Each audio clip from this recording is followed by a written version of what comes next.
Volume 7, Chapter 601, Strange Patient.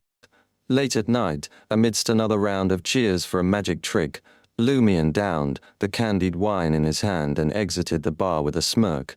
He could already picture Aurora if she were around, scoffing. "You're so lame. You're actually using the governor of the sea's authority and power to pull off a magic trick, deceiving those drunkards with the real thing. Is this your prank? You're sure having a blast." Lumion responded silently. Being able to utilize superpowers and the governor of the sea's authority for such matters, rather than in battle, should be what you desire, right? Isn't this the joy and future you yearned for? In the corridor, illuminated by kerosene wall lamps, Lumion stepped on the creaking floor, making his way back to the first-class suite in the silent, empty surroundings. Snores and moans occasionally penetrated the walls on both sides. Near the stairs, a room stood open, reflecting the dim yellow light of the fire. As Lumion passed by, he turned his head and observed the sacred emblem of life, representing Earth Mother, engraved on the wall deep in the room. It portrayed a simple infant amidst wheat ears, flowers, spring water, and other symbols. In front of the sacred emblem of life stood a man in a brown clergyman's robe. He was less than 30 years old, with clean eyebrows and a light brown beard. Holding a thick book, he preached to the men and women seated in different parts of the room. Lumion knew this was a prayer room, akin to a small mobile cathedral with a dedicated clergyman in charge. Common in countries that believed in only one deity, be it on long-distance ships or steam locomotives, they considered the need for believers to quietly pray and listen to teachings. Lumion, who could already understand Highlander, memorized the word, "Life's precious embrace, the harvest's grace." Retracting his gaze, he entered the corridor, ascending the stairs step by step. Simultaneously, Lugano, having just finished attending to Ludwig's supper, heard a knock on the door. "Who is it?" Lugano was surprised and intrigued. This couldn't be his employer. He possessed the key and would simply open the door. Moreover, it was nearly 11 p.m. Who would visit at such an hour? Could it be that a woman overheard my boasting on the deck, believed me, and came to share a pleasant night?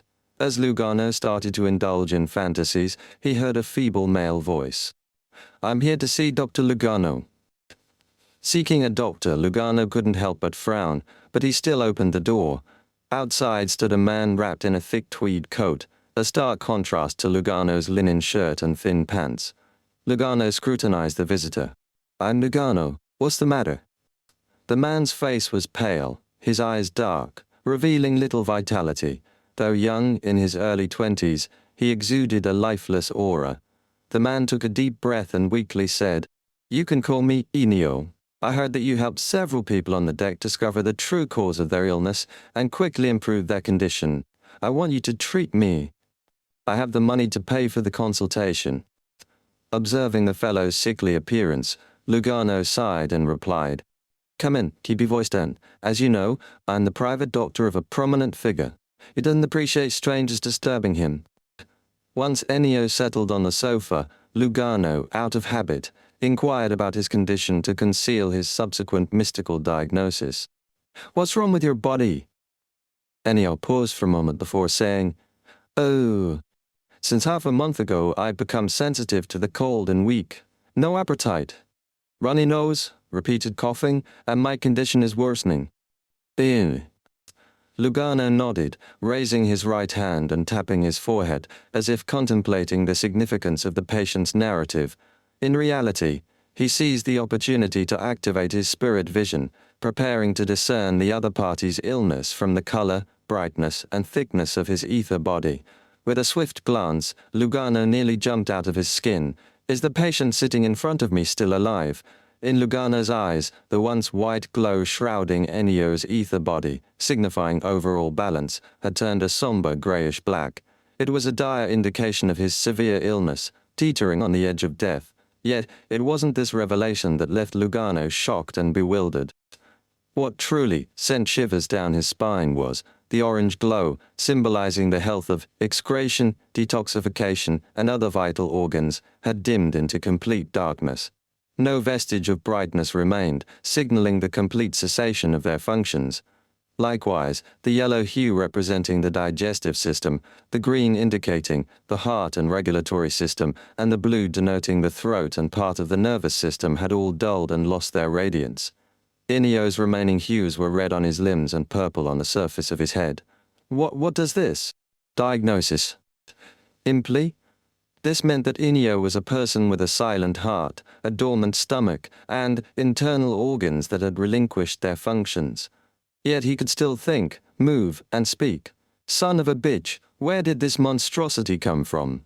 Lugano, facing such an unprecedented patient, inwardly cursed, his frame trembling slightly. He dreaded the moment when the other might unexpectedly utter, "Doctor, I'm cold. Let me borrow your skin. Doctor, I'm hungry. Let me borrow your stomach and intestines." Noticing Lugano's silence, Inio anxiously inquired, "Doctor, what illness am I suffering from?" "Illness?" Lugano muttered to himself urgently. "Snap out of it. Your heart has ceased beating. The absence of flowing blood naturally brings about a chilling sensation. Those with non-agitating stomachs certainly won't have much of an appetite." As these thoughts raced through his mind, Lugano pondered for a moment and declared, "Your condition is grave. I require further analysis and observation to draw conclusions. Can you visit me tomorrow morning? Before that, I need to draw some of your blood for research." "No problem." Despite Enio's lack of confidence in Lugano, he extended his right hand with the mindset that attempting something was better than nothing. Armed with the necessary tools, Lugano extracted some blood from Enio's body, using a needle, rubber hose, and a glass blood collection bottle. Despite their darkened hue, he noted a basic vitality still present. Subsequently, he listened to Enio's heartbeat and detected faint, but existing beats. Curious, Lugano seized the opportunity of the consultation and prescription to subtly cast a faint light upon his palm, providing Enio with a simple treatment. Enio's spirits lifted, and a semblance of strength returned. "Thank you, Doctor. Your massage and medicine are effective. I appreciate it." Enio left the suite with a cheerful expression. None of the previous doctors he had consulted had made the slightest improvement in his condition. This time he intended to set sail to the south, take a steam locomotive to the Church of Earth Mother's headquarters for treatment. Baffled, Lugano observed as Enio left. Soon after, his employer returned. He quickly recounted the encounter to Lumion, concluding with, "I've secured his blood. Can you find someone to divine the truth?" "Divination." Lumion chuckled as he received the blood-filled bottle and knocked on Ludwig's child's room. "Take a sip and see what knowledge you can glean." Lumion handed the bottle to Ludwig, ensuring no avenue of exploitation slipped by. Ludwig's expression remained stoic, as if sipping bedtime milk. He drank down the liquid in the bottle without flinching. Lugano was bewildered, his eyes reflecting surprise and confusion. After tasting the blood, Ludwig spoke at an adequate pace. "Absent stomach, absent small and large intestine, absent lungs, absent liver and pancreas, is akin to a deceased person relying on mystic forces to persist. He won't last a week." Lugano was taken aback that Ludwig not only imbibed human blood but also made somber judgments with a straight face. He was also shocked to learn that Enio truly lacked those organs. Initially, he believed it was just a loss of corresponding function. According to Ludwig, wasn't Enio essentially a dead man? What had he stumbled upon? "What should we do?" Lugano turned to Lumion. Lumion couldn't help but chuckle softly. "What can we do? Locate the captain, the ship's security supervisor, or the priest in the prayer room, and report this matter. They'll handle it." Lugano nodded and tentatively asked, "But won't this expose me as a beyonder?" "Tell them you're Louis Berry's servant," Lumion advised calmly. "All right." Lugano was fine with being a servant. After a moment's thought, he asked in puzzlement, "Did you hear any strange sounds at night? I occasionally hear a baby crying." "Baby?" Lumion asked, shaking his head. "I didn't hear it." Lugano pondered aloud. "Is there a baby crying on this floor?" Then he looked at Lumion. "Shall I go find the captain now?" Lumion's eyes flickered as he smiled and said, "Tomorrow morning." "All right." Lugano agreed without hesitation. He preferred waiting for dawn and sunlight before addressing such a peculiar issue. Reporting it at night made him sense an impending, unexpected event. The sun provided a reassuring sense of security. Lumion didn't question or provide further advice. He entered his room, freshened up, and went to bed. However, sleep eluded him. Instead, he half closed his eyes, anticipating something. After an indeterminate period, Lumion heard a faint creak. The door to one of the rooms opened softly. Lumion swiftly sat up, silently approaching the door, cracking it open. He saw a figure leisurely walk out of Lugano's servant's room. It was Lugano, clad in a linen shirt. His eyes were open but oddly vacant and unfocused, his face devoid of expression. As if sleepwalking, Lugano made his way to the suite's door. Chapter 602, Surgery. Lugano's eyes remained open as he swung open the door to the suite, his gaze vacant. He stepped into the deserted corridor, where only the sound of crashing waves reverberated. In this moment everyone, save for the sailor on night duty, succumbed to slumber. Lugano moved forward, the kerosene wall lamps around him casting an ethereal glow that mingled with the encroaching darkness. He reached the end of the floor and halted in front of a vivid vermilion wooden door. Creak. The door groaned open, and the darkness within seemed to swallow every trace of light. Lugano traversed the obscurity with a blank expression, entering the room. Behind him, the vermilion door was pulled shut by an imperceptible force. It was a suite. The living and dining areas lay shrouded in darkness, devoid of any candlelit glow. The faint crimson moonlight filtered through the curtains, offering minimal visibility. At the dining table stood two shadowy figures.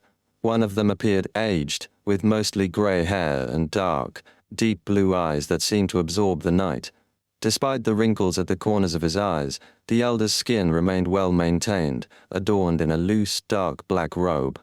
Beside him stood Ennio, the brown-haired, brown-eyed patient who had intruded upon Lugano that night, his pale face devoid of life. His vacant gaze fixated on the unadorned table. Lugano, as if sleepwalking, stood next to Ennio, unusually quiet. The elder in the loose black robe turned his head, fixing his gaze on Ennio. The patient ambled towards the dining table, climbed on it, and lay completely motionless.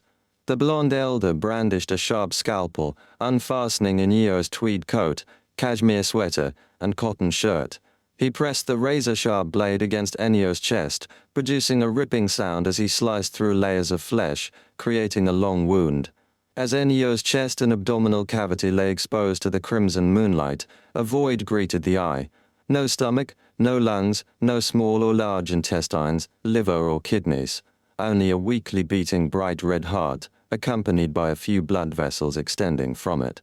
With a swift motion, the old man in the dark black robe manipulated the scalpel, his other hand flickering with a faint light as he pressed down.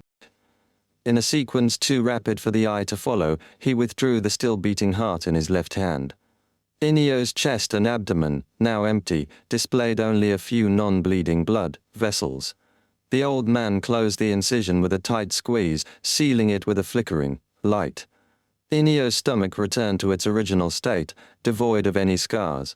Throughout this extraordinary procedure, the special patient's eyes remained open, as if untouched by the surgical ordeal.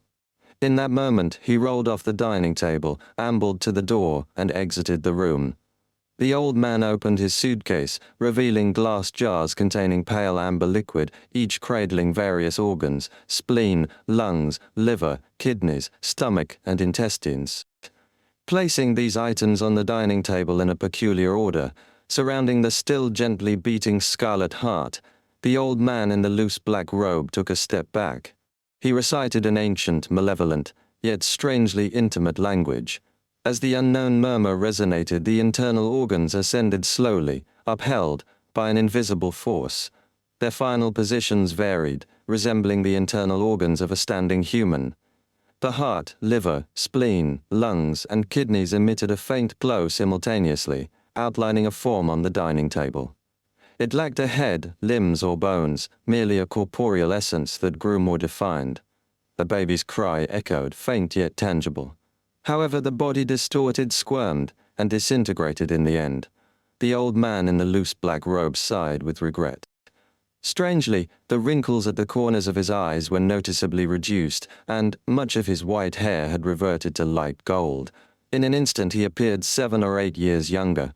Sensing his good condition, the elder turned his attention to Lugano. Lugano, seemingly summoned, approached the dining table and lay down, awaiting with open eyes. The elder unbuttoned Lugano's linen shirt, took up the scalpel, and gestured as if deciding where to make the incision. Suddenly, a loud bang reverberated. The vermilion door swung open, crashing into the wall. Crimson flames surged, illuminating the room, climbing the walls and ceiling, transforming the place into a fiery inferno. Lumion, adorned in black hair, green eyes, a golden straw hat, a cotton shirt, a black vest, and dark pants, materialized at the door and entered the suite. He calmly addressed the old man in the loose black robe. "Don't you know he's my servant?" The elder's eyes narrowed as he readied the scalpel to descend towards Lugano's neck. However, his right hand refused to budge, seemingly restrained by an invisible force pushing it upward. In the midst of the rising crimson flames, Lumion paused, displaying no urgency to act. He spoke with intrigue. "That surgery was quite fascinating, extracting internal organs while leaving the person alive, albeit gradually dying. And you used those organs for a ritual, rejuvenating yourself. Meanwhile, you nearly brought forth a peculiar life form." Surprise flickered in the elder's dark blue eyes. "How do you know? Haven't you just arrived in pursuit of your servant, and no one entered before you?" Lumion emitted a soft chuckle. "You don't need to know. I still have a few hours of governor of the sea authority. Isn't it easy to see something in these waters?"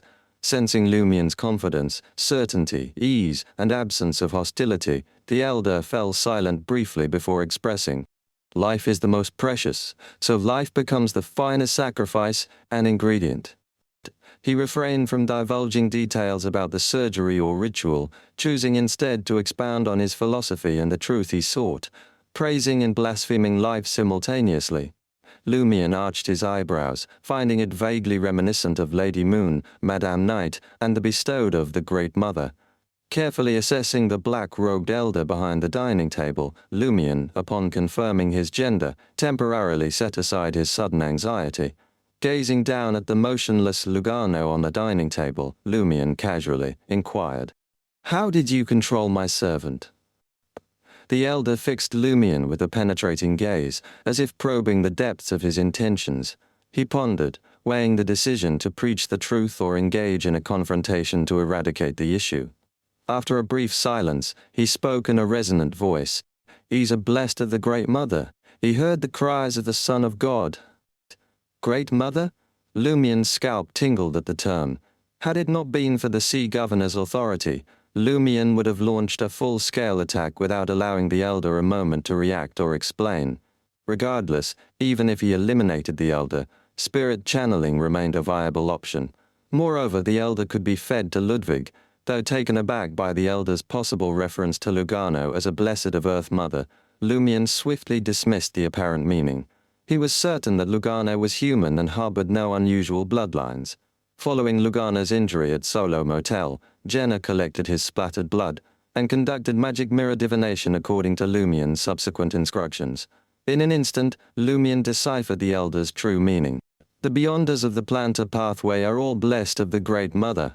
Where does Earth Mother stand? Planter is the main pathway of the Church of Earth Mother. Could it be the Great Mother reigns over multiple pathways, akin to the Celestial Worthy and Mr. Fool? Planter and Sour. The names bear a striking connection. As Lumion's thoughts raced, his focus intensified on the existence of the Son of God. Cordu's empty infant cradle and the honorific title of Lady Moon, nurturing a deity, flooded his mind. Damn it, why is it that the Great Mother seems entwined with children, sons of God and babies? Does that entity have a penchant for offspring? Lumion smirked, superficially. It seems your Son of God hasn't truly been born. The old man in the loose black robe suddenly became fervent.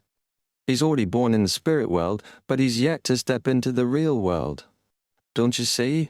Just revealing his form made me a few years younger. If he were truly born, I'd instantly regain my youth. Who knows what malevolent creation you've unleashed? Lumion criticized and said, "You plan to shape the Son of God's body with just this fragment of life?" The elder was taken aback. "This is a ritual bestowed by the Great Mother's revelation. It's undeniably effective." Lumion smiled. "The Enyo is unmistakably an ordinary person. The ritual's effects won't bode well. If it were a Beyonder with a robust life force, the outcome might be entirely different." The elder instinctively concurred. "Indeed. That's why I intended to examine your servant's internal organs." At this juncture the elder halted, casting a wary glance at Lumion. With a beaming smile, Lumion proposed, "Have you ever thought of sacrificing your own internal organs? If you don't offer yourself as a sacrifice, how can you showcase your devotion to the Great Mother and your reverence for the Son of God? Don't fret, the Son of God will revive you and bestow youth upon you." As he concluded his words, a dark green light condensed in Lumion's right hand. Chapter 603, Organs Again. The dark green light morphed into a beam, slamming into the old man's chest and sinking into the loose black robe, akin to sunlight unstoppable. Already appearing 7 to 8 years younger, the old man's expression twisted, and every inch of exposed skin displayed signs of melting. His aura rapidly waned. Simultaneously, a burst of vigorous life force erupted from his body. Under the melting skin, flesh and blood writhed, resisting the mutation. The black-robed old man's eyes darkened, and he abruptly faded away. In an instant, a hazy face emerged from the armchair at the dining table, blending with the brown wood, about to gain clarity. At that moment, a cascade of flames descended from the crimson flame-covered ceiling, soaking the armchair and swiftly setting it ablaze. Before the brown face could fully materialize, it succumbed to the raging flames, forced to retreat. Lumion lost sight and sense of the black-robed elder subsequently. While surveying the surroundings, Lugano, lying on the dining table, suddenly sat up and jumped down. He stared at Lumion with vacant eyes, like a wandering zombie. Lumion chuckled, raising his right hand and pointing at Lugano. With this gesture, specks of brilliance shimmered in his eyes, as if the cosmos had descended. Lugano found himself in an empty night sky, surrounded by twinkling stars. He stood rooted to the ground in a daze. Without any subsequent actions, he resembled a machine that had lost its energy and controller. Having settled his servant, Lumion surveyed his surroundings once more. Yet his eyes brimmed with flowing and burning crimson flames, and the black-robed elder's figure remained elusive. Lumion's expression remained stoic as he splayed the 5 fingers on his right hand, clenching them into a fist. His body suddenly grew heavy, and the flames surrounding him surged towards him like a river converging into the sea, drawn by an invisible force. Bottles, organs from various body parts, and lightweight items in the room soared towards Lumion. On the wooden coat rack near the door, the transparent figure of the black-robed elder protruded, pulled away by an unseen force. He fought with all his might, but he couldn't resist the pull towards Lumion. It was akin to a piece of wood caught in a flood or a thin leaf fluttering in a fierce wind. Lumion's left hand was already raised, and the crimson, nearly white flame in his palm rapidly turned white under the intense suction force, forming a minuscule ball. Layers of compressed white-hot fireballs were unleashed, and the weighty and fearsome suction force dissipated. Pa! The black-robed elder finally landed on the floor, his vision completely engulfed by the blazing white fireball. Rumble. The blazing white fireball collided with the Beyonder conducting the sinister surgery and strange ritual. The explosion's sound echoed into the distance, but was muffled by the darkness shrouding the room, preventing it from permeating. In the midst of such a violent explosion, no one on the ship heard or sensed anything awry. Rumble. The black-robed elder's body was shredded by the devastating explosion. Countless corpse fragments were instantly charred or consumed by bright flames, scattering across every corner of the living room and dining room. With spirit channeling at his disposal and Ludwig providing support, Lumion reveled in the authority of the governor of the sea and the nearly demigod-level power it bestowed. He cared not for what the enemy might transform into. Incredible. Is this what it's like to be a demigod? Even if it's just an illusion, sadly. It won't last beyond 6 in the morning. Lumion sighed, directing his gaze at the burning corpse fragments. A quick inspection revealed that the black-robed elder's flesh had rapidly charred or turned to ashes. It was as if frost had met magma from a volcanic eruption. In a matter of seconds, only the heart, liver, spleen, lungs, kidneys, intestines, and stomach remained in the room, along with a grayish-white half-charred brain. Even with his feet, Lumion could tell that something was awry. Except for the brain, the remnants of the enemy were all internal organs. The malevolent surgery he had just completed involved extracting someone's internal organs to let them live as if nothing happened. At the same time, the peculiar ritual he performed utilized the complete set of internal organs to attempt to reconstruct the so-called child of God's body. All internal organs, it was hard for Lumion not to draw a connection. Could it be that this fellow's internal organs were extracted before, and he survived by piecing together others' internal organs, becoming a beyonder? What's this called?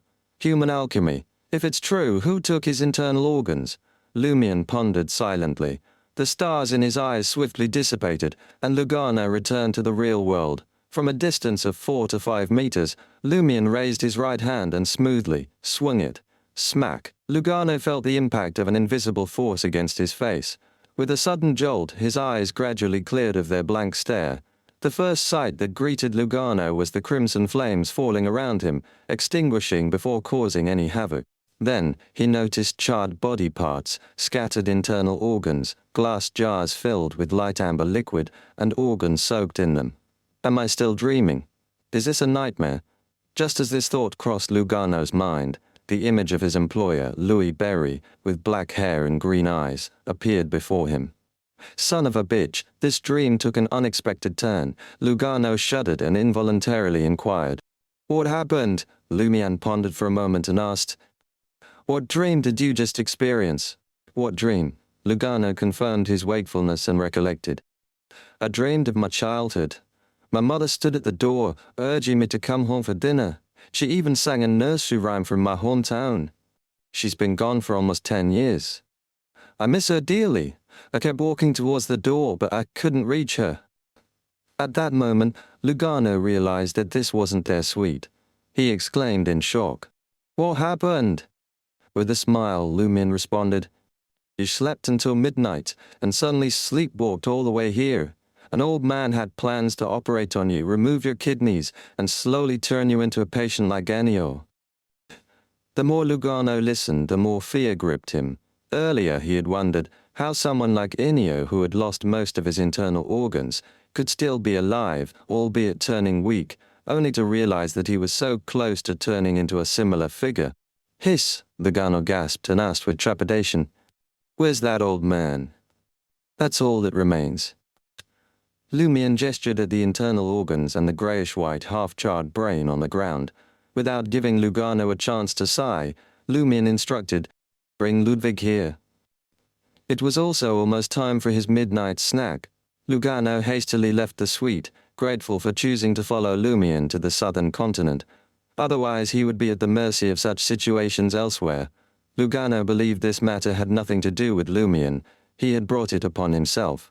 If it were Trier, he might have encountered a similar patient who had lost internal organs. Lumion watched him leave, raised his right hand, and stroked his chin. Simply hearing the infant's cries from the failed ritual can influence beyonders of the plantar pathway to sleep and act in a sleepwalking state, receiving corresponding orders. Isn't this too exaggerated? It's an absolute suppression on the plantar pathway. I could understand a similar phenomenon if that ritual had succeeded and the child of God was truly born. Yet, it's already this powerful despite being a failed product. Even with the limitation of its range, it's still terrifying. Is there a key reason? I don't know. Moreover, can only beyonders of the plantar or psoa pathways hear the child of God's cries? Can the apothecary pathway, which can interchange with the plantar pathway, also hear it? Amidst Lumion's thoughts, Lugano led Ludwig into the suite. Faced with this gruesome scene, Ludwig pressed his hand to his mouth and yawned. Where's the food?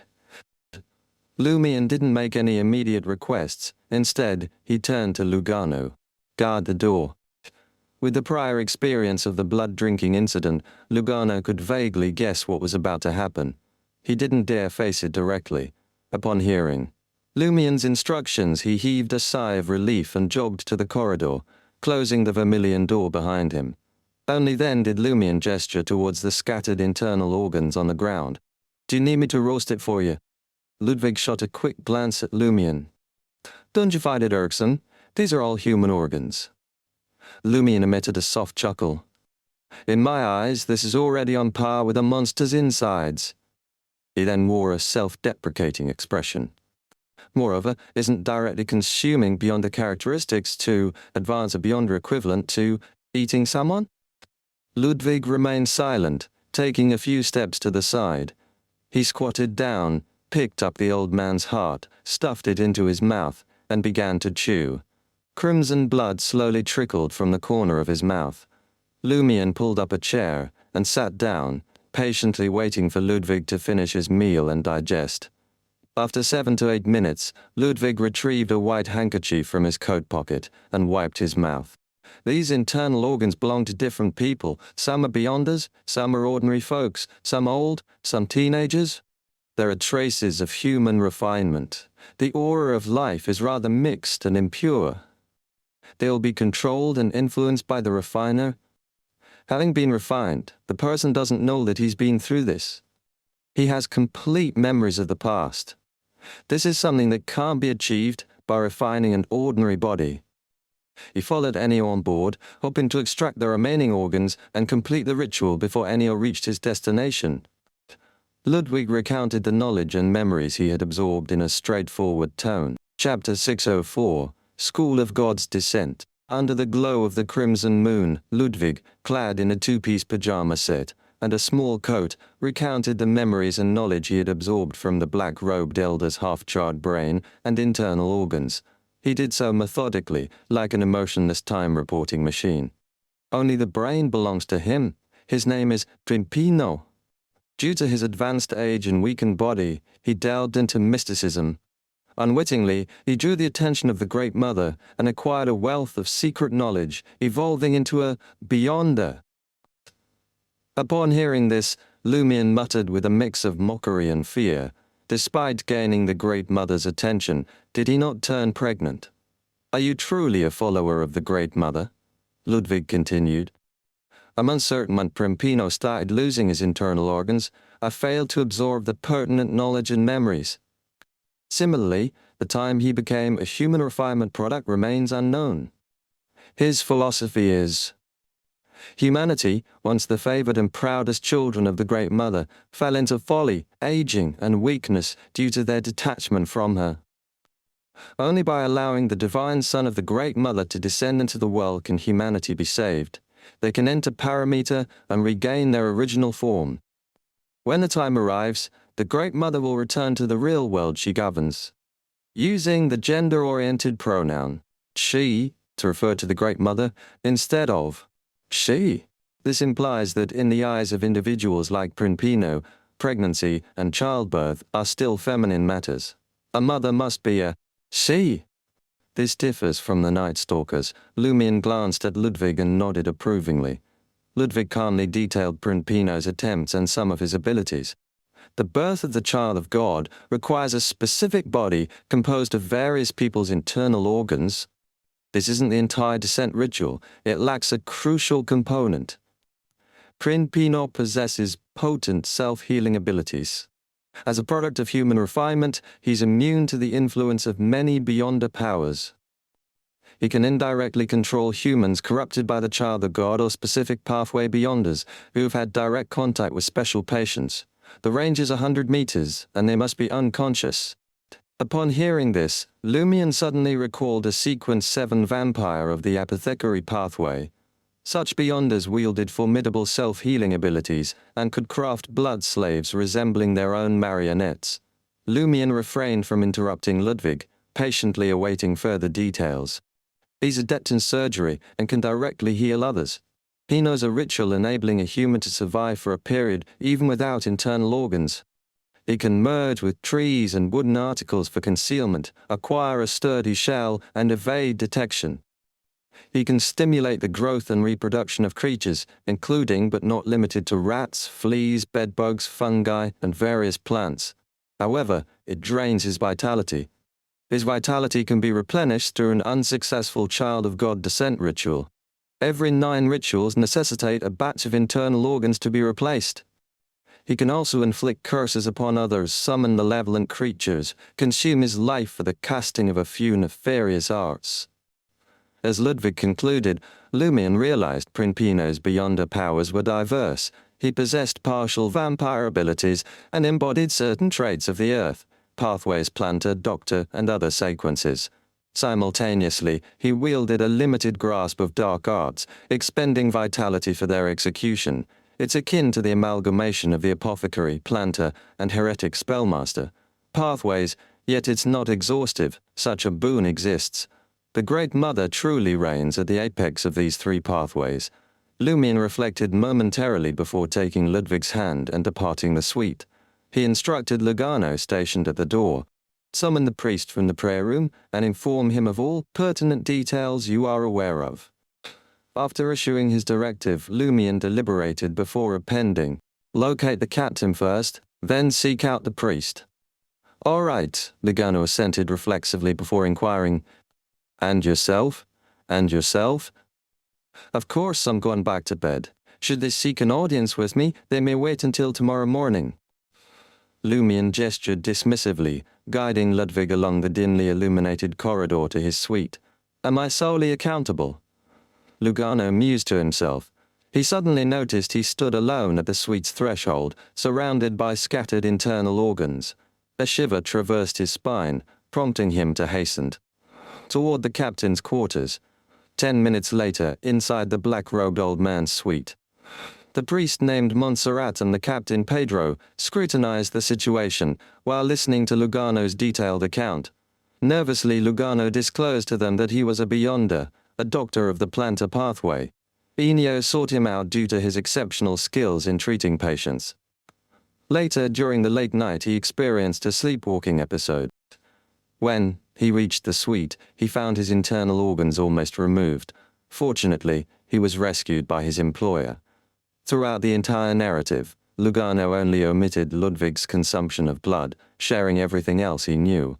Pedro, the captain with the handsome brown beard, quipped half seriously, "Could it be that your employer killed a passenger in the suite and deliberately scattered his internal organs everywhere, concocting such a sinister warlock tale to deceive us?" Lugano found himself momentarily speechless. Indeed, this possibility couldn't be entirely dismissed. Father Montserrat, garbed in a brown clergyman's attire, shook his head. "After confirming Ennio's physical condition, we'll determine the veracity of this story." "I concur." Captain Pedro stroked his beard and gazed at Lugano. "What's your employer's name?" "Louis Barry," Lugano truthfully replied. "Louis Barry?" Pedro's eyes narrowed. "But the adventurer who hunted down the demon warlock, Louis Barry?" Montserrat's eyes widened slightly. "The one collaborating with the church in Port Santa to covertly thwart malevolent forces disrupting the sea prayer ritual, adventurer Louis Barry?" "Ooh, my boss' reputation is so renowned. Did the Church of Earth Mother inform all the clergy that Louis Barry is a friend and collaborator? Yes, this ship departed from Port Santa. The priest on board must have been the first to be informed. Lugano had considered it, but he hadn't expected his employer's name to be so impactful. Without hesitation, he affirmed, "It's him, adventurer Louis Barry." Just as Lugano concluded his account, the entire ship was abruptly sent airborne, landing atop a wave dozens of meters tall. No dark clouds or torrential rain accompanied the phenomenon, and there were no violent winds or lightning. After vaulting between the pitch-black waves several times, the steamship gently descended onto the sea's surface, restoring calm to its surroundings. Captain Pedro surveyed the wrecked suite and the sliding windows, then turned to Lugano with a deep inquiry. "Is this the power of your employer? I heard stories of someone practicing sea wave magic at the bar tonight. Was that a genuine wave?" "Yes." Although Lugano was uncertain about the events unfolding, he attributed the display of nature's power to his employer, he added. "His extending his greeting, Captain Pedro and Father Montserrat fell into contemplative silence. After more than 10 seconds, Pedro addressed Father Montserrat, who seemed to be in his 30s, Does the Church possess knowledge of such surgeries and rituals? Montserrat glanced at Lugano, indicating that the conversation need not be private. The priest reflected for a moment before responding in a solemn tone. There exists a faction of misguided mother believers who contend that the decline of the modern world and the debasement of humanity result from their estrangement from the mother. They are determined to employ any means to usher in the so-called child of God into the real world and invoke the mother's descent through the return of the child of God. We refer to them as the School of God's Descent. Unconvinced, Lugano inquired, "You can summon a child of God simply by using the internal organs of ordinary people." While he lacked knowledge about the specific surgery and ritual, he could deduce that internal organs were a crucial component. Montserrat contemplated the remaining human organs in the suite and responded gravely. The child of God is the mother's child, and humans are also Mother Goddess's children. Does this imply that fundamentally no one is superior or inferior, and they can serve as ingredients with quantity compensating for any shortcomings? Lugano grasped the essence of the priest's statement, realizing how many rituals involving blood sacrifices could be explained by this theory. Father Montserrat offered no further explanation and turned to Lugano. "Convey to your employer that we will take charge from here. Assure him not to worry." "Very well." Lugano sighed with relief. The next morning Lumion woke up promptly and realized he no longer possessed the power of the sea, preventing him from tapping into the governor of the sea's authority. He took a regretful sip of his light beer and commenced writing to Madame Magician, detailing the issues with the School of God's Descent and the purported birth of the child of God in the spirit world. Swiftly, the messenger returned, carrying Madame Magician's response. "Encountering the School of God's Descent. I can't ascertain whether the issue lies with you or Lugano. The so-called child of God has already been born in the spirit world. It's merely propaganda, you understand. Similar to the Church of the Fool's Holy Bible, just listen but don't take it seriously." Nevertheless, comparable incidents are unfolding, and they are brewing and evolving. This actually tied back to you. It originated from Cordu's empty cradle, the child Madame Poilis lost. Additionally, based on various sources, Madame Knight didn't perish in Fourth Epoch Troia. She encountered or acquired something that advanced the matter of the child of God. Besides her, the sinner's Voisin managed to escape Fourth Epoch Troia for unknown reasons. What he encountered remains unknown. Voisin is still alive. Lumion was initially taken aback by the revelation in the middle of the letter, but a smile soon crept across his face. At that moment, a knock echoed on his bedroom door. "Who is it?" Lumion, aware that it was Lugano outside, asked casually. Lugano replied fearfully through the wooden door. I heard a baby crying again." Chapter 605, Lingering Effects. "Hearing the cries of a baby again? Is he pestered by the so-called child of God?" Lumion held Madame Magician's reply, unfinished, and adjusted his sitting posture. With amusement, he gazed at the door and said, "Come in." Lugano turned the handle and cautiously pushed open the door, uncomfortably stopping in front of Lumion. His actions and demeanor, combined with his thick eyebrows, large eyes, and square face, made him appear rather comical. "Isn't that evil, Warlock? The old man named Primpino, already dead? Why can I still hear the cries of a baby?" Lugano inquired with concern, his tone reflecting it. Having consulted the just-awakened Ludwig, he had received an answer that he hadn't heard the baby's cries. Lumion playfully shook the letter in his hand and chuckled. "There are two possibilities. One is that Primpino's accomplices on the ship also possess the ritual to summon the child of God. The other possibility is," Lugano pressed impatiently. "What is it?" Lumion glanced at the doctor and grinned. "Perhaps the unborn child of God has taken a liking to you and wants to choose you as his surrogate mother. Thus, even though Primpino is already dead, he's unwilling to leave you and continues to linger by your side. Normally, he can't be seen or sensed." Lugano's scalp tingled as he listened. Ignoring the question of why he was a mother and not a father, he stammered. What should I do?" "No rush." Lumion smiled. "Ooh, There's no need to hurry in such circumstances.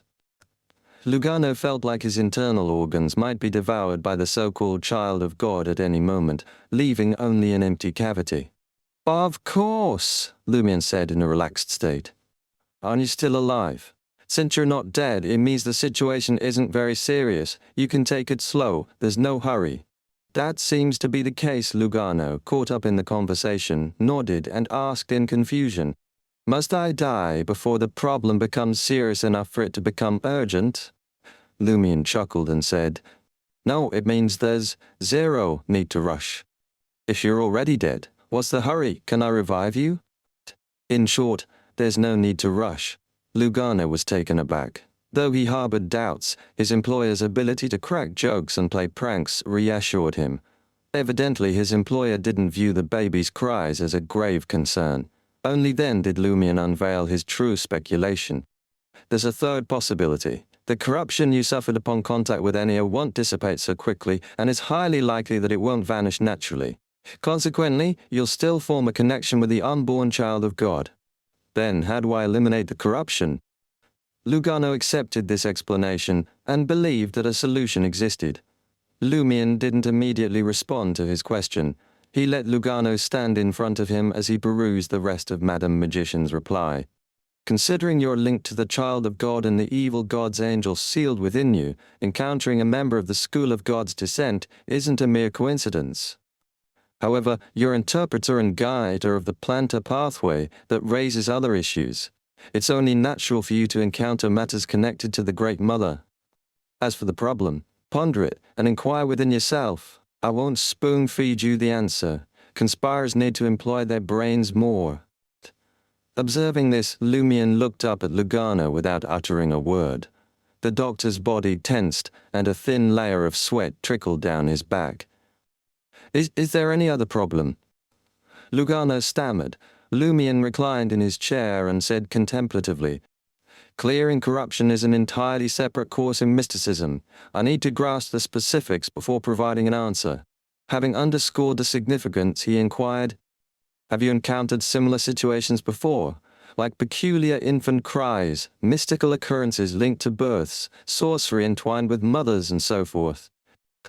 Lugano dared not be careless, fearing that if the corruption wasn't rectified promptly, he might end up as an organless being. He meticulously sifted through his experiences over the years. After a moment, he tentatively said, There's something I'm not sure if is relevant. It was clear that he was reluctant to discuss the matter. How am I supposed to know if it's relevant if you don't tell me? Lumion didn't care about privacy. After a brief pause, Lugano cleared his throat and said, Didn't I mention that I became a Beyonder by obtaining a friend's relic? Yes, did you murder that friend? Lumion inquired deliberately. Lugano hastily shook his head. No, he committed suicide. Suicide? Lumion raised his eyebrows, finding this matter intriguing. Lugano finally gathered the courage and spilled it out in one go. When I worked as a bounty hunter, I utilized the hidden mountain ranges in the Darriage mountain range for smuggling operations. I moved things back and forth, making a decent sum. I even aided some wanted criminals in escaping overseas. Tanko was one of them, but his escape wasn't from Intis to Fainapotter. Instead, he fled from Fainapotter to Intis. Eventually, he discovered a secluded valley deep within the mountain range and built a field of his own. He cultivated crops, tended to livestock, and kept to himself. I regularly visited, supplying him with essentials like salt, sugar, fabric, and other goods. In return, Tanko imparted mystic knowledge. I never imagined leading an ordinary life, with me out there adventuring and becoming a bounty hunter. Mysticism held a strong allure for me, and the teachings imparted by Tanko seemed invaluable at times. Tanko could be an enigma. Sometimes he'd fall into brooding silence, his temper as hard and unyielding as stone, as if wrestling with inner demons. Other times he'd be buoyant and loquacious, curious about everything around him. Every so often he'd confess to straying from the mother's teachings, descending into the depths of darkness. He'd lament how he drifted further from his true self, suffering the consequences. Occasionally he'd voice suspicions about the church, believing it to be deceptive, claiming the true mother had departed long ago. In that moment, Lugano couldn't help but draw parallels between Tanko's cryptic musings and the philosophy of the School of God's Descent as recounted by Father Montserrat. Was this encounter a foreshadowing planted in the past? Lugano drew in a deep breath, sensing an ominous shiver down his spine. He rushed out his words. Last autumn, I revisited Tanko. We sipped his brew and discussed various things beyond the mountain. Out of the blue, he spilled that he couldn't endure his decadent, sinful self any longer. The demon lurking deep within him was gaining control. Tanko wanted to end his life before it consumed him entirely. His dying wish? I deliver his stuff to Torres, the capital of Gaia province, and hand it over to a Church of Earth Mother clergyman, preferably a blessed. I pretended to agree, talked him out of it, and thought he'd abandon the idea. But the next morning, I found him dead in the field where he'd harvested grain. Golden wheat ears sprouted from his body, and, get this, he had several female reproductive organs. I was freaked out, felt like I was dealing with a monster. Now, for us bounty hunters, a dead monster is a good monster. It's material for a paycheck. Summoning courage, I went through Tanko's things, found a golden blob like a grain seed, about half the size of a fist, next to him. Based on Tanko's mystic know-how, I suspected this blob was the root of his Beyonder powers. After much internal wrestling, I debated whether to stick to our agreement and send this relic back to the church. But in the end, greed got the better of me, and I devoured the blob. I'm a guilty man. Broke my promise, hoping the sun forgives me. Lumion listened in silence, a chuckle escaping his lips. You just ate it like that? Lugano grinned sheepishly and explained. Yep, that's right. I only learned potion formulas after becoming a Beyonder and diving into mysticism. I didn't want a repeat of that experience, so I got obsessed with buying formulas. You're lucky. A few years earlier, and surviving that would have been tough. We might have crossed paths in the Dariège mountain range, you as a monster and me as a monster hunter. Lumion recalled President Gandalf's research and mocked Lugano. Internally, Lumion muttered, Emperor Roselle was right. The ignorant are fearless. Something's obviously off with Tanko. He probably got tangled with the evil god's faith, corrupting the Beyonder characteristic he left behind. Eating it directly, no wonder you encountered the School of God's Descent and heard baby cries. Easy to be corrupted and influenced encountering patients like Ennio. Uneasy, Lugano asked. Was the planter ingredient? I consumed the root of the problem. He had ingested it a year prior, and even advanced. Was there no resolution to the problem? Lumion, seemingly avoiding Lugano's beseeching gaze, feigned deep consideration as he perused the concluding segment of Madame Magician's response. I pondered your earlier caution and have some theories, but presently I cannot divulge them to you. I can only hint that Aemon and the person behind him must have orchestrated something beforehand to divert the celestial worthy's attention from the pertinent issue. In essence, this situation seems advantageous for you and the rest of us. For now, it's best to feign ignorance and refrain from delving into it. If troubled by infantile cries, seek aid from a clergyman of the Church of Earth Mother. Yes. Did Madame Magician anticipate Lugano's lingering effects in advance? It seemed so. She could discern the root cause of Lugano's plight. Lumion looked up, offering Lugano a reassuring smile. The remedy to purge the corruption lies in seeking aid from Father Montserrat. That's it? After all my exposition? If there's truly no alternative, I would have taken my chances with the priest. Lugano's lips twitched as he mustered a strained smile. Very well, thank you, sir. Chapter 606, Faith Conversion. At 8 a.m., in the prayer room on the third floor of the cabin, Lugano stepped in. Father Montserrat, draped in a brown priest's robe, was already preaching. 5 or 6 individuals were scattered in the rows of chairs before the sacred emblem of life. Without disturbing the sanctified ambience, Lugano chose a spot at the front, near a supplicant. As Father Montserrat concluded his sermon and closed the Holy Bible, the supplicants rose, spread their feet, and raised their palms high, chanting in unison, "Praise the earth! Praise the mother of all things!" Lugano instinctively turned his head, noticing a tightly wrapped-up supplicant, with brown eyes and a pale complexion in the same row, Ennio, the special patient, who had lost his internal organs. He's not dead? Wait, isn't the evil warlock Prinpino supposed to be dead? Why is Inio, the special patient, still alive? Lugano was stunned, almost convinced he'd encountered a ghost. Being a sequence 8 of the plantar pathway, he was ill-equipped to handle ghosts. But then Lugano observed that Enio's face wasn't as deathly pale as before.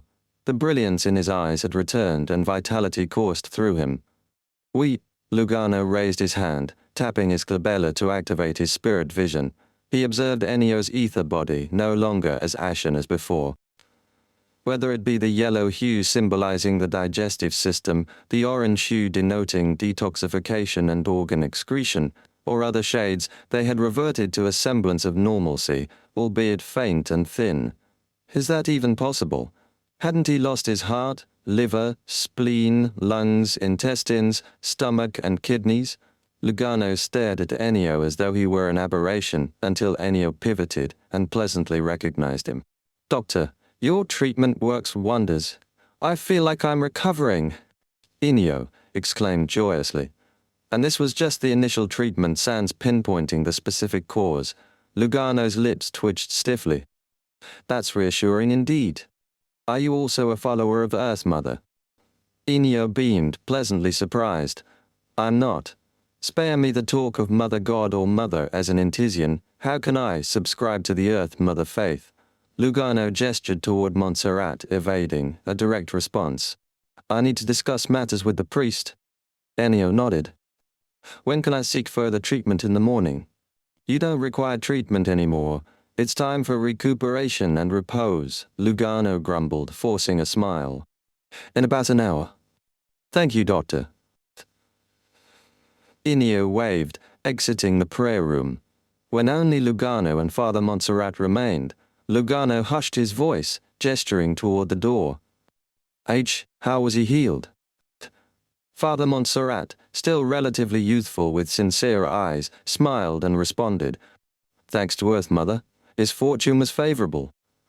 As a doctor yourself, you must be aware that internal organs can be transplanted as long as they maintain a certain level of vitality. For the ritual to succeed, Prinpino utilized his beyond the powers to sustain the vitality of those internal organs. Moreover, the set he employed was extracted from Enio, eliminating the need to consider transplant rejection effects. Furthermore, Enio remained alive, relying on mystical power to uphold a certain level of vitality. This was a crucial factor. Did he perform surgery on him last night and transplant all his internal organs back?" Lugano was enlightened. Father Montserrat nodded. "For regular surgeons, this is an operation with nearly zero chances of success. Even if successful, keeping the patient alive long enough to navigate the most perilous stage is challenging. However, for us, it falls within our capabilities. Indeed, compared to ordinary surgeons, beyonder doctors like us wield mystical powers akin to miracle workers." Lugano sighed, dismissing further concern about Enio. Turning to Montserrat, he inquired with worry, "Father, I heard a baby crying again. Has that so-called child of God set his sights on me?" Father Montserrat reassured him. "Fear not. It's an inevitable repercussion of the corresponding corruption. It will gradually dissipate over time. If you're concerned about any unforeseen events or accidents on your path, I can help you eliminate them now." "Is that so? You're merely a Sequence 8 doctor. Do you possess the capability to rid me of the remaining corruption? Set up an altar and seek Earth Mother's aid." Lugano remained skeptical. "Thank you, Father." Montserrat gestured toward Lugano's previous spot. "Follow the believer's example. Close your eyes, listen to my preaching, and simultaneously pray to Earth Mother. Remember, it's specifically to Earth Mother, no other deity." "Understood." Lugano resumed his seat, crossed his arms, and shut his eyes. As Father Montserrat delivered his sermon, Lugano silently echoed the verses of the Holy Bible. Gradually, his thoughts blurred, and amidst the discourse, Lugano discerned a mother's gentle murmur and felt the comforting warmth of her embrace. His tense heart eased, reminiscent of seeking solace in his mother's arms after childhood bullying. It was a blend of dependency, reliance, and a sanctuary for the mind. Unbeknownst to him, tears trickled down Lugano's cheeks, as if purifying his body and soul. Slowly, his emotions settled, dispelling the fear and unease. "Done." Father Montserrat's voice seemed to waft from the distance, reaching Lugano's ears. Opening his eyes, Lugano raised his right hand, wiping away the tears. Standing up, he lifted his hands. "Praise the earth, praise the mother of all things." It was an almost reflexive response. In that moment, sunlight streamed through the window, casting a faint golden glow upon the prayer room, as if heralding forthcoming abundance. Father Montserrat nodded in satisfaction. "Earth Mother has purged the corruption from your body. Tonight, pay attention and see if you still hear the baby's cries." "All right, Father." Lugano replied, his body and mind now at ease. The next morning, he awoke with a sense of happiness. Throughout the night, he experienced no dreams of a beckoning mother, nor did he hear the cries of the so-called child of God. Filled with joy, Lugano, after serving Ludwig breakfast, hurried to the prayer room to share the uplifting news with Father Montserrat. Father Montserrat gazed at him for a moment and asked with a smile, "Are you interested in embracing Mother Earth?" "Me?" Lugano hesitated before inquiring, "Are you willing to accept the conversion of a heretic?" Father Montserrat smiled and replied, "In the Mother's eyes, there are no heretics.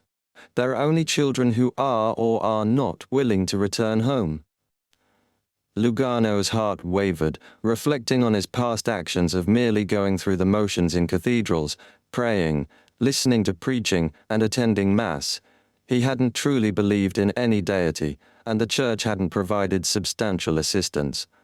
Moreover, if I truly become a believer in Earth Mother, I might gain access to subsequent potion formulas and beyonder ingredients from the Church or the Three Orders. Even if not, I'll surely receive corresponding mysticism. Guidance. Lugano hesitated, finding various excuses to convince himself. Father Montserrat patiently waited, not pressuring him. He simply smiled, anticipating Lugano's decision. Eventually, Lugano raised his hands. "Praise the earth, praise the mother of all things." He responded to Father Montserrat's proselytization in this manner. Father Montserrat's smile broadened as he extended his arms. "Welcome home." Those words oddly warmed Lugano's heart. It felt as though after years of wandering and adventuring, he had finally returned home. Fatigue lifted, and a sense of grounding enveloped him. "Praise Mother Earth." "You!" Lugano crossed his arms over his chest. Father Montserrat nodded and commenced his true preaching. "You believe in the source of life? The mother of all things, the propagation of the fertile land, the symbol of the crimson moon, and reproduction, as well as the destination and the starting point of everything." Lugano listened attentively, committing the information to memory. Though not devout yet, this might become his future sanctuary. He recognized the importance of presenting his good side at all times. Upon returning to the first-class suite, Lugano glanced nervously at Lumion, who was engrossed in studying the southern continent's Teutonese, and stammered, "I'd change my face to Earth Mother." As a fellow Intisian, would he despise and scorn me? Lumion looked up and chuckled. "Then make sure to radiate maternal brilliance. Ludwig is counting on you for some fresh fish." "He doesn't mind at all," Lugano mumbled, not willing to let Ludwig go hungry. He embarked on a busy day. Late at night, after tending to Ludwig until bedtime, Lugano pondered briefly and decided to visit the prayer room. If the door was still ajar, he intended to offer a prayer before retiring for the night. He had to make a good impression right from the beginning. Lugano treaded the dimly lit stairs, approaching the prayer room with cautious steps on the creaking floor. His footfalls grew hushed, wary of disturbing those engaged in prayer and potentially interrupting Father Montserrat's embodiment of Mother Earth's teachings through reproductive activities with a female believer. Reaching the door quietly, Lugano extended his right hand, gently pushing it open. The wooden door eased ajar, revealing a small gap without a sound. "It's not shut tight. Is he truly in the midst of reproduction?" Lugano cautiously peered into the opening. He observed the crimson moonlight enveloping the prayer room and Father Montserrat, draped in a brown priest's robe, standing before the sacred emblem of life. Folding his arms, Father Montserrat swayed gently, as if cradling a newborn child. However, there was nothing within his embrace. Chapter 607, Smell of Food. Lugano's scalp tingled as he found himself in a surreal encounter with Father Montserrat, bathed in the glow of the crimson moonlight. The sight of the priest, cradling an invisible child in his arms, sent shivers down Lugano's spine. Is he carrying a child? An invisible child? The so-called child of God? Frightened by the association, Lugano tried to quickly shut the door before the owner noticed. As if he had wandered into the wrong room, he slipped away without making a sound. Suddenly, Father Montserrat's voice echoed in the air. "Are you here for prayer?" Lugano's eyes tightened, and like a startled wild cat, he swiftly turned and sprinted towards the staircase. All he could think about at that moment was his formidable employer. However, what met his eyes was utter darkness. No staircase with a wooden floor in sight. In the shadows, clusters of pitch-black weeds, with plump wheat, swayed in eerie silence. Lugano's body tensed, uncertain about the unknown that awaited him in this abyss of darkness. "Why did you run?" The weeds parted, revealing Father Montserrat, holding an invisible baby. Behind him, an illusionary, unusually massive oak tree stood tall. Next to the weeds, the oak tree was covered in abnormal growths, forming a chillingly simple and ominous sacred emblem of life. As Father Montserrat, clad in a brown priest's uniform, appeared less than 3 meters away, Lugano swallowed hard, offering a feeble excuse. "It's late, I didn't want to disturb you." Father Montserrat remained cradling his arms, wearing a faint smile. "What did you see?" Every hair on Lugano's neck stood on end, and cold sweat broke out on his back. Struggling, Lugano pointed at Father Montserrat's empty embrace, asking with difficulty, "Why are you doing this?" Father Montserrat responded with a significant tone. "We're all mother's children." Lugano didn't dare to delve further and nodded repeatedly. Yes. We're all mother's children." Father Montserrat didn't allow him to navigate through with platitudes. He deliberately added, "The child of the Great Mother." Great Mother. Although Lugano had anticipated this answer, his heart almost skipped a beat, and his mind went blank upon hearing it. Seeing that Father Montserrat had made it explicit, Lugano had no choice but to inquire, Aren't you a follower of Earth Mother?"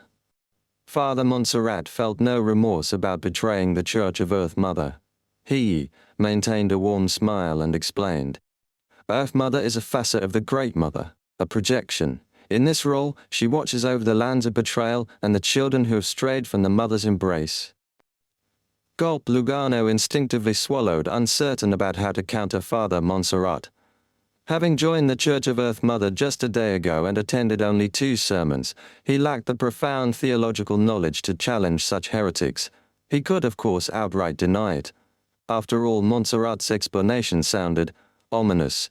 If the priest's words were true, with the Earth Mother Church's resources and factions, the so-called child of God should have already been born in the real world, and the Great Mother would have returned.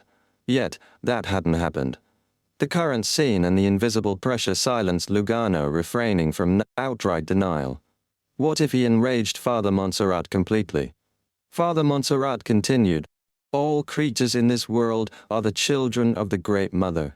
Some were conceived by her, some are descendants of these deities, and some, like you and me, were directly transformed from the flesh and blood of the Great Mother. We share the strongest connection with her." Internally, Lugano couldn't help but retort, "I was born by my mother, not transformed from the flesh and blood of the Great Mother." However, his smile remained more grimacing than joyous. "Don't you find the Great Mother's believers sinister and terrifying?" Father Montserrat smiled and reassured, "There's no need to fear the return of the Great Mother. How can a mother hate her child? You might not know, but there are many worlds beyond ours. The creatures in those places flourish under the watch of the Great Mother, constantly reproducing and growing. I've never heard of any species being eradicated. Instead, their numbers are increasing. Moreover, it's the Great Mother who granted us life. It's her prerogative to reclaim the life she bestowed upon us. We should cooperate willingly." "Cooperate my rear end, you son of a sow."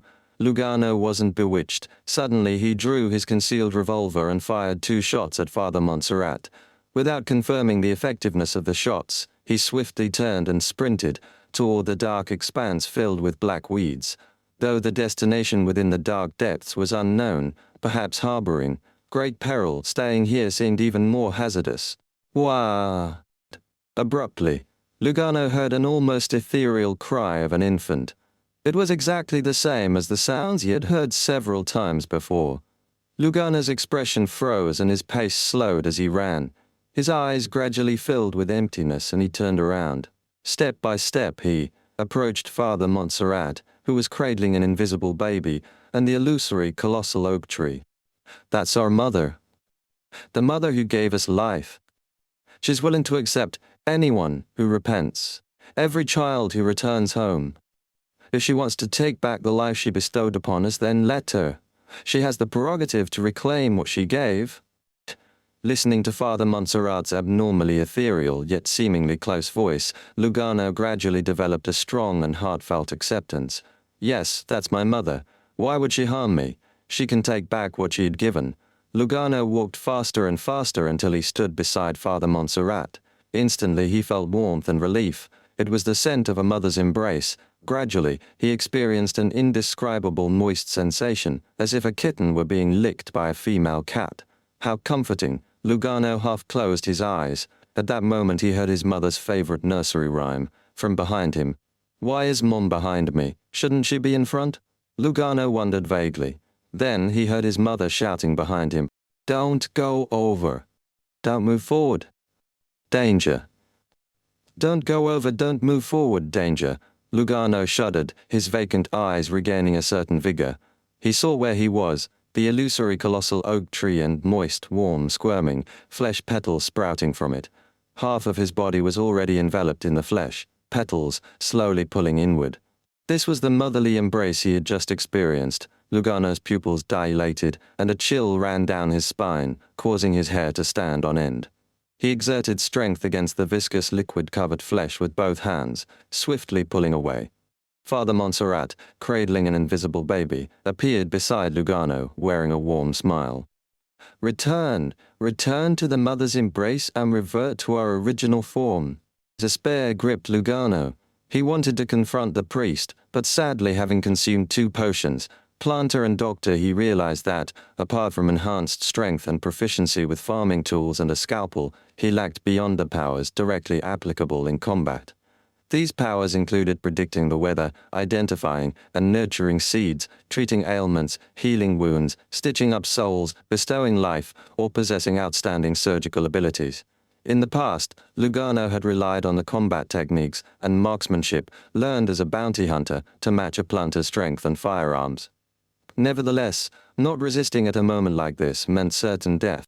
Lugano, an adventurer with a history of killing, faced immense fear as he fired at Father Montserrat and drew a sharp scalpel.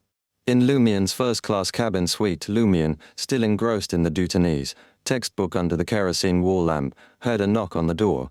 Perplexed, he stood up, opened the door, and found Ludwig.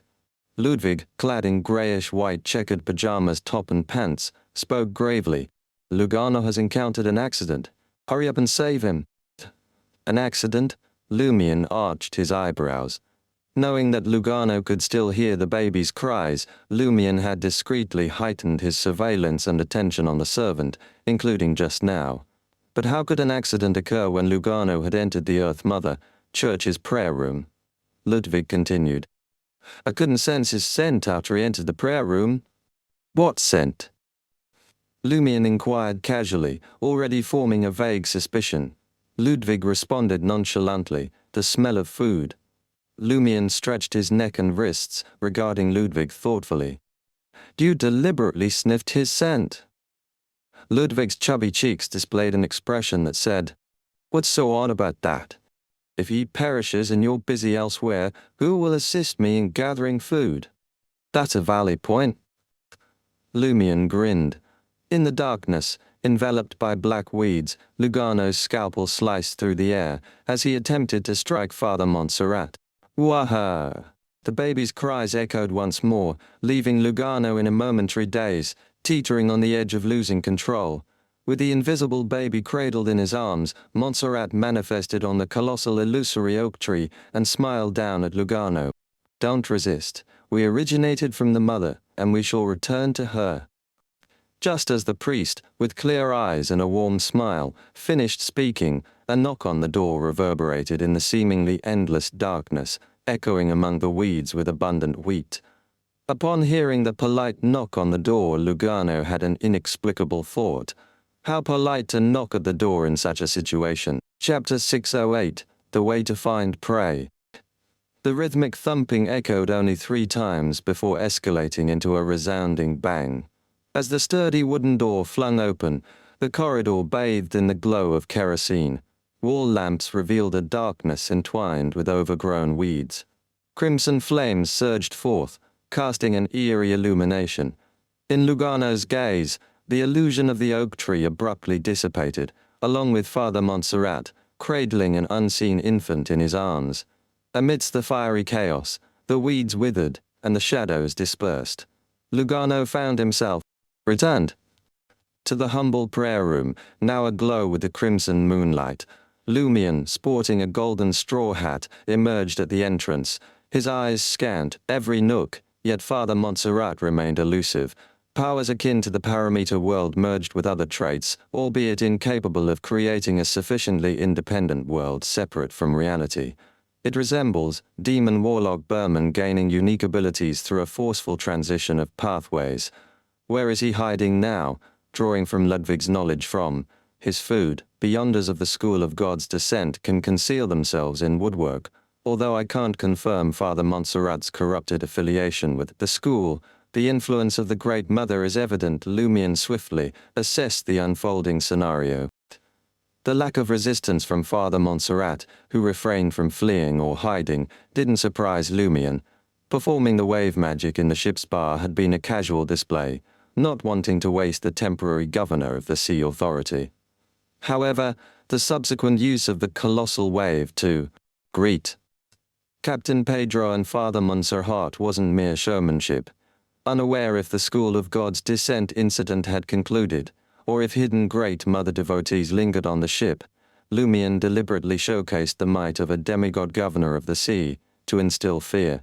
If there were no other Great Mother adherents or lurking threats, his greeting actions could be seen as showmanship, but if danger lurked, it would make the elusive elements cautious, forcing them to retreat deeper into hiding.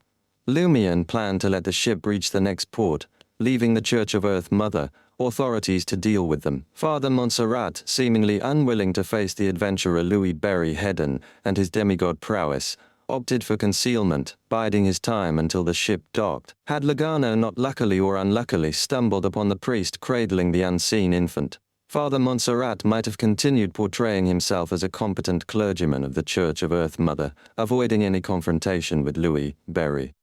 Father Montserrat is a believer in the Great Mother. He was cradling an invisible baby. Lugano hastily reported to Louis Berry, now realizing the gravity of the situation. Cradling an invisible baby he could be hiding within the ship's woodwork. Lumion scanned the surroundings, inspecting chairs, the floor and the sacred emblem of life adorning the wooden wall.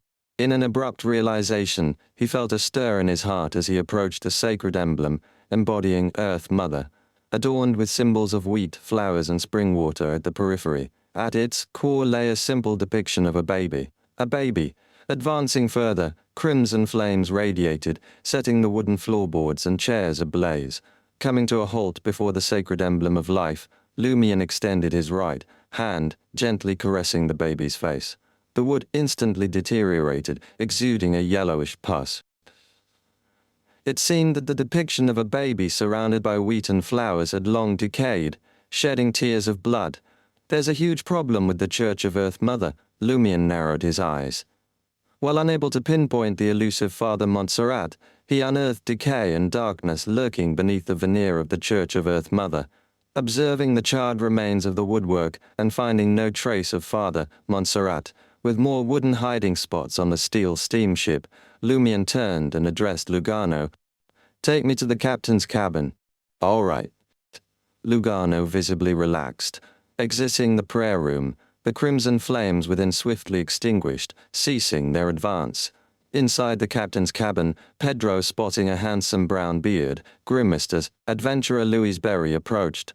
Experienced as he was, he knew that there might be trouble on the ship. During the School of God's descent incident, adventurer Louis Berry had only dispatched a servant to explain matters.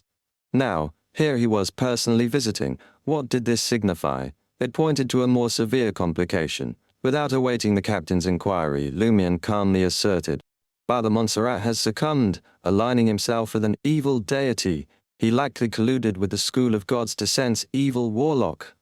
Captain Pedro's mind jolted as if struck by a rod, momentarily buzzing and going blank. After a brief pause, he cautiously inquired, Have you already killed him? Oh, not yet, Lumion truthfully responded. He escaped the prayer room and is now in hiding. Dispatch a telegram promptly, reporting this to the Church of Earth Mother and the Phainopota government. My servant will provide the details. In the face of Louis Berry's authoritative directive, Captain Pedro yielded without resistance. He shifted his attention to Lugano, absorbing the account of his conversion, and Father Montserrat's description, cradling an invisible infant. Upon hearing the revelation, Pedro wore a bitter expression, and admitted, I did sense something amiss with Father Montserrat, but I never anticipated it to be this grave. What's the issue? Lumion inquired. Pedro sighed, explaining, He's a favored, a beyonder of the earth pathway, the most orthodox clergyman. Typically, he needs a blessed's help to conduct Mass, preach to believers, and guide others into the church. However, he's the only favored on this ship without a blessed. I initially thought the shortage of staff in Port Santa was due to the sea prayer ritual, so I didn't pay much heed. But now, with Father Montserrat's fall, only with the assistance of a blessed can one conduct Mass and preach to believers. There's no blessed following him. Lumion had previously learned that favored of the Church of Earth Mother needs at least one second in command, blessed for their decisions to be considered valid. Otherwise, it risks being perceived as an influence of an evil god or a demon, an evil god, that Great Mother. Combined with recent events and his prior knowledge, Lumion suddenly grasped why the Church of Earth Mother maintained two distinct systems, blessed and favored, rather than merging them. Madam Magician of the Apprentice Pathway had mentioned occasional influence from the celestial worthy, unsure if it was a revelation from Mr. Fool. Similar to the celestial worthy of heaven and earth for blessings overseeing the apprentice, seer, and marauder pathways, the Great Mother likely stood atop the planter, apothecary, and villain pathways. As a result, favored beyonders of the planter and apothecary pathways would also be under the influence of the Great Mother. The origin of the revelation, whether from Earth Mother or the Great Mother, remained unclear. Confirmation required the input of blessed from pathways outside these two. Simultaneously, Blessed monitored the status of the favored. That explains it indeed. There is a profound and serious reason behind this seemingly absurd, wasteful, and unreasonable system design, Lumion concluded. Without further words, he instructed Captain Pedro, Send the telegram. After the captain relayed Father Montserrat's situation to the Phainopota, government and the Church of Earth Mother, Lumion contemplated how to locate Father Montserrat, considering the vast sea surrounding them. Unless Father Montserrat possessed teleportation or exceptional underwater travel abilities, he could only be hiding somewhere on the ship. Lumion dismissed the idea of involving his Major Arcana cardholder for such a trivial issue and resolved to devise a solution himself. Could I use the ship's megaphone to insult the Great Mother, provoking Father Montserrat to reveal himself? The challenge lies in the inability to lock onto a target, potentially yielding less than optimal results, burning all the ship's woodwork. Seems like a last resort due to the presence of valuable goods in wooden crates. Borrowing a bottle of prophetic concoction from Franca, it requires a fresh corpse. Additionally, if Franca is involved, I could get her to directly employ magic mirror divination, playing the Symphony of Hatred bone flute and informing passengers to cover their ears prior to that. But it only reduces damage without averting the effects, right? Ask Ludwig if he recalls Father Montserrat's small also. Yes, I can give it a try. Lumion quickly came up with several solutions and decided to systematically test each one, reserving seeking help as a final option. He bid farewell to the captain and, under the cover of night, led Lugano back to the first-class cabin suite. Do you recall Father Montserrat's scent? Lumion inquired of Ludwig. Ludwig shook his head. No direct contact. Fair enough.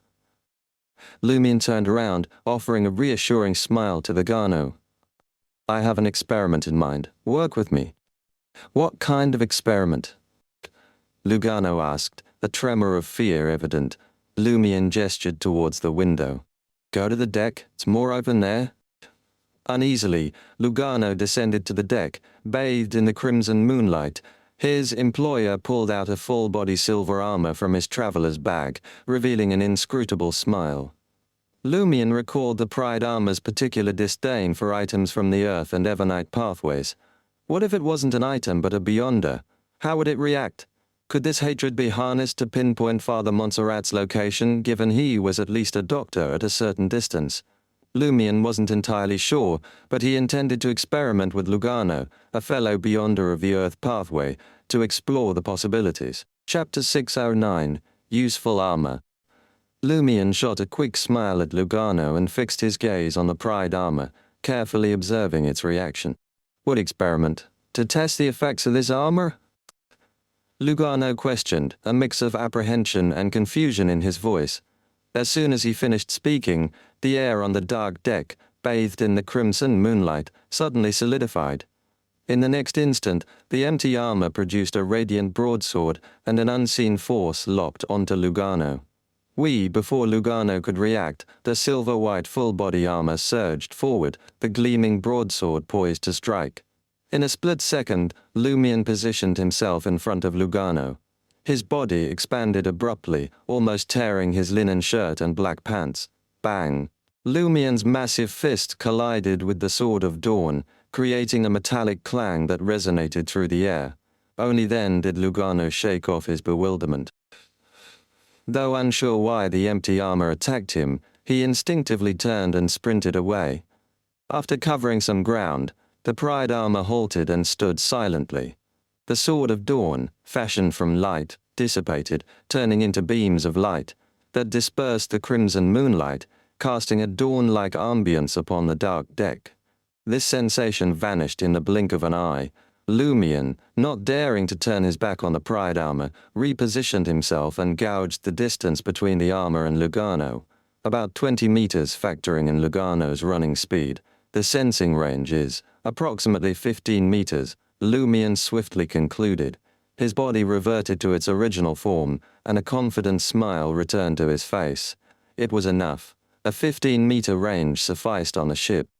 He stowed away the Pride armor and addressed Lugano, who was still making his way to the bow. The experiment is over. Huh?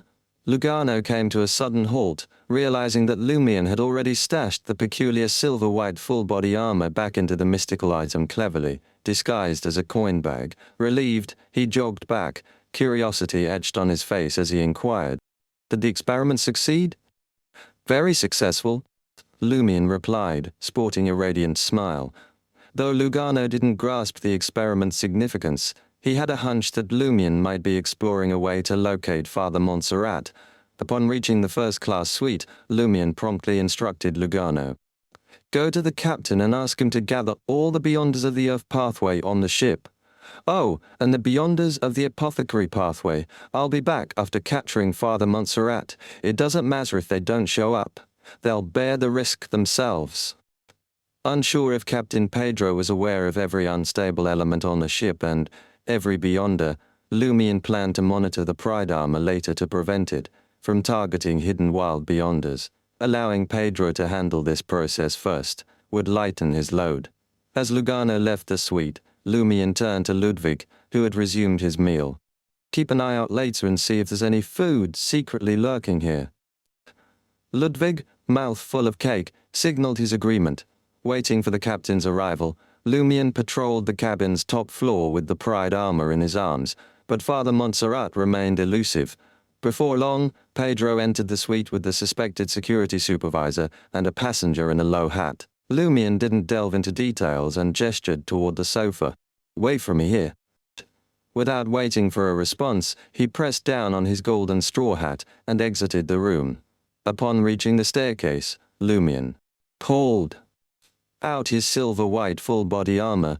Gripping the sealed artifact's armpits firmly with both hands, he methodically, patrolled each level of the cabin. Whenever he approached a distance less than 15 meters from his suite, Lumion exercised extra caution, yet the Pride armor refrained from attacking anyone. Could it be that, beyond 5 meters and with several layers of obstruction, the armor wouldn't exhibit any additional reactions? Lumion speculated as he descended floor by floor. After nearly half an hour, he descended to the cargo cabin at the bottom. Before maneuvering past stacks of wooden crates, the Pride armor in Lumion's grasp suddenly quivered, breaking free from his control. The silver-white full-body armor morphed a radiant broadsword. Advancing in 2 strides, it swung at a wooden box tucked in the corner. With a resounding clang, the wooden box splintered, and a handful of steel ingots spilled out. At the same moment, Montserrat's clean, youthful visage emerged from the broken box, materializing his entire body. Confronted by the gleaming broadsword of light once more, the priest's initially sturdy frame bulked up, as if transforming into a formidable brown bear. Bang! With a powerful palm strike, he sent the sword of dawn hurtling, landing atop a wooden crate of goods behind him. This strength rivaled that of a true giant bear. As Father Montserrat skillfully parried the Pride armor's onslaught, Lumion, donned in a linen shirt, black vest, and a golden straw hat, materialized swiftly, beside a stack of wooden crates behind him. Tsa! 2 beams of white light shot from Lumion's nostrils, hitting Father Montserrat before he could even react. Instantly, the priest's gaze lost focus, and he crumpled to the ground, unconscious. With this turn of events, vitality surged through his body like a steam engine, operating at full throttle. The robust vitality manifested as an incredibly potent self-healing ability, swiftly restoring Father Montserrat's spirit. The spell of Harumph bore a resemblance to psychic piercing, both targeting the spirit body and proving challenging to defend against. However, while the latter induced uncontrollable pain, trapping the target, the former added a sleep-inducing or unconscious state to the spirit body, a different form of harm. Since it was an injury, it could be healed. Empowered by the vigorous vitality's transformation, Father Montserrat's closed eyelids twitched as his eyeballs moved beneath them. He nearly woke up before hitting the ground. Yet for Lumion, a mere second of restraint from the spell of Harumph was sufficient. Considering that Father Montserrat might also be a product of human refinement, some abilities might not be effective. Lumion lunged at him, extending his right hand. In his open palm, crimson flames coiled and compressed, forming a solid-looking sphere. Simultaneously, the Pride armor raised the sword of dawn once more. Just as Father Montserrat opened his eyes and instinctively regained balance, he caught sight of Louisberry's jade-green eyes, the dangerous crimson fireball, almost white, and the broadsword of light slashing toward his head from the corner of his vision. With only a moment to react, he twisted to the side to evade the sword of dawn, but Lumion pressed the crimson, nearly white fireball against him. Boom! In a resounding explosion, Father Montserrat was sent hurtling through the air. Flesh and blood erupted from his right shoulder to his abdomen, bones fractured, and squirming internal organs were laid bare. His right arm dangled, on the verge of detachment. Yet, the robust vitality within Father Montserrat persisted. Flesh and blood wriggled within the gaping wound, miraculously healing. Thud! Father Montserrat crashed to the ground, accompanied by the heavy footsteps of the Pride armor and the luminous slash of the broadsword. Lifting his finger, the blood and flesh expelled from his body during the explosion swiftly coalesced, transforming into a blurry, thin, blood-colored figure. This figure lunged at the silver-white full-body armor, enveloping it and infiltrating its form. Abruptly, the cargo hold was bathed in sunrise gleam. The blood-colored figure dissolved, gradually fading away. The sunrise gleam was gentle, sparing Father Montserrat the instinctive need to shut his eyes. Consequently, his gaze reflected crimson, nearly white flaming ravens. A dozen or so fire ravens circled Lumion, who casually kept one hand in his pocket. Their eyes fixed on Montserrat, tracing distinct trajectories as they soared. Their aim was clear: to shred the target's body and set each piece of flesh ablaze, preventing recovery even with his potent self-healing abilities. When each fragment was spaced 20 to 30 centimeters apart, their self-healing powers struggled to reunite them. This wasn't flesh and blood magic. Father Montserrat's pupils dilated, and his mouth instinctively opened, emitting a sinister yet intimate voice. With the accompanying voice, a dense darkness descended, and wheat-filled weeds sprouted, devouring the sunrise gleam that bathed the warehouse.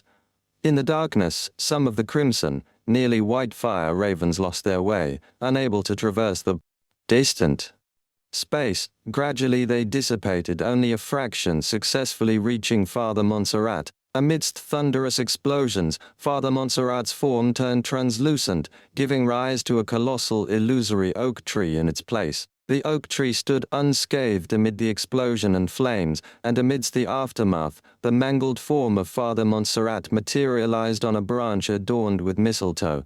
He cradled his arms as if holding an invisible infant. Gazing at Lumion, he wore a genuine smile. "So you're not a demigod?" "Wah!" For the first time, Lumion heard the ethereal hollow cry of the baby. "Wah, wah, wah!" Amidst the relentless cries, Lumion felt his vitality draining away. Gradually, weakening, even his consciousness began to waver. The depleted vitality seemed to flow towards the invisible baby in Father Montserrat's embrace, transforming into its nourishment. Chapter 6:10 New Life. In the face of the infant's cries, which gradually weakened him, Lumion teleported immediately to Father Montserrat's side, launching a powerful attack to disrupt the impending impact. Yet, in that very moment, he observed the pride armor freezing in place upon hearing the infant's cry. Suddenly, it crouched down and plunged the Sword of Dawn into the ground covered in dark weeds.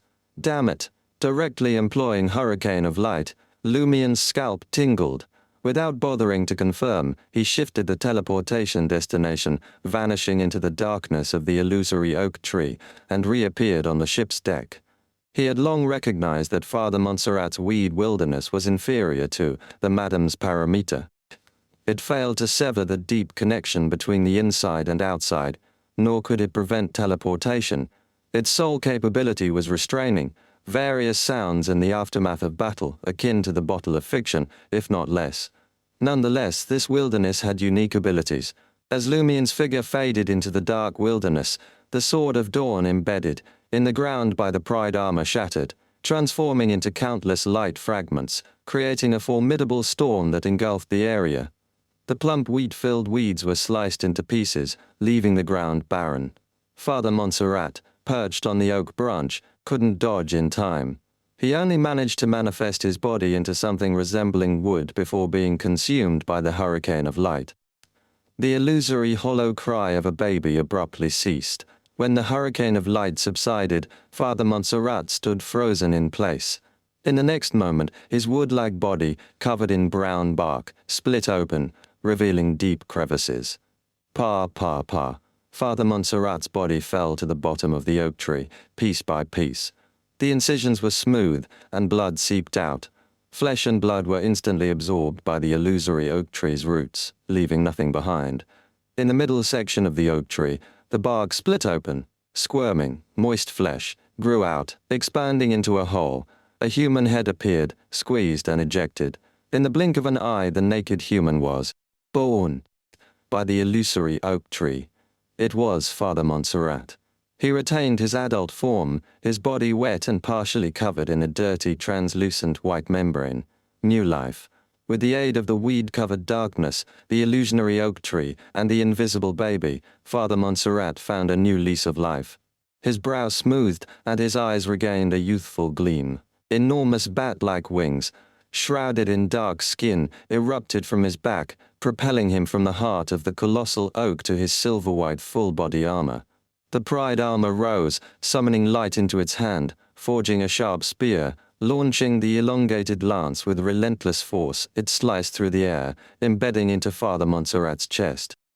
Father Montserrat's bat-like wings enveloped him, and his form shattered into palm-sized black bats. In a mesmerizing dance, the bats circled behind the pride armor, reforming into Father Montserrat, adorned with a grimy membrane. Father Montserrat's body expanded, morphing into a colossal bear. From his palms sprouted sharp claws etched with enigmatic patterns. With a forceful swipe, he etched 5 deep gouges onto the pride armor's back, unveiling its hollow interior. The pride armor froze, and the air itself seemed to still. Before Father Montserrat could launch another assault, he noticed the silver-white, full-body armor pivoting without warning. Condensing hammers, axes, and flails made of light, it slashed at Father Montserrat frenziedly. Father Montserrat lowered himself, shrinking to the cleared ground, inching towards the illusionary oak tree. The ground beneath him caved, forming a rift. In that moment, Lumion, sensing the end of the hurricane of light, teleported back into the darkness. To his surprise, Father Montserrat stood unscathed, devoid of the brown priest's attire. Undeterred, Lumion retrieved the Symphony of Hatred bone flute from his traveler's bag. Seizing the moment while the pride armor entangled Father Montserrat, preventing the transmission of sound to the outside world, Lumion aimed to play a melody learned from Port Santa's various celebrations, composed by a Church of Earth Mother Saint for a bountiful harvest. Typically, Lumion would don the flog boxing gloves. Teleport closer, stimulate some desire or emotion in Father Montserrat through a punch, and then play the Symphony of Hatred to trigger flog's after effects. However, Lumion abandoned this well-practiced routine. The peculiar illusionary oak tree on the battlefield gave him pause. Father Montserrat had carried an invisible baby, possibly a child of God. Wearing the flog boxing gloves could attract attention and danger.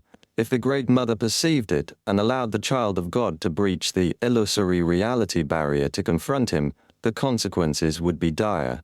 Moreover, Lumion suspected that heretics like Montserrat harbored evident psychological issues, making their mental states unpredictable. Playing the Symphony of Hatred directly could exploit this vulnerability, much like how he and Mr. K detested hearing others play the Symphony of Hatred. Uncertain about which weakness might be triggered or the ensuing changes, Lumion planned to roll with the uncertainties. Just as Lumion raised the Symphony of Hatred to his lips, an eerie chill crawled down his spine. Wah! The spectral baby's cries reverberated, mere inches from him. The baby's cries morphed into laughter, as if engaged in an intriguing game with Lumion. An inexplicable stiffness gripped Lumion, freezing him momentarily. A cold aura infiltrated his body, spreading gradually to his abdomen. As his life began to ebb away, merging with the cold aura, the baby in his ear oscillated between mournful wails and gleeful laughter. Without hesitation, Lumion plunged his consciousness into his right hand, activating Blood Emperor Alista Tudor's residual brand. A violent and frenzied aura erupted from Lumion, enlarging him without relying on his compression strength. Tangible bloodlust filled the air.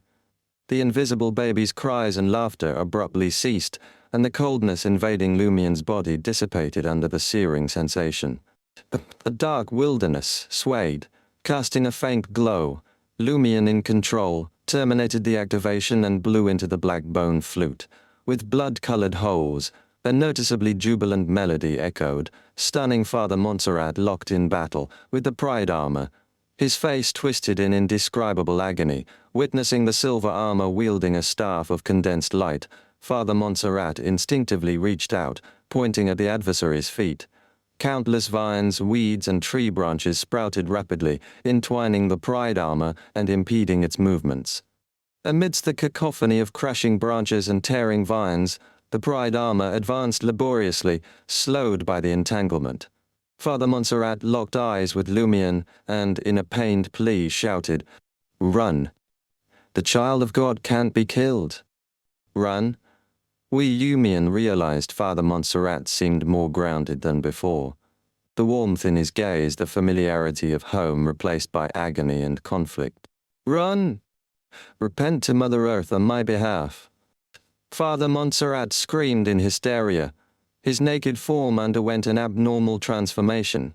Organs, symbolic of creation and incubation, sprouted under the translucent filthy white membrane, intertwining in a horrific display. Repent to Mother Earth? Lumion vaguely understood Father Montserrat's current state. His corruption appeared incomplete, retaining a side that clung to faith in Earth, Mother, resulting in a split personality. Typically, the normal persona remained, suppressed by the corrupted one. Is this the problem that the symphony of hatred triggered, allowing Father Montserrat's normal personality to temporarily gain an advantage and regain control of his body? Lumion sighed, but this didn't prevent him from condensing crimson fireballs that were nearly white, launching them towards the mutated Father Montserrat. Montserrat's countenance shifted between frigidity and anguish. His body alternated between evasion and restraint. With all his might, he exclaimed, "The child of God cannot be killed, only banished." As Father Montserrat spoke, the crimson fireballs, nearly white, exploded upon him. The silver-white pride armor breached the obstruction of vines and branches, charging forward with a light conjured staff. Rumble. Upon the fireball's detonation, the fallen Father Montserrat wrested control of his body, attempting to retreat underground. In that instant, Lumion materialized behind him, brandishing the black bone flute. Lumion teleported into the explosion's epicenter, unconcerned about the potentially severe injuries from the formidable shockwave. The fireball was a decoy. The true lethal strike he primed was the symphony of hatred. Lumion thrust the black bone flute with blood-colored holes into Father Montserrat's diminishing neck. Rumble. The expanding flames engulfed them both. Chapter 611. True Name. Rumble. As Lumion's body was ripped apart by the explosion, he drew upon an ascetic's tolerance for pain and a pyromaniac's resistance to burning, activating the black mark on his right shoulder once again. Alongside Father Montserrat, whose neck had been pierced by the symphony of hatred, he vanished into the swirling flames, reappearing at the edge of the dark wilderness. His linen shirt, black vest and dark pants lay in tatters. The exposed parts were mangled and charred, revealing white bones in some places. Father Montserrat, close to death, had the filthy translucent white membrane on, his body torn and burned away by the explosion. The mutated naked body with various organs below was dented and charred, with flesh and blood constantly peeling off. Snap. As the first piece of flesh landed on the edge of the weed-covered darkness, it suddenly seeped in, as if absorbed by the soil. Witnessing this, Lumion's heart stirred. He grabbed Father Montserrat's body and activated teleportation once again. They left the dark wilderness and materialized on the deck bathed in crimson moonlight. Simultaneously, the illusory oak tree in the depths of the cargo hold shed its bark, revealing moist, slippery flesh. The blood-filled flesh began to squirm, but only a palm-sized figure emerged. The figure, nearly the same size as the blob of flesh that had dropped from Father Montserrat and been absorbed by the wilderness, had clear eyes and a youthful appearance, resembling Father Montserrat, who had shrunk countless times. Father Montserrat's eyes were glazed, and his expression was rigid, showing no signs of intelligence. The silver-white pride armor rushed over and swung the recondensed light, hammer down, flattening the pixie-like Father Montserrat and turning him into a bloody pulp. Dawn lit up, melting the meat paste quickly. The illusory colossal oak tree instantly became more transparent, and the black wilderness with weeds rapidly disintegrated. In the blink of an eye, the abnormal scene vanished. The cargo hold returned to its original state, but many wooden boxes had shattered, and the steel walls and floor bore obvious depressions and deep marks. Elsewhere, Lumion drew the symphony of hatred's black bone flute and observed, as Father Montserrat's blood dripped onto the steel deck without soaking in. Just as he breathed a sigh of relief, he heard Father Montserrat, who had fallen to the ground and entered a dying state, weakly but persistently shout, "To banish the child of God you must grasp his true name." His true name is? Suddenly Father Montserrat's voice vanished, but his mouth continued opening and closing. The illusory, hollow cry of a baby echoed in Lumion's ears once more. Unlike before, the cries were distant, as if in another world. Lumion's body didn't stiffen or turn cold, rendering him immobile. Is the invisible child of God still wary of the Blood Emperor's aura? Is this instinctive fear? Lumion quickly surveyed the surroundings and realized that the crimson moonlight on the deck, or rather around him, had vanished. The area became abnormally dark, preventing even the sound of seawater splashing. Wah, wah, wah. Wah, wah. The baby's cries persisted, growing louder and clearer. Lumion abruptly lowered his head, fixing his gaze on the breathless Father Montserrat and the stomach of the corpse before him. At some indeterminate moment, the stomach bulged as if something writhed within. Despite the already gaping wounds, a demonic blood-red glow emanated from the belly. Lumien's eyes narrowed slightly as he knelt on one knee, extending his right hand, which grasped the symphony of hatred, towards Father Montserrat's distended stomach. A gentle stroke of the black bone flute cleaved open the blood-red stomach, revealing blood-stained intestines and internal organs. There was no sign of the so-called child of God or a moist, filthy baby. Poof! A substantial amount of transparent, pale yellow liquid spewed out from the ruptured, blood-colored stomach, splattering the surrounding deck. Wah! Wah! Wah! The baby's cries intensified, piercing and shrill, drawing closer to Lumien. He seemed to be gradually overcoming his fear of the Blood Emperor's aura out of anger and hatred. I need to find a professional to banish this invisible child of God. Lumien, whose current spirituality allowed him 2 uses of spirit world traversal, planned on seeking assistance. Hunters weren't experts in such matters, yet after activating the black mark on his right shoulder, Lumien realized he couldn't sense the spirit world or the coordinates he had once held. The abnormal darkness induced by the child of God's cries appeared to seal off this area. This was closer to parameter. I can't find help, summon a messenger or pray to high-level existences. Lumien's eyes narrowed as his heart sank. At that moment the invisible child of God's cries drew nearer, causing Lumien's body to stiffen and turn cold once again. As panic surged Lumien, a conspirer swiftly devised a new plan. Exorcism, spell, one of the 5 ritualistic magics from Alm's monk, capable of dispelling wraiths and evil spirits. The unborn child of God, invisible in the real world, bore a resemblance to wraiths or evil spirits. Lumien, untroubled by the need for a specific target in his exorcism spell, could firstly use his name. Secondly, he could pray to Mr. Fool. The proximity-based response of the seal on his chest, due to the severed connection with the outside world, would provide the necessary level and strength. An ascetic Lumien could simplify parts of the exorcism spell for a quick completion. The hitch was the requirement for the target's real name and an item frequently carried. Lumien lacked both. His gaze shifted to Father Montserrat's open and deflated stomach, searching for something relevant. If unsuccessful in a minute, he planned to unleash Blood Emperor Alista Tudor's aura, attempting to scare away the invisible child of God and break through the abnormal darkness for an indirect banishment. After scanning the area a few times, Lumien's gaze fixed on the chaotic, blood-stained intestines. Amidst them lay a short, flesh-colored, blood-stained strip, clearly not fully developed. To what? An incomplete umbilical cord of the child of God. If it's truly an umbilical cord, it's closely tied to the child of God, connected to his flesh and blood. I don't even need to know his true name to succeed in the exorcism spell. Lumien retracted the symphony of hatred and tore off the suspected incomplete umbilical cord. The illusory baby's cries intensified. Lumien shuddered and chuckled. Thank you for confirming it for me. He held the incomplete umbilical cord and danced a rhythmic, distorted, primitive dance. As Lumien danced, he constantly bent down, using the umbilical cord to draw corresponding symbols on the deck with Father Montserrat's blood. He simplified the patterns he needed to complete, straightened his body, and pressed his left palm, creating a crimson, nearly white flame on the symbol. Then he placed the umbilical cord into the flames.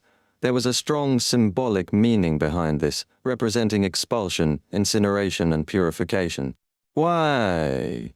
The baby's cries heightened, sending a shiver down Lumien's spine, causing his body to tremble slightly. Swiftly, he positioned a lit candle atop the flame and umbilical cord. Stepping back, he recited in Hermes. The fool that doesn't belong to this era, the mysterious ruler above the grey fog, the king of yellow and black who wields good luck. As the honorific name of Mr. Fool echoed, a wispy grey fog enveloped the surroundings. The unseen baby's cries diminished, echoing in a haunting hollowness. Feeling a burning sensation in his left chest, Lumien advanced 2 steps with a determined expression. He grasped the smouldering umbilical cord, flicked it thrice, and returned it to its place. He continued, I beseech your assistance. I implore you to banish the object connected to this umbilical cord. In an instant, the crimson, nearly white, flames tainted the grey fog, burning more intensely. The umbilical cord swiftly charred, revealing Father Montserrat's transparent face marked by explosions and blood. The hollow baby's cries faded into the distance. Father Montserrat's spirit involuntarily retreated, relief evident on his pained face. He was also connected to the umbilical cord, and he was now a ghost. With difficulty, Father Montserrat raised his hands and shouted, "Life's precious embrace, the harvest's grace. Praise the earth, praise the mother of all things." His transparent spirit body rapidly dissipated into the darkness. The invisible child of God emitted a shrill cry filled with hatred and curses. The cry echoed in Lumien's head, making him feel as if he had endured psychic piercings repeatedly. He became extremely weak, his thoughts consumed by the pain in his soul, losing perception of the outside world. Upon recovery, the abnormal darkness on the deck had vanished, and the crimson moonlight returned. The symbols on the ground and the grey fog-colored flames disappeared, leaving only the quietly burning candle and the charred umbilical cord. After a brief pause, Lumien bent down to extinguish the candle flame. Pressing his hand to his chest, he whispered, "Thank you, Mr. Fool." After stowing away the remnants of the umbilical cord and the ritual candle, Lumien cast a glance at Father Montserrat's still uncharacteristic corpse. He unleashed his compression power. His spirituality restored, weakness eased, Lumien finally felt confident enough to return to the cargo hold. Silently, he packed the Pride armor into his traveler's bag. Completing this task, he changed into tattered clothes and tended to his exposed wounds briefly. Enduring the pain, he returned to his suite as if nothing had occurred. Addressing the captain, Pedro, and the others, he declared, "The problem has been resolved. Father Montserrat's corpse is on the deck. His belongings will be handed over to the Church of Earth Mother. Right, a blessed." Lumien harbored no intention of claiming the Church of Earth Mother's items. Captain Pedro and the others departed in bewilderment to verify the deck situation. Lugano approached Lumien and whispered, "Is Father Montserrat really dead?" "You can take a look at his corpse," Lumien replied with a smile. Intending to instruct the servant to provide treatment, Lugano frowned and said, "But I vaguely heard his voice earlier. He seemed to be shouting the name of the so-called Child of God." Shouting the so-called Child of God's name? Back then, Father Montserrat had, indeed, shouted the Child of God's true name, but due to special reasons, it hadn't reached the real world. Only Beyonders nearby corrupted by the Child of God could hear it. Lumien pondered and said to Lugano, "That was before Father Montserrat's death. What name did he call out?" Lugano heaved a sigh of relief and recalled, I think it was. Finally he remembered and recited the pronunciation. "Yes, Omibella." Chapter 6:12, Daybreak. Omibella. Termiboros' resonant voice reverberated in Lumien's ears, as he echoed Lugano's words. "You've heard of that?" Lumien hadn't anticipated Termiboros, who had maintained silence for a considerable time, mentioning a name that left no impression on him. "No, I've never heard of it before today." Lugano thought it was a question, directed at him. Termiboros fell silent, offering no response.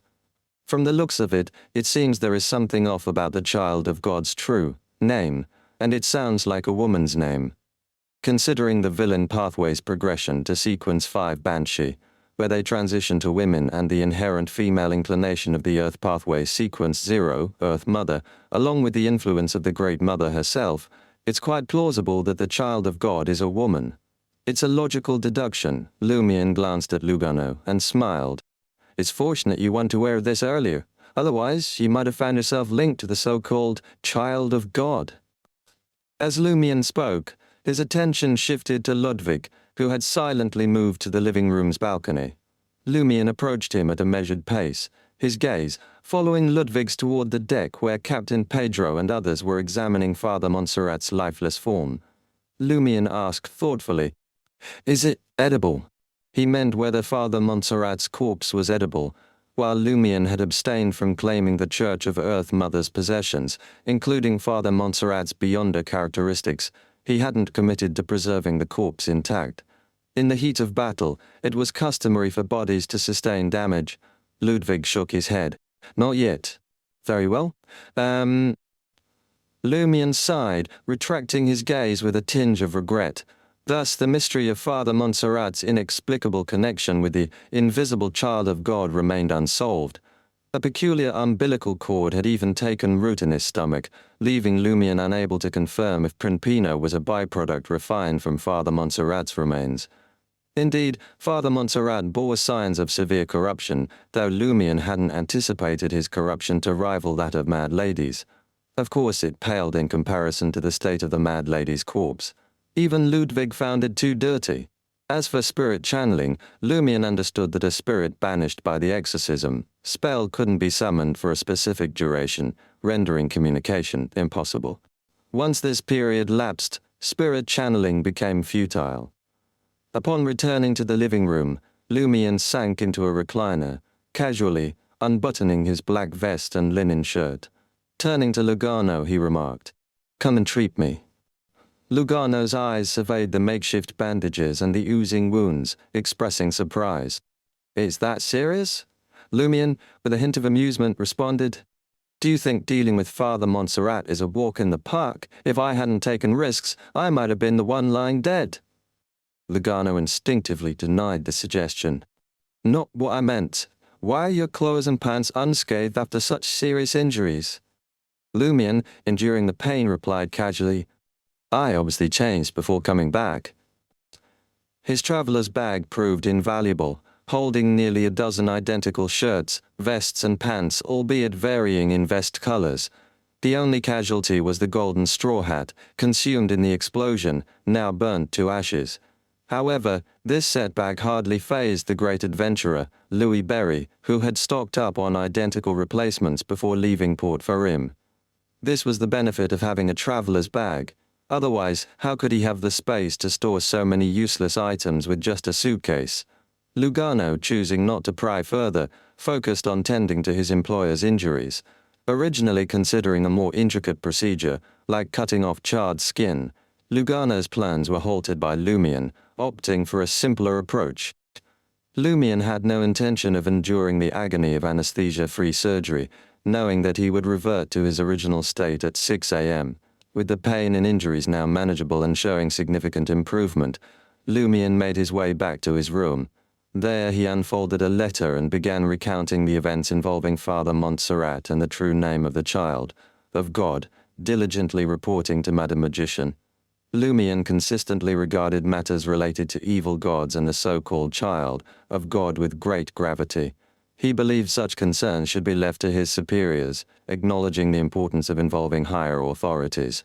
Had Mr. K possessed a messenger, Lumian would have promptly dispatched a modified copy to inform the Aurora Order Oracle of the situation. The next course of action wasn't within the purview of an ordinary member like him or minor arcana. It was a concern for others to address. Observing a shared stance between the Tarot Club and the Aurora Order in combating evil gods, especially those breaching the barrier, Lumian recognized his responsibility as both a minor arcana card holder in the Tarot Club and an official member of the Aurora Order. After meticulously recording the details, including Termi Boraz's reaction, Lumian summoned the doll messenger, engaged in a recent dispute with Ludwig and being in proximity to the other party. The doll messenger swiftly arrived and departed. It seldom lingered, avoiding casual conversations. In a clean and refreshing bedroom of Lowen Kingdom, Backland, Madame Magician lay peacefully in bed, immersed in a restful slumber. Abruptly, she sat up, a puzzled expression crossing her face. Spirituality warning. Is something significant about to unfold? Madame Magician, having just poured a glass of Sonia blood wine and not yet delved into her astromancy, was surprised to see the doll messenger materialize on her desk. It placed a folded letter next to a dark red fountain pen. Lumian's letter. Has he unearthed the issue with the Earth Mother Church's priest? I didn't guide him in vain, Madame Magician mused, letting the glass float in midair. She picked up the letter and unfolded it. As she read, her expression underwent a sudden change and she softly repeated the name. Omebella. The true name of the invisible child of God is this? Was my spiritual warning connected to it? This is something worth discussing at the Tarot Club's regular gathering. After a moment, Madam Magician used astromancy to indirectly verify the information. She then seated herself and observed as the dark red fountain pen levitated. Removing the cap, she began to inscribe her thoughts on the faux goatskin. Omabella is a name shrouded in the fog of history. It carries a potent symbolic meaning in mysticism, DS. Using Omabella as the child of God's true name, I don't know if it's tied to the mysteries of the Second Epoch when the ancient gods, predating the ancient sun god, ruled the land, or if the Great Mother is employing intense mystical symbolism to gradually erode Earth Mother's authority and even Earth Mother herself. If we can unravel the secrets of the ancient era, we might find an answer. The one the Aurora Order believes in might know something.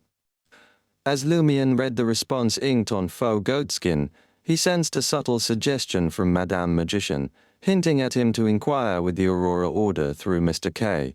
He continued reading. Simply put, Omabella belongs to the ancient giant race, once known as the goddess of harvest during the era when ancient gods held sway. I can't divulge more at this time. No need to delve into this matter specifically. If you come across the Earth Mother Church's favored, night stalkers, or members of the School of God's Descent, keep a vigilant eye. We'll handle the follow-up. Of course, when the time comes, we might assign you one or two minor missions. The goddess of harvest indeed linked to the earth pathway, Lumion pondered as he burned the letter with crimson flames. Returning to bed, he feigned sleep attuned to the ship's movements. With the sunrise, his body swiftly healed, and the day unfolded without unexpected incidents. Lumion returned to the living room and addressed Lugano, who had been awake for an hour, showing signs of a restless night. Still hearing the baby crying? No.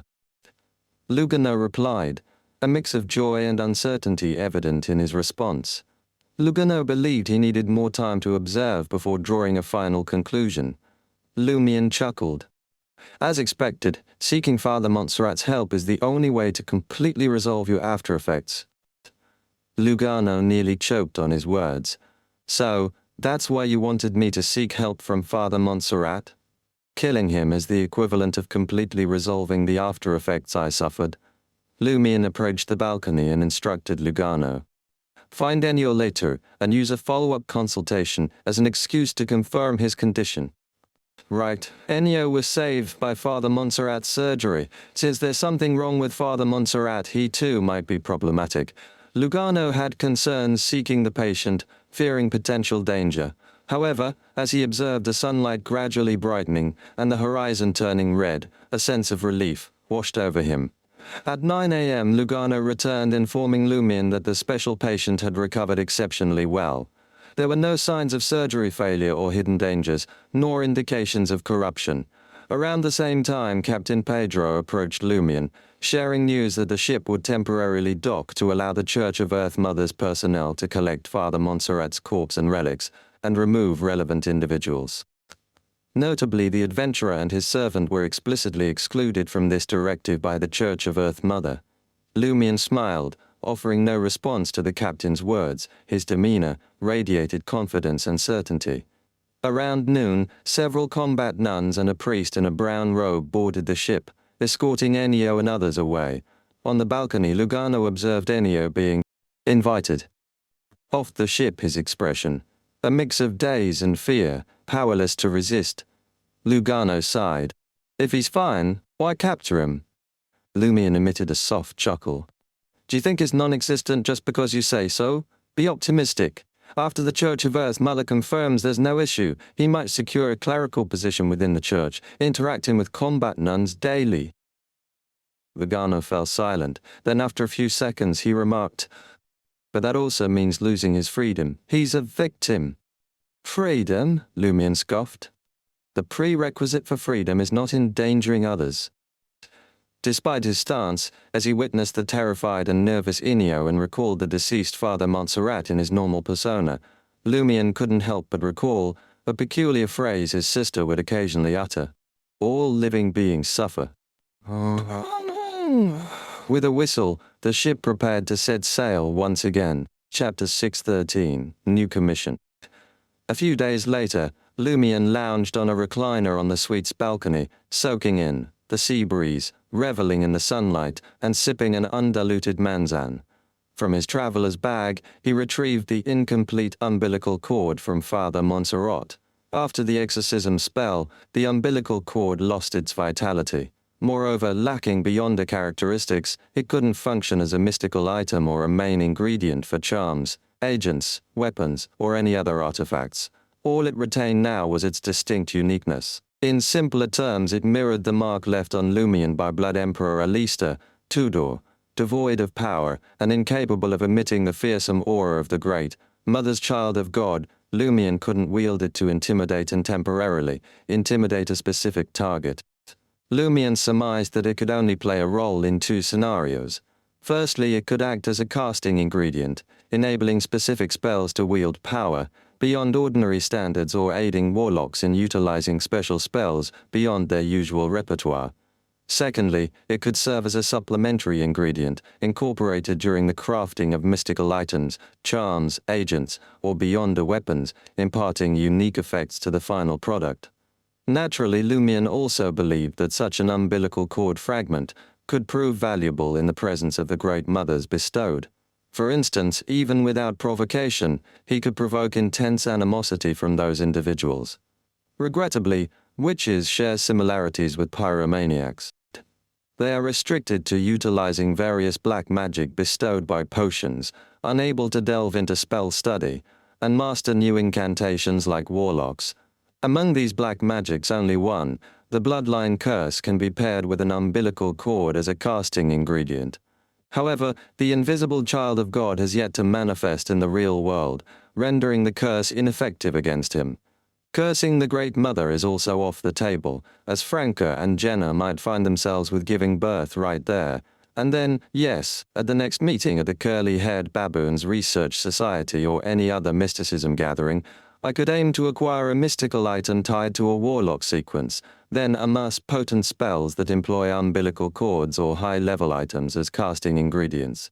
But isn't this creating several complications? In Oro's terms, it's akin to raising a sheep for a plate of coarse salt, nurturing it, only to be eventually slaughtered and roasted. I've not needed to seek out an artisan for crafting mystical items lately, and the absence of primary ingredients complicates matters. Alternatively, should I transform it into a beyonder weapon with limited use? This isn't ideal. There's a contamination risk if an insufficiently skilled artisan incorporates it as a supplementary ingredient. It's not worthwhile enlisting the help of a high-level artisan for what seems like a practically useless item. What about fashioning charms and agents myself? Lumion scrutinized the charred short umbilical cord for an extended period, grappling with indecision. Eventually, he returned it to his traveler's bag. Then, Lumion reached into his pocket, where a finger from Mr. K sat. In the past 2 days, he had undertaken a special return to try to brief Mr. K about Father Montserrat and the invisible child of God. He received unreserved approval and praise from Mr. K. The enthusiasm and fervor led Lumion to suspect that Mr. K might in the next moment sever his own arm and offer it to him. His finger seemed insufficient to convey the depth of his emotions. Mr. K expressed great satisfaction with his decision to permit Lumion to leave, try and pursue his adversaries. He perceived it as the Lord's revelation, and commended Lumion's peculiar affinity for heretics and incidents involving evil gods, seeing him as a walking calamity for the fallen. How could a beyonder of such stature confine himself to Trier? It was imperative to explore various locations in the northern and southern continents. While Franca and Jenna were already acquainted with the sowers of the villain pathway, the connection with Father Montserrat left them feeling like they were hearing a horror story, traumatized by the bestowed of the Great Mother. Unconsciously, he gently stroked his stomach. After conveying his sentiments, Lumion returned to the ship contentedly, resuming his journey to the southernmost part of the Phainopota kingdom. Knock, knock, knock. Lumion had just flipped through the Deutanese textbook for a few minutes when a series of knocks echoed on the suite's wooden door. Lugano, ever diligent, played the role of a servant, making his way to the door and peering through the peephole. In the past few days, the absence of baby cries had eased his anxious heart. This incident only heightened his gratitude for choosing to stay with his employer. rather than returning to Trier. Lugano believed that if the issue stemmed from the Beyonder ingredients left behind by Tanko, even if he hadn't boarded this ship, he would have encountered a similar situation sooner or later. Moreover, the wait wouldn't be long, perhaps a year or even half a year. Without the aid of a powerful Beyonder like Lumion Lee, his fate would have been quite clear. Spotting Captain Pedro outside, Lugano turned to Lumion, who was on the balcony, and informed him. "Boss, the captain is looking for you." "Why would the captain seek me out? Shouldn't we tacitly overlook what happened?" Lumion closed the Dutanese textbook and returned to the living room, bathed in bright sunlight. Pedro, sporting a handsome brown beard, entered the suite and exchanged pleasantries. Clearing his throat, he said, "Mr. Berry, are you interested in taking on a commission? It's a straightforward one, and won't consume much of your time." "Straightforward? I doubt it would remain so after being entrusted to me. After various experiences, he gained a better understanding of his unique constitution. As a Beyonder of the Hunter pathway, harboring an evil god's angel within him, and concealed remnants of the Blood Emperor's aura, he naturally attracted calamities, prematurely unveiling problems that might have remained hidden. Lumion couldn't foresee how a supposedly simple commission would unfold. Seated in an armchair, Lumion smiled and responded, "What commission? I'll listen to the specifics before deciding whether to accept it." Pedro sighed, beginning to explain. The destination of this voyage is Port Colla, my hometown. My wife and children live there. At the start of the year, my beloved eldest daughter, Sala, fell in love with a young man. She was passionate and eager to marry him. As you're aware, in Fana Potter, marriage and family are held in high regard. We must approach marriage cautiously and maintain it responsibly. Blindly rushing into the cathedral isn't our way. Is that lad displeasing to you and your matriarch? Are you hiring me to silence him?" Lumion teased.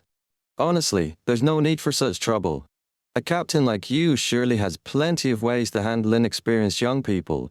For instance, give him an opportunity and entice him into the sea trade only for him to never return." Pedro chuckled dryly and responded, "I'm a law-abiding citizen. I won't resort to such measures.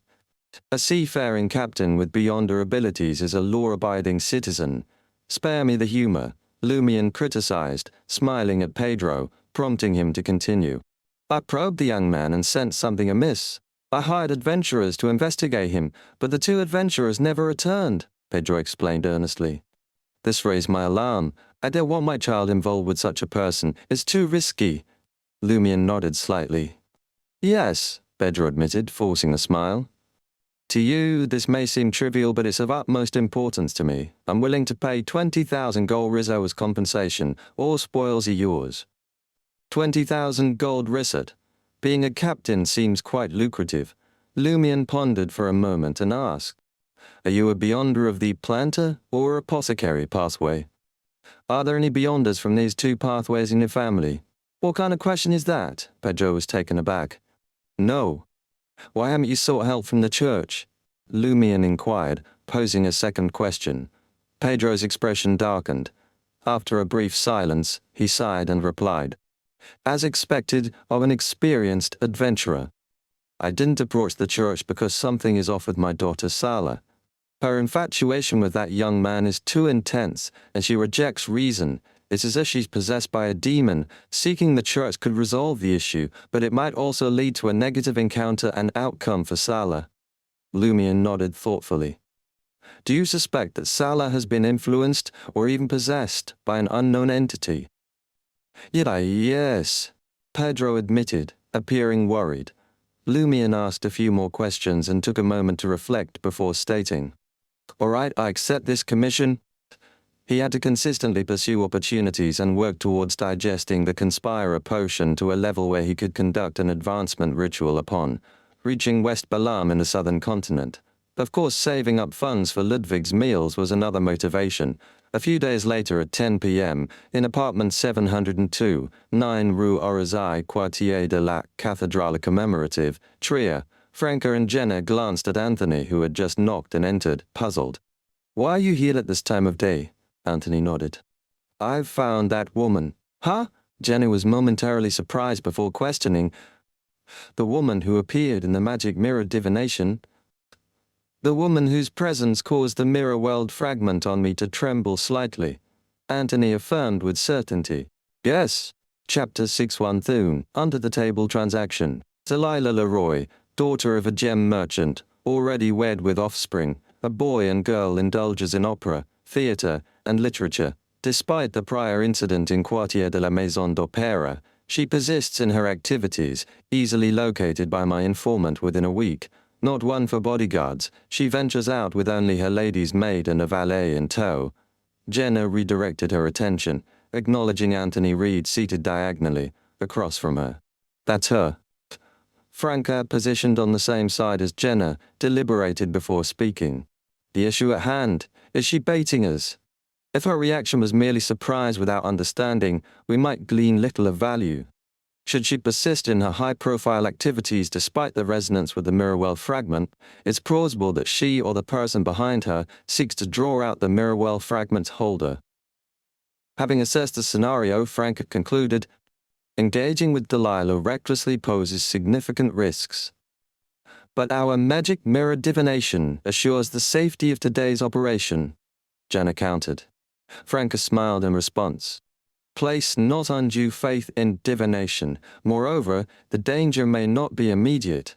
Hastily engaging with Delilah could disrupt our future leads. So, we stand by, wait a month or two until tensions ease before acting? Jenna pondered briefly, then sat upright, revealing her plan. I have an idea. What is it? Franca inquired, intrigued. Jenna pursed her lips and smiled. Employ the mystical item, authority holders under the table transaction. It grants us a discreet opportunity to interact with Delilah unnoticed. This way, if the issue stems from the person behind Delilah, our contact remains concealed, preserving the trail of clues. And if Delilah herself is the concern, we can swiftly transition from contact to control. Franca contemplated the proposal with gravity for a brief moment. It's not implausible. I'm actually interested in testing the authority holders under the table transaction myself. No need to contest it. I'm a sequence higher than you, and my self-preservation capabilities surpass yours. Even if evil entities like demons seek a trade, I can invoke Madam Judgment, a formidable arbiter, as my witness. The demoness of pleasure appeared eager to put the mystical item to the test. Jenna remained silent for a few seconds before consenting. All right, Anthony continued. Donio. I'll handle the brief encounter. Using a hypnotist ensures no lingering clues or traces for the person behind Delilah to discover. No issue. Franca dispensed with formalities, directing her gaze at Jenna, awaiting the retrieval of the authority holders under the table transaction.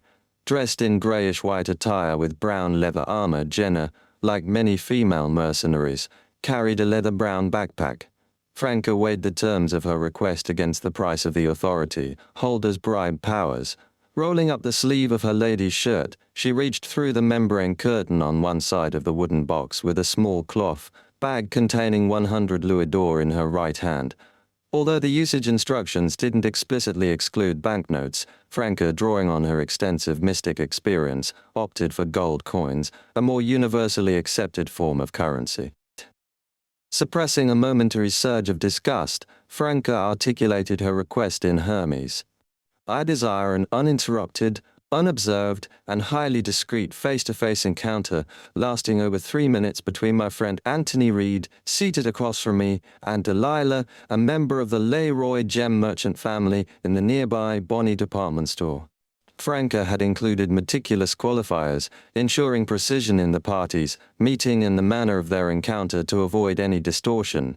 The object with the wrinkled and wet palm-like texture lifted the cloth bag, containing the gold coins, and withdrew. This signified the agreement of the authority holders under the table transaction.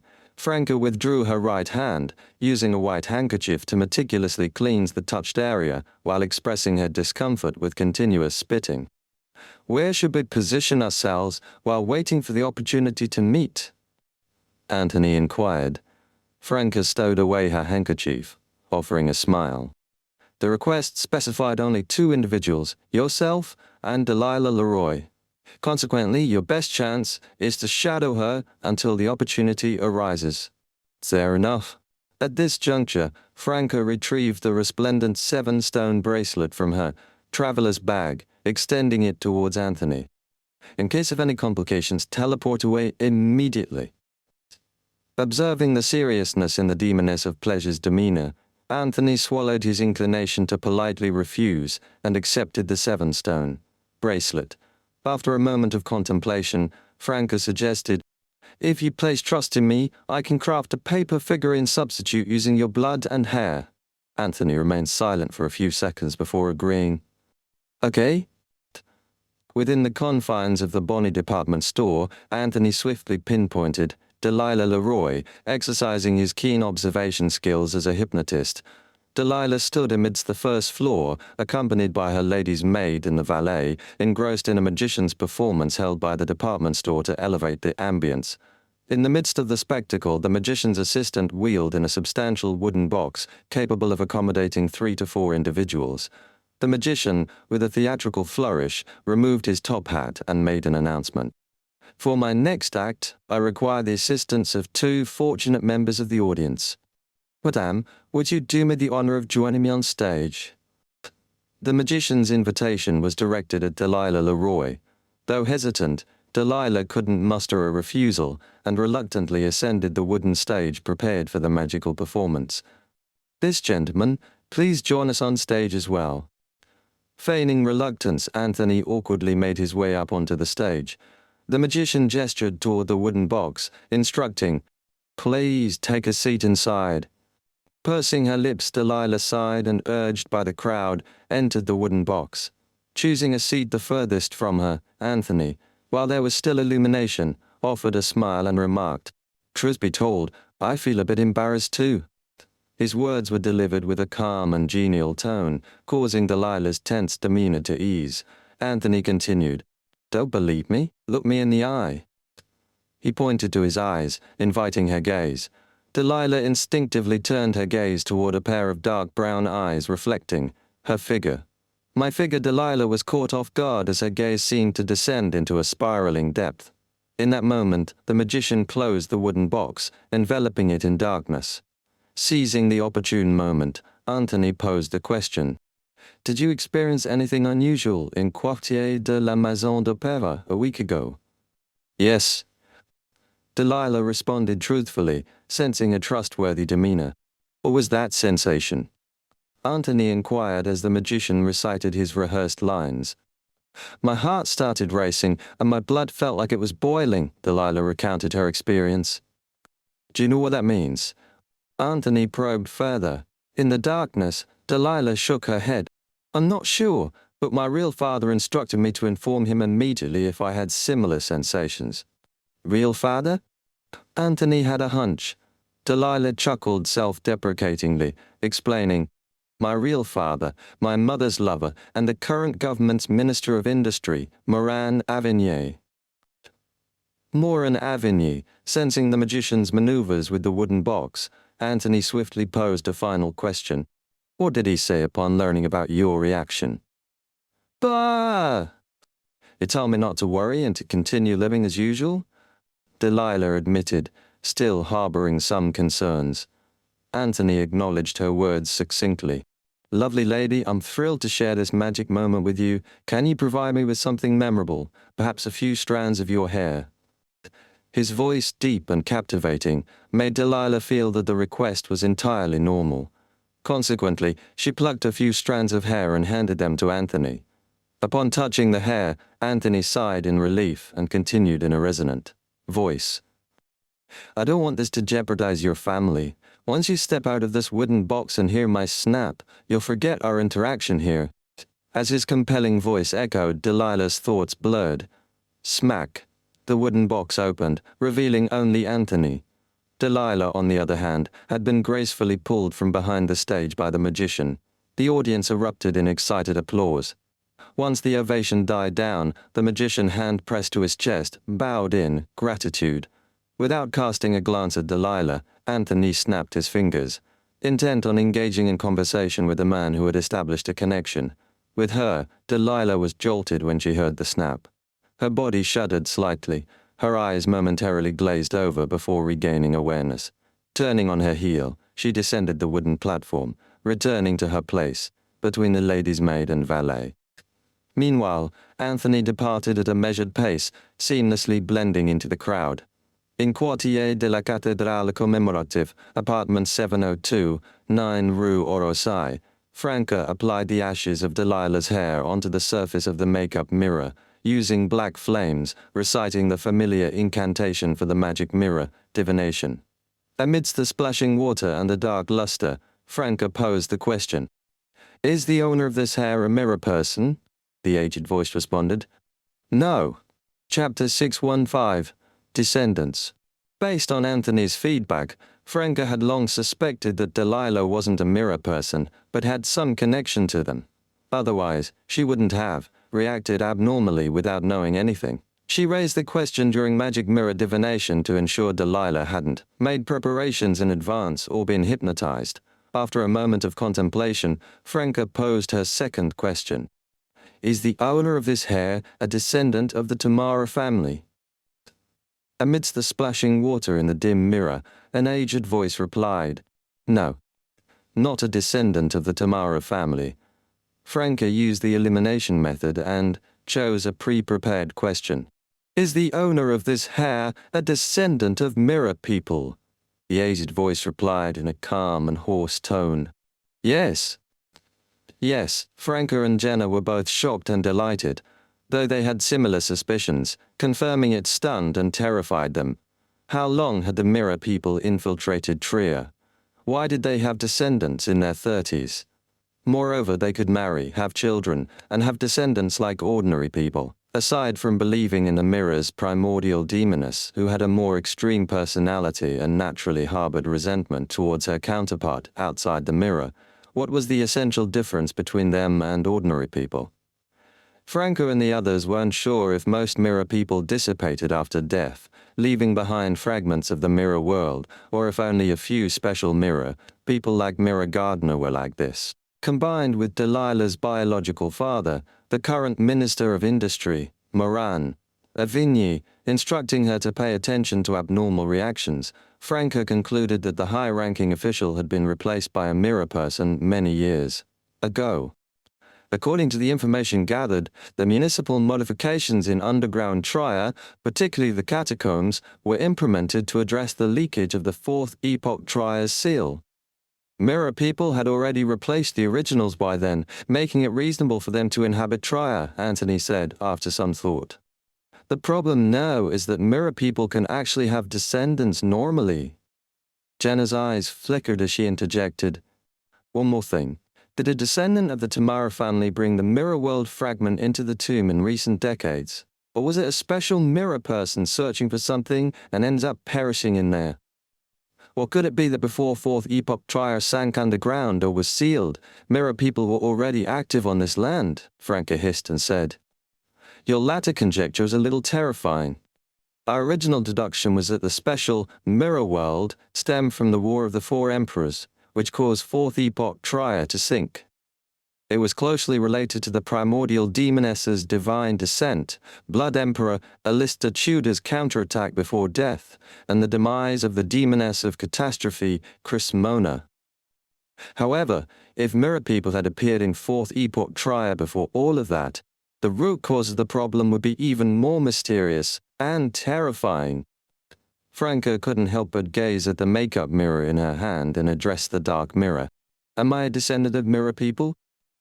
She didn't expect an answer, knowing that magic mirror divination usually allowed only 3 questions at most. She merely voiced her thoughts and was concluding the divination. The mirror fell silent for a few seconds before resuming. "Your ancestor had nothing to do with Trier. Oh, does that mean I can't be related to the mirror people?" "Wait a moment." Franca's surprise reverberated in her voice. Then, a sudden realization struck her. "So, you're not an emotionless answering machine. You don't have to strictly adhere to the corresponding rules." The darkness on the mirror's surface swiftly dissipated, and the aged voice ceased. Franca was left speechless. Jenna drew closer to Anthony, her words a hushed murmur. "Did you catch the helplessness in that answer?" Anthony cast a subtle glance at Franca and nodded imperceptibly. "Hey, don't whisper in front of me, I can hear you," Franca complained, her assassin's keen senses picking up their conversation. She swiftly shifted the topic. "Fortunately, it said no. If it was a yes, it would be terrifying." Your grandfather or great-grandfather shouldn't be Triadians, right?" "I'm not even a Triarian myself," Anthony replied. Jenna tersely acknowledged. "The generation of my father's and mother's grandfathers came to Trier." Franca breathed a sigh of relief, stating, Now, the direction of the investigation is clear. The current Minister of Industry, Moran Avigné." She pondered whether to conduct a covert investigation to gather crucial information or to promptly inform 007 and let the Eternal Blazing Sun Church handle it. Opting for the latter meant potential constraints due to confidentiality principles, limiting her access to the specific details she could seek from 007. Ooh.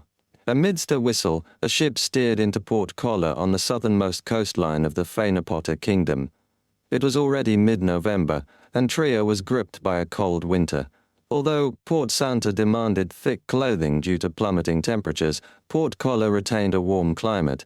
Passers-by adorned themselves in fancy short-sleeved shirts and loose pants, exposing their ankles. Unlike Port Santa, Port Collar lacked the tradition of carrying sabers or swords, but Lumion, drawing from her knowledge, knew that the people here were still rambunctious, with large-scale armed conflicts being commonplace. Port Collar differed significantly from Port Santa, which thrived on pastures, plains, and mountain range mines. With limited arable land and scarce pastures, the inhabitants originally depended on the sea for their livelihood. Over generations, the Church of Earth Mother's advancements in land, development, seed cultivation, and livestock breeding transformed Port Collar. While the region achieved a level of self-sufficiency in food production, the rambunctious folk customs endured. Nevertheless, Port Collar continued to be a major importer of food, serving as one of the primary trade hubs between the Phainopota Kingdom and the southern continent. The bustling port hosted numerous foreigners and stood as a key base for the harvest fleet. Captain Pedro, standing beside Lumion, observed the lively port scene. "It's the dry season, so the weather isn't as hot, and there's not much rain. It's the most comfortable period in Port Collar. You're welcome to visit." These words, spoken out of courtesy, hung in the air. Lumion, leaning against the shipboard, directed his gaze toward the distant sea, shrouded in what seemed like dark clouds. "Is that the Berserk Sea?" The Berserk Sea divided the northern and southern continents. Only when Emperor Roselle found a safe sea route could the northern continent's countries cross the sea and reach the southern continent. Pedro nodded, a hint of solemnity in his voice. "That's right. Without a captain and sailors familiar with those waters, a ship will undoubtedly be swallowed by the ever-changing and violent weather there. Shipwrecks occur around Port Collar every year, claiming lives." When the majority of the passengers disembarked, Lumion guided Ludwig and Lugano to Captain Pedro's residence. He intended to assess the situation of his eldest daughter, Sala, and her lover, before deciding on his next course of action. Carrying a suitcase and holding Ludwig's hand, Lugano trailed closely behind his employer. It wasn't until they left the dock that he realized something startling. His employer and the captain were conversing in Highlander. Since departing from Port Santa, his employer and most of the ship's occupants had been using Highlander for communication. When did he learn Highlander? How had he become proficient in it? As Lugano observed his employer's retreating figure, he fell into a thoughtful silence, absorbing the relatively fluent Highlander being spoken. Port Collar, 7 White Shark Street, Pedro's house. A 5-story building with a green front lawn and a charming garden in the rear. It was home to nearly 30 people under Pedro's mother's care. Passing through the iron gates, Lumion spotted a couple strolling arm in arm on the lawn. They were both very young. The woman in her early 20s possessed brown hair, brown eyes, and a naturally fair, now tanned complexion. Although her appearance was remarkable, Lumion, accustomed to interacting with demonesses and having a beautiful sister, deemed her merely decent. The man in his mid-20s had ordinary features, single eyelids, and curly brown hair. Clad in a white shirt and dark grey pants, he had very average looks and demeanors that would be lost in a crowd. Salah, let me introduce you. This is the great adventurer, Louis Berry. His legendary experiences will soon reach Collar. Pedro joyfully introduced Lumion, without a trace of gloominess. Salah, sporting a fishnet hat to shield herself from the sun, approached with curiosity. What kind of legendary experiences? Does earning 300,000 gold reso from a commission count? Pedro replied, representing Lumion with a smile. 300,000 gold reso? Salah exclaimed. This was a huge fortune for most people in Fainapotter. Lumion observed the father-daughter interaction with a smile. In his peripheral vision, he detected a darkening expression on Salah's lover, a clear sign of displeasure, jealousy, vigilance, and worry. If there is truly something amiss with him, he should be more confident, Lumion mused, unfazed. Pedro then introduced Salah's lover, Flores, Salah's fiancé. They met in Fainapotter City. Fainapotter City, nestled in the highlands, stood as the capital of the Fainapotter Kingdom. Salah had encountered Flores there during her university studies, though Flores hailed from an ordinary family with modest educational qualifications. Having completed only elementary grammar school, he later established a grocery store near Highlander University. Greetings.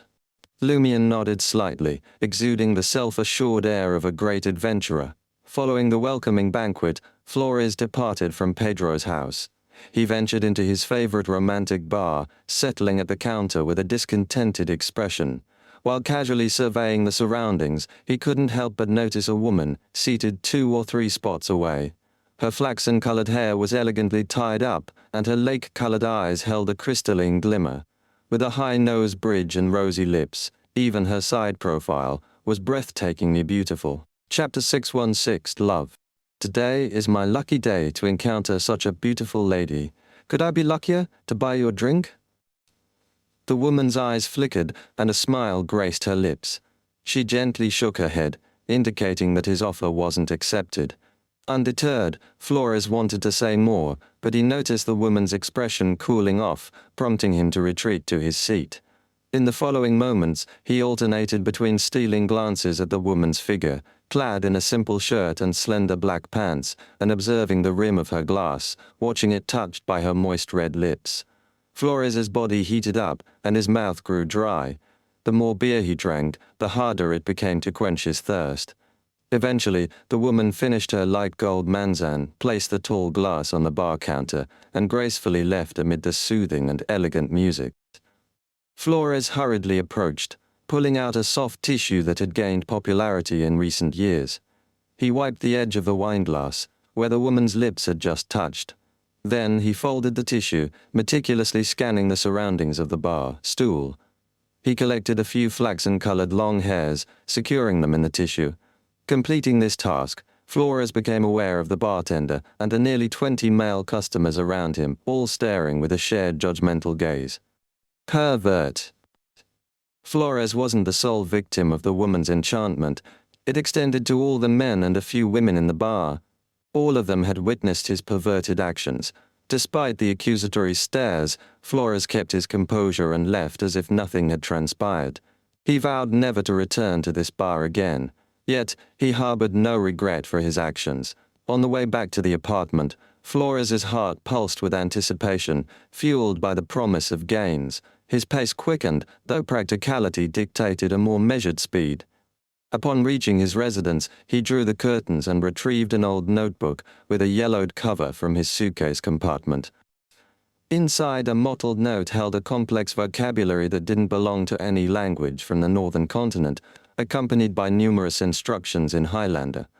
Flores eagerly placed the tissue containing the woman's hair and saliva on the notebook.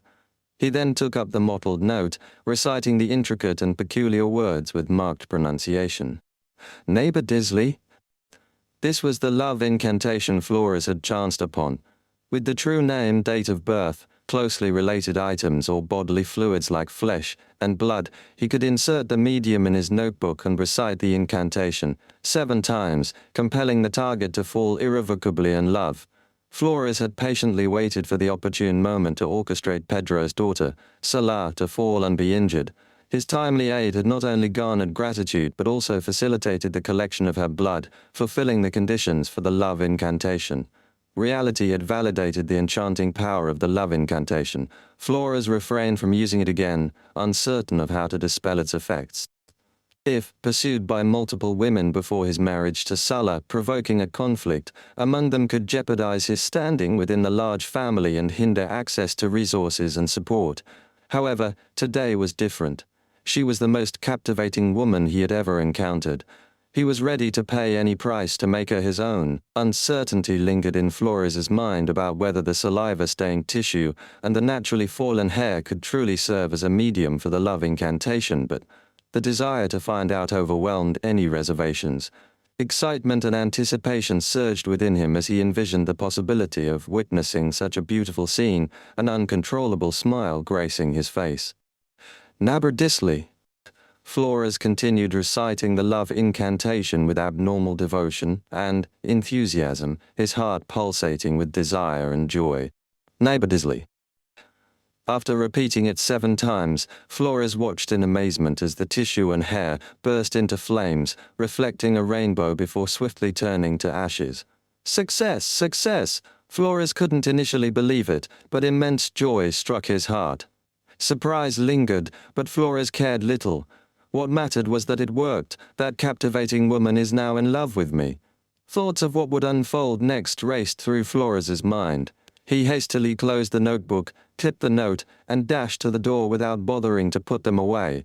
He yearned to walk the streets, confident that the lovely person must be seeking him. As Flores swung the door open, there she was, the woman from the bar, standing outside. Flores's entire being went slack under the lake-colored crystalline gaze, his balance teetering on the edge of surrender. Every fiber of his being yearned to yield. As the woman willingly stepped into Flores's embrace, he eagerly enveloped her in his arms, leaning in for a kiss. Yet the sensation he encountered was far from the warmth and softness he had imagined. Instead, it was cold and unyielding. What? Flores's surprise turned to shock as he realized he was embracing a waist-high mirror. The mirror brushed against his chest, swaying back and forth, resisting his attempts to disengage. Flores recoiled in unnatural fear. The lingering sensations from his earlier fantasies refused to dissipate. His heart froze while his body burned. With mounting dread, he struck the mirror with increasing force.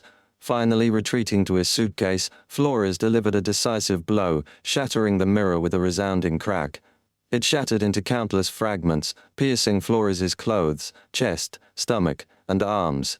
Agony surged through Flores's body, searing his senses, snapping the fraying nerve that was already on the brink. In that moment he tasted a euphoria unlike any other.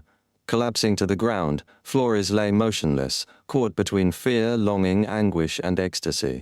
It can truly assist in digesting the pleasure potion. Franca clicked her tongue, observing the scene unfold in the mirror of the apartment diagonally opposite, Flores' room. With her expertise, the spectacle before her could be deemed a novelty. I assured you I wouldn't deceive you. Now? Lumion, sporting a golden straw hat, responded with a grin.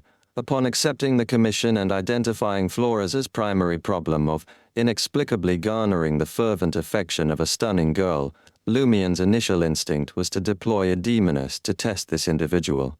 Franca's saliva and hair served as part of the investigation. After all, mysticism likely played a role. Naturally, for safety precautions, Franca had treated the saliva and hair beforehand. Thus, she devised a mirror substitution, a dark magic of witches, which accurately connected to them. Now, the results were splendid. Franca had subjected Flores to pleasure's torment, exposing him to the agony of chasing fleeting satisfaction. Curious, Flores managed to ensnare my mirror's affection with just a single word incantation. No ritual or supplication to any entity, Franca mused with emotion. Even I can't achieve that. Lumion chuckled in response, remarking, You can. No incantation or medium needed. Just unleash your charm. Franca was taken aback. You're starting to resemble an Antesian, or is this a result of your Phaenopotter education? Pursing her lips, her gaze flickered. Lumion continued. There's another issue. Pedro previously tasked 2 adventurers with probing Flores, but they vanished, and it appears this fellow lacks beyonder powers. Franca suddenly smiled. This is intriguing. If the mirror substitution failed, and I fell under the sway of that incantation, falling in love with Flores, what would you do? Lumion emitted a soft chuckle. Making someone vanish without a trace is simple. I don't even need to lift a finger. Lumion was confident Ludwig could consume the fellow entirely, with counter-divination to top it off. Without awaiting Franca's response, Lumion headed for the door. I'll pay that fellow a visit. Keep vigilant for any developments and beware of mishaps. Understood. Franca replied solemnly. As Flores hadn't managed to close the door in time, Lumion found the entrance accessible without the need to pry it open. Sensing the intrusion, Flores snapped out of his daze, hastily rising to his feet. By this point, Lumion had already picked up the notebook, unfolding it to the 2 pages displaying the mottled note. W, what are you doing? Flores asked, horror edged across his face. He immediately recognized Lumion, Louis Berry, the great adventurer Louis Berry. Did Pedro hire you to investigate me? Ignoring the inquiry, Lumion walked toward the window, ushering in a gust of fresh air. A love incantation can make a woman fall in love with you. All you need is to obtain her true name. Lumion began reciting the Highlander annotation on the mottled note in front of Flores. The incantation's pronunciation is... He abruptly halted without completing the recitation. Flores's face had already turned a sickly grayish-white, as if he could foresee the impending demise of his reputation and his capture by the church. Where did this come from? Lumion pointed at the mottled note and the old notebook. Cold sweat broke out on Flores's forehead, and his eyes gradually turned fierce. Suddenly he shouted, pronouncing the word in a rugged and awkward tone. Neighbor Disley. This time there was no target or corresponding medium. Almost simultaneously, Lumion sensed his surroundings fall silent as an ominous aura rapidly enveloped the room. Chapter 617, Transaction. He raised his gaze, Lumion's dark hair and green eyes reflecting in his now ominous stare. Lumion suppressed emotions, desires, and the haze surrounding him erupted like a volcano. This was a force even an ascetic's endurance couldn't withstand. Crack. Lumion's body cracked, shrinking into a palm-sized mirror. The mirror shattered completely, fragments scattering across the ground. In the room diagonally opposite, Lumion materialized beside Franca, wearing a solemn expression. Had he not prepared mirror substitution beforehand, he might have endured a double explosion of emotions and desires. It resembled the same outcome when evil God bestowed her the symphony of hatred's different melodies. Of course, if Franca hadn't been lurking nearby, if he hadn't readied mirror substitution, he wouldn't have used himself as bait to converse with Flores. Lumion seized Franca's shoulder, his voice deep as he uttered, "Let's leave this place first." He promptly activated the black mark on his right shoulder in an attempt to teleport away.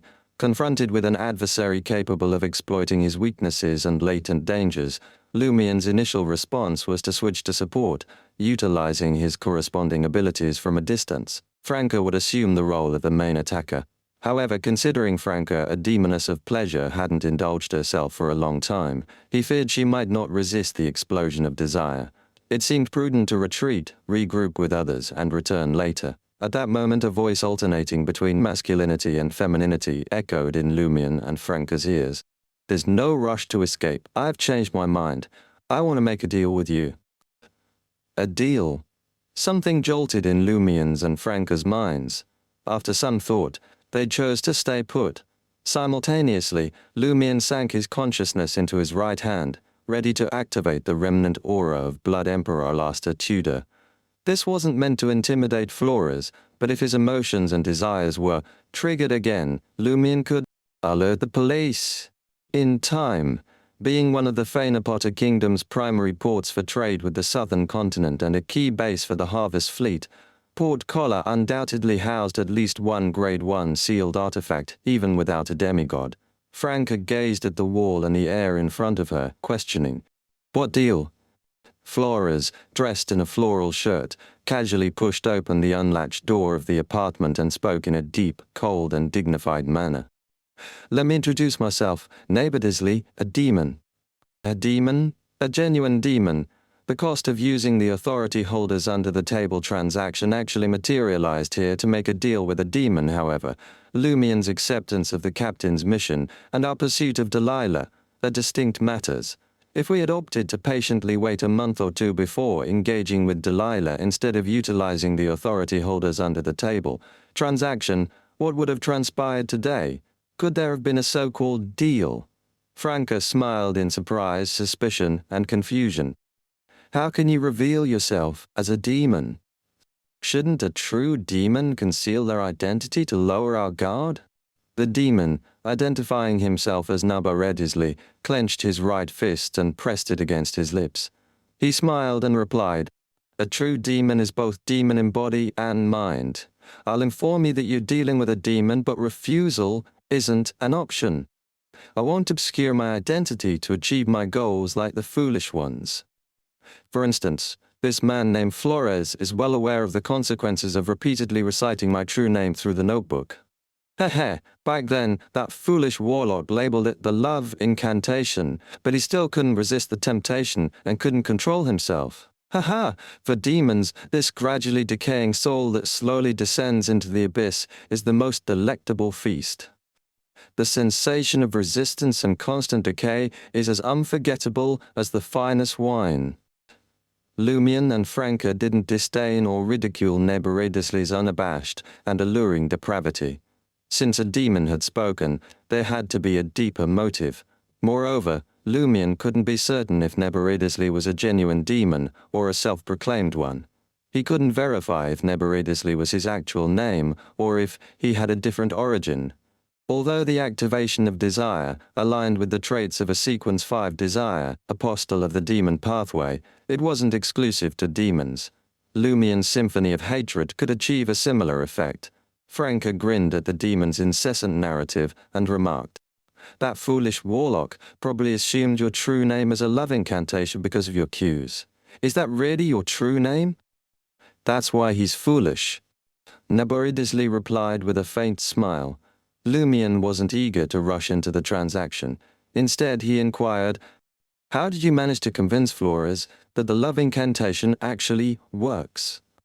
Neighbor Disley casually glanced back at Flores's rented apartment and assumed a relaxed posture. "He tried some other incantations from the notebook, and some of them worked. He's just an ordinary person, yet he can cast an incantation like a warlock?" Franca expressed disbelief. Neighbor Disley grinned.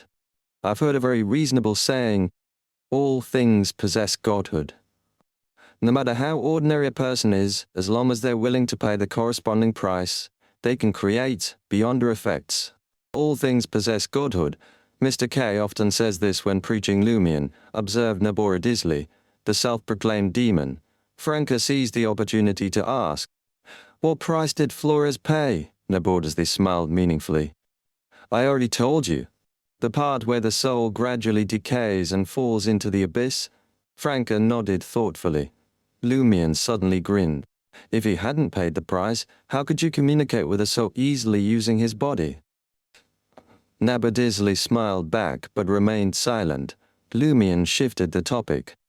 "Did you have a hand in the deaths of those two adventurers who were investigating Flores?" "Consider it a bit of interest," Neighbor Disley replied, glancing around. He smiled and pulled a chair over, casually remarking, "You lack the necessary courtesy." "Because we never considered making a deal with you," Franca deliberately stated. "I won't make a deal with a demon," Neighbor Disley chuckled and said. "Although it's amusing for a demoness to claim she won't trade with a demon, I can assure you that I won't force you into a deal. I won't even hinder you from informing the Church of Earth Mother about Flores later. I differ from my inept peers. I prefer transparent trade, avoiding the convoluted legalese of contracts where terms and conditions are twisted. I'll make you choose to trade with me, even knowing the content and price." "I decline," Franca replied with a smile. "I refuse to entertain your deal." Neighbor Disley narrowed his eyes dangerously but maintained his usual amiable demeanor. You can listen first before deciding if you want to accept this deal. I won't boast that I can fulfill any of your wishes, but I can help you fulfill most of them. This is a promise from an ancient demon. Ancient? Lumion looked curious.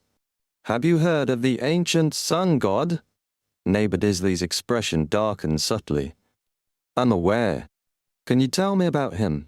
The deity I believe in now seems to be the resurrected him. Lumion's lips curled up, revealing 2 rows of pearly white teeth. This can be used as compensation for the transaction, but it has to be paid first before we fulfill the contract. Don't think of fabricating it. That would be blasphemy to my lord.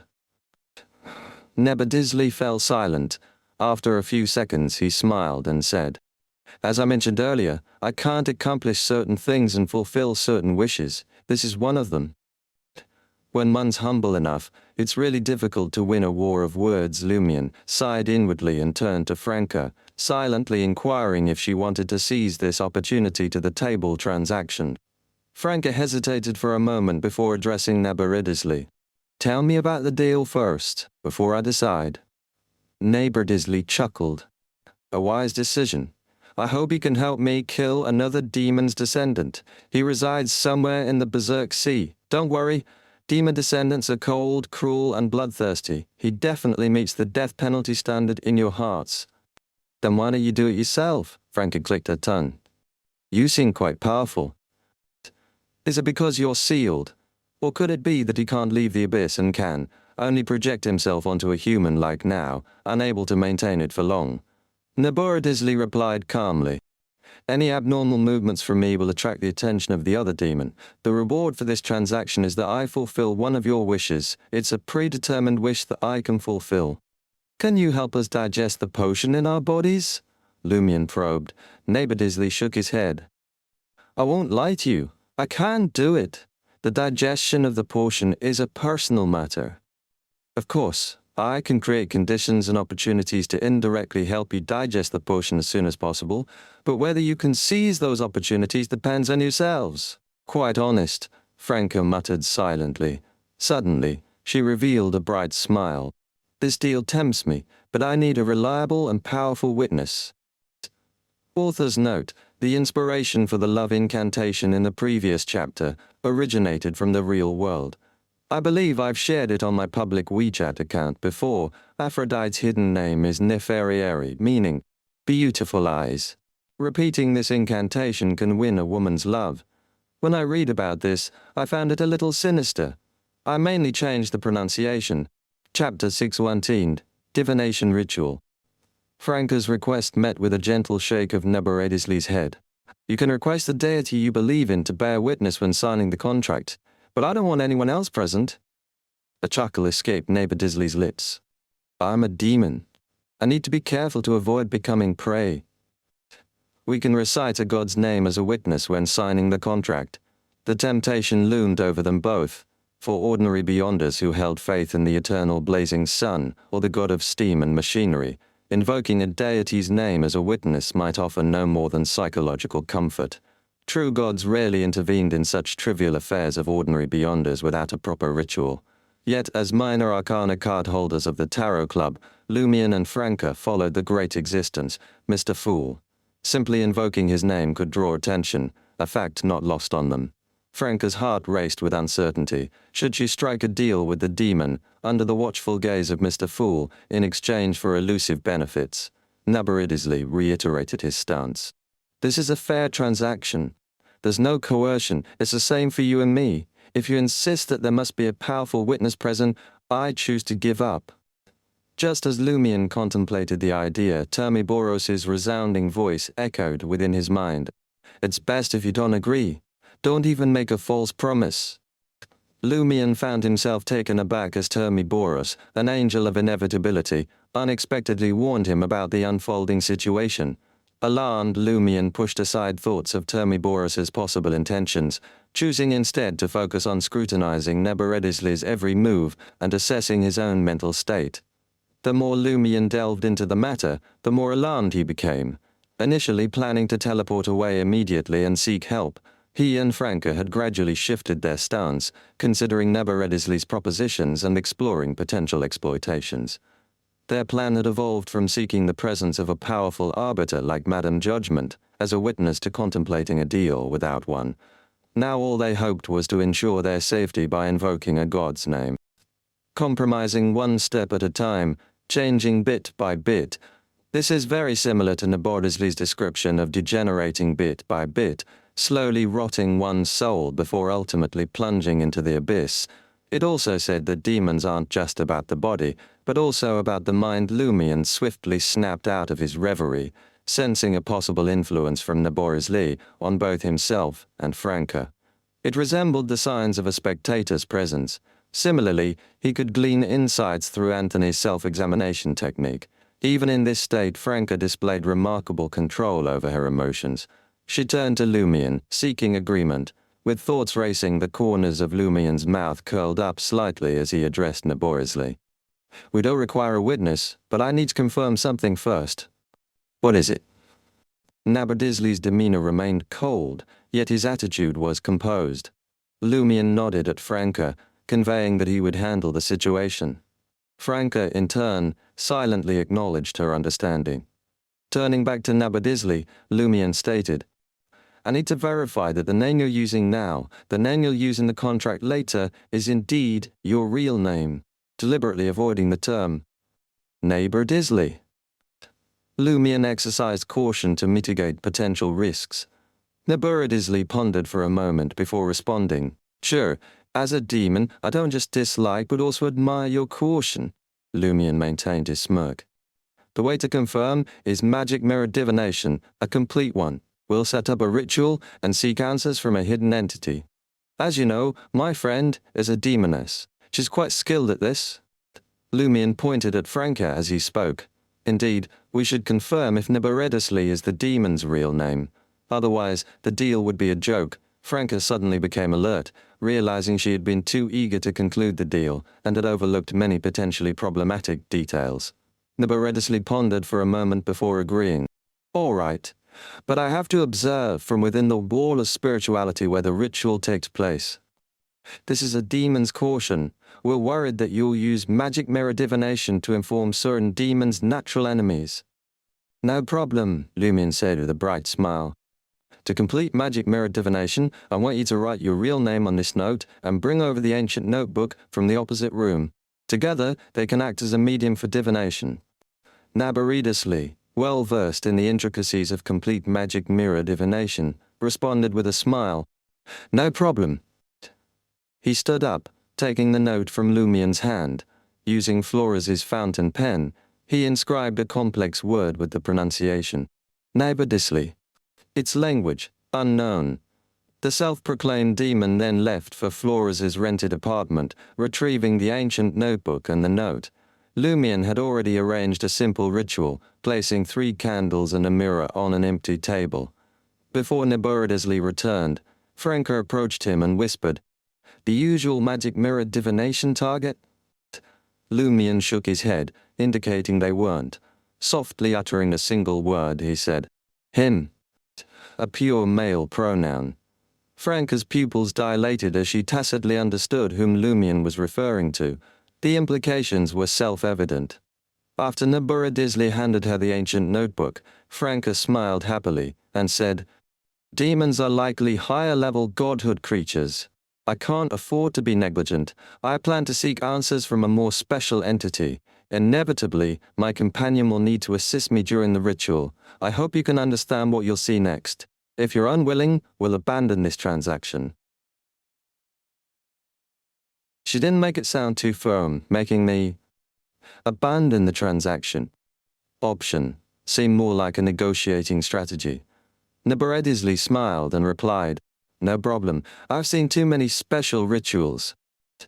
His implication was clear. If there was a problem with your ritual, I would be a bull to tell immediately. Franca sanctified the ritual silver dagger and created a wall of spirituality. Lumion placed the ancient notebook and the note with the real name in front of the lit candle and mirror, using a small amount of Gardner Martin's spiritual blood to draw a few complicated and strange symbols. Observing from a distance, Naborisley muttered, "Seeking guidance from fate? Questioning an entity in this domain?" Lumion seized the opportunity to turn around and ask, "What can I do to dispel Salar's infatuation with Flores?" Neighbor Disley smiled meaningfully and said, "Either they both perish, or they seek my approval." With the preparations complete, Franca stepped back, gazing at the 3 burning candles and the palm-sized makeup mirror. She recited an honorific name in ancient Hermes.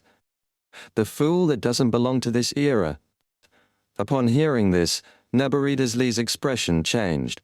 His face turned icy, and his eyes revealed a chilling cruelty. Just as he was about to project Lumion and Franca's figures in his eyes and ignite their desires and emotions, he realized that a thin grey fog emanated, making the 2 targets indistinct and challenging to lock onto. Lumion gripped Franca's forearm. In mysticism, this signified that the 2 people in the ritual were one. Of course, the prerequisite was that the original ritual host didn't resist. Lumion took over the ritual host's position and recited the last 2 paragraphs. "The mysterious ruler above the grey fog, the king of yellow and black who wields good luck." The thick grey fog surged even more visibly, and laboriously manipulating Flores' body grew increasingly malevolent. He tried to break free from the altar, attempting to shatter the wall of spirituality, but the grey fog stood as an impenetrable obstacle. Lumion advanced 2 steps, presenting the note with the real name to the candle, symbolizing the ritual's host. He ignited it and flicked it 3 times, dispersing ashes onto the ancient notebook. After these preparations, Lumion spoke in a deep voice. "I beseech your assistance. I implore you to banish the creature named Naboridasley." Naboridasley, in control of Flores' body, opened his mouth, emitting a sharp cry. Simultaneously, filth, depravity, and evil ravings echoed in Lumion and Franca's ears. Each word seemed to assault their minds, causing their bodies to contort and their souls to decay. Yet, under the ritual's shield and the layers of grey fog, the words appeared distant, as if emanating from the horizon. Even if Lumion and Franca strained to listen, the specifics eluded them. Amidst a faint shriek, pitch-black gas emanated from Flores' body, swiftly dissipating.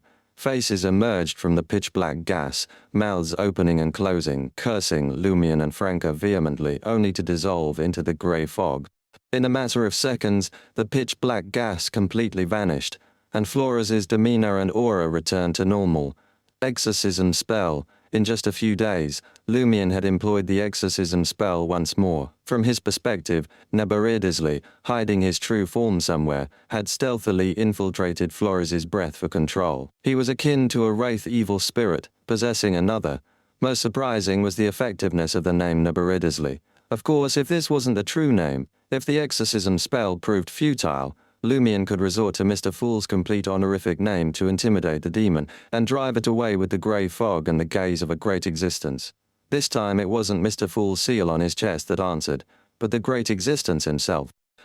Lumion forced a smile and said to Franca, "This fellow is less formidable than the invisible child of God of the Great Mother." Despite Naboridasley's frenzied curse affecting his desires and emotions, requiring him to endure with his ascetic powers, it still paled in comparison to the invisible child of God's ability to partially breach the grey fog's protection of the ritual host, repeatedly creating a psychic piercing effect. Franca remained silent, her gaze fixed on the makeup mirror serving as decoration. In the mirror, a faint fog permeated the air, and a vague figure approached from a distance. Chapter 6:1 Chronicles. Franca strained her eyes, attempting to discern the figure amidst the dimly lit surroundings. The tall buildings loomed mysteriously, their outlines blending with the fog, reminiscent of stars reflecting on a foggy night. Whoosh! Franca's pupils dilated, and her eyes widened in astonishment. Her heart, previously gripped by the effects of Naboridasley's frenzied curse, now surged with shock. Instinctively, she focused all her might on the figure, trying to pierce through the layers of grey fog and unravel its face and clothing. However, the thin fog grew, hazier, dissipating, along with the fleeting images it carried. In just 3 to 4 seconds, the mirror on the altar reverted to its normal state. "What's wrong?" Lumion turned to Flores, who lingered in the residual grey fog, seeking an update on Franca's condition. Franca, still captivated by the mirror, fell silent for a moment before speaking. Did you see the scene reflected in the mirror? I did. Lumion reflected briefly and suggested, perhaps it signifies Mr. Fool's divine kingdom. Their prayers for the exorcism spell had been directed towards Mr. Fool. Therefore, the mirror used to deceive Nubberidesly while being ineffective in actuality was likely related to Mr. Fool. Franca stammered, but the backdrop resembles the city before your sister and I transmigrated. It's like those foggy times, every building morphing into colossal creatures nestled in the fog adorned with countless glowing eyes. Lumion, understanding Franca's emotions, showed no surprise at the familiar street scenes. Reminding his companion, he said, don't forget about the celestial worthy. He has a close connection to your homeland, and he and Mr. Fool have been engaged in a dream battle. It's quite conceivable that such dreamscapes can manifest in reality through rituals. Franca fell into a momentary silence before releasing a sigh. You're right, she followed with a self-deprecating laugh. I got worked up for nothing. Lumion mitigated the negative effects from Nubberidesly and methodically extinguished the candle flames, concluding the ritual. As Franca dispelled the wall of spirituality and the wind howled, clearing away the lingering grey fog, Flores seemed to snap back to reality, no longer lost in the confusion of searching for an exit. However, upon seeing Lumion and Franca, his face turned an even more pallid shade. Instinctively, he lowered his head and observed a black, almost ethereal, filthy liquid oozing from his body. Highly corrosive, it swiftly dissolved his blood, flesh and bone. Save me! Save me! Flores unleashed a blood-curdling scream, repeatedly calling for help. Lumion, however, observed with interest, as though studying the toll exacted on those who made a deal with demons. In less than 10 seconds, Flores's body succumbed to corrosion, collapsing with a resounding crash, immersed in the almost illusory black liquid. Flores's head continued to wail, his voice gradually fading. After a while he breathed his last with wide-open eyes. His relatively intact head swiftly disintegrated into the filthy liquid. The once illusory liquid lost its evil, mystical aura, revealing the remains of the corpse, now filled with a foul, noxious mud-like substance. Dealing with demons doesn't end well. Franca sighed, reflecting on her earlier temptation. Her laughter echoed hollowly as she continued. Thankfully, we didn't strike a deal with that self-proclaimed ancient demon. Still, I missed an opportunity to eliminate the latent threat of using the authority holders under-the-table transaction. Lumion chuckled and remarked, consider this carefully. I remember Madam Magician's usage instructions, emphasizing the possibility of encountering transactions with evil entities like demons. Recall, it was about encountering a transaction, not completing one. You faced it, you simply chose not to accept it. That fellow didn't force you either. Franca contemplated the situation and admitted, you make a point. It does seem that way. She clicked her tongue and glanced at Lumion. If you had chosen the lawyer path, you might be equally promising. In reality, I believe that's the norm. The authority holders under the table transaction is, at most, equivalent to a sequence 5. Every use means one less opportunity. How could the negative effects be a transaction with a demon? From what I know, demon is a high sequence term within the criminal path. What does it signify? It represents a demigod. Yes, it's merely encountering a transaction, not completing it. There's room for negotiation, yet it's also highly dangerous. Demons and other evil entities aren't known for their philanthropy. If we refuse to trade with them, why would they spare us indefinitely? Furthermore, predicting when we'll encounter them is impossible, making it challenging to prepare in advance. Lumion smiled.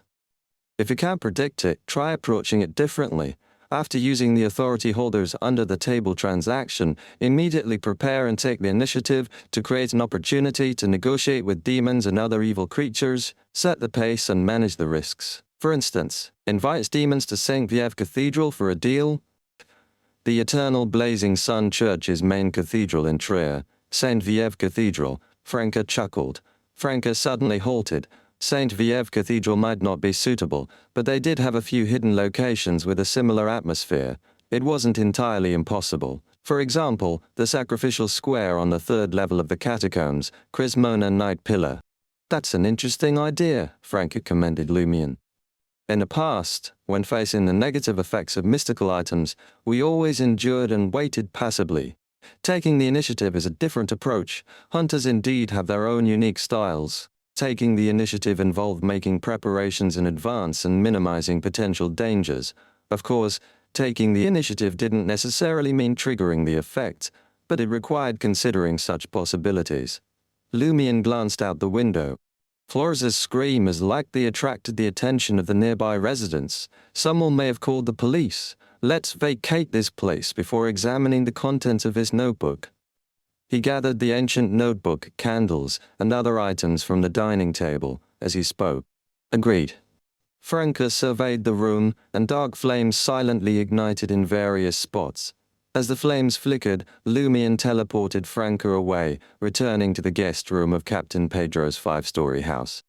Go through the notebook and check if there's a way to dispel the love incantation. I'll verify Sala's condition and inform Pedro about Flores' situation and outcome. He can handle the Church of Earth Mother and liaise with the local police. Lumion handed the ancient notebook to Franca before opening the door and stepping into the corridor.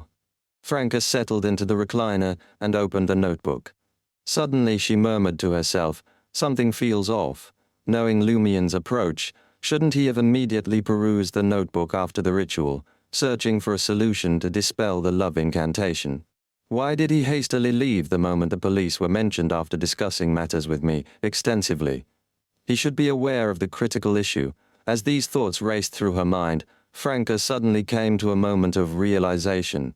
Naboridisli's chilling rants and wild curses had a disturbing impact on Lumion, stirring up his desires and emotions. Despite his attempts to endure the onslaught, using his ascetic powers, subtle signs of struggle manifested. Franca's eyes darted around, a sly chuckle escaping her lips. Lumion found Pedro in the small living room on the first floor. Before he could delve into Flores' situation, the captain exclaimed in surprise, "Mr. Berry Sala came to me a few minutes ago. She was crying in fear and pain, saying she dreamt of falling in love with Flores and couldn't wake up. However, she suddenly woke up tonight feeling like it was a nightmare, and she wishes to annul the engagement." "May I know how you did it?" Pedro spoke with a touch of unconscious politeness. "She's back to normal? Could it be because Flores is dead?"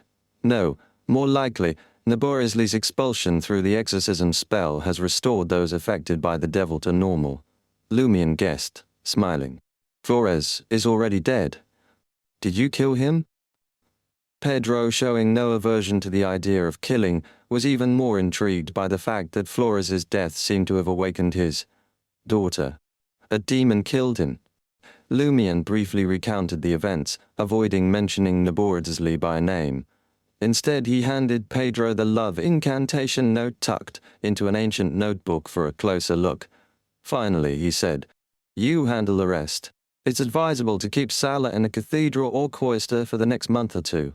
I'm uncertain if the demon will revisit the former victim once he recovers." "Understood." Pedro clenched his teeth, his expression somber.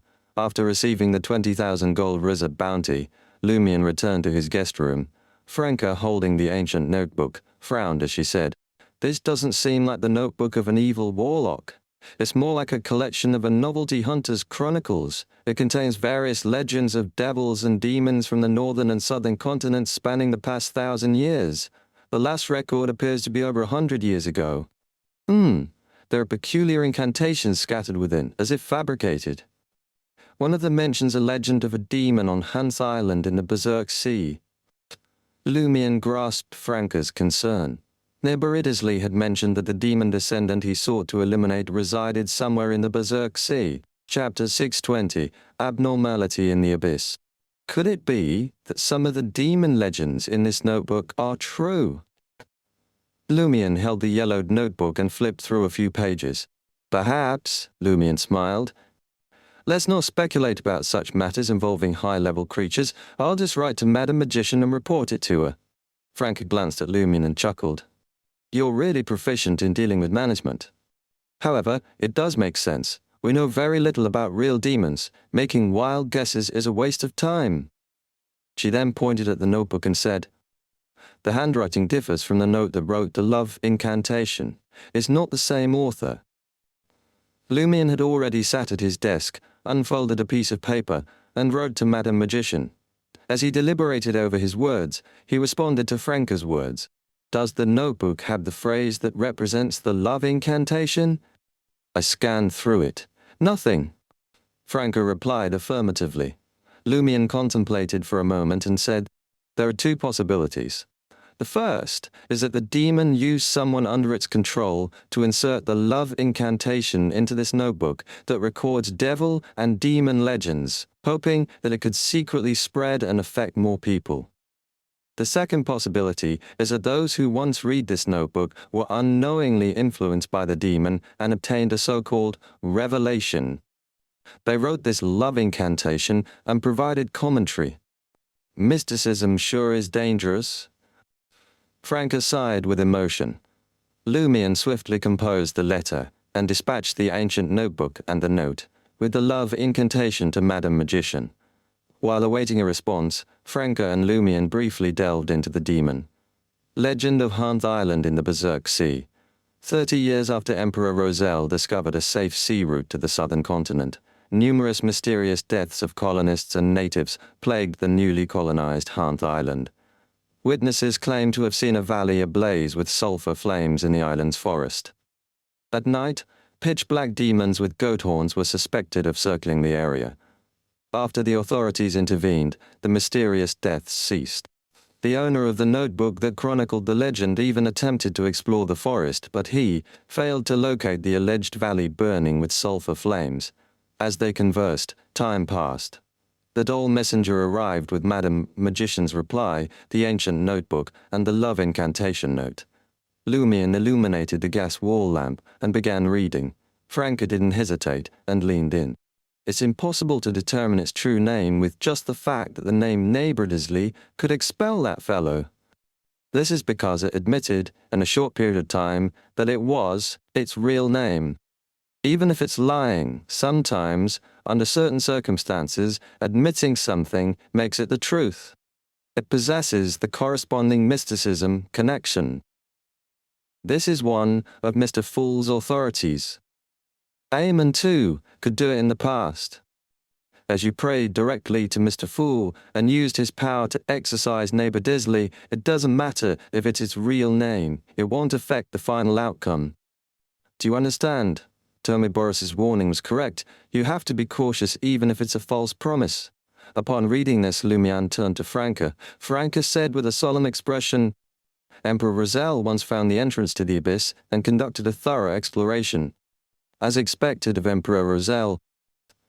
Lumion praised instinctively and sincerely. There weren't many people he admired, in fact, very few, but Emperor Roselle was one of them. Knowing that this emperor was a transmigrator like his sister made him feel an affinity with him. Franca continued. "In the abyss that Emperor Roselle explored, devils and demons had long perished. Not a single one remained. All he saw before him were either corpses or silence. This state made him feel fear. He left in a hurry without completing his exploration." "All dead?" Lumion frowned slightly. "Is the love incantation fellow either not a demon or an ancient demon from the abyss's core?" Pausing momentarily, he added, "If it's really an ancient demon, it might know why the abyss underwent such an abnormality." Franca nodded solemnly. The duo cast their gazes at the back of Madam Magician's reply. "I reckon you've already grasped the gist of the abyss from the Two of Cups, so I won't dive deeper. Simply put, Neighbor Disley could be a potent demon who slipped out of the abyss's anomaly, or it might have roamed the northern continent before the three major devil clans, Noise, Barrier, and Andariel, held sway. It didn't pledge allegiance to any ancient gods, whichever way you slice it. But dealing with an ancient devil king who's fled back to the abyss isn't something the two of you are capable of, let alone striking a bargain with it. You can explore the demon legends on Hanth Island if it's on your route, but stay cautious. Remember, the abyss's corruption is potent. It can corrupt people without their awareness. During this time, be vigilant for changes in your thoughts, concepts, emotions, and desires. If you notice anything unusual, consult a psychiatrist for confirmation. If you're genuinely affected by the abyss aura from Neighbor Disley, contact me or judgment. Experts skilled in purifying such influences will assist you. Avoid burdening Mr. Fool unnecessarily. Thinking about the name Neighbor Disley is okay, but refrain from writing or reading it. After reading the letter, Lumion mumbled to himself.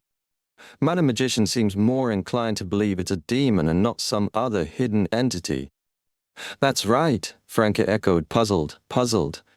Let's assume that fellow is a demon, yet it doesn't even have danger premonition, allowing us to complete the preparations for the exorcism spell. If we say it isn't, it can create fluctuations and trigger our desires and emotions. I was just guessing that it's a secret entity that possesses a Grade 1 sealed artifact of the demon pathway. Lumion pondered for a few seconds and said, Perhaps Madam Magician has seen more. That fella probably doesn't have danger premonition because its true form isn't here. It only descended with a sliver of its aura and power. Or perhaps the danger originated from Mr. Fool, so it couldn't sense it. That makes sense, Frankie agreed, before saying with a strange expression, Ever since we became Minor Arcana cards, we've increasingly come into contact with the depths of the mystic world. The Demoness sect, the Mirror World, the War of the Four Emperors, the Great Mother, and a Demon of the Abyss this time. In the past, when I read Emperor Rosel's diary, I often had the feeling that that's just how the world is. But now, the contents of his diary have truly come to us. Without waiting for Lumion to speak, Franca added in a self-deprecating manner.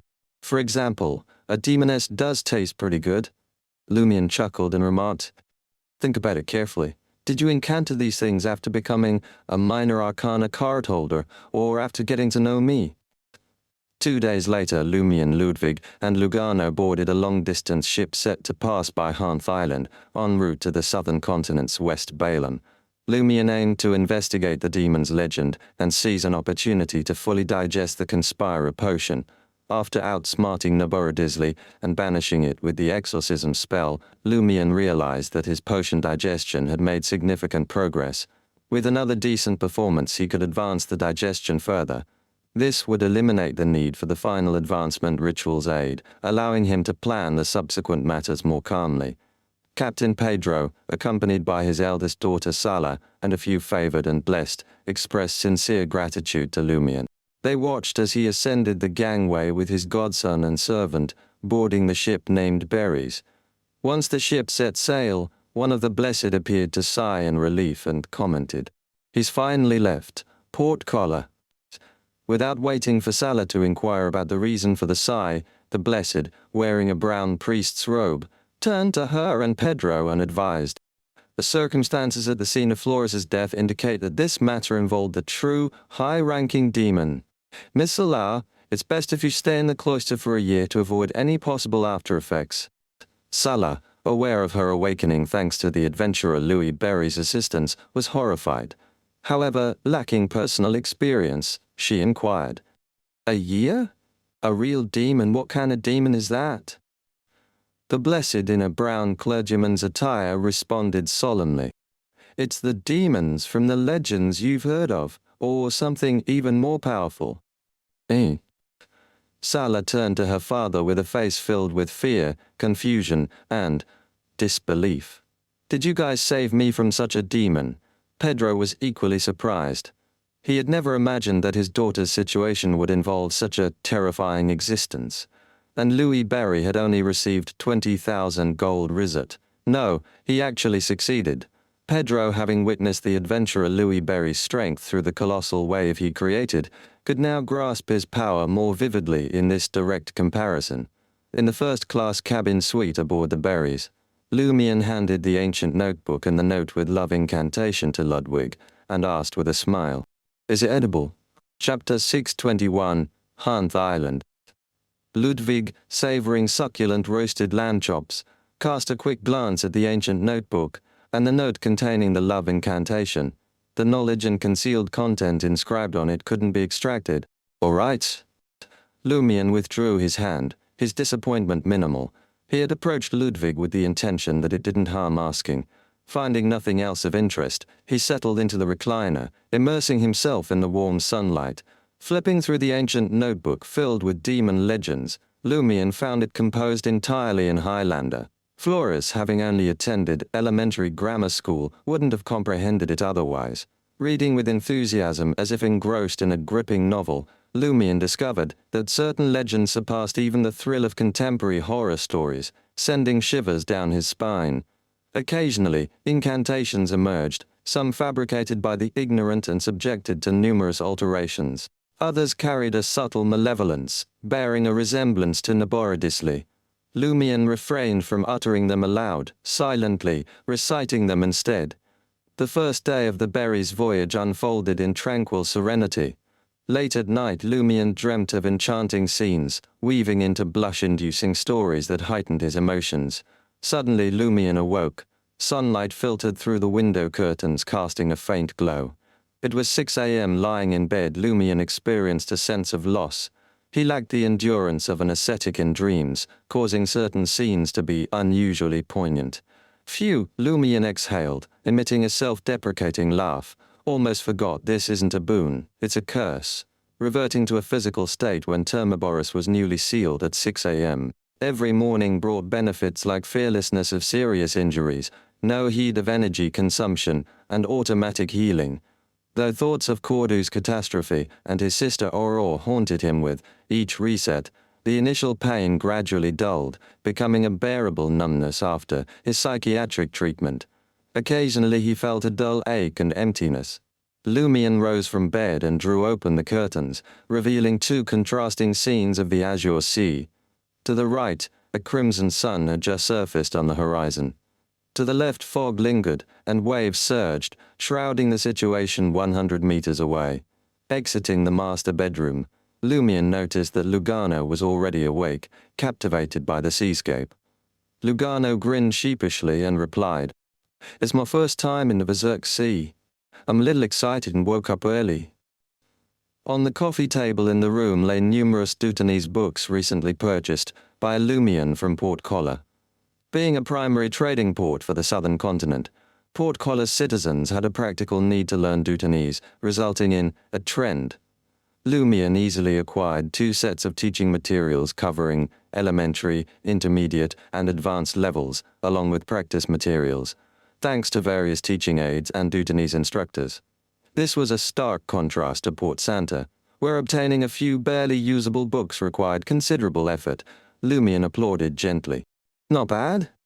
Lugano pointed towards the foggy sea and explained, "Last night, I heard from a sailor on the ship that many vessels attempted to explore the sea in that direction, but they never returned. Occasionally, people would spot one of those ships quietly passing by at night with no lights or anyone on the deck. They say it's the Berserk Sea. Stick to the safe sea route. Attempting unknown routes often leads to unknown and irresistible danger. See, the sun is rising over there, right? The sea seems calm, but venture beyond the safe route and we might face a sudden hurricane, a lightning storm, or even get melted by the sun and evaporated. These are tales from sailors. I'm not sure if they're true." Lumion nodded and suggested, "Look into more similar rumors." With his employer's approval, Lugano's expression brightened, finding a purpose in his work. The voyage through the Berserk Sea proved relatively uneventful. Lumion, Ludwig, and Lugano managed to avoid causing any disruptions. Occasionally they witnessed storms capable of citywide destruction or forest-like lightning. Sometimes they noticed the absence of fish throughout the entire sea, creating an eerie silence akin to the legendary underworld. Guided by the seasoned captain, first mate and sailors, the Berries navigated through these regions along the safe sea route. After a few days, the ocean-venturing steamship reached Hanth Island, the transit port. The crew replenished coal and water, conducted machine maintenance, restocked light beer, and replenished various food supplies over 2 days. "There doesn't seem to be any specialties on this island," Lugano remarked, consulting the travel guide from Port Collar. "But due to its strategic geographical location and natural deep-water port, is one of the main transit ports controlled by the Phainopoti Kingdom." Specialties. Does that include demons? Lumion critiqued silently, producing 2 gold risets and twirling them in his hand. I'm gonna try the local self-brewed wine. He made his way to the port's largest bar and ordered a glass of thick, pomegranate-colored local red wine. Paha. Lumion struck up a conversation with a few patrons near the bar counter, deliberately approaching one with a local accent. "I met a nice chick," he said with a sly wink and an ambiguous smile. "We're going on a date later on a quiet night. Can you share a few local horror stories? They don't have to be well known, just terrifying enough, preferably with a specific location. For instance, if there's a horrifying tale about an empty house on a certain street, hey, I plan to take her there for our date." The local, his beard dampened with ale, set down his oak beer mug and chuckled. "How devious, but I like you. There's a battle of wits between men and women. For victory, anything goes." After a brief pause, the local suggested, "You can take her on a date at the edge of the forest outside the city. You know, a forest at night is always chilling. Besides, there might be more than one demon lurking in the woods on Hanth Island. As far back as I can remember, the priests have been warning everyone against venturing deep into the forest, or even thinking about cutting wood in the middle of the island. There are many hidden dangers. As for those who claim to have seen the demon with their own eyes, it's said that they all met their demise, for some unknown reason. How about that? No woman isn't afraid of a demon. Well, except my wife. She's even scarier than a demon." Have the demon stories on Hanth Island evolved to such an extent? It resembles the legend of the Monsurus ghost, but encountering a Monsurus ghost does result in the death of an entire family. Hanth Island doesn't have such an obvious characteristic. Lumion raised his glass of red wine, toasting the local before saying, "Though I'm quite charming, I doubt any chick would be willing to follow me to the edge of the forest outside the city on our first date, especially at night. Even if she's not afraid of me doing harm, she might worry that I'm a criminal with a penchant for harming young girls. How about this? Is there a legend of a serial killer? Ideally, one that haunts the city." Drawing from Aurora's grimoires and the information gathered in recent months, Lumion discerned that Sequence 9 of the Demon Pathway was criminal, Sequence 8 was cold-blooded, and Sequence 7 was serial killer. The name of Sequence 7, serial killer, indicated that Beyonders, regardless of their grasp of the acting method, would actively or passively engage in serial killings. Although the demon on Hanth Island had clearly surpassed Sequence 7 and evolved beyond the serial killer stage, Lumion wondered whether, as a high-ranking individual who had progressed through the ranks, it retained certain preferences acquired during its serial killer phase. Intelligent beings, be they human or of a certain creature, tended to maintain certain desires if not deliberately restrained or controlled. Just as humans might occasionally indulge in a drink, demons might occasionally engage in serial killings. Moreover, if Neboridisli's commission wasn't concocted merely for a verbal agreement, the demon of Hanth Island or its descendants should be concealed among humans. The bearded local pondered for a moment before responding. "There haven't been any serial killers. In a small place like ours, if serial murders were happening, everyone in the city would know." He paused, then added, "But what if someone goes missing in the forest outside the city every year? Would that count?" In Tria, Franca, Jenna, and Anthony managed to gather sufficient information about Moran Avigny, the current Minister of Industry. This information included a color photograph. In the picture, Moran Avigny displayed a striking resemblance to an Intisian. Despite his age, he exuded an air of elegance. In his late 60s, his once black hair had transitioned into a distinguished gray. Refined facial features and dark gray eyes added to his overall presence, with the wrinkles on his face highlighting the passage of time. Dark gray eyes are rare in Intis. Franca sighed. Mid-sentence, she abruptly halted. Another individual with dark gray eyes in Intis crossed her mind, demoness of Black Clarice. Chapter 622, Smell of Death.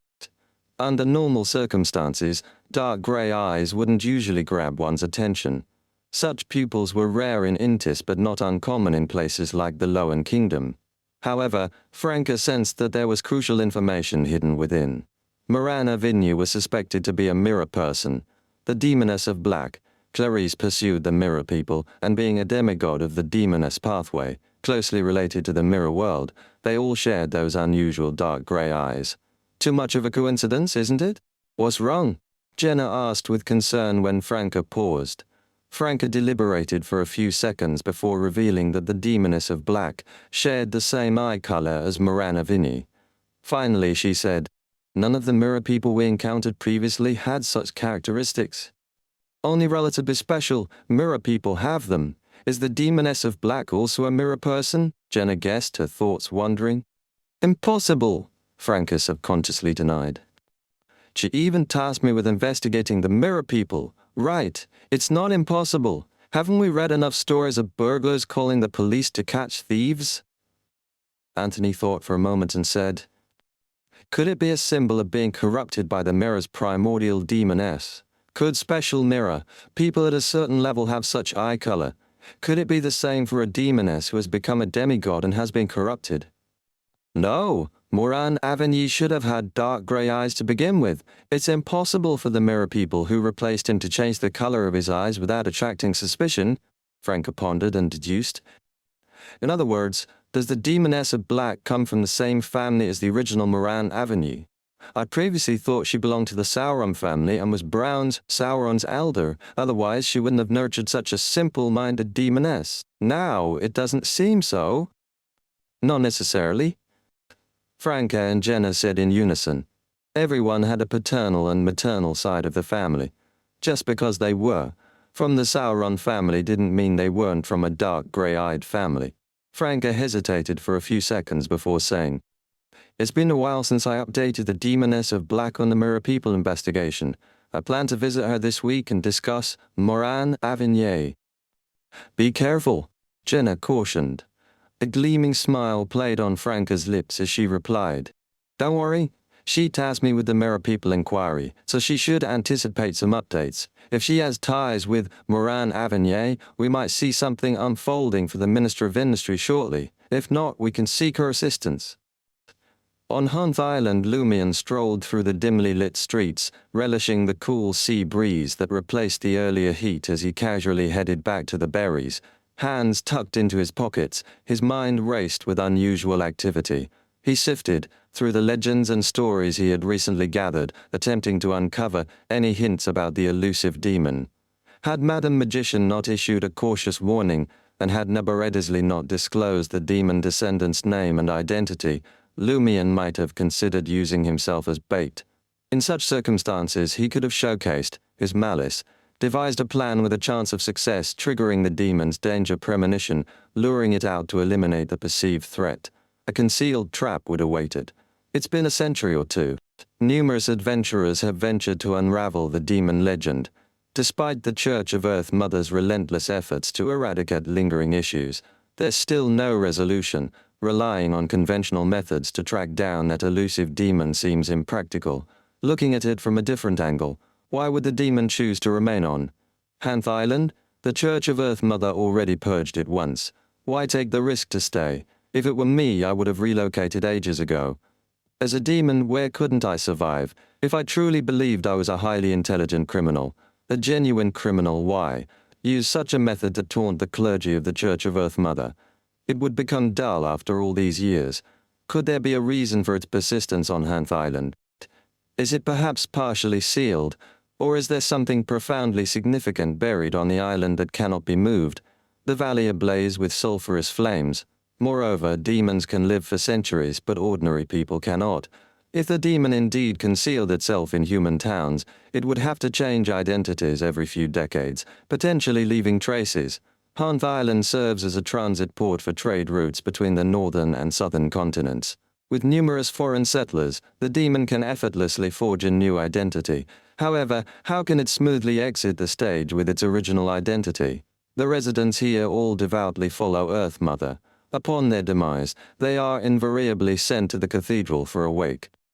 Would a demon have the audacity to feign death and undergo Earth Mother's scrutiny and the purifying touch of holy water? Yes, vanishing is the optimal solution. Whether through a sea adventure or disappearing into the forest, it effectively sidesteps corresponding problems. Every year, people vanish in the forest outside the city. Did the demon purposely orchestrate some accidents, concealing its death among them? Lumion's thoughts raced as he gradually formulated deductions and speculations. This was also a tempering of a conspirer's powers and a method to digest the potion. He had a vague understanding of the entire situation. If I want to locate the demon concealed among humans, I must find the mysterious valley ablaze with sulfur flames deep in the forest. To unravel the valley's secret, I must rely on that demon. These two matters are likely intertwined and inseparable. Lumion had a tentative plan for tomorrow's investigation. I'll begin by exploring the forest, utilizing my hunter powers to search for the remains of the missing. If I discover one or two, and they still retain some edible structure, I'll bring them back to Ludwig and determine who the deceased last encountered. Throughout this process, without alerting the clergy of the Church of Earth Mother, I'll delve deeper into the island to identify any anomalies. If they exist, what kind of anomalies they are. As he strolled leisurely, Lumion suddenly looked up and observed the stars in a sky veiled by dark clouds. In an instant, torrential rain poured down. Drops of rain misted in front of Lumion. Without an umbrella, he had no choice but to dash under the eaves of a 3-story building on the street and seek refuge outside a cafe with its lights off. He waited for the storm to end impassively. The few pedestrians on the road unfurled their umbrellas. Lumion couldn't help but chuckle as he recalled the common depiction of the Berserk Seas Islands in the travel guide. The weather is highly erratic. Remember, to bring an umbrella or a hat when out. Clearly, Lumion didn't take the reminder seriously. He wasn't in a rush. Leaning against the cafe's 2 glass windows, he quietly observed the raindrops streak down and the people returning home late traverse different streets. The sound of the rain masked all movement, and white mist veiled most of his vision, creating the sensation for Lumion as if he were in another world. Observing this scene, Lumion reminisced about his wandering days. Wanderers often struggled to predict the weather, making it challenging to secure refuge in cathedrals and other places in advance. Consequently, he would occasionally huddle in a corner of a street, sheltered from the rain. He watched the rain with fear, worry, uneasiness, and gloom, praying that no other vagabond would snatch his temporary shelter. But now, his mood was entirely different. The heavy rain in the Berserk Sea ceased as swiftly as it had arrived. In less than half an hour, only stagnant water remained on the street. Lumion chuckled and tucked his hands back into his pockets. He strolled along the wet street toward the harbor and boarded the berries. Just as Lumion pushed open the door and entered, he saw Lugano wiping Ludwig's dripping hair with a dry and fluffy towel. Ludwig looked as if he had taken an unexpected plunge. "You didn't bring an umbrella?" Lumion asked with a smile. Lugano replied awkwardly, "I thought I was a planter and could predict changes in the weather in advance, so I didn't bring an umbrella and led Ludwig to the streets to buy supper. He said he didn't want to eat cakes and biscuits tonight. Sigh, who knew that even though I predicted a rainstorm, it only took tens of seconds before it arrived. At that time, I wanted to carry Ludwig and rush back to the ship before the rain started." Seeing that the doctor didn't seek an objective reason and only complained about his lack of ability, Lumion kindly added, "This is the weather in the Berserk Sea. Even planters can't predict it." This was also one of the reasons why the islands in the Berserk Sea, clearly under the rule of the Church of Earth Mother, didn't always experience bumper harvests, like the Fainapotter Kingdom. Yes. Lugano heaved a sigh of relief. Lumion turned to Ludwig, whose hair was now dry, and casually inquired, "Do you smell anything? Is there any particularly alluring food hidden nearby?" Ludwig nibbled on a tortilla and responded, "There's the smell of death." "Smell of death?" Lumion frowned slightly. "Did someone die near the night market?" Ludwig shook his head. "When it rains, there's the smell of death everywhere." What does this mean?" Lumion probed, voicing his doubts. Ludwig replied candidly, "I don't know. It disappeared later." "It happens when it rains, but not after. Is this an abnormality from the Berserk Sea? Or is it the island's abnormality triggered by the Berserk Sea's weather?" Lumion pondered for a moment, but he wasn't in a rush to write to Madam Magician and inquire. This was a digestion opportunity for him. He felt that he should avoid relying on the power of a high-ranking person to digest it better, unless it was crucial. That night, Lumion fell asleep with a heavy heart. In his hazy dream, he saw many familiar and unfamiliar things. The pale white Samaritan women's spring, the mountain-sized blood emperor's afterimage dripping with yellowish magma, and the unknown object protruding from the spring, the scene suddenly changed, revealing Lumion wandering alone in the deep darkness underground. It was as if he had become the Monsurus ghost. Chapter 623. Grave Digging. In the endless darkness, cramped quarters and jumbled thoughts, Lumion found himself unusually frustrated, even within the confines of his dreams. He longed to rip apart the cage around him and shatter everything in his path. Slowly, the realization dawned upon him that he was dreaming.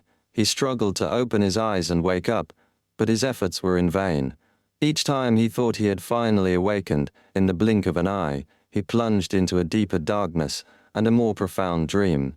After an unknown stretch of time, Lumion naturally awoke to some light seeping through the curtained window. It was 6 a.m. Lumion raised his right hand and wiped his forehead, sensing a layer of cold sweat. Is this a spiritual warning, or had memories of the Samaritan women's spring and the afterimage of the Blood Emperor haunted me after I contemplated the smell of death on Hanth Island yesterday? Previously I had drawn connections between the mysterious deaths of those who witnessed the demon and the Monsurus ghost, possibly leading to a shallow corruption.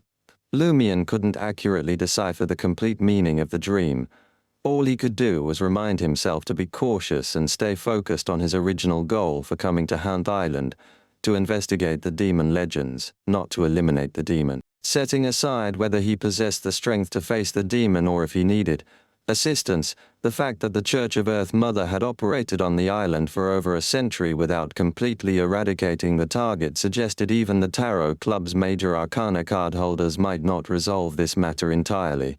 Lumion got out of bed and retrieved the golden pocket watch from Salle de Bribe, opening and glancing at it. 6:01 a.m. though early, Lumion felt a sense of urgency. The berries would depart from Hanth Island the morning after tomorrow. He had only 2 days to delve into the demon legends, unravel the truth, and identify potential suspects. If he succeeded, his Conspirer potion might very well be digested. Gathering, screening, and utilizing information were crucial aspects of a conspiracy, and if Lumion were a Sequence 7 detective of the Reader pathway, successfully solving a century-old unsolved case involving high-level powers in just 2 days, would be a remarkable leap from initial digestion to complete digestion. At 9 a.m., in the suburbs of Port Hanth Return Cemetery, holding a bunch of yellow flowers, Lumion navigated through the tree-lined cemetery. Armed with Ludwig's intel and the insights from the previous night's dream, he adjusted his plan. Instead of hastily venturing into the forest to search for the missing people's remains, he decided to dig up graves here. His objective, to investigate the circumstances surrounding the mysterious death of someone who had glimpsed the demon's figure in the forest depths. He aimed to discover if they would meet the same fate as those killed by the Monsurus ghost, exhibiting self-mutilation. According to the gathered information, the last person to report the demon's presence to the Church of Earth Mother rested in a quiet corner of Return Cemetery. His name was Antonio Elias. Before long, Lumion, clutching the bouquet of yellow flowers, reached the grave.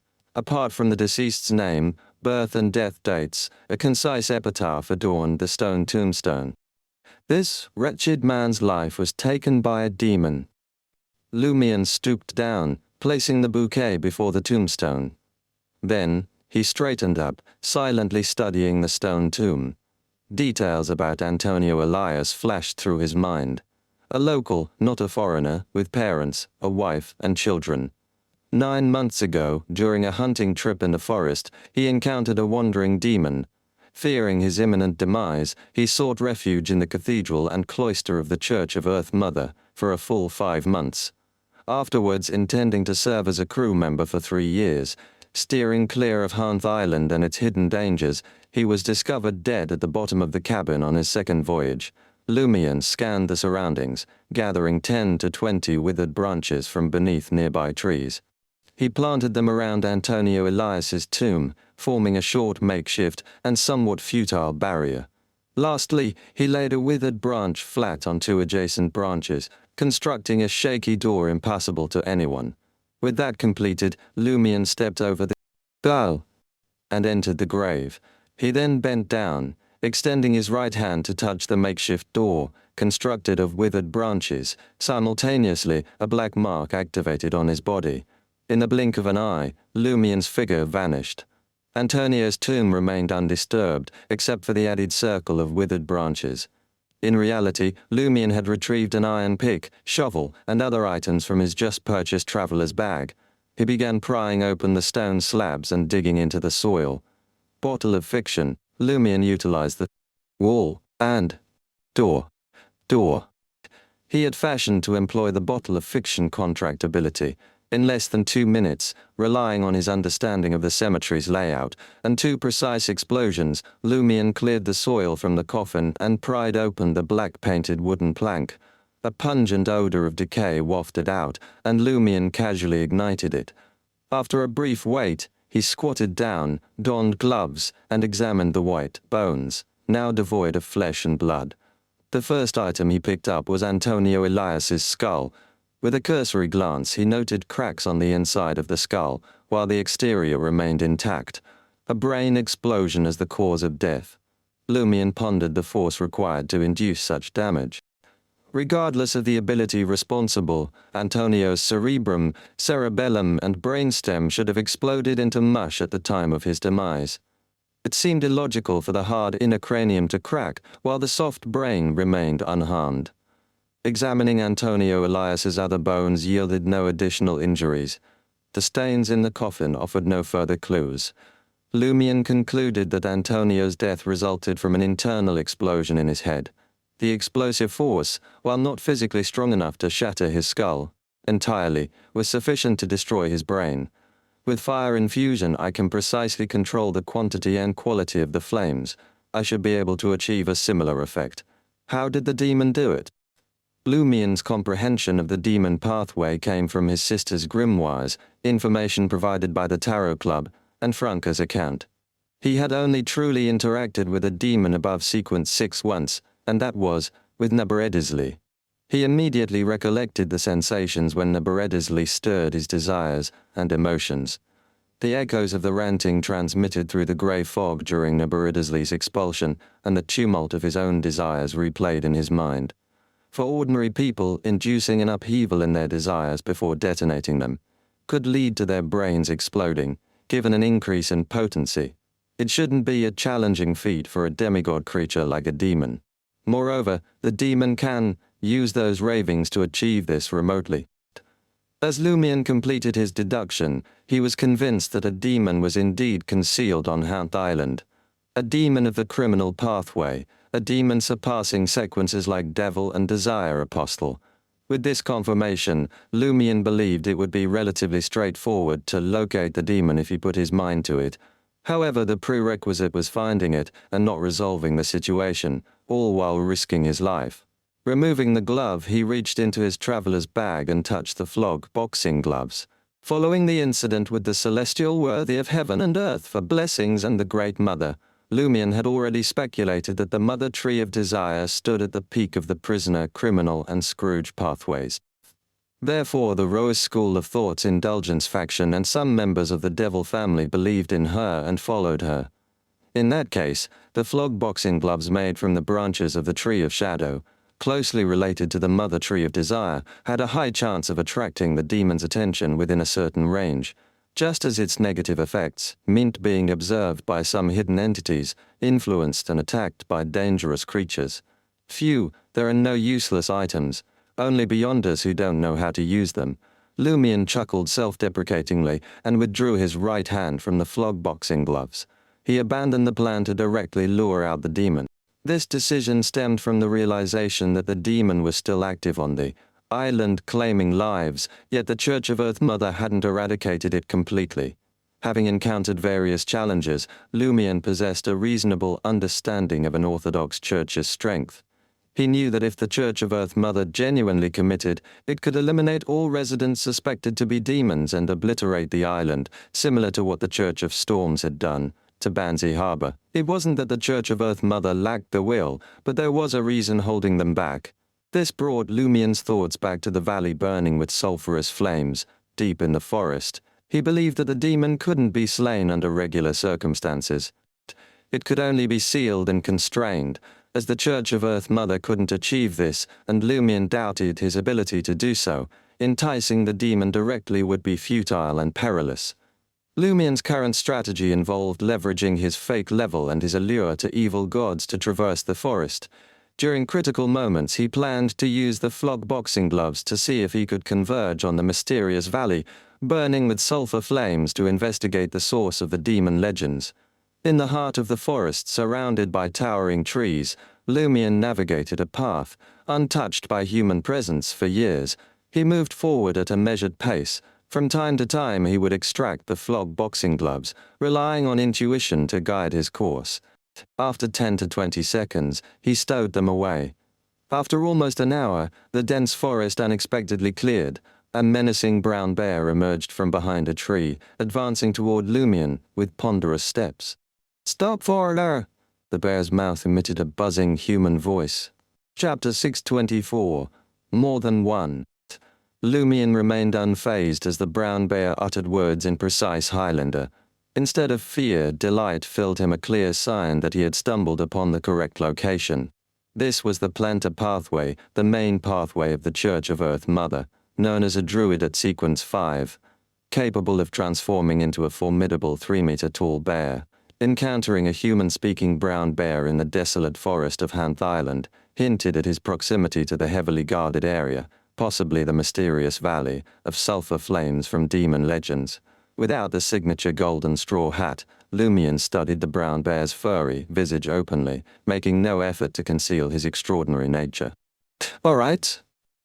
He sighed with regret, turning on his heels and retracing his steps.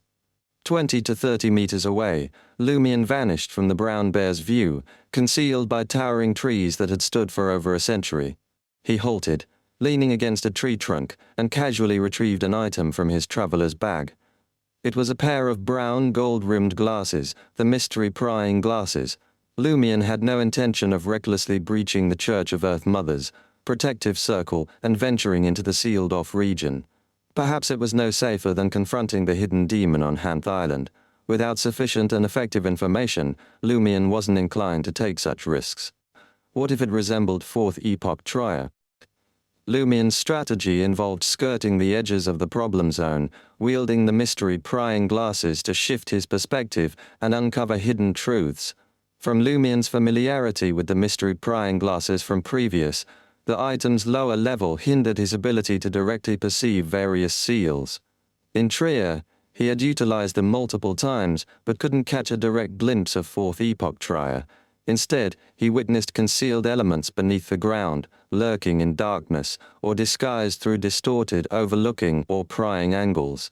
This inherent flaw safeguarded Lumien from directly encountering the Church of Earth Mother's sealed artifact, thus averting potential catastrophe.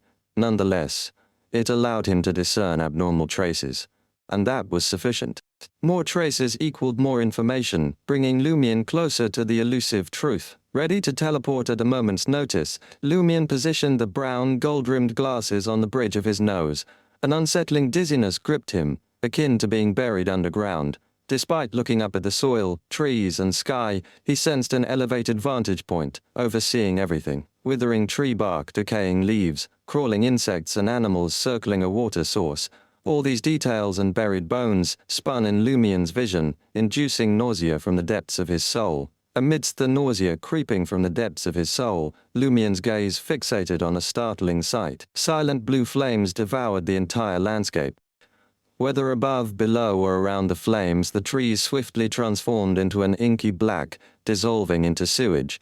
From the decaying remnants, new trees sprouted, rapidly expanding and flourishing.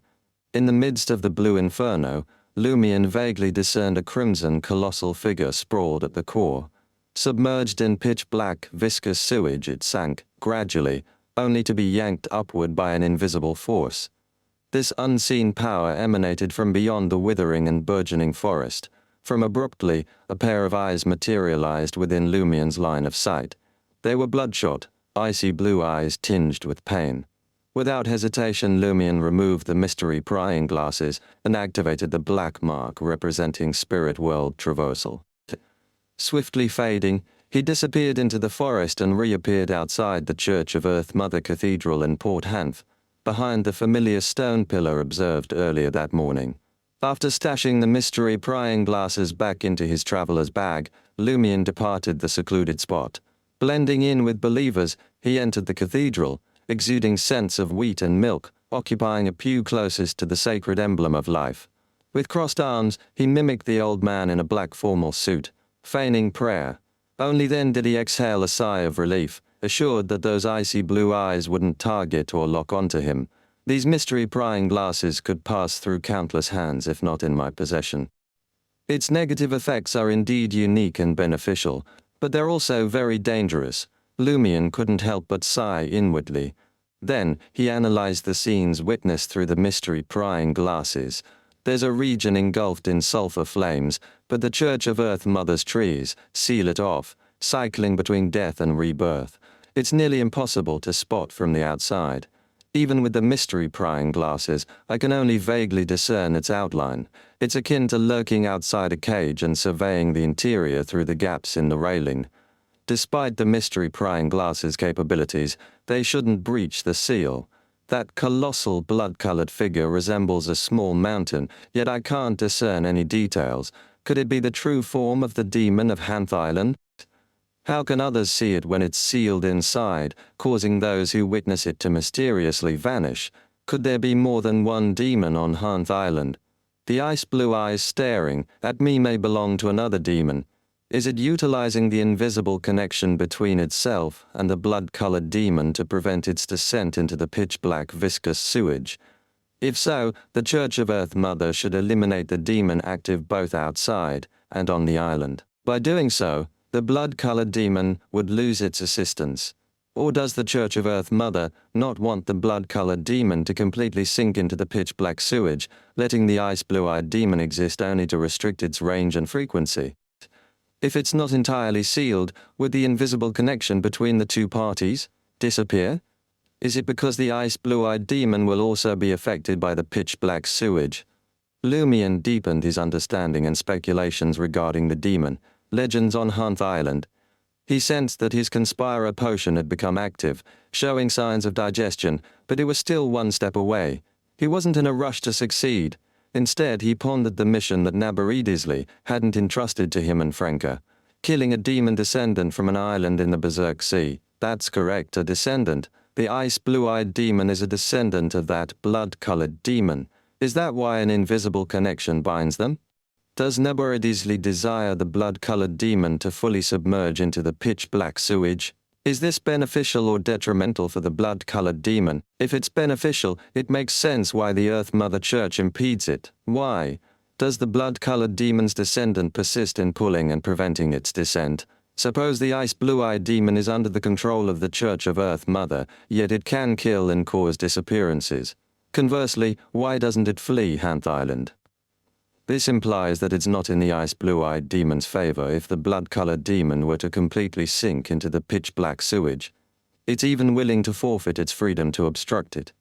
If it's not favorable, perhaps Naboridisley isn't deceiving. It's an adversary of the blood-colored demon, hoping for its complete submersion and assimilation by the pitch-black sewage. This might have a certain impact on Hanth Island, the Berserk Sea, or even the entire world. That's why the Church of Earth Mother seals and monitors it. Can't they just kill it? Without the blood-colored demon, the issue of it sinking completely into the pitch-black sewage would cease. Can't be killed. What Naboridisley feared wasn't that the blood-colored demon might sense danger, but that the Church of Earth Mother might be alerted. Lumion gradually understood the mentality and stance of the Church of Earth Mother, the local demon, and Naboridisley, but he lacked sufficient evidence. What he was most certain of now was, the pitch-black, viscous sewage wasn't simple. Perhaps it was something akin to the Samaritan women's spring. Furthermore, it bore a striking resemblance to the pitch-black form of the Monsurus ghost. Trier's catacombs is a labyrinth of complexity, filled with corruption and unique monsters that defy easy elimination. It's the aftermath of Blood Emperor Alesta, Tudor's significant accomplishment, an act that nearly brought the gods down with him. Ultimately, he perished. What could be the reason for Hanth Island? Could it be a divine battle and the demise of a deity? That's not beyond the realm of possibility. While my knowledge of the Fourth Epoch's history is limited, I do know that the Berserk Sea was not as tumultuous back then. There were still interactions between the northern and southern continents. Could it be that another emperor from the War of the Four Emperors, or two emperors, met their end here, permanently reshaping the terrain and weather to give rise to the Berserk Sea? Is this the manifestation of a deity's power? The Blood Emperor sank a colossal city underground, forcing over 1 million people to live above it to contain the subsequent effects. And the deity who perished here has been influencing the Berserk Sea for more than 1,000 years. This surpasses the waters near Port Santa. As Lumion sighed, he prepared to stand up and return to the berries to strategize his next move for gathering more information.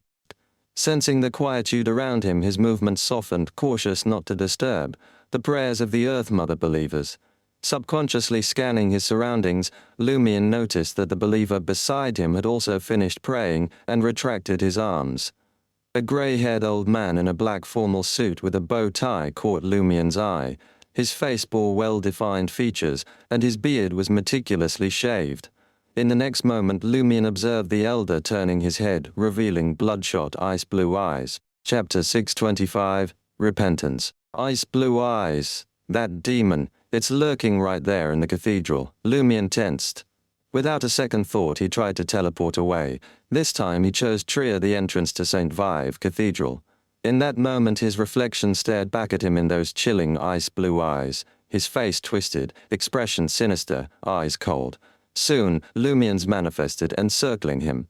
There was one Lumion, eyes intoxicated, breathing heavy, face flushed red. Another, trembling in fear. Another, expressionless and resolute. One, lost and sorrowful. Another with no will to live. And one more, eyes filled with anger and hatred, red with intensity. In an instant, Lumion seemed to multiply into countless versions, each appearing tangible. This severely impacted his thoughts and actions, hindering him from activating the contract mark representing spirit world traversal. Instinctively, he focused his remaining will on his right hand and the mark left by Blood Emperor Aletha Tudor.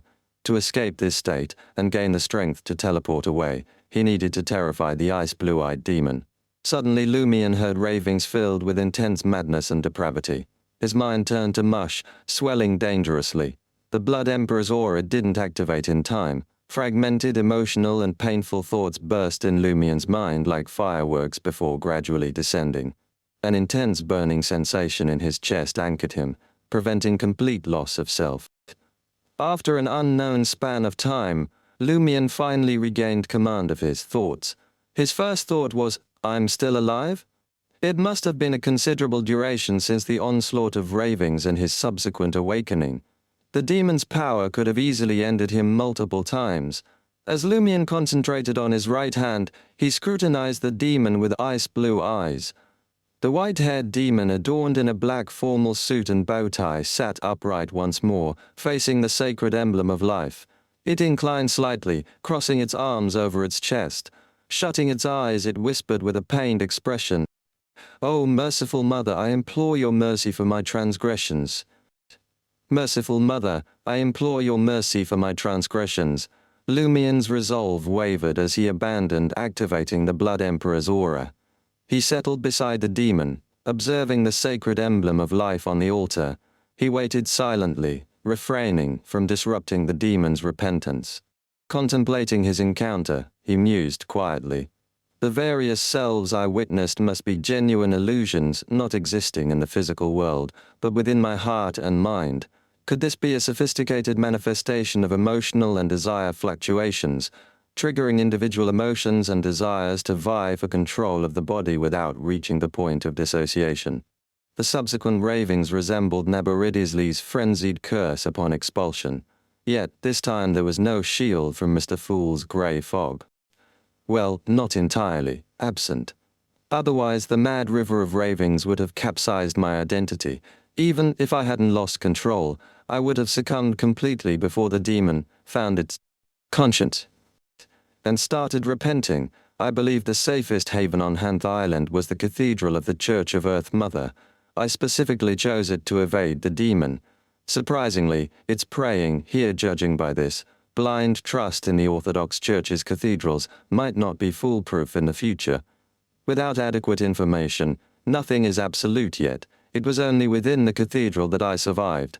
Anywhere else it would be Termiboros grappling with the ice-blue-eyed demon. Then the angels of the Orthodox churches and the Tarot Club would descend. Lumion had formed some hypotheses and waited with assurance.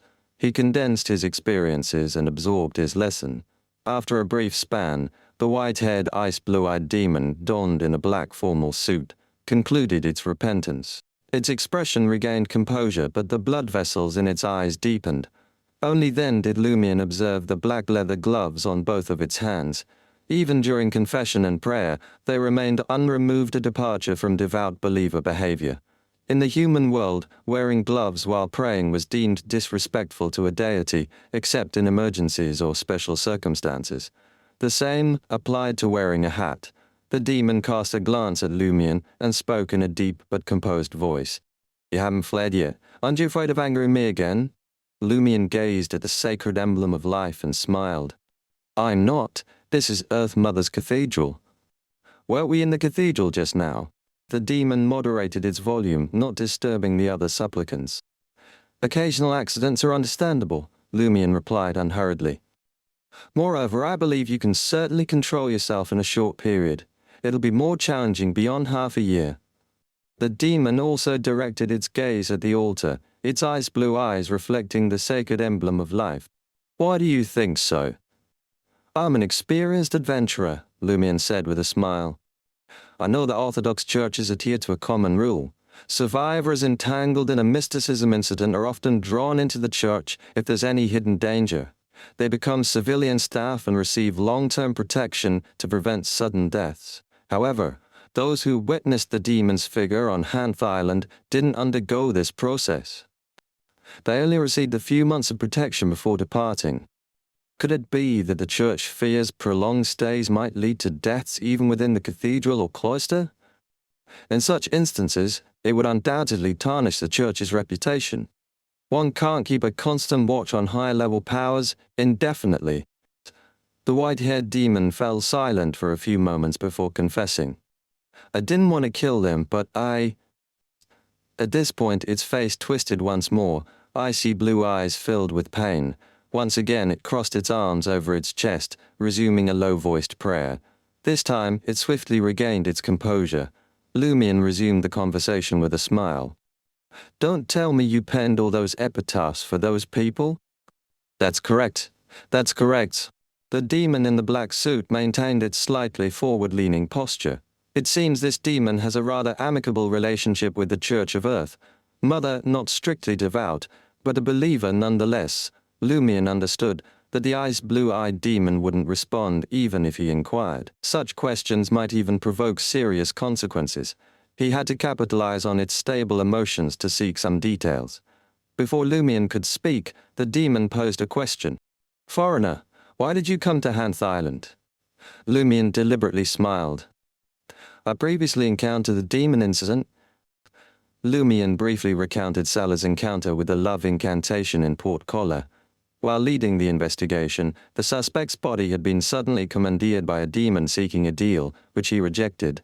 Lumion, utilizing undisclosed official powers, had then expelled the other party. Lumion omitted details about the love incantation's content and refrained from mentioning Nabaredesli's name, fearing deep-seated animosity that might trigger intense agitation. Concluding, he stated, "I read in the notebook about demon legends on Hanth Island, connected to the deal the demon sought. Intrigued, I decided to investigate. My intention wasn't to finish off anyone." "You can't finish off anyone either," the demon with ice-blue eyes remarked candidly. It continued gazing at the sacred emblem of life and added in a calm, deep voice, "Curiosity kills the cat." Lumion chuckled. "It's indeed risky, but finding you within a day and discovering the sealed valley indicates my capabilities. Next time, I'll choose a safer sanctuary."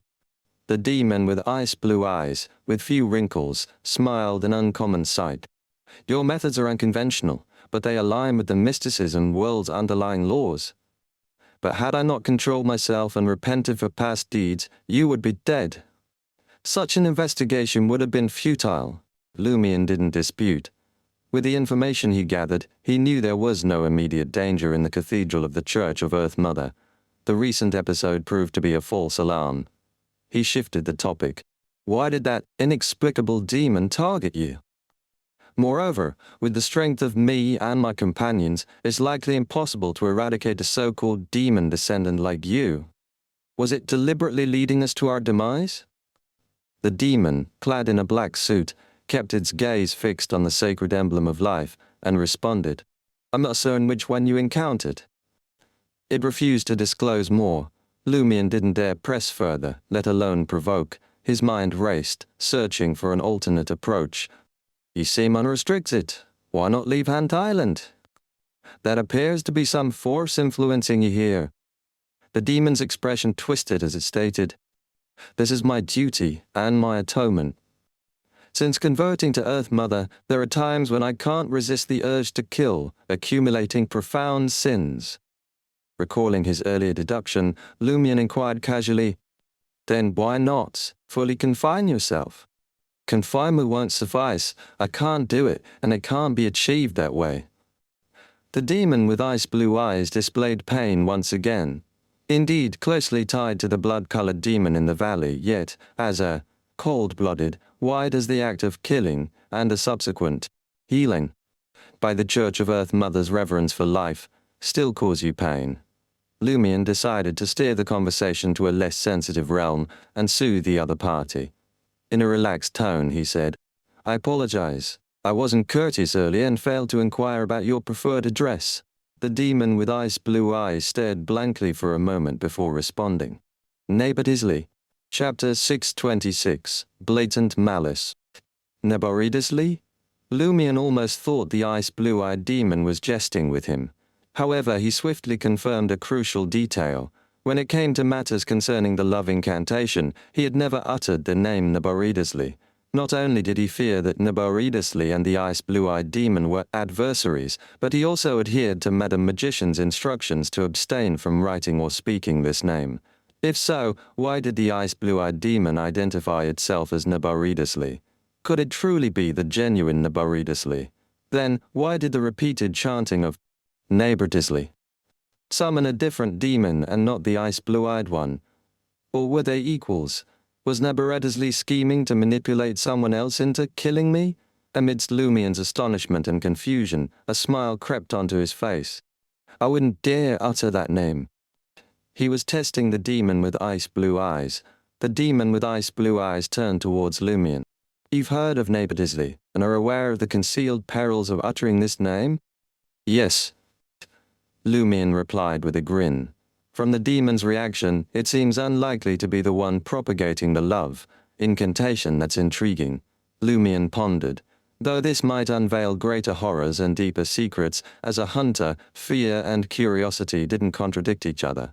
It was akin to how everyone in the army feared death, yet it didn't deter them from banding together for combat. The demon with ice-blue eyes nodded slowly and spoke.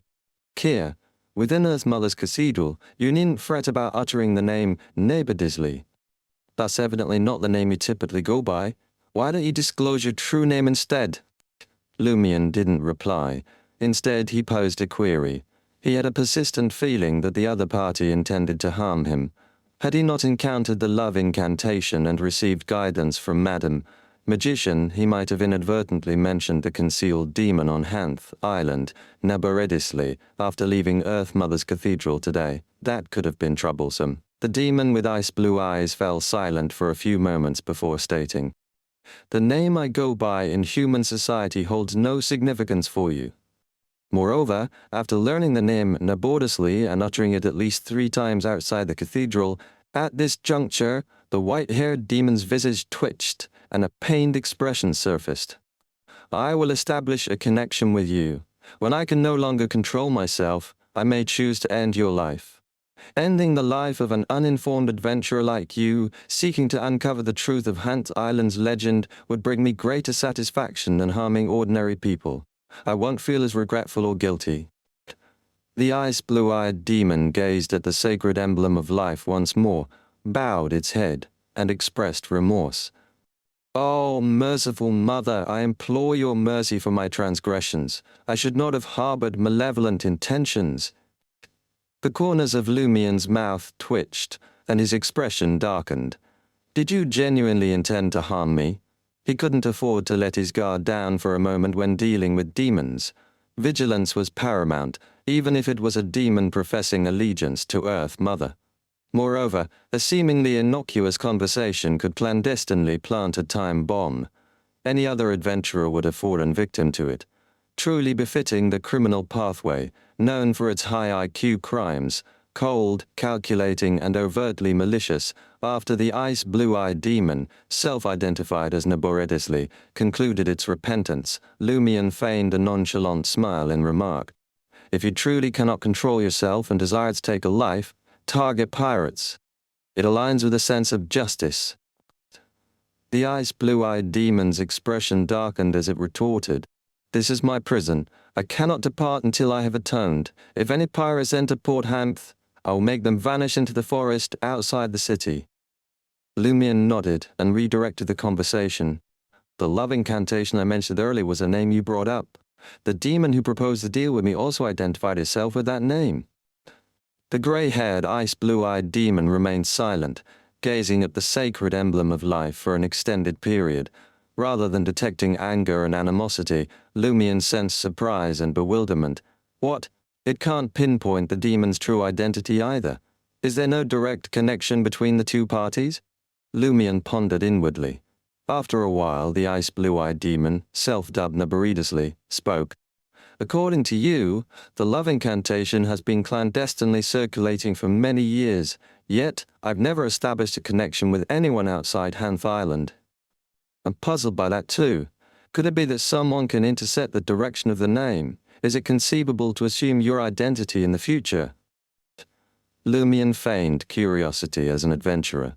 He believed that based on Madame Magician's words, Mr. Fool could accomplish such a feat. Amon was capable of it once too. Whether any demon could do it remained unknown for now. The ice blue-eyed demon fell silent once more. After a few seconds, it spoke with a deep voice. Foreigner, you've inquired enough. Let's conclude it here. Otherwise you may meet your end unknowingly. Clad in a formal black suit, the demon self-dubbed Naboredisli slowly rose. It positioned its feet apart, raised its hands adorned with black leather gloves, and whispered, "Praise the earth, praise the mother of all things." Then, it turned around, picked up its cane and shuffled towards the cathedral's door, bathed in the midday sun.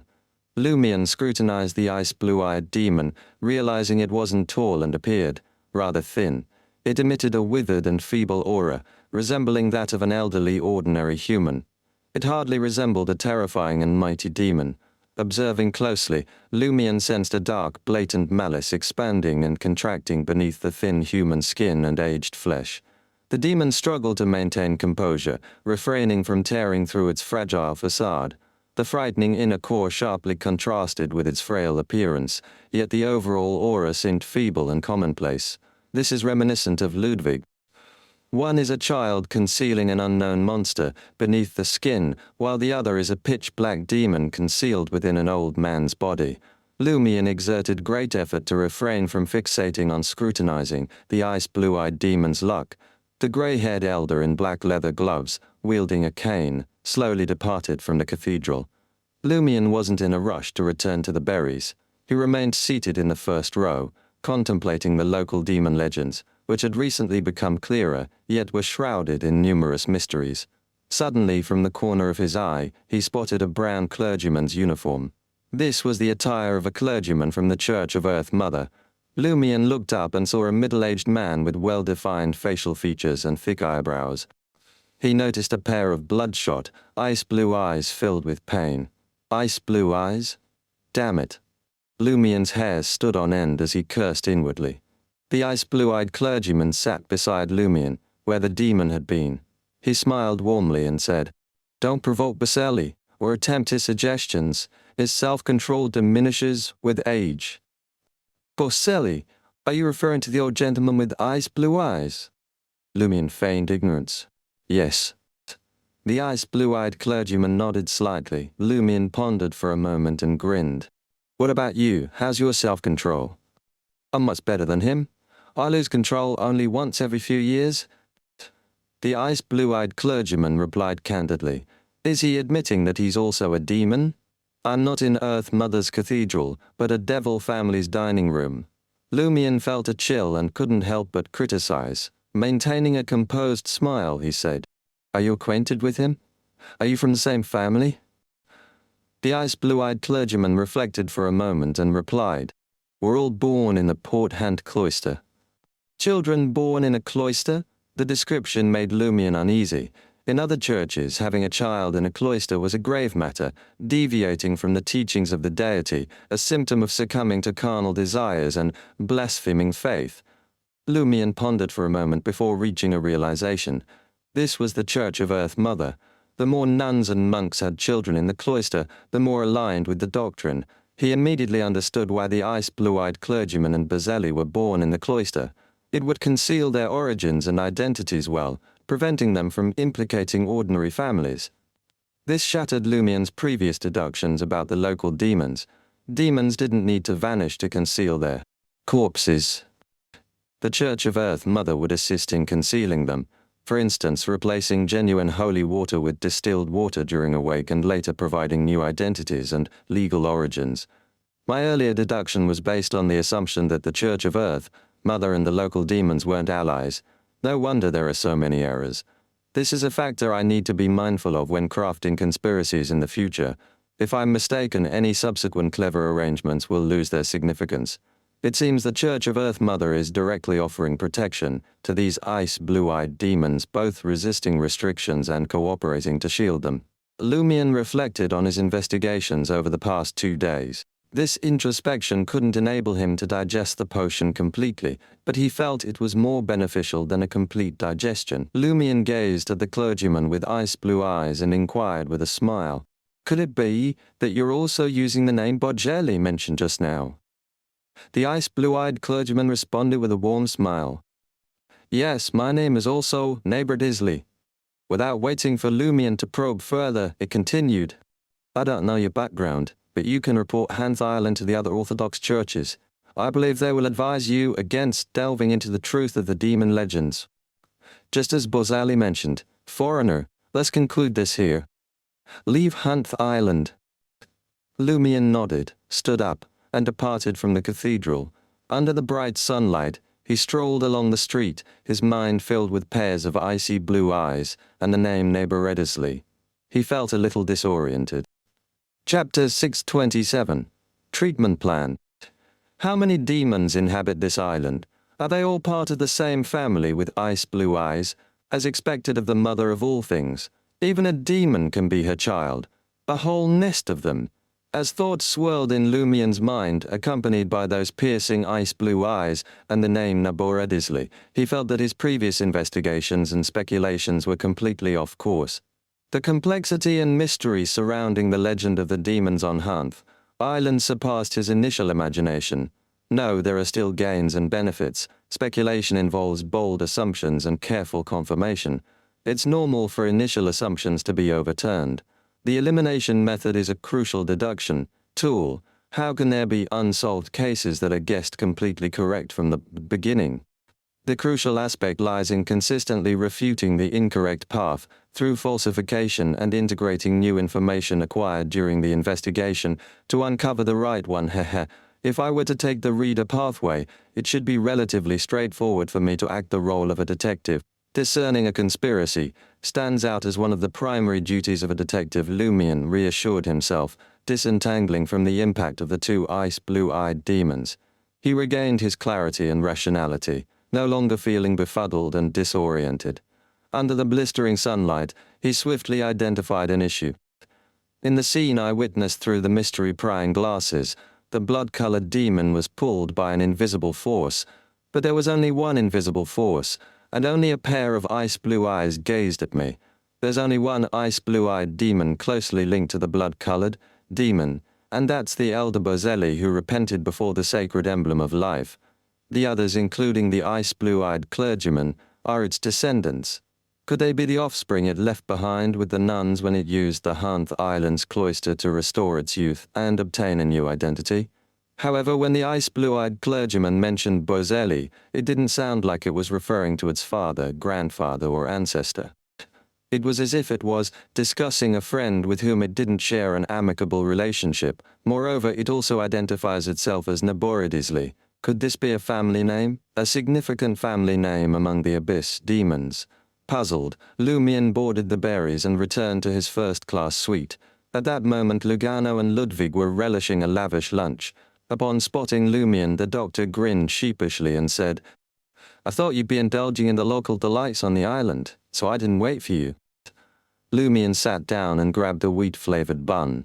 As he chewed, he asked, thoughtfully, "What do you know about the abilities of the plantar pathway?"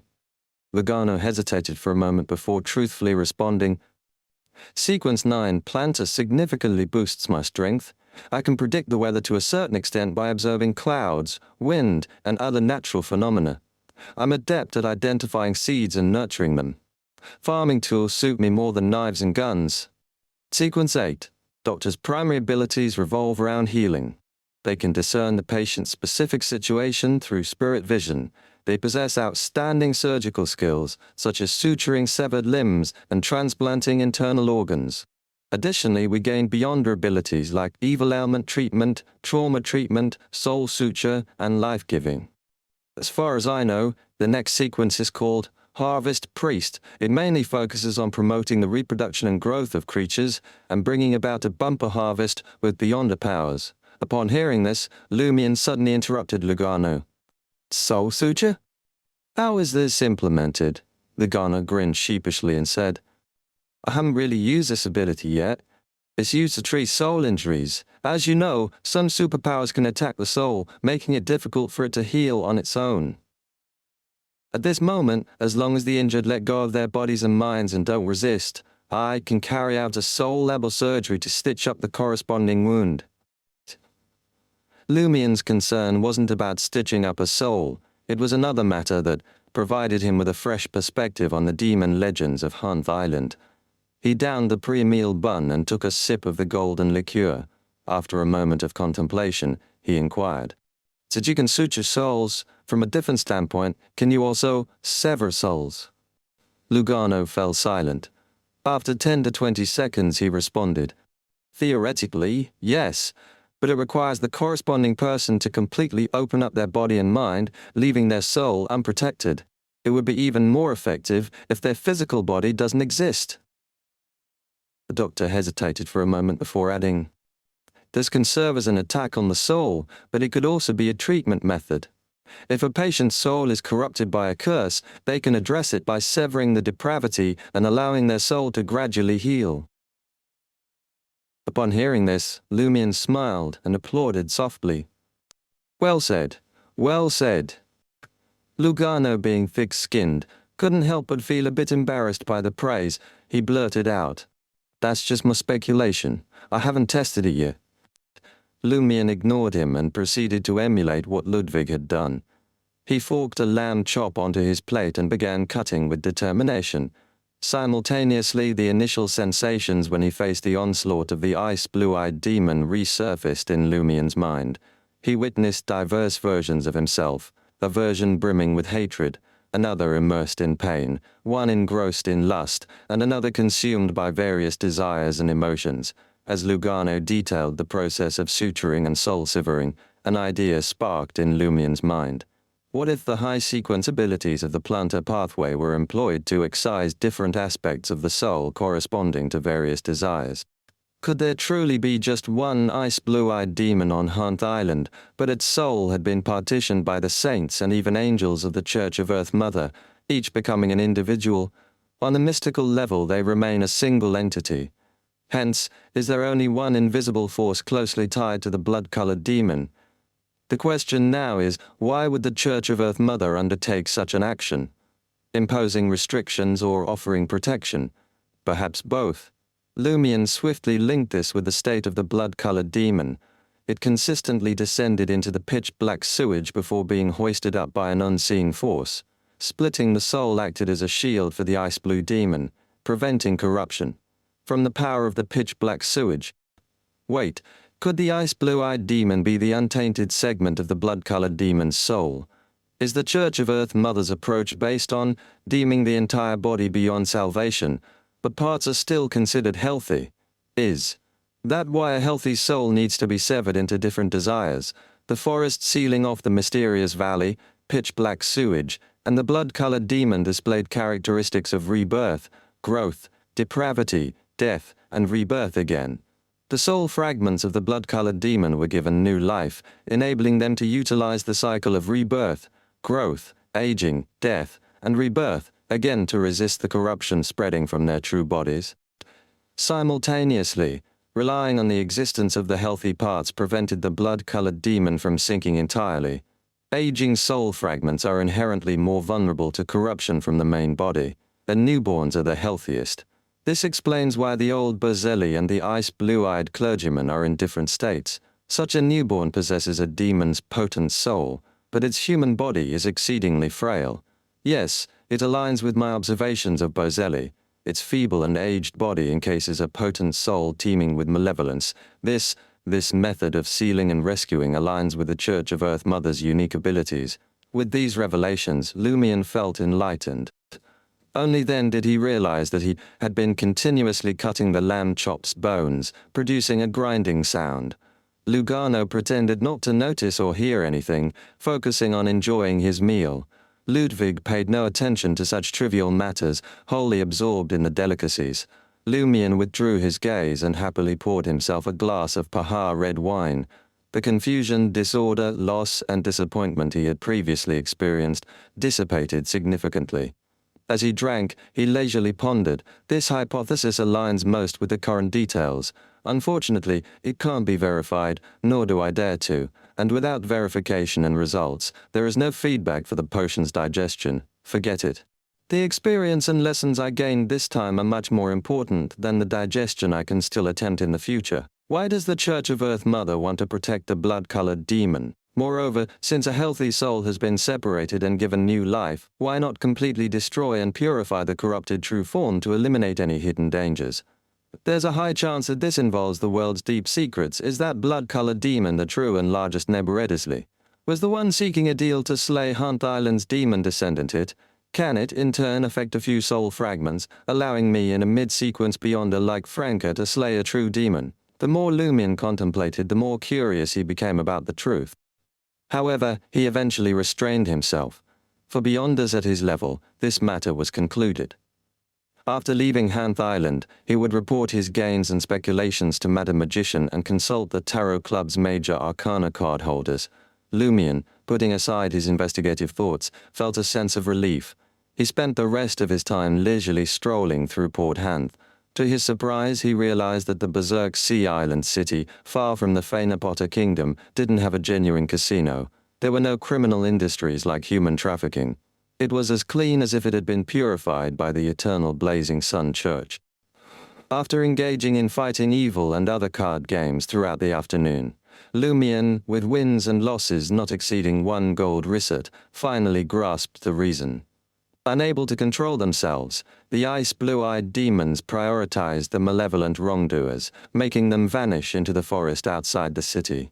As time, a century or two elapsed, Port Hanth could be deemed a city bathed in sunlight. Certainly there were innocents among them, like Antonio Elias. Late at night, in the first-class cabin suite of the Berries. In his slumber, Lumion vaguely witnessed the land shrouded in sulphurous flames, and the blood-colored demon sprawled within the pitch-black liquid. Chapter 628, Terrifying Dream. Lumion vaguely noticed bubbles emerging from the pitch-black liquid enveloping most of the blood-colored demon's body. The brownish-green hue of the bubbles resembled tree warts. In an instant, the bubbles burst, reflecting brilliant colors as they merged with the pitch-black liquid. For some reason, Lumion sensed that something was wrong. He wished to shut his eyes and avoid these details, but trapped in a dream he had no control. In the depths of the pitch-black liquid a figure lurked. It raised its head slightly, gazing at the blood-colored demon. Moist brownish-green or light brown tree warts protruded from the figure's body, reminding Lumion of Susanna Matisse in her fallen tree spirit state. The distinction lay in Susanna Matisse's tree warts, branches, and flower buds growing from her body, melding with her original form. The figure's tree warts, however, seemed to pierce out flamboyantly from the flesh and internal organs, tainted with blood. In his dream, Lumion instinctively raised his right hand, wiping the corners of his eyes. The back of his hand was stained red. At some point, blood had flowed from his eyes, turning his vision a blurry red. The figure's overall outline appeared in the blur, as if grown on a brownish-green tree, pierced by branches, overrun by tree warts, and covered in flower buds, dripping with a viscous liquid. A burning sensation engulfed Lumion's chest, prompting him to instinctively close his eyes in the dream. Yet he was a step too slow. Bang! Lumion's eyes exploded, flooding his mind with searing pain. He jolted awake, curling up in agony. His hands instinctively reached for his eyes, encountering a flat, sticky, and moist substance. The scent of blood hung heavily in the air. As an ascetic accustomed to severe injuries, Lumion took several minutes to overcome the pain that threatened to render him unconscious. Struggling to sit up, he opened his eyes, only to be met with absolute darkness. No crimson moonlight, no outlines of furniture in the bedroom. He couldn't see a thing. Lumion raised his hand once more, gently touching his eye sockets. Both eyeballs had deflated, shattered beyond repair. Is it because I glimpsed something I shouldn't have? Lumion chuckled in self-deprecation. It was a vision from a dream, something he never wished to witness. Upon reflection, he realized that if Mr. Fool's seal hadn't triggered or Termiboros hadn't activated it, his eyes might not have been the only casualties. Wiping the tip of his nose, Lumion felt moistness and caught the unmistakable scent of rust. In a surprisingly good mood, he quipped, "Luckily, it seems what's flowing down is blood, not brain matter." He rejoiced in surviving the ordeal. Despite the tragic state of his head, Lumion's body remained relatively unharmed, albeit a bit drained. Gripping the edge of the bed, Lumion pulled himself up. In a state of blindness and impaired smell, he relied on a hunter's instinct, navigating through his turf with a mental map. Bypassing furniture, he reached the living room and knocked on the servant's door. "Yes, what's the matter?" Startled, Lugano hastily opened the door, dressed in a cotton shirt and underpants that served as makeshift pajamas, fearing a repeat of the terrifying encounter with Father Montserrat. Under the crimson moonlight, he saw Lumion's blood-streaked face and empty blood-red eyes, filled with shattered fragments. "What happened?" Lugano stammered, bewildered. Who had beaten his employer to such a state? Who could inflict such harm upon his employer? Why not teleport away from this perilous situation? Lumion calmly pointed at his eyes. "Treat them." "All right," Lugano responded subconsciously, then added awkwardly, "With the eyeballs in such a state, there's no way of treatment. We can only find a suitable transplant." Lumion, enduring the pain, calmly stated, "No need. Just stop the bleeding and ease the pain." "All right." Lugano didn't dare argue, following his employer's instructions. He extended his shimmering left palm.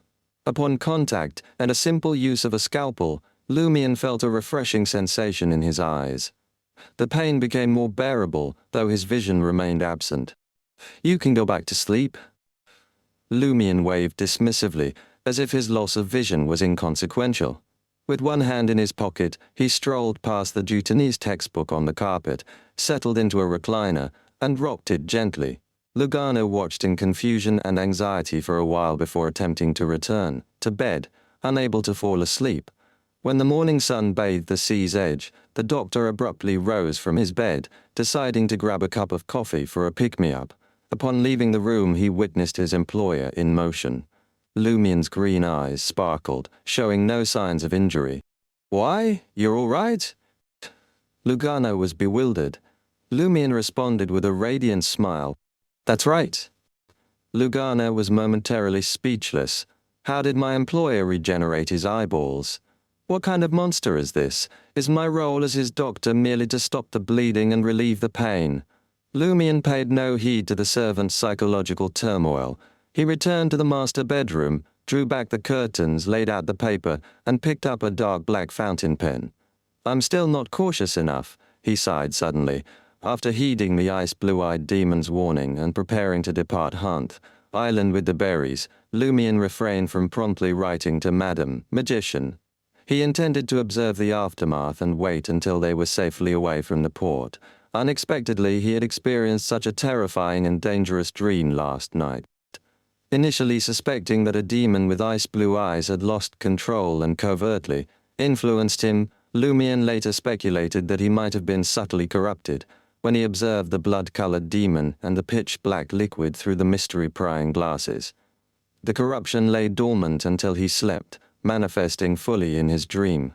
Focusing his thoughts, he detailed everything witnessed and heard on Hanth Island. He replaced the name Naburidisli with the term love incantation. Concluding the letter, Lumion wrote sincerely, "Perhaps I've encountered too many demons recently. I feel like I've accumulated too much corruption and want to undergo treatment."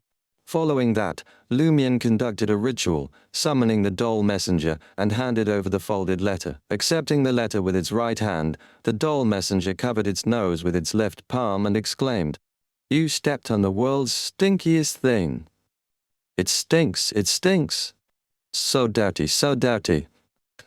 Swiftly grasping the letter between two fingers, the doll messenger vanished from the room. Lumion waited briefly, but with no immediate response from Madam Magician, he decided to seek treatment. Elsewhere. His destination was the cathedral of the Church of Earth Mother in Port Hanth, where he had visited the day before.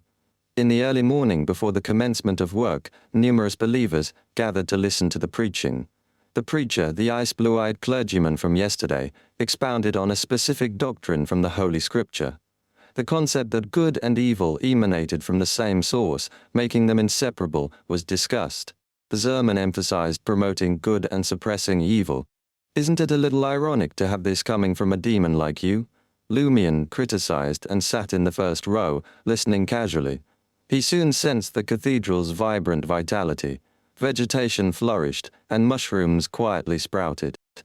The scent of wheat and milk provided a calming atmosphere. Unconsciously, Lumion realized that his life had gained intensity. Each of the Orthodox churches has its own merits. He sighed silently. After 5 to 6 minutes, the ice-blue-eyed clergyman concluded his preaching and approached Lumion with a warm smile. "Young people who are willing to listen to advice always have a bright future. Praise the earth, praise the mother of all things." Lumion observed the ice-blue-eyed clergyman retracting his raised hands. "Is he hinting that it's satisfied that I stopped inquiring, exploring the forest, and searching for someone with ice-blue eyes since noon yesterday?" Lumion considered, then looked at the clergyman before speaking. "However, I had a terrifying dream last night and nearly died from it." "What dream?" the ice-blue-eyed clergyman inquired warmly. "Bishop, how should I address you?" Lumion asked, deferring from providing an immediate answer. "Newman." "Newman." The ice-blue-eyed clergyman announced its name in human society. Lumion briefly recounted the blood-colored demon in his dream, the pitch-black liquid, the blurry figure, and the branches and tree warts. He didn't delve into the final injuries he had suffered. Bishop Newman listened quietly, gazing at Lumion for a few seconds. "Are you willing to listen to my preaching?" "Sure." Lumion agreed, curious about what the ice-blue-eyed demon had to say.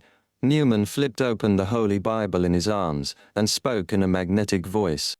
"There are two abysses. One is material, and the entrance is somewhere in the real world. The other is spiritual, and the entrance is deep in everyone's hearts. Sometimes, these two abysses are separated, but most of the time, they're one. Good intentions and evil intentions come from the same source. It's inevitable for us to harbor evil thoughts like jealousy, hatred, destruction, greed, harm, and arrogance. This is normal, not sinful. However, if we act on jealousy, hatred, greed, and arrogance, killing someone, our souls will gradually sink into the abyss. When the time comes, one can only repent to the Mother, just like this. Merciful Mother, I have fallen into the abyss of evil." Lumion listened quietly, grasping the essence of Bishop Newman's words. He acknowledged his mistake rooted in arrogance. His earlier ventures, marked by a proactive approach and a lack of major problems, had led him to underestimate the concealed perils of high-level matters.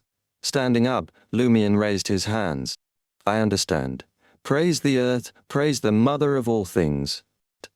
Newman nodded in satisfaction. Returning to the berries, Lumion read the reply, neatly folded into a square. The letter contained spirit world coordinates and a concise directive. Put an end to the matter on Hanth Island. Find time to seek treatment here. Chapter 629, Corruption Removal. Madam Magician had not confirmed Lumion's speculation or delved into the deeper truth of Hanth Island's demon legends.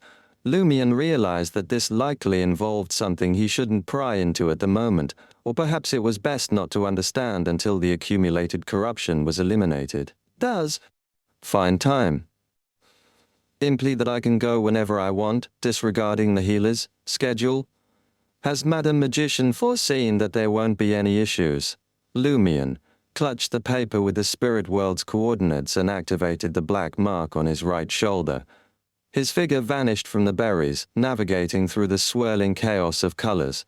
Occasionally he felt inexplicable gazes and caught glimpses of indescribable forms.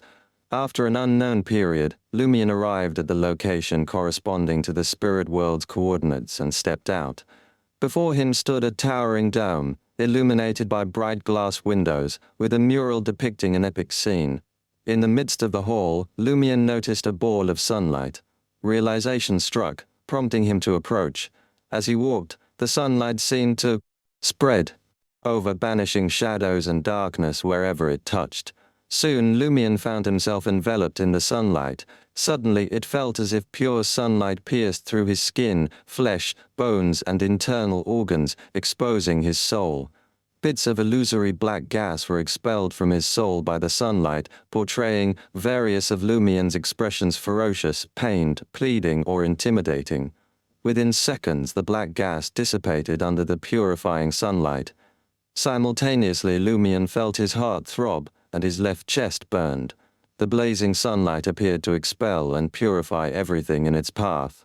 Amidst the agonizing heartache, Lumion sensed a change in the seal on his left chest, as if it was concealing itself, synchronizing with the sunlight. However, before the attempt could fully succeed, the sunlight took the initiative to stop, receding like a tide into the depths of the hall. Lumion swiftly returned to his usual state. Aside from the lingering discomfort in his heart, he felt significantly more at ease, as if he had suddenly caught the morning breeze and glimpsed the sunrise after an extended period of oppressive darkness. His attention was drawn to a tall man in a simple white robe standing in the depths of the hall. Observing the man, Lumion estimated him to be around 22 or 23 years old, towering at over 2 meters with an imposing aura. Despite his height, he exuded a calm temperament, and his brownish-yellow hair was neatly styled. "The residual corruption on you has been cleared?" The tall man spoke in ancient Fasak. Lumion had a suspicion and inquired, "Are you Mr. Sun?" "Yes." The young and tall man responded politely, devoid of arrogance or impatience. "He's actually so young, but one can't judge his age from his appearance." Lumion expressed his gratitude without delving into further questions.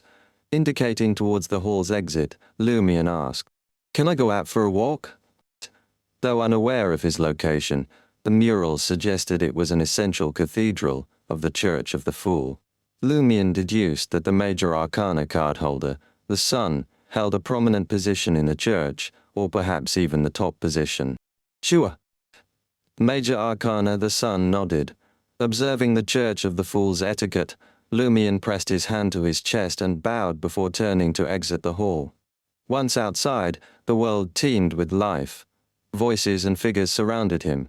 His initial thought, did I accidentally step into a land of giants? The shortest individuals on the street were at least 1.89 meters tall, with occasional figures reaching 3 to 4 meters. Clad in white shirts, black trench coats and half-top hats, the men carried canes resembling spears, emitting an inexplicable sense of absurdity. Even the ladies matched the towering height, mostly opting for flexibility and long pants rather than skirts. Lumion surveyed the area, his gaze traversing doors exceeding 4 meters in height. For a moment, he fell silent, feeling like a newborn in this peculiar environment. However, this realization only briefly dampened his mood for exploration. Of course, it was only a brief moment. Tria, Trocadero, at the entrance of a great manor. Franca clarified to the valet that her purpose was to visit Madame Clarisse, and he stepped aside without guiding her. His stance implied that she knew the way and could proceed independently. Undeterred, Franca followed the path ingrained in her memory, arriving at the circular pavilion nestled among the grape trees. Demoness of Black Clarice, adorned in a black court dress, was seated there. "Good morning, Your Excellency Clarice." Franca greeted warmly, openly, admiring her beautiful face and slightly sorrowful demeanor. Demoness of Black Clarice nodded slightly and inquired, "Has there been progress in the Mirror People investigation?" Franca, not in a rush to respond, met Clarice's dark grey eyes and remarked, "Is Brown's not present?"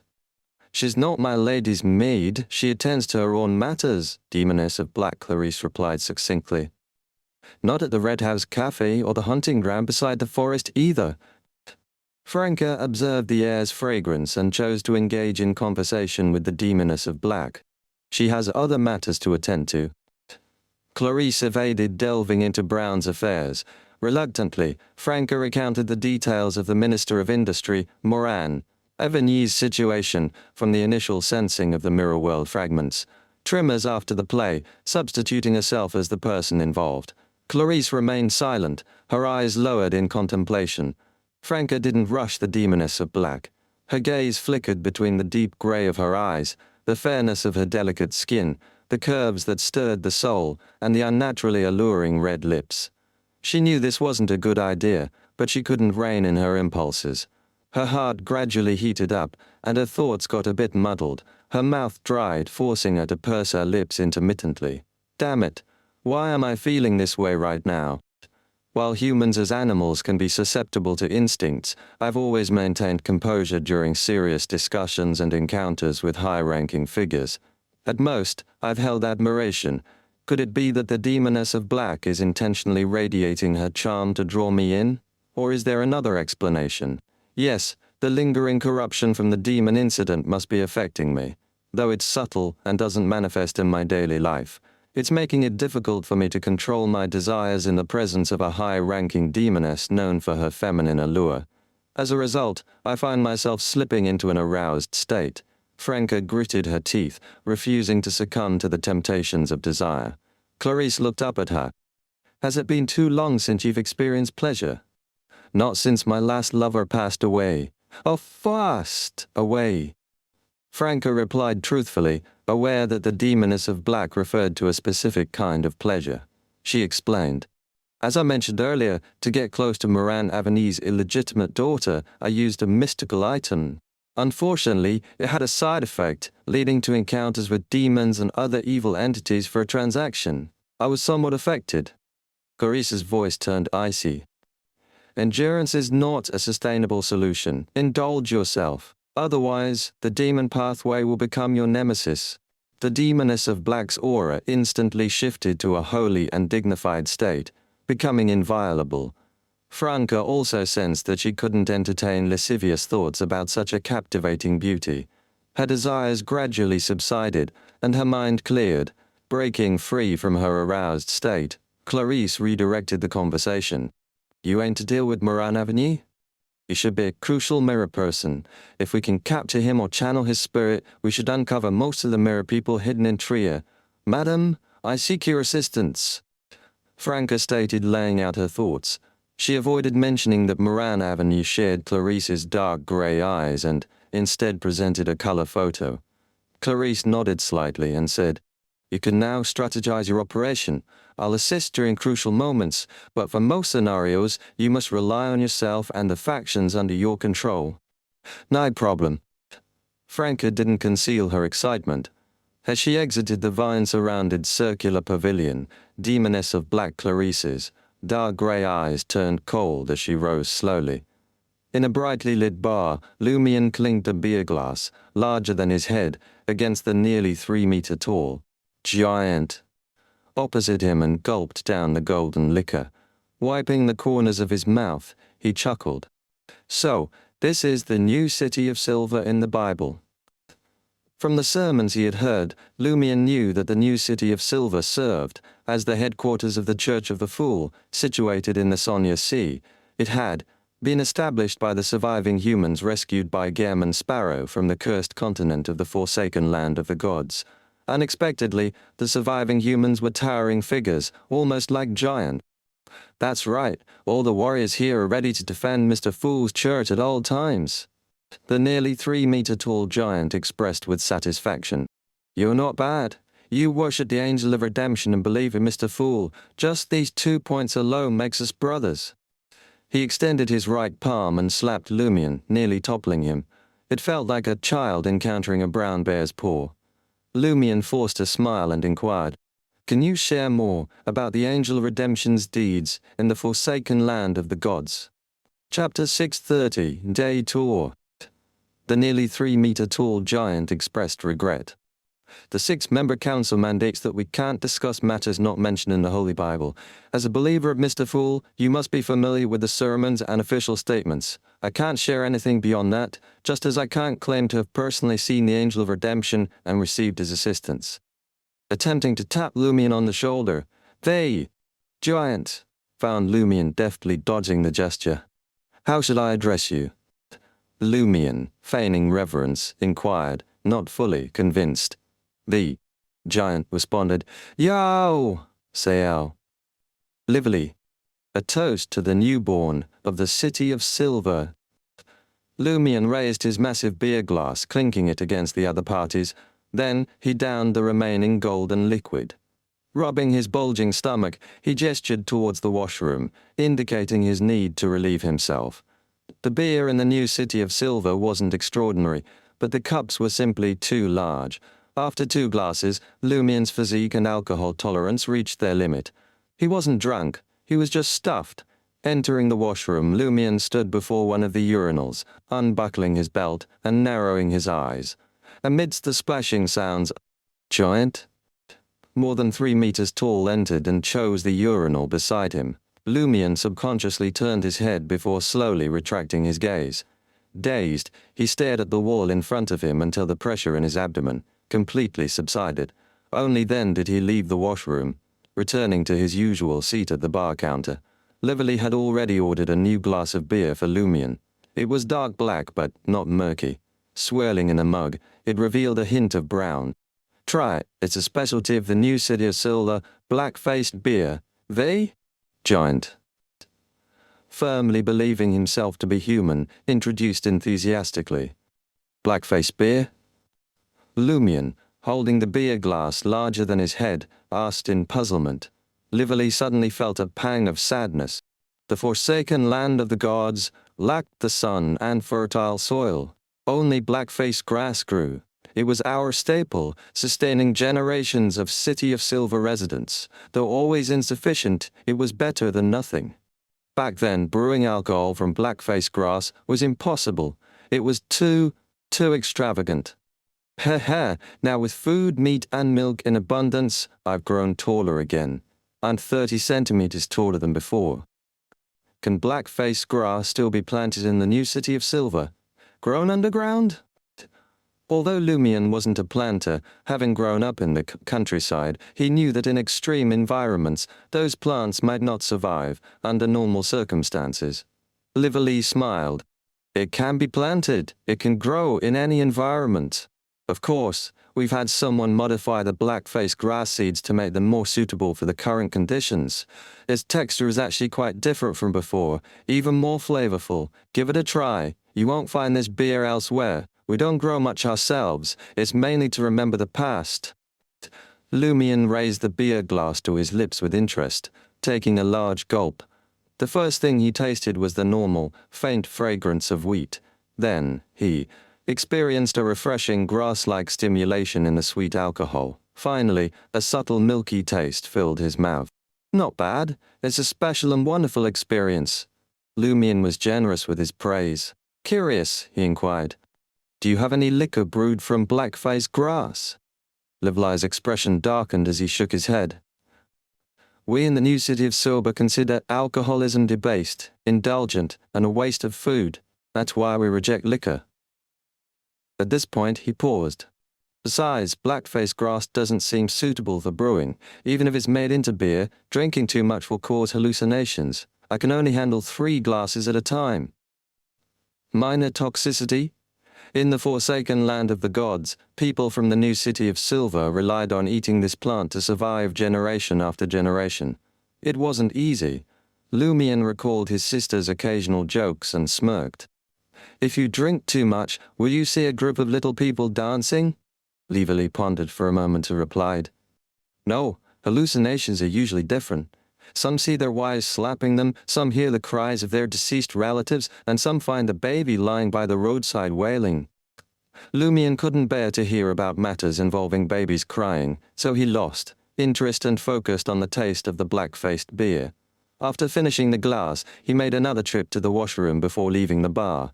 He planned to take advantage of the afternoon sun to stroll around New Silver City and teleport back to the Berries docked at Port Hanth in the evening. In the sparsely populated yet unusually towering buildings, half-giants roamed.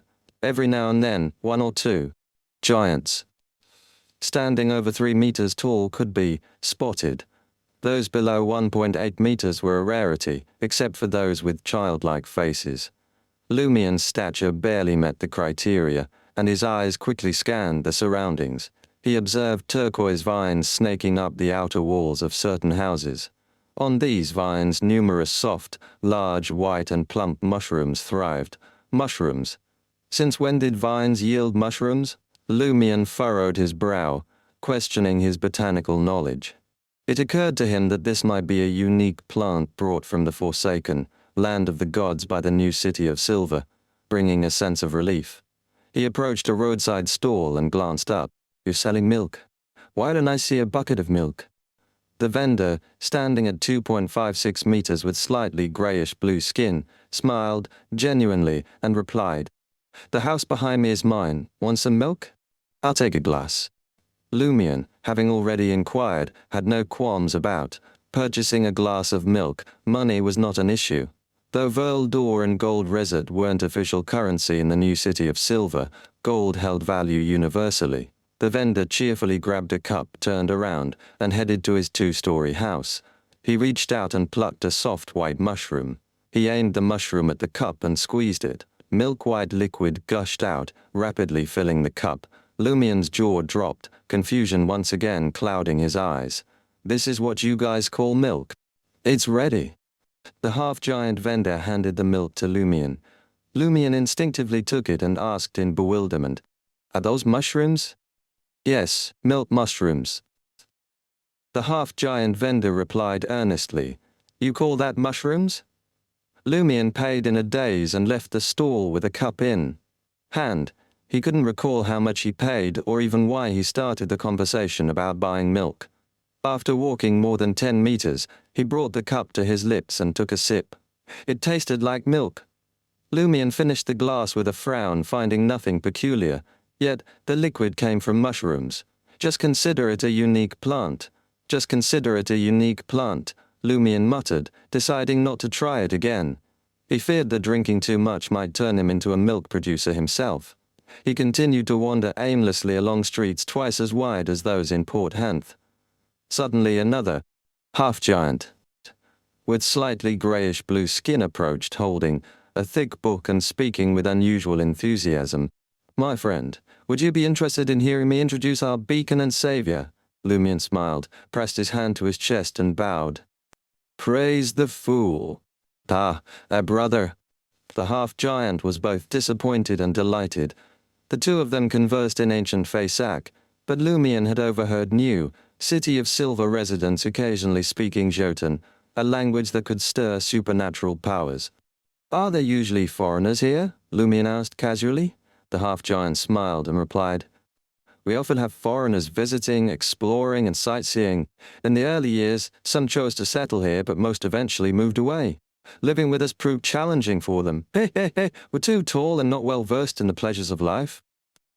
With that, the half-giant took something from his pocket and handed it to Lumion. I'm pleased to have you as a guest in the new City of Silver. Try our locally made candy.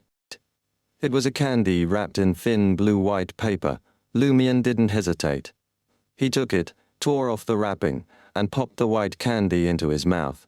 The rich milky aroma and smooth sweetness quickly unfolded on his tongue, creating a delightful experience. Milk flavor, Lumien's curiosity sparked as he inquired with a peculiar expression. "Is this milk candy?"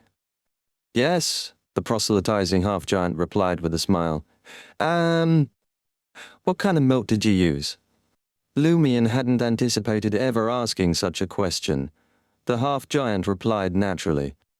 "Milk from the milk mushrooms." Lumien held the milk candy in his mouth, torn between spitting it out or swallowing it. He sensed the genuine warmth and enthusiasm when the other party shared the milk candy.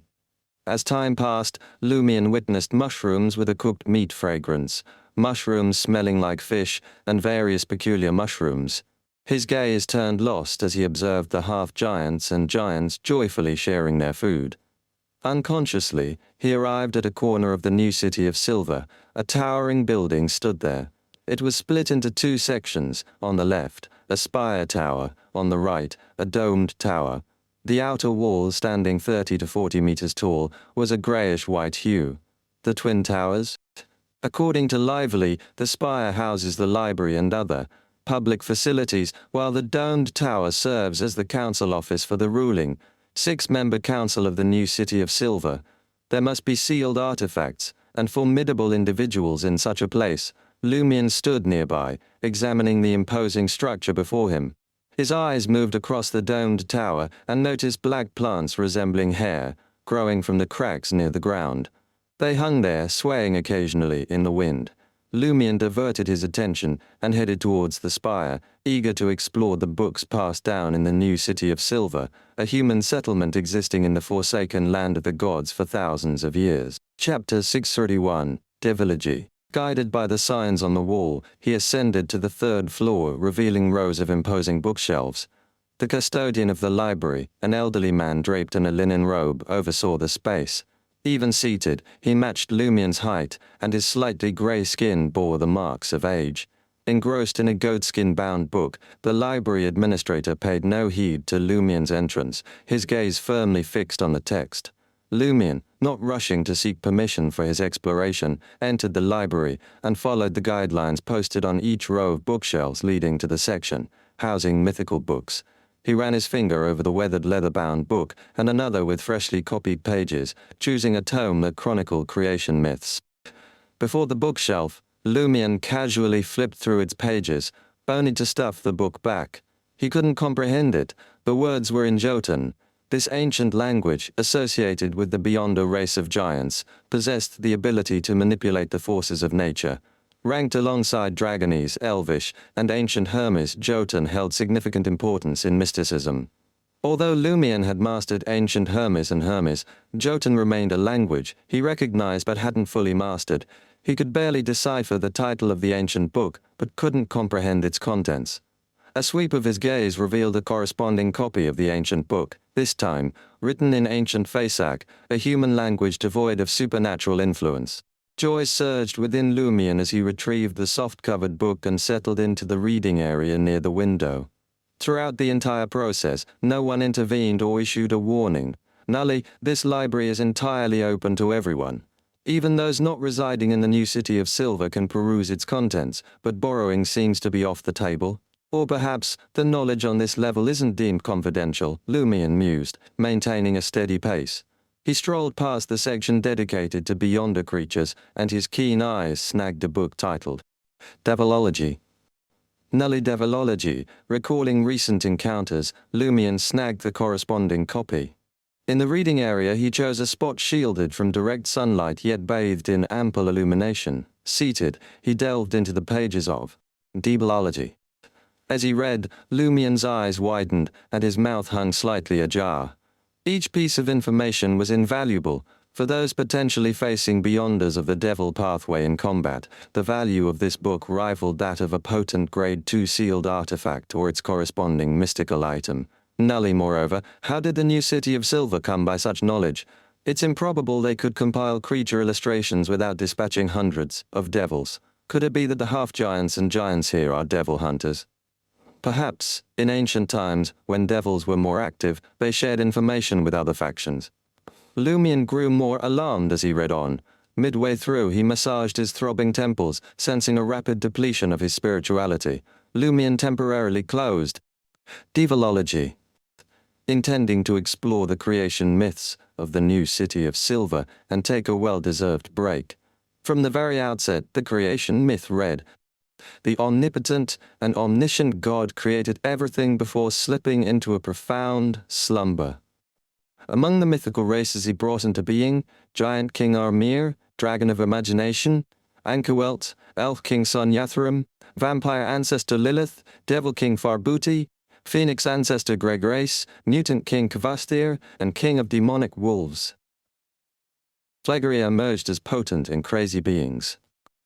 They partition the authority left by the Lord, transforming into ancient deities governing the sky, land, sea, reality, the spirit world, and the astral realm. Abruptly, a dull-skinned, slightly grey finger tapped a specific spot on the page. An aged, raspy voice echoed, "Do not utter this name in any Beyonder language." Lumion looked up, surprised to find the library administrator, previously immersed in his books, standing beside him seemingly out of nowhere. As a hunter, Lumion remained oblivious, partly due to the lingering dizziness from reading. Devilogy. It showcased the library administrator's proficiency in concealing both breath and movement, given his towering stature of more than 3 meters. Lumion redirected his attention to the name indicated by the library administrator, Devilmonic Farbuti.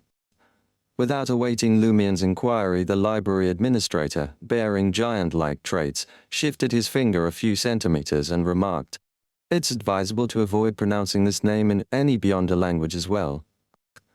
Lumion followed the motion of the finger, silently noting the corresponding name. In his mind, Vampire Ancestor Lilith.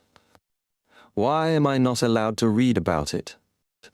Lumion expressed his ignorance without reservation. The library administrator spoke in a deep voice. "The Devil Monarch is still alive. This formidable ancient deity remains among the living. And the vampire ancestor is suspected to be alive as well. In recent times, an individual in the city experienced disturbances after uttering the name Lilith in Jotun. Although their life wasn't at risk, they endured prolonged suffering. Nully ancient deities, entities that once governed the world before the ancient sun god's era." Lumion recalled fragments of his limited knowledge and inquired, thoughtfully, "Did the ancient sun god rescue humanity from the dominion of these ancient deities?" Lumion read the description. "The omnipotent and omniscient God stirred from slumber, rising from the earth to vanquish the ancient deities and reclaim his authorities."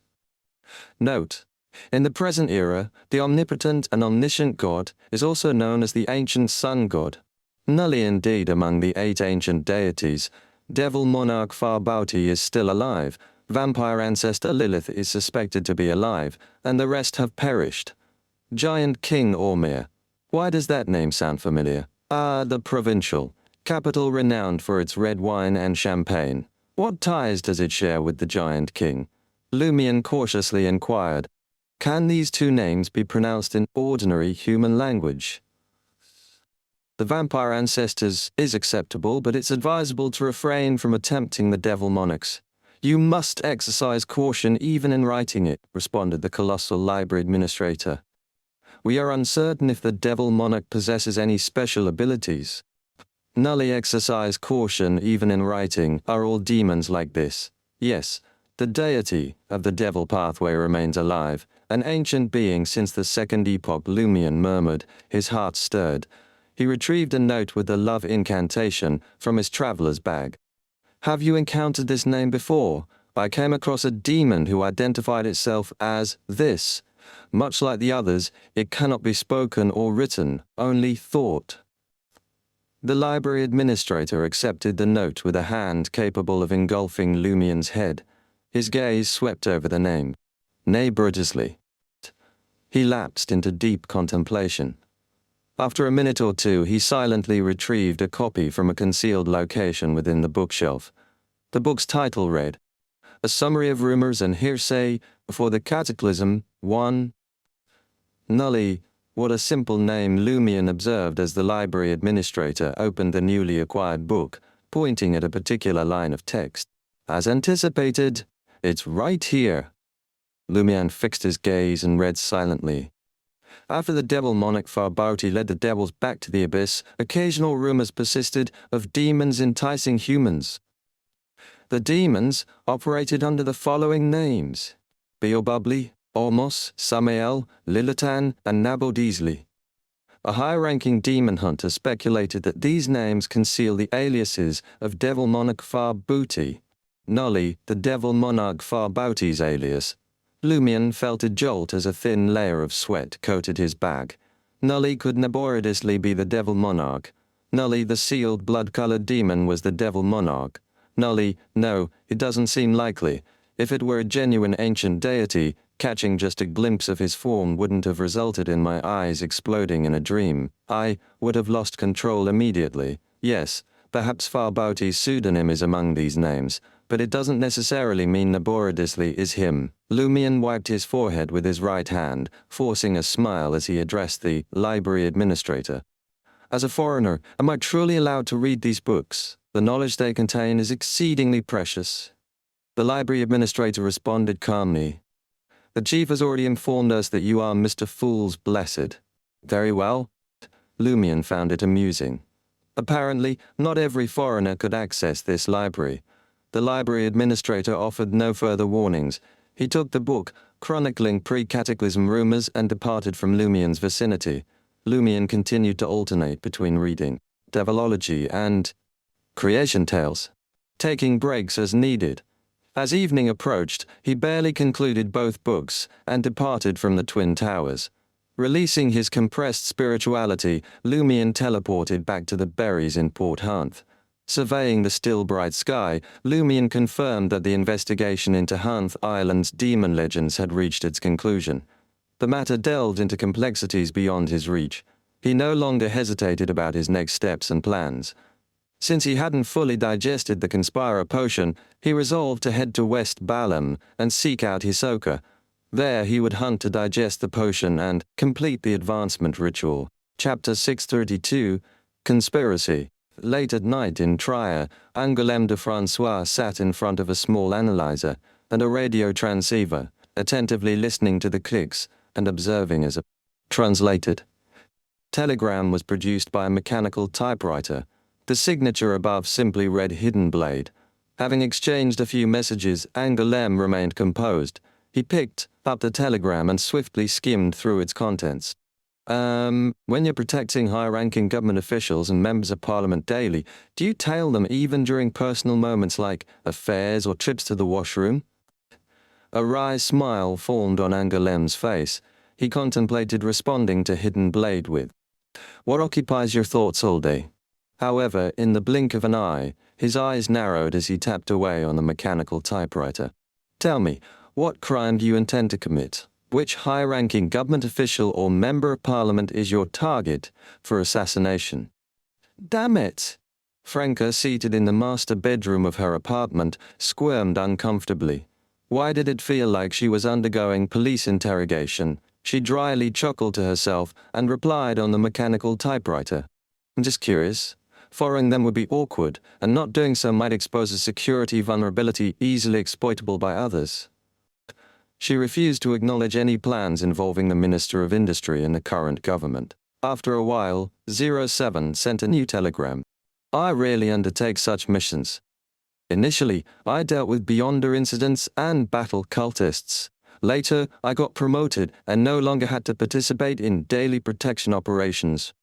Based on my knowledge and limited experience, we have to follow the protectee wherever they go. If they choose to have an affair, at least one of us will discreetly stand by the coat rack, keeping a watchful eye.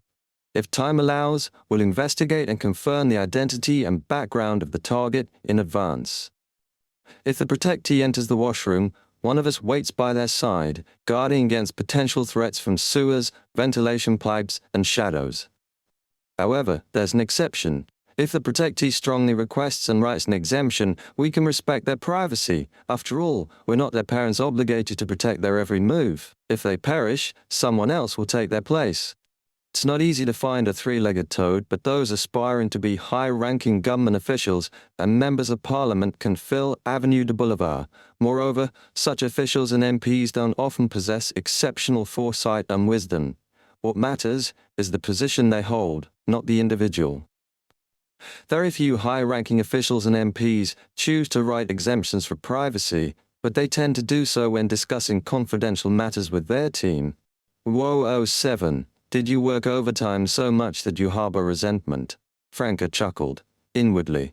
She felt that Whoa 07 wasn't as laid back as she would have liked. If it were the two members from Lowen, they would likely say, "It's fine if most high-ranking officials who don't deal with real matters or MPs who only give speeches are dead." Even curly-haired baboons in their positions would perform better. At least the baboons wouldn't smack their heads to formulate policies or work for personal gain. They wouldn't boast about their wisdom and desire to show off. They'd simply enjoy bananas and play happily. That's the least harmful thing for the entire country. Franca read 0007's telegram again and turned to Jenna, who was sitting by the bed. The protective measures are tight, and there are no loopholes to exploit. Yes, that's the case with the purifiers. The machinery hive mind and Bureau 8 should be similar. Franca, Jenna, and Anthony had been gathering information for a while and had devised several plans, but they still found it unsafe and uncertain. Hence, they consulted 07, seeking clarification on the security situation around Moran Avenue. Being a cabinet minister of a country, Moran Avenue was not an easy target for assassination. Moreover, Franca and the others' primary goal wasn't assassination.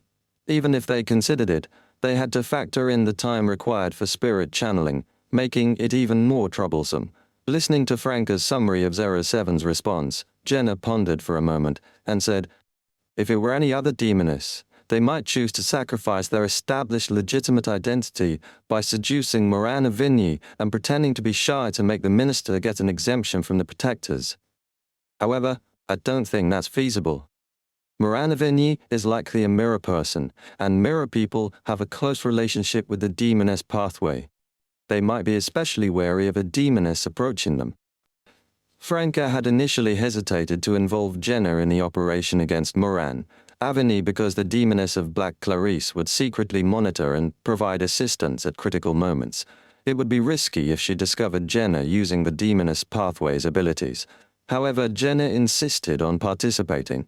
Her reasoning was, after Franca admitted to Clarice that she hadn't experienced pleasure for a long time, the demoness of Black would likely suspect her relationship with Franca. After all, Franca had approached Brown Sauron under the guise of attending a female orgy. Therefore, Jenna wanted to showcase a vampire's abilities and combat style in front of the demoness of Black. The mystical item she currently possessed would allow her to disguise herself effectively and maintain sufficient combat strength. The prerequisite was that she had to conceal the arrow of the bloodthirsty well and hide it under her clothes. As for mirror substitution, she could explain it away with Franca since Anthony had one too. Franca had muttered, "Demonesses can also have pure love." But as she finished speaking, she awkwardly changed the topic and tacitly allowed Jenna to participate. Franca, sitting cross-legged, nodded slightly and said, "Moran Avenier's strength is unknown. He might be very formidable. If we attempt to seduce him, we risk becoming his prey. If he's vigilant, possibly even losing our lives. Sigh, I'd better write to Lumion and see what he thinks." Franca chuckled self-deprecatingly. "Ever since he left Trier, my brain seems to have gone on vacation." She was mocking her past laziness, acknowledging that she often delegated the primary responsibility of thinking to Lumion while playing a supporting role. Jenna chuckled and said, "You're really good at self-deprecating. That's what I admire most about you. You're open-minded and cheerful," Franca chuckled. Teasing can liven up the atmosphere and foster closer relationships, but sometimes, if you can't gauge others' acceptance, teasing can easily turn into mockery. It's safer to make a self-deprecating remark. As the two demonesses conversed, a telegram clattered in. It was still from 007. Franca's eyes lit up as she read the telegram. The telegram read, "Hidden Blade, if you disclose your target and provide sufficient reason, I might be able to offer assistance and discreetly cooperate with your actions." Wow, what a bro, Franca praised inwardly as her fingers swiftly moved over the mechanical typewriter. Here's the deal. I currently possess ample evidence to believe that the Minister of Industry, Moran Avenue, is a mirror person who has infiltrated Trier and assumed the original owner's identity for decades. Aha! I didn't reveal this earlier because I needed to acquire crucial information from Moran Avenue. If he's captured by you, I can't guarantee that you'll gain access to pertinent information, so I plan to take action myself. Phew, there's hope. Franca turned around and joyfully raised her right index and middle fingers to Jenna. Before long, 007 responded. Gather the results of your previous investigations and Moran Avenue's information promptly and place it at the designated contact point. I'll verify it first and find an opportune moment. Await my further instructions. Franca's face lit up with joy. She pursed her lips and sent a brief telegram. It's highly likely that a demigod of the Demoness sect will be involved in this operation. Exercise caution. Jenna read it quietly and asked thoughtfully, "Are we still seeking Lumien's opinion?" "Yes," Franca replied without hesitation. "Well, as the saying goes, 3 smelly cobblers are as good as Roselle. With more people brainstorming, we may uncover better solutions." "What kind of proverb is that? Why haven't I heard it before?" Jenna suspected that Franca was making it up. The crimson moon remained unseen, with only the stars casting a faint glow. Seated in the Berry's first-class suite, Lumien perused Dutanese textbooks when his messenger, Penitent Baneful, abruptly materialized before him. Baneful, draped in a black clergyman's robe, resembling a charred corpse, handed over the letter. Lumien caught it, inhaling the lingering fragrance on the paper. Franca's letter Jenna even held and read it. Lumien made a casual judgment as he observed his messenger curiously. He had a persistent feeling that Penitent Baneful harbored many untold stories, but every attempt to engage in conversation was met with stoic silence. After Baneful traversed into the spirit world, Lumien unfolded the letter, reclined in his chair, and leisurely read, "With 007's help, this shouldn't be difficult." Lumien smiled suddenly and whispered to himself, "If it doesn't work out, they can force the bait, focus on the mirror person's wariness of demonesses and the potential strength they possess to lure him." When Morana Vinyi believes the target is a bait from the demoness sect, with a demigod hiding behind her, planning to take the poison pill and retreat to deliver a bomb, he'll find himself facing 1 or 2 angels, 3 to 5. Demigods, however, this way, Franca's demoness sect mission will be finished. Lumien's thoughts raced as he crafted and discarded one plan after another. Tomorrow the Berries would depart from the Berserk Sea, sailing into the southern continent's waters. When the time came, the ship wouldn't need to navigate complex twists and turns to avoid storms, maelstroms, and mystical phenomena. It could head directly for its destination port in West Balam. Suddenly Lumien sensed something and stood up. Approaching the window, he peered out. In the darkness not far away, an ancient 3-masted sailboat sailed silently. There were no lights on the ship, and no one strolled on the deck. Chapter 633, West Balam.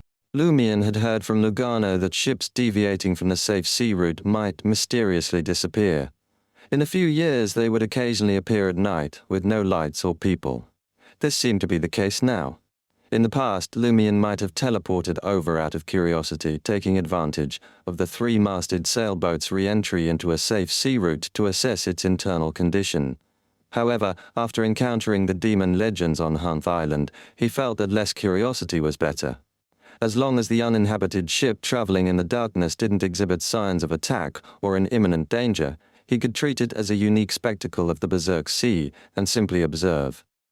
The brown ship gradually distanced itself, leaving only the billowing sails in its wake. Abruptly, Lumien, utilizing his exceptional vision, spotted a face silently staring out of an open hole in the cabin's uppermost window. The face, shriveled and pale white, clung tightly to the bones, devoid of flesh and blood. Flaxen-colored hair cascaded like withered weeds. The eyeballs were absent, leaving only a void of deep darkness. It resembled the head of a desiccated corpse, yet its lips were surprisingly vibrant, as if recently adorned with lipstick. Lumien instinctively sensed the face belonged to a woman. At least she had been a woman when alive. He refrained from raising his right hand for a warm greeting. Instead, he quietly observed as the ancient 3-masted sailboat sailed beyond the safe sea route and into the dark night. The desiccated face, with blood-red lips and pitch-black eyes, blended into the darkness. Only then did Lumien wave his hand and offer a faint smile. Goodbye, you won't be missed. He then helped Franca and the others to devise a plan to confront Muran Avenue. Ultimately, he opted to await further information from 007 before finalizing their strategy. Conspiro wasn't a visionary, known for conjuring conspiracies out of thin air. They required substantial information as a foundation. When Lumion awoke at dawn, the berries emerged from the dense death-carrying fog of the Berserk Sea. Before him stretched a clear blue sea, bathed in the intense sunlight of the high sky. The next day, the berries bypassed Baron's Harbour at the northernmost tip of West Balam. Instead, they continued southwest, reaching Port Pylos by 4 p.m., situated in Matani. The port was under the rule of Admiral Queril. Originally a colony of the Intis Republic, Port Pylos saw Intis colonists withdraw after the war a few years ago. Subsequently, various factions from the Phainopota Kingdom, maintaining a favorable relationship with Admiral Queril, took control. Lumion's target Hisoka was yet to surface in Port Pylos, but Lumion knew that. The two pranks he had engaged in were in Matani. One occurred in Tizamo town, at the outskirts of Port Pylos, closest to the forest, and the other in Devise, the southernmost gold mine city in Matani. As Lumion unbuttoned the second button on his linen shirt, he remarked to Lugano in a self-deprecating tone, "I feel like I'm shunned by winter and have been living in a scorching environment." Having arrived in Port Santa during late autumn, which was relatively hot and sunny, Lumion moved on to Port Colla as Port Santa began to cool. His journey continued through what his sister called the tropics, devoid of winter and maintaining a temperature of at least around 20 degrees Celsius. While Trier was already in midwinter, the southern continent was experiencing the height of summer. This made Lumion's specially prepared black tweed coat and Gehrman-style trench coat impractical. "Because we've been traveling south all autumn," Lugano declared authoritatively, on matters of weather and seasons. Lumion donned a golden straw hat and strolled down the gangway to the port, hand in hand with Ludwig. He boldly embodied the traits of the adventurer Louis Berry. Initially, Lumion had contemplated altering his strategy, adopting a new identity to discreetly investigate the two pranks in Matani and uncover Hisoka without drawing attention. However, after Franca vividly detailed Hisoka's usual characteristics to Anthony Reed, the hypnotist's profiling revealed an exceptionally aggressive trait, ranking among the top. As a result, Lumion reconsidered and returned to his role of casting out bait. Yet he couldn't shake the feeling that success was a slim possibility. The sea sacrificial ritual and Loki's survival had likely provided Hisoka with a comprehensive understanding of the factions backing him. April Fools, with its former display of resources and energy, seemed ill-equipped to challenge the might of the Tarot Club. And Lumion wasn't solely relying on the Tarot Club for support. If he were in Hisoka's shoes, Lumion would opt for patience. He'd wait a month or two, allowing the vengeful enemy to grow restless and make mistakes. When the formidable forces behind him could no longer guarantee protection, he'd launch a surprise attack. "For now, let's not devise a plan. I'll consider it when I find clues," Lumion muttered to himself. Leaving the port alongside a throng of passengers, he reached the public carriage stop. Numerous rental carriages and pitch-black or vermilion coffins were parked. Nearby, coffins? Despite having read many travelogue books on West Balam's customs, Lumion found it absurd to witness coffins lining the roadside. Before the invasion of the northern continent, before East and West Balams, division, the Balam Empire revered death, the emperor of the underworld from the War of the Four Emperors. Thus, the locals valued and loved coffins, considering them objects that brought peace, tranquility, and the blessing of death. When traveling, they would lie inside, carried by people, or pulled by horses and single-horned goats. Of course, this form of transportation was reserved for those of a certain wealth.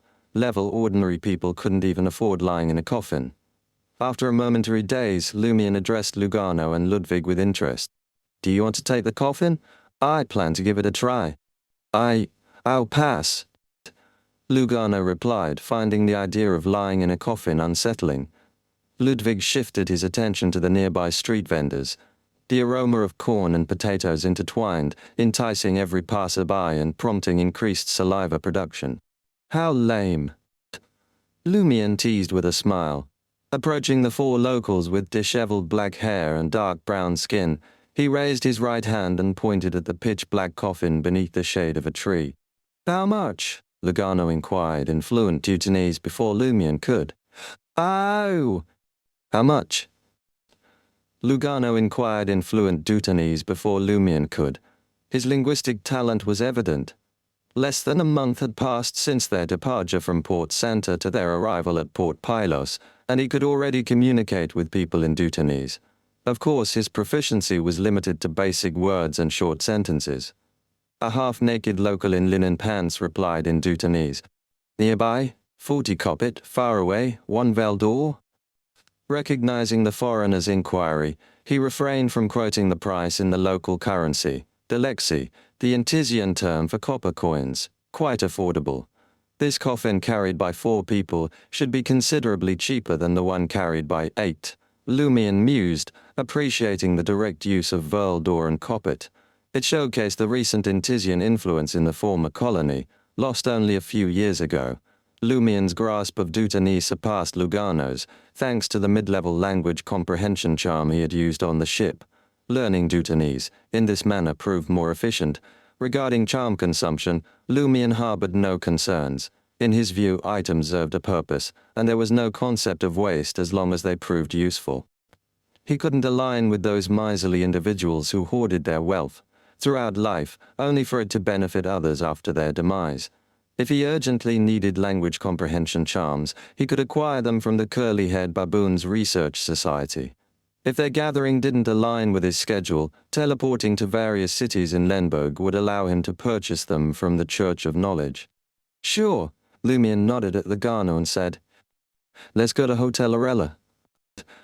After Lugano paid 1 veldor, the local who had quoted the price lifted the thin coffin lid, revealing the interior covered with thick dark red cloth and a stiff neck pillow. Excitedly, Lumian removed his golden straw hat and lay down immediately, feeling a cooling sensation enveloping his body. In the hot season, the coffin effectively dispelled the humidity. Is it the coffin's wood or the sun-screening black paint, or perhaps the shade of the tree? It feels like stepping into a morgue in the summer, surprisingly. Comfortable, Lumian observed the thin coffin lid closing, witnessing the shadows rapidly expanding until they dominated his world. Outside, the voices became muffled in his ears. The coffin was lifted, swaying slightly as it moved forward. Within Lumian's view, everything was dark and his surroundings exuded a sinister, cold ambiance. For some reason, it felt like he was walking toward death, touching it. Setting aside the psychological discomfort, it isn't bad. The only downside is the tendency to easily fall asleep. Lumian evaluated the mode of transportation in a good mood. It's unsuitable for mixed-gender rides, which could be more awkward. Heh, I wonder if the romantic Intisians have ever engaged in an affair under such circumstances. Nearly half an hour later, the coffin halted in front of Hotel Orella. Lumian stepped out, finding himself in front of a small man-made valley. Rows of greyish-black stone rooms encircled the inner wall of the deep valley, until reaching the bottom. This was Port Pylos's most renowned Hotel Orella. Originally belonging to a Balam royal family descendant, Orella Eggers, it had been constructed with the intent of approaching death. Later, it fell into the hands of Intis colonists. Upon the Phaenoportarians' arrival, they perceived it as a symbol of entering the earth and returning to the land, prompting its transformation into a sizable hotel. Chapter 634, Fresh Off the Boat. In the well-lit lobby of Hotel Orella, above ground, Lugano effortlessly balanced. Ludwig, munching on a burrito in one hand and clutched his suitcase in the other. His eyes darted around uneasily. From his adventurous beginnings to trailing Lumian south, he'd never lodged in a place proudly declaring itself a hotel instead of a motel. He'd only encountered Trier's renowned Grand Champs-Élysées in newspapers and magazines, learning that its construction cost a whopping 21 million veldor. With 800 rooms and 65 functional halls, even the most basic accommodations demanded 12 veldor per day in the off-season. A stark contrast to Lugano's usual frugal 3-5 veldor weekly motel stays. The bustling metropolis of Trier had left an indelible mark on Lugano, urging him to rise above and recommend himself to Lumion. Accumulating wealth, obtaining potion ingredients, and advancing to doctor became his priorities. He aspired to join the ranks of high society. Only when he became a doctor did he grasp the vastness of the beyonder world. He had barely scratched its surface. The male receptionist, sporting curly black hair, dark brown skin, and a keen countenance, addressed Lugano in fluent Intisian. "Would you prefer a suite or a standard room? Are you inclined towards a coffin bed or a conventional one?" Lugano glanced at his employer. Lumion toyed with a caramel-colored East Balam cigarette wrapped in roasted tobacco leaves, bringing it to his nose for a gentle sniff. He savored the blend of tobacco leaves, internal spices, and assorted herbs. The aroma was mildly invigorating and redolent, tempting one to inhale deeply. A suite, standard, and closer to ground level. Lumion had sampled rental coffins for transportation and had no plans to continue sleeping in them. It wasn't a traumatic experience, but it did alter his perception of his surroundings. In case of an attack, it could impede his initial response. Lugano sighed in relief upon hearing Lumion's decision and conveyed the employer's request to the male receptionist. 8 Veldor a day, 3 days payment in advance. The native male receptionist stated the price. After Lugano completed the payment, the receptionist, with a nod to his colleagues, said obsequiously, "I'll escort you down." 3 mechanical elevators stood at the back of the hall. Lumion and his group entered the middle door, pulling the brass handle to B3. Chains tightened, gears clamped, and various metal parts started to operate with resonating sounds. In the distance, it resembled the roar of a boiler, and white steam billowed out. As the mechanical elevator descended, the native receptionist glanced at Ludwig and smiled at Lumion. "Settling down in Port Pylos, are you? If you need info on local grammar schools and rentals in different communities, feel free to approach me." In his view, anyone bringing a 7 or 8-year-old child to the southern continent was likely moving, not merely traveling. After all, the child was too young for perilous long-distance journeys. Moving meant finding a house, renting or buying, and choosing a good school. These were all opportunities to make money. At the mention of school, Ludwig, munching on a roasted corn cob, suddenly stopped chewing, as if the food had lost its fragrance. Lumion wasn't oblivious to the native receptionist's thoughts but didn't mind. Instead, he admired the man's shrewdness. He grinned and remarked, "I'll take a look first. We haven't confirmed if we would stay in Port Pylos." At that moment, the mechanical elevator halted at B3. Entering the room on the right, with a stone fence on one side and the cold valley, aisle on the other, Lumion addressed the native receptionist. "Do you know Tizamo Town?" The native receptionist, aiding Lugano with the suitcase, slightly bent and led the way. "I do. Many gentlemen head to Tizamo on weekends for forest hunting. There are secret temples and mausoleums left behind by former nobles in the forest. If you want to have fun, don't venture too deep. The primitive tribes there are barbaric and savage." Lumion nodded, not probing further. Upon reaching Suite 7 and entering the living room, he casually tossed a Veldor silver coin to the native receptionist. "What's your name?" The receptionist, pleasantly surprised, responded, "You can call me Ron," Lumion chuckled. "I might have to trouble you often in the future. For example, what's the name of the nearest and better bars? Where is it?" Ron touched the silver coin and smiled. "It's my honor to assist you. Head to the man-eating flower bar. Intisian is used for communication there. It's on the street behind our hotel."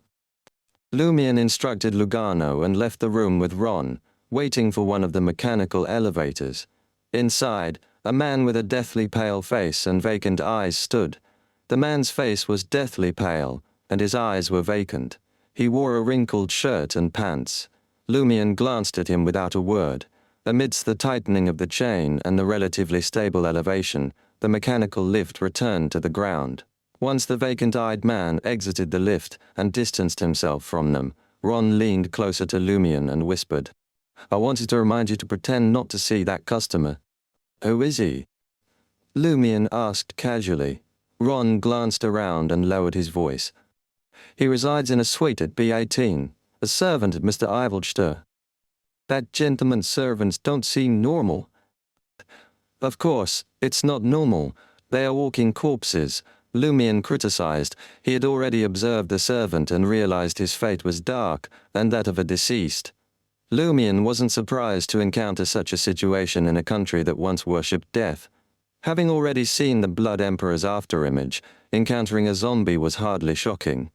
In the sweltering evening, Lumion bypassed the artificial deep valley where Hotel Aurelis stood and entered a street with an unpronounceable name. He spotted a bar adorned with an exaggerated man-eating flower. Donning a golden straw hat, he lit the East Balam cigarette purchased from the hotel lobby and placed it between his lips. Cough, cough, cough. Lumion quickly coughed, emitting white smoke from his nose. His intention was to showcase his experience as an experienced adventurer by smoking East Balam cigarettes, but he hadn't anticipated their potency. As someone who rarely smoked, he found it unbearable. In Cordu, various cheap alcohols abounded, but cigarettes were scarce. Lumion had only witnessed Pons Bayonet, Louis Lund, and a few others indulging in smoking. After extinguishing the East Balam cigarette and tossing it into the trash can, Lumion entered the bar and skillfully approached the counter. He pulled up a bar stool and settled in. Sensing the lingering smoke in his mouth, he opted for something milder. He tapped the counter and spoke in Intizian. "A glass of Kilju, the regular kind?" "10 licks," replied the bartender, a local man in a white shirt and black vest, his Intizian tinged with a distinct accent. Lumion settled the bill and awaited the bartender's pour. He discreetly surveyed the area, noticing nobody paying him any heed except for a dozen wanted posters adorning the bar's wall. Thoughtfully accepting the amber-colored Kilju, he adjusted his golden straw hat and addressed the bartender with a smile. "Do you know who I am?" The bartender glanced at him and smiled back. Every now and then a self-proclaimed renowned adventurer poses that question. "But, I'm sorry, I don't know you."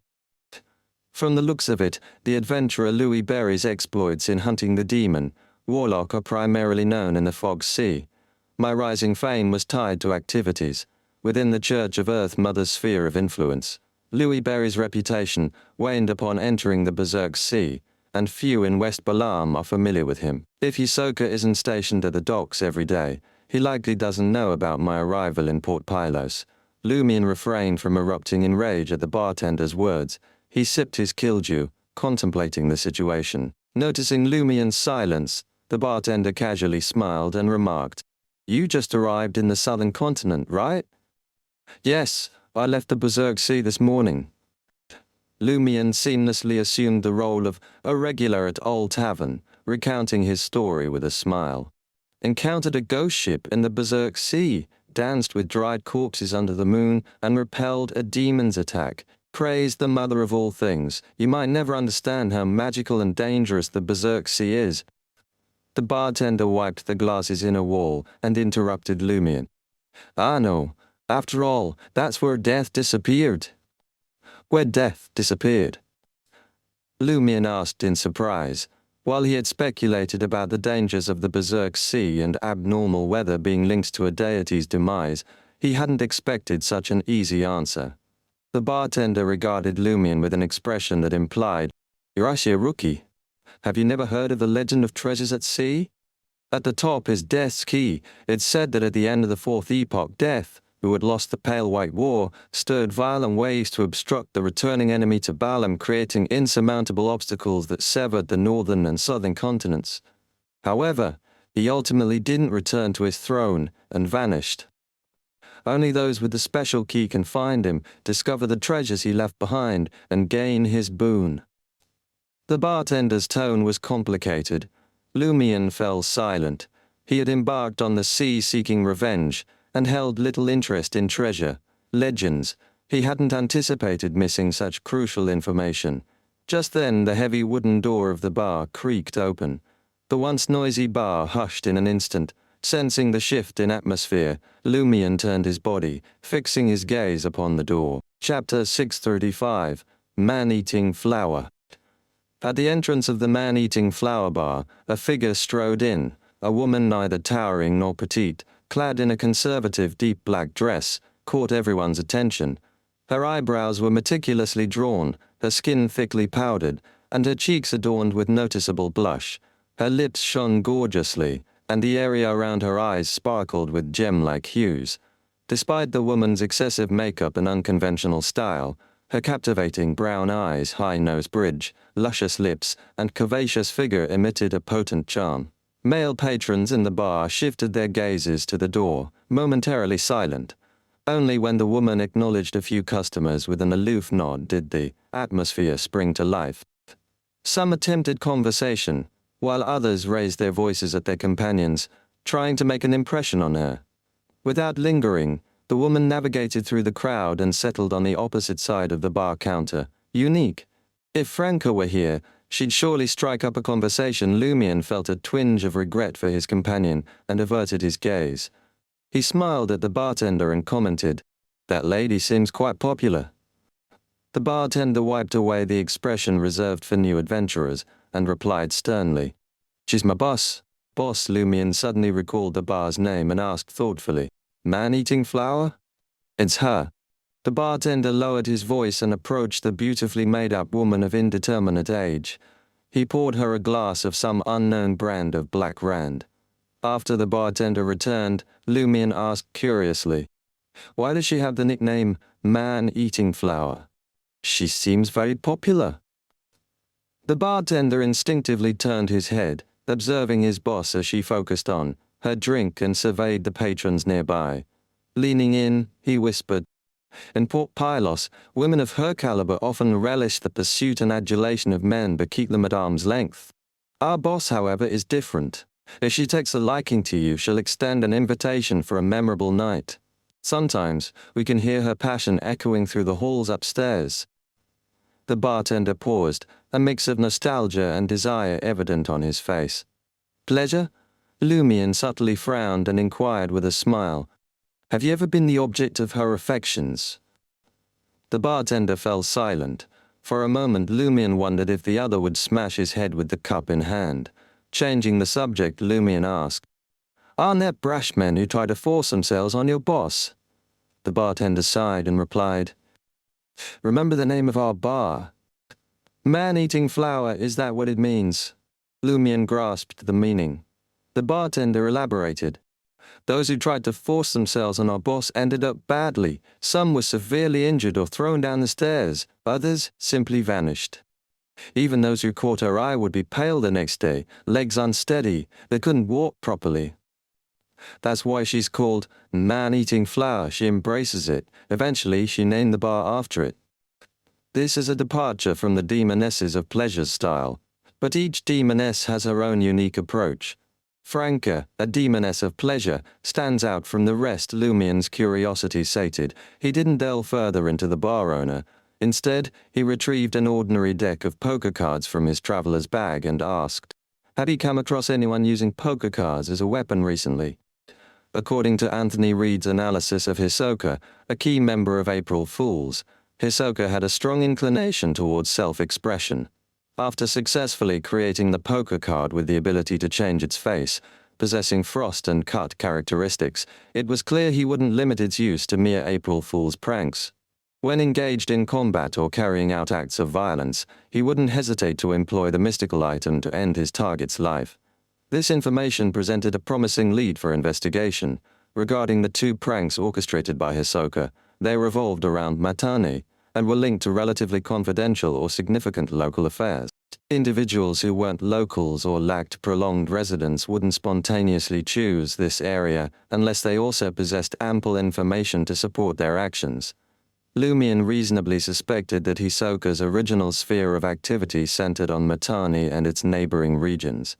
This rationale prompted his journey to Matane, despite believing that Hisoka had likely heeded Loki's warning and evaded capture, concealing himself. Understanding Hisoka's past was crucial to deciphering his present and ending his future. The native bartender scoffed at Lumion's inquiry. "Do you think I'd have that information?" "Consult the patrol team. Whether they choose to answer is another matter." Patrol team. Lumion didn't mind and nodded slightly. Established by Admiral Queraril, the ruler of Matane, the Among Beyonders.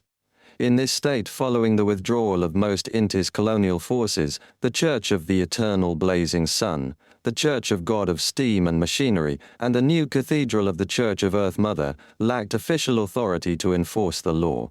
While these churches maintained Beyonder teams in their cathedrals across different cities, their jurisdiction was limited to self-defense and safeguarding believers within the cathedral.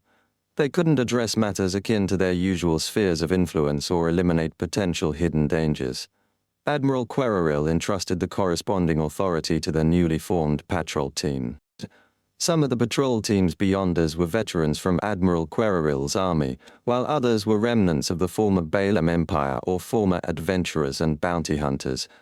What a simple name, Lumion pondered for a moment as he glanced at the few wanted posters on the wall. Admiral Queraril doesn't want adventurers turning Mittani into a hunting paradise. He doesn't want them brawling on the streets under the guise of pursuing targets on wanted posters. The bartender shot Lumion a surprised look. You're quite sharp for an adventurer. In Mittani, the wanted status is earned through crimes committed here. No one cares about your actions elsewhere. As expected of one of the adventure paradises, Lumion lifted the killdew and finished it. Just as he was about to switch to a glass of West Balam-specific liquor to savor its distinct flavors, he felt a gaze upon him. It was the owner of the man-eating flower bar, the woman in the black dress with exquisite makeup. Lumion nodded calmly and shifted his focus back to the bartender. While this man-eating flower was undoubtedly attractive, she couldn't match a demoness in terms of feminine allure. Additionally, Lumion wasn't fond of heavy makeup. At that moment, the woman rose from her seat and sauntered over to Lumion.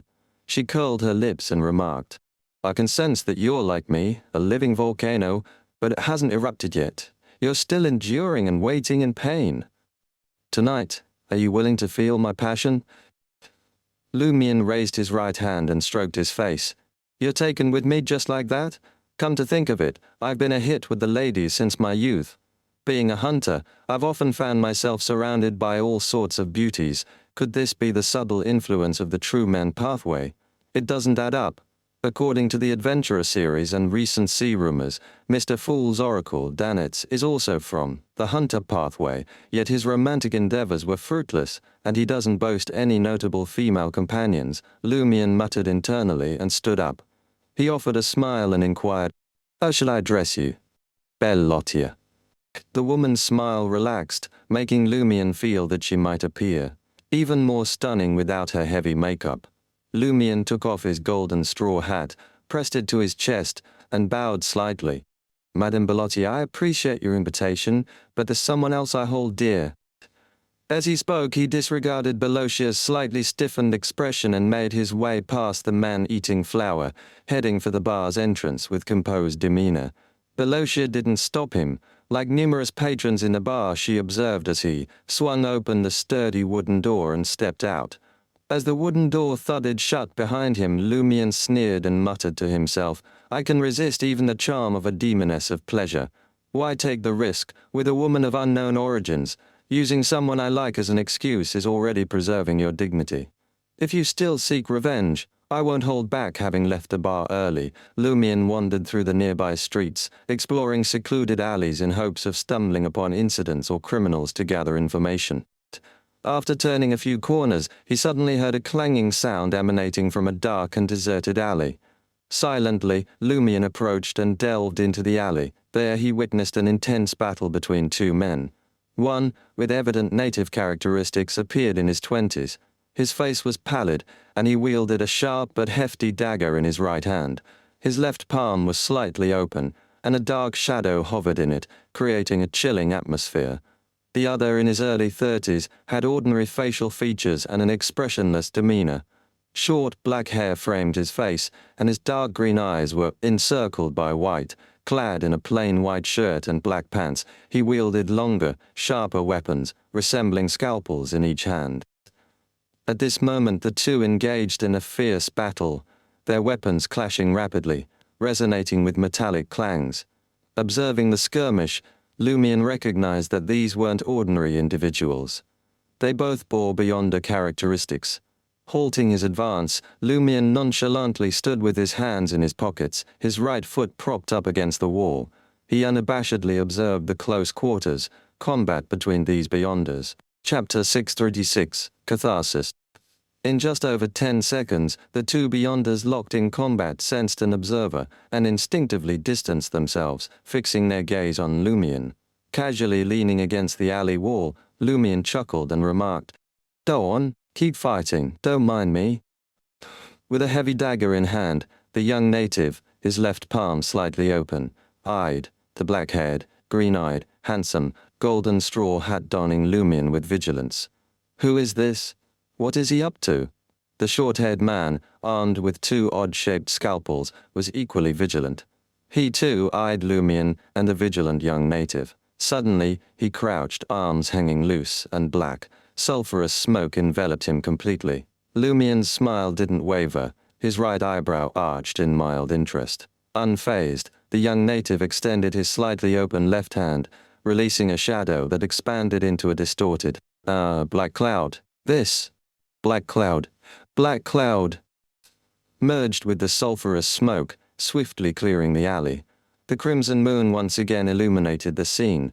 However, the short-haired man, with dark green eyes and an emotionless expression, had vanished. Ran off. The young native was shocked, angry, and vexed. As he sought clues, he instinctively turned his head to where Lumion had been. No one stood before the wall.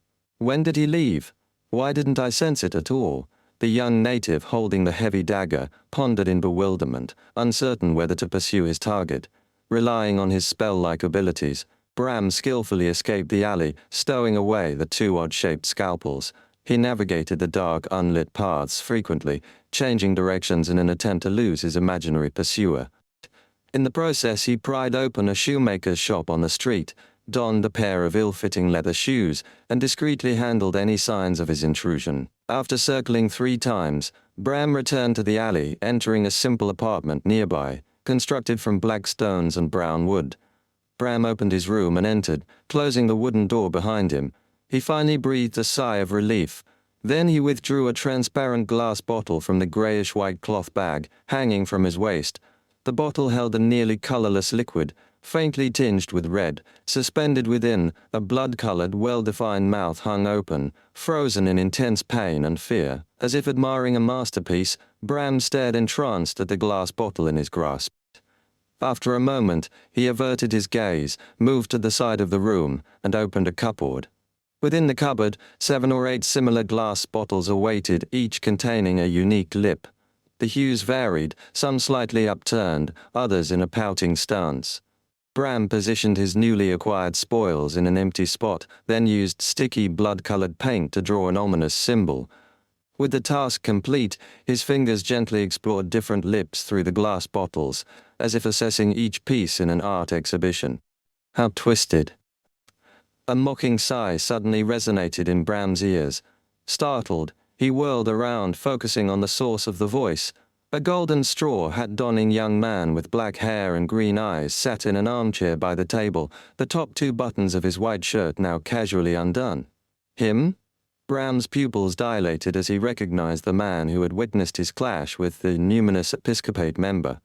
The person who had witnessed his battle with the numinous Episcopate member. When did he tail me? How did he pinpoint my location without detection? Lumion smiled and cordially responded to the other's unspoken queries. Hasn't anyone informed you that the preservative in those glass bottles is quite noticeable? Moreover, you reek of blood after killing someone. Bram's heart tightened. Are you a hunter? As he spoke, he moved slowly and quietly. You seem to know a lot, Lumion replied calmly. So, why collect those lips, preserve them, and carry them with you? That doesn't sound like the work of a seasoned serial killer. I get it. You have the urge and the necessity to gather trophies. Is it for your own satisfaction or part of a ritual? Desire can be destructive. Even the most cold-blooded are prone to errors, despite their calculated demeanor, often wagering that they won't be caught if they overlook the details.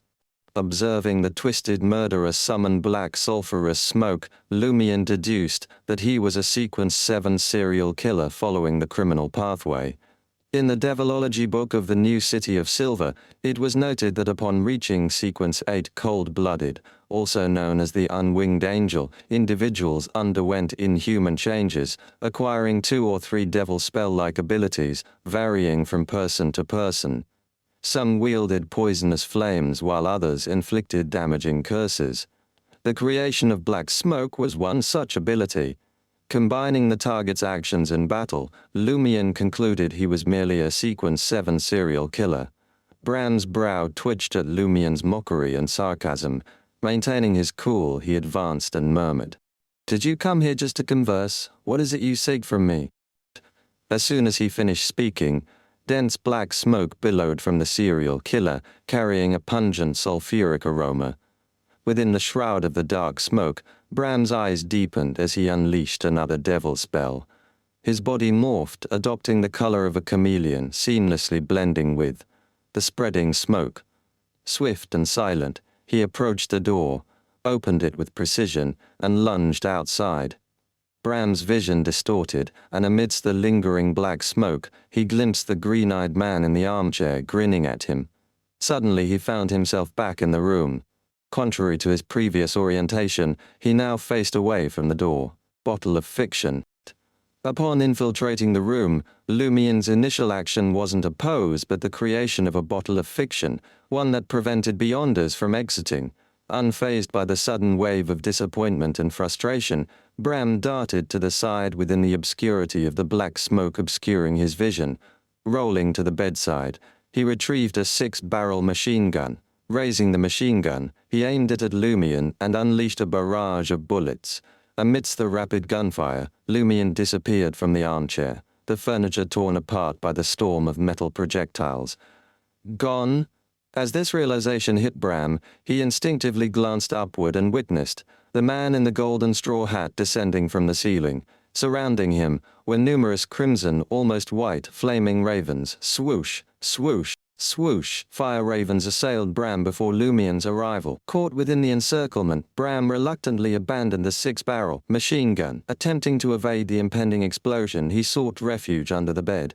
However, the crimson, nearly white fire ravens dissipated on their own. Lumion landed before him, adorned with a grayish-white lightning brooch. He smiled and said, "Then you just asked me what I wanted. What I want is simple. I haven't vented for too long.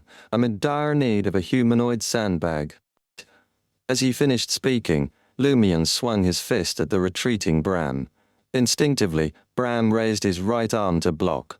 With a resounding bang, a silver-white bolt of lightning surged from Lumion's fist into Bram's arm, coursing through his entire body.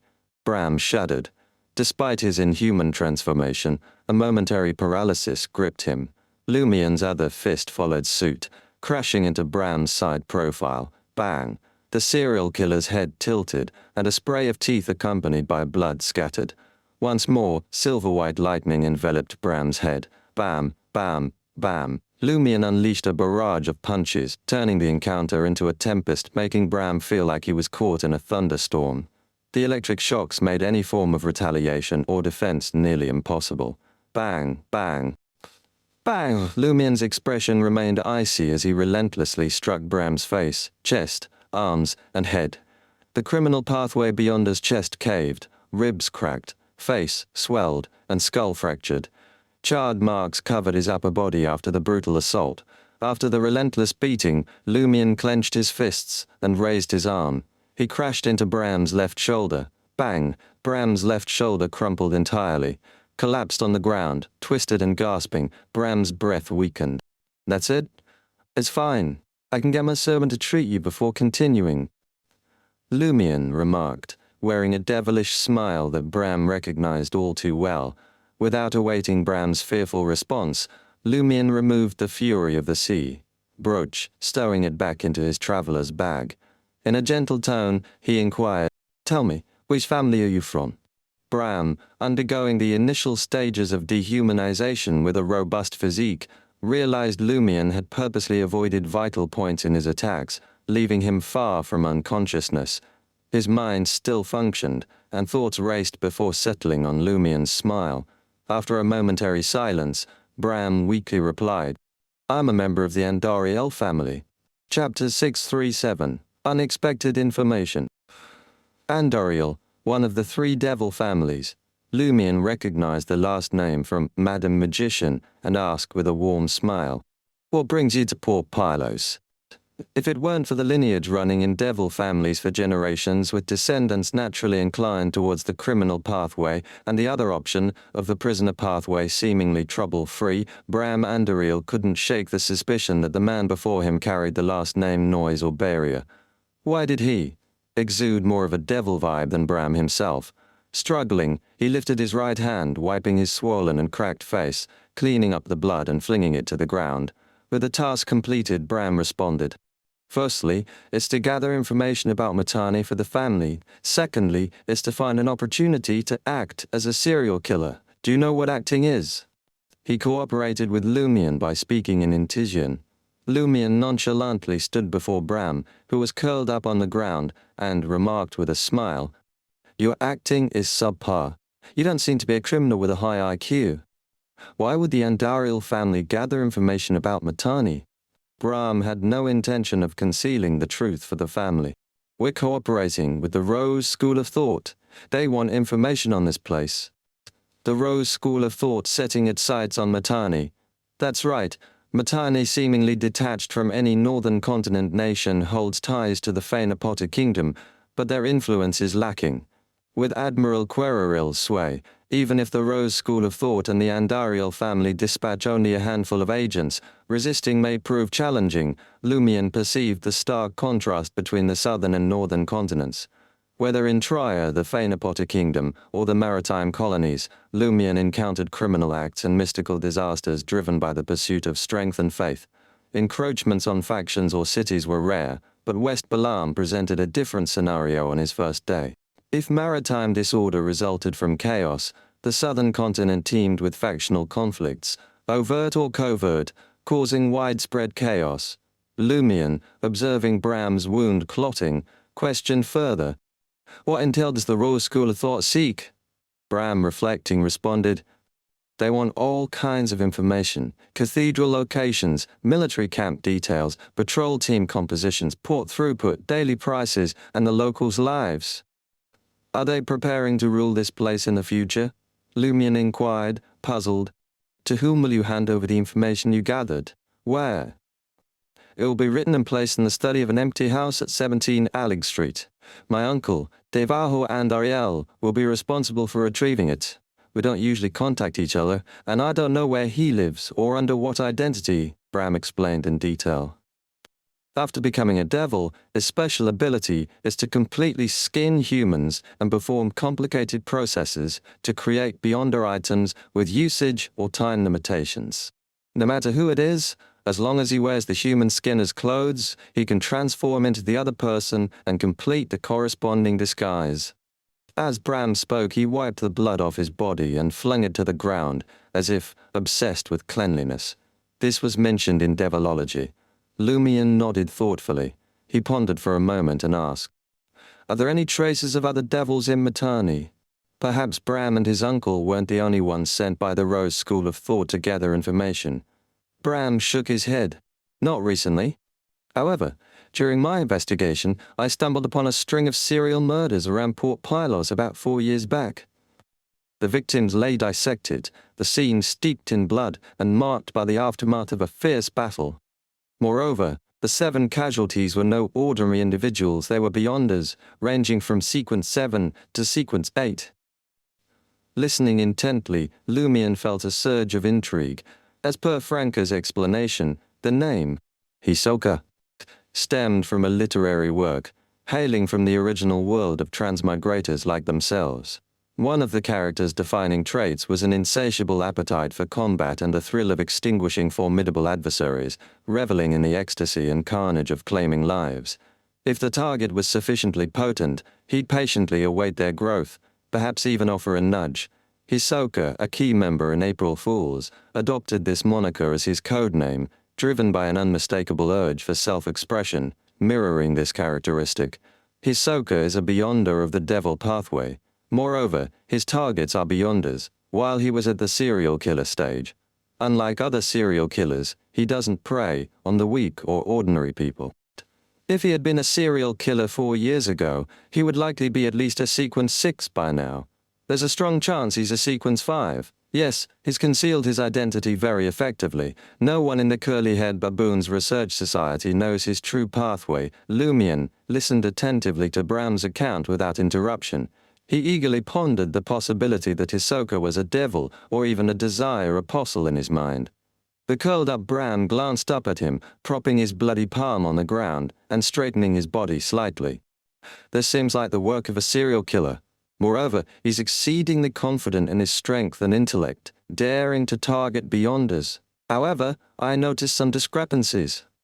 What discrepancies?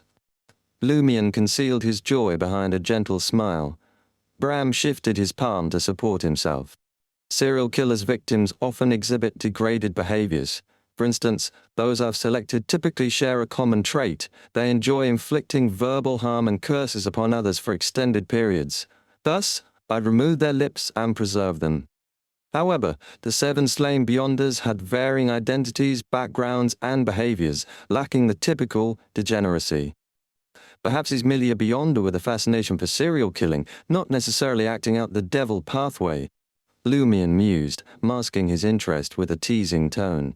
He added playfully, "Were you subjected to constant verbal violence as a child?"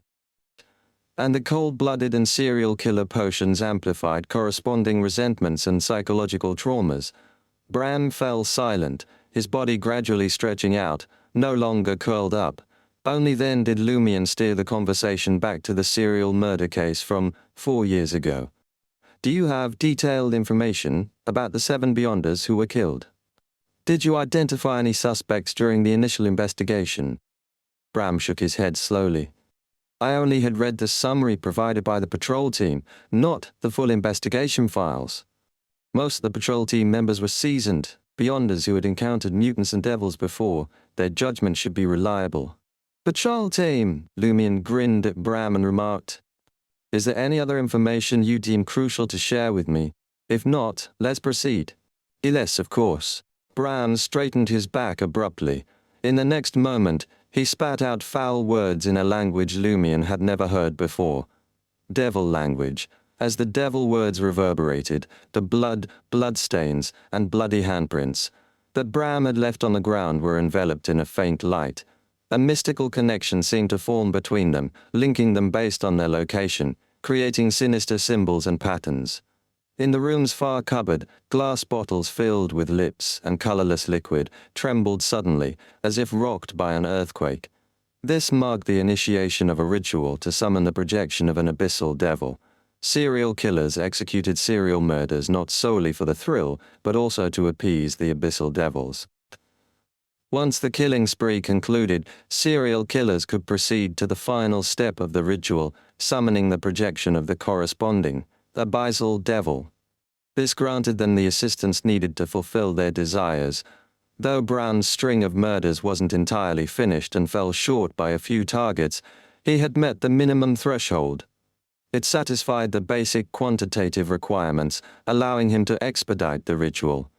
Understandably, this shortcut wouldn't yield the same effectiveness as the standard procedure.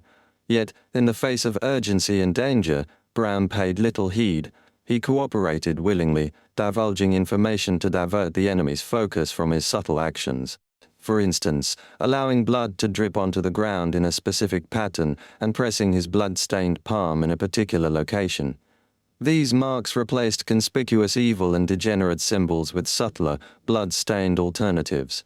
With the preparations complete, Bram could utilize the devil languages. Activate. To trigger the ritual, pleasing a high-level devil and summoning its projection to confront the enemy, Lumion silently observed Bram and Dariel's handiwork. Feeling the room steeped in malevolence and tainted by corruption, he raised his right hand, snapping his fingers. Bram, coldly observing him while anticipating the ritual's protection, suddenly heard a rumbling emanate from within his body. In confusion, he lowered his head and scrutinized his form. Crimson flames erupted from within, inflicting the agony of violent waves tearing through his internal organs, bones, and flesh. Darkness gripped Bram's consciousness, accompanied by searing pain.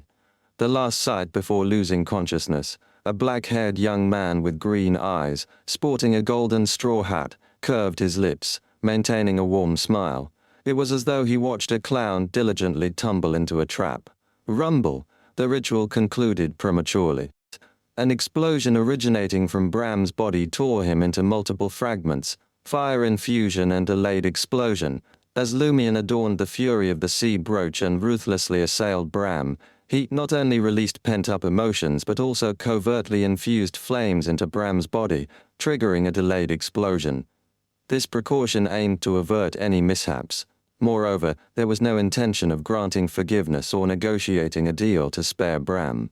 Thus, there existed no psychological barrier to implanting a controlled time bomb within his body, ready to be activated. Rumble. Corpse fragments scattered across the room, some plastering the walls, yet this tumultuous event remained contained within the confines of the bottle of fiction. Chapter 638, Possible Enemy. A father bore the last name Andariel, cut down by a curse, unleashed by a devil's projection during a ritual gone awry. Inheriting his mantle, I became a Beyonder. My mother remains a mystery, perhaps just another name etched into my father's ledger of victims. Upon the murky surface of a dark mirror, Bram Andariel's blood-drained visage recounted his origins with an impassive mask. Franca, invited by Lumion, faced a full-body mirror, employing her unique magic mirror spirit channeling technique to delve into the Andariel family and the Rose School of Thought. Regrettably, Bram lingered on the fringes of the secret organization and his devilish family. His insights were scant. Moreover, to divert Lumion's scrutiny and covertly finalize the ritual preparations, he divulged truths without deceit. With spirit channeling reaching its threshold, Franca posed a final query. Who leads the Andariel family now? Bram's increasingly translucent and sinister countenance contorted abruptly. He's dead. He became a sacrifice. Sacrifice, such theatricality? Before Franca could delve deeper, Bram's figure waned swiftly, dissipating into nothingness. As the demoness of pleasure concluded the ritual, she clicked her tongue and addressed Lumion. The Andariel family's state is dire. Even the patriarch can be offered as a sacrifice.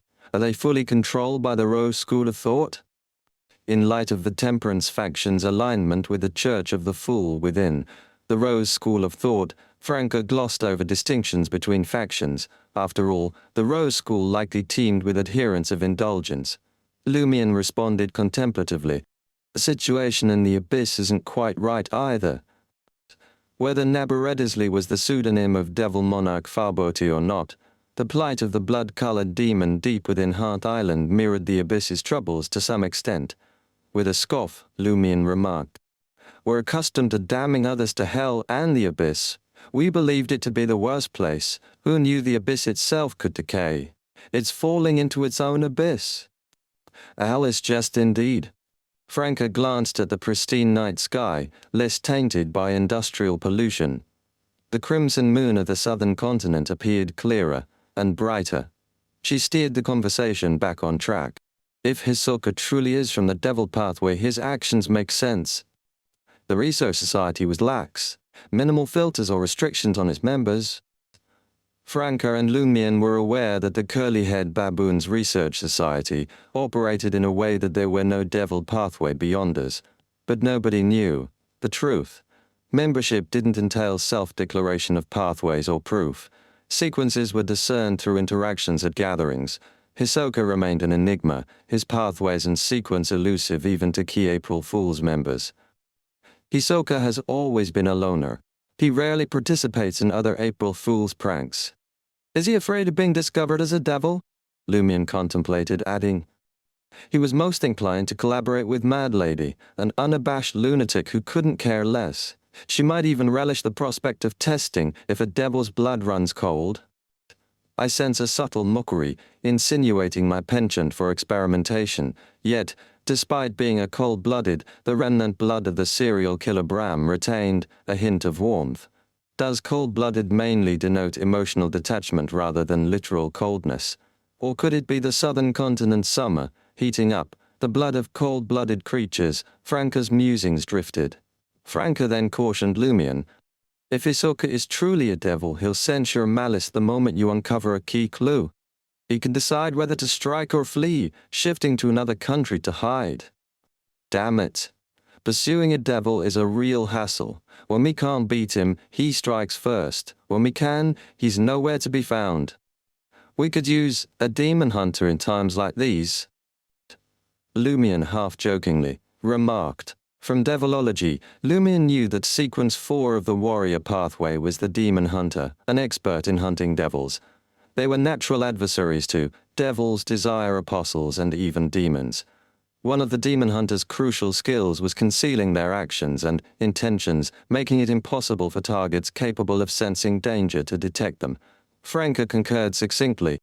Now I see why Madam Magician sent you the Spirit World's coordinates, instructing you to visit the new city of Silver and find Mr. Sun to eliminate the remaining corruption. It's dominated by the Warrior Pathway and boasts many demon hunters. Though enlisting a demon hunter throughout the entire process might strain our resources. That was a genuine demigod. While dealing with Hisoka was Lumion's personal grudge, Major Arcana card holders would also take notice, given Hisoka's potential alignment with that celestial worthy. Lumion chuckled. No need for a demon hunter to intervene directly. I wonder if they can craft charms, potions, or items concealing malice. If so, we can spend a hefty sum through the Tarot Club's connections to acquire them or engage in item exchange. Start inquiring soon, Franca advised. If Hisoka is a desire apostle, be cautious. You carry too many random items, and some mystical items have adverse effects on emotions and desires. He could detonate them, injuring you instantly.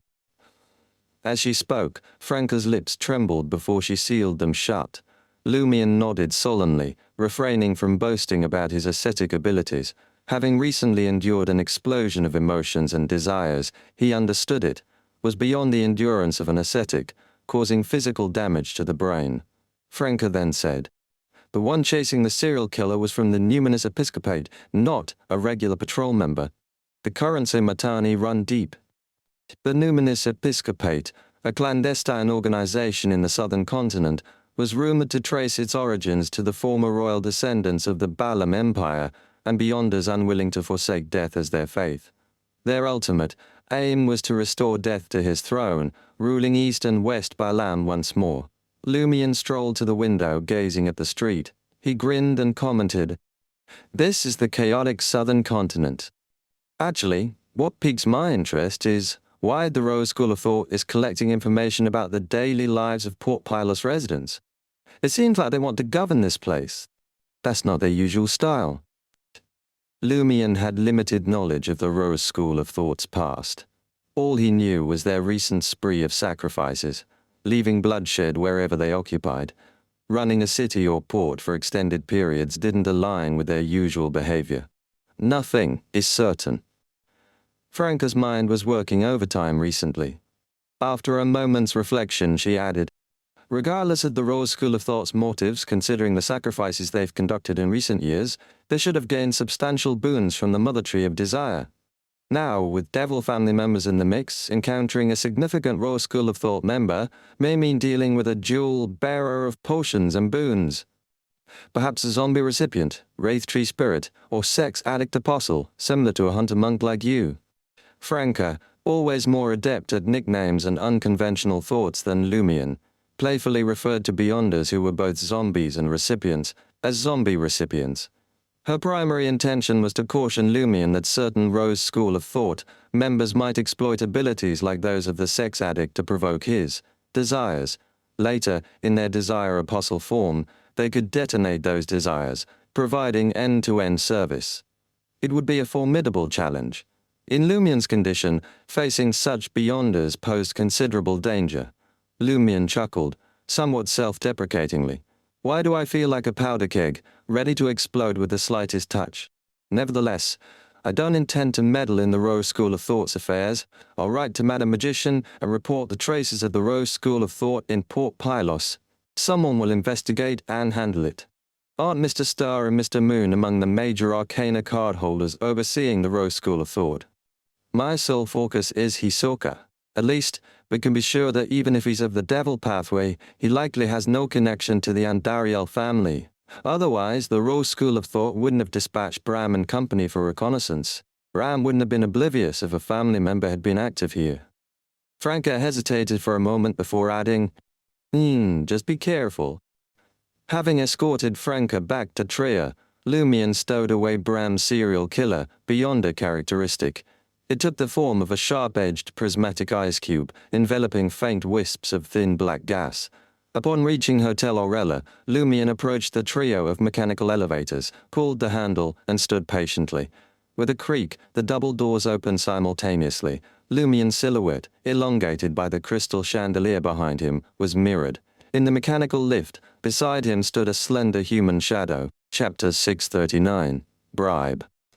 Lumion stood before the open mechanical elevator door, casting a glance at the slender shadow beside him. With raised eyebrows, he calmly turned his head, noting the sudden presence diagonally behind him.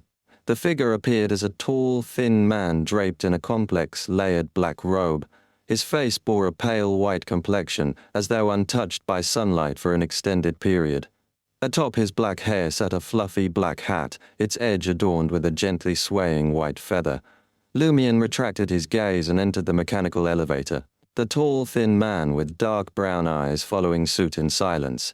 Gripping the brass handle within with his right hand, Lumion selected the desired floor, pressing it down to B3, a definitive click echoing in response.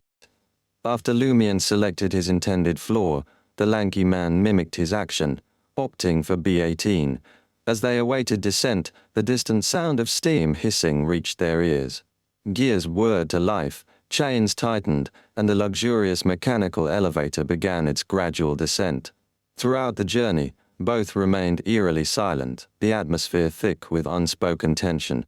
Upon arrival at B3, Lumion departed without a backward glance, heading towards Suite 7 with purpose. As the metal chains continued their retreat behind him, Lumion muttered thoughtfully to himself, Monsieur Ivelsta, residing in B18, harbored lifeless servants. The peculiar appearance of Ivelsta and the condition of his servants led Lumion to suspect his association with a wraith, a Sequence 5 wraith of the prisoner pathway. The prisoner pathway, controlled by the Rose School of Thought, held sway over temperance and indulgence factions, both intertwined with the secret organization. It seemed unlikely for a wraith not to be affiliated with the Rose School of Thought. Could it be a rare rogue wraith, or perhaps the vanguard of the Rose School of Thought targeting Port Pylos? Lumion couldn't discount the possibility of a temperance faction member. Yet in the past few minutes, he discerned no evidence of Ivelsta's protracted indulgence. Lumion resolved to detail his observations in Madame Magician's letter. Whether something was good or bad would be determined by professionals. Returning to Suite 7, Lumion noticed Ludwig seated at the dining table, indulging in a feast from a ceramic soup pot with a silver spoon. Atop the dish, a layer of cheese infused with egg juice charred in spots. Through the substantial hole Ludwig had carved, Lumion glimpsed a medley of pork, beef, fish, shrimp, shells, potatoes, and tomatoes stewed together. The rich aroma of spices mingled with the meat's essence permeated the living and dining rooms, casting a spell that stirred his appetite. Ludwig continued to eat in silence as Lugano stood up and asked, "Would you like some?" "This is the local ICO. Different chefs choose different ingredients, and the taste will vary." Ludwig, without uttering a word, simply turned his head at Lugano before resuming his meal, quickening his pace. Taking a seat beside Ludwig, Lumion smiled at the cheese-filled boy and said, "I was going to bring you a better supper, but I thought better of it." Confused, Lugano inquired, "What supper? What supper?" "You don't want to know." Lumion responded with a devil-like smile. The supper he alluded to was serial killer Bram's corpse, originally intending to bring a few pieces back for Ludwig to sample and discern any nutrients and information. Lumion reconsidered, aware of Bram's limited knowledge about the Andariel family's peculiarities. Thus, he abandoned the idea of feeding Ludwig out of prudence. From Lumion's observations, Ludwig could derive some strength from eating, releasing the seal. However, consuming a Sequence 7 beyond a corpse might trigger a significant change. Lumion feared his own strength might not suffice to manage potential complications. Ludwig could potentially turn the tables and consume him as a delicacy. Ludwig's silver spoon paused briefly before he remarked. If you didn't bring it, why did you mention it? Oh, having a little tantrum? Lumion chuckled inwardly and said, is to inform you that we've reached an adventurer's paradise, a land of chaos. You'll have ample opportunities for fine dining in the future. The implication was clear, do well, and I'll remember to reward you with delicacies. Ludwig, spooning a soft potato stew into his mouth, responded vaguely. Am I going to school? Does this mean that as long as he doesn't go to school, everything else is negotiable? Of course, the prerequisite is that I have to pay with enough delicacies. Satisfied, Lumion rose and made his way to the washroom adjoining, the master bedroom, where he washed up. The brass faucet delivered warm water at a comfortable temperature.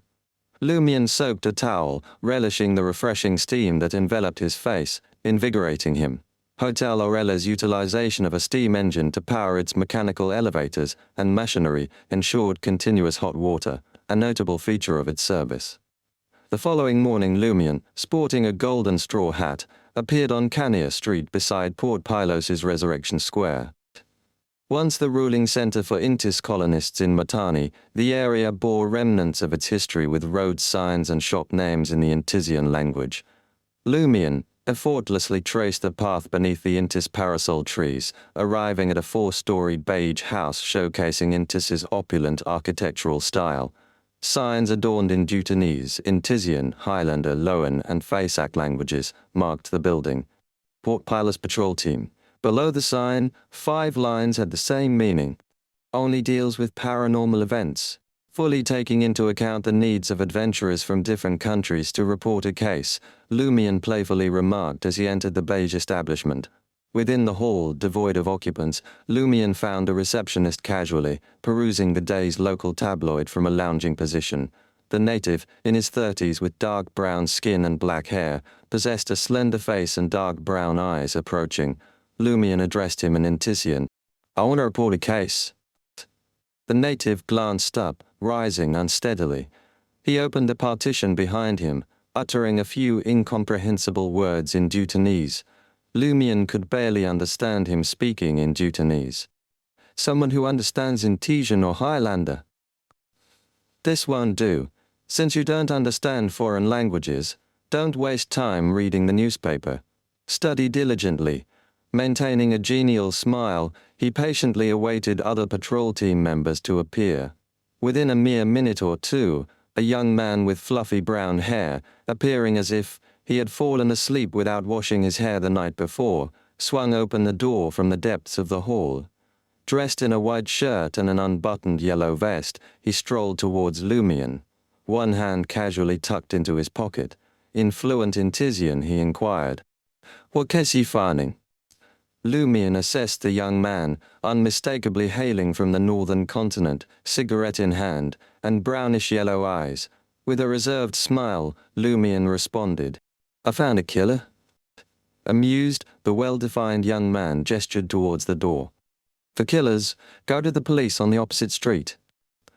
Opposite the patrol team stood Port Pilos's police headquarters. Maintaining his composure, Lumion reiterated, "He's a serial killer."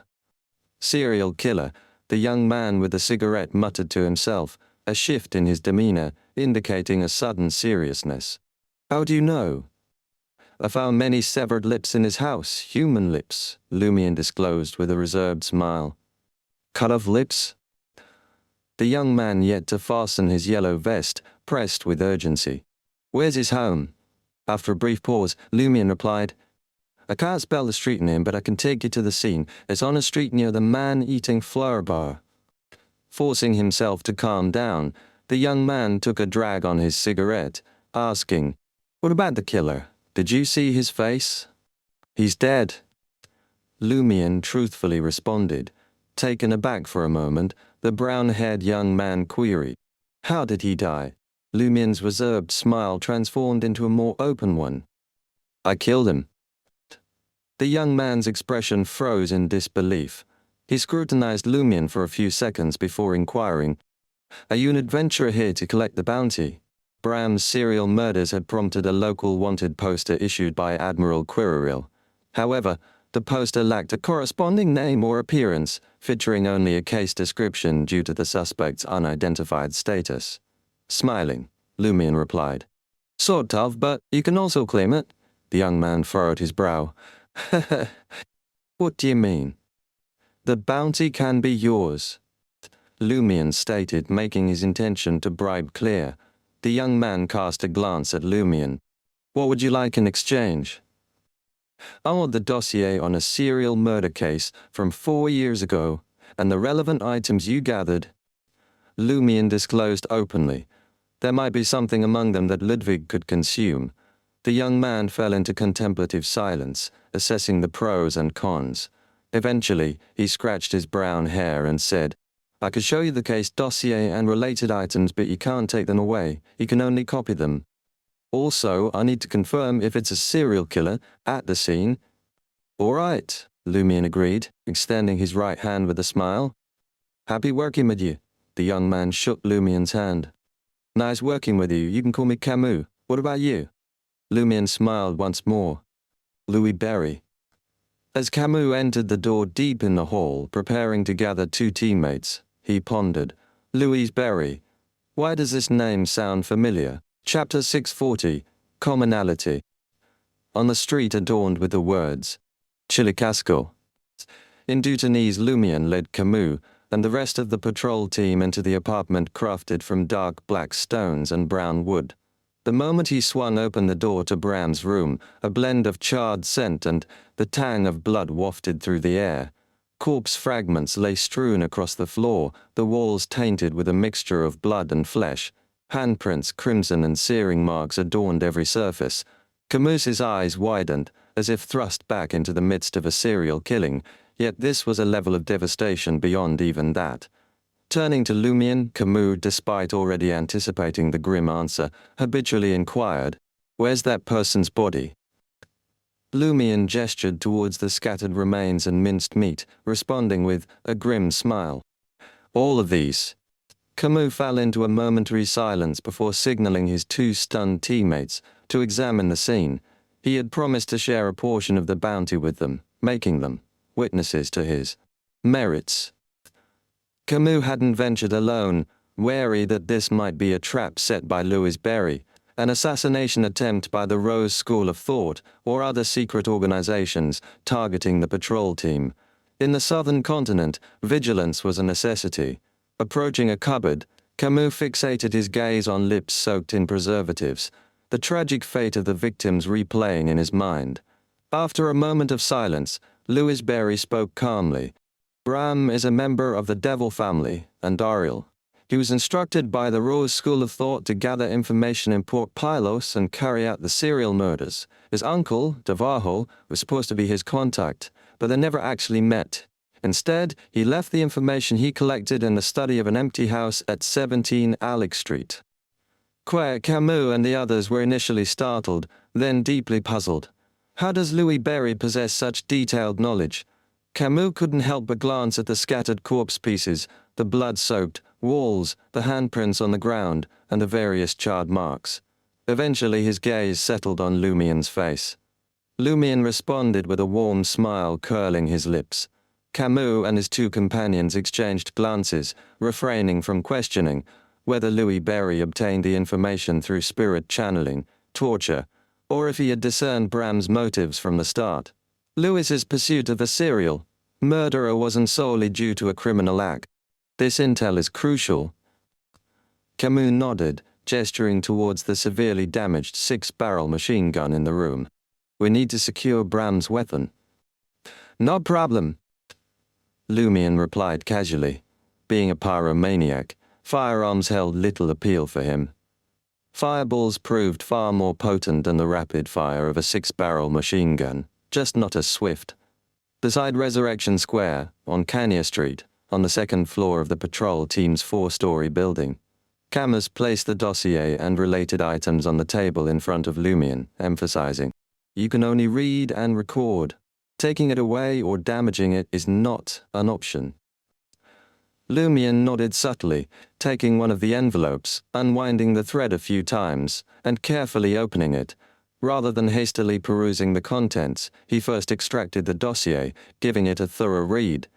The dense dossier meticulously outlined the identities, origins, possible pathways, sequences, locations of death, the scene's conditions, and the varied speculations and investigations conducted by the patrol team. It was clear the patrol team had been diligent in their investigations, especially when new victims kept emerging. Daily operations varied until the serial murders appeared to cease, leading to a slackening of efforts. They gradually reduced the frequency of case studies and large-scale visit trips. After 6 months, investigations reached a standstill, concluding the dossier. In the final report, the vice captain overseeing the matter concluded, "This is a classic serial murder case committed by the devil pathway. Though serial killers seldom target only 7 individuals, as more victims enhance the ritual's efficacy, this time, all victims are Beyonders, including mid-sequence Beyonders. Even with just 7 deaths, they are more favored by devils, pleasing them more than 14 or even 20 ordinary people. The main question in this mystic case is that, aside from being Beyonders, there's no common thread among the 7 victims. This sets it apart from previous serial murders.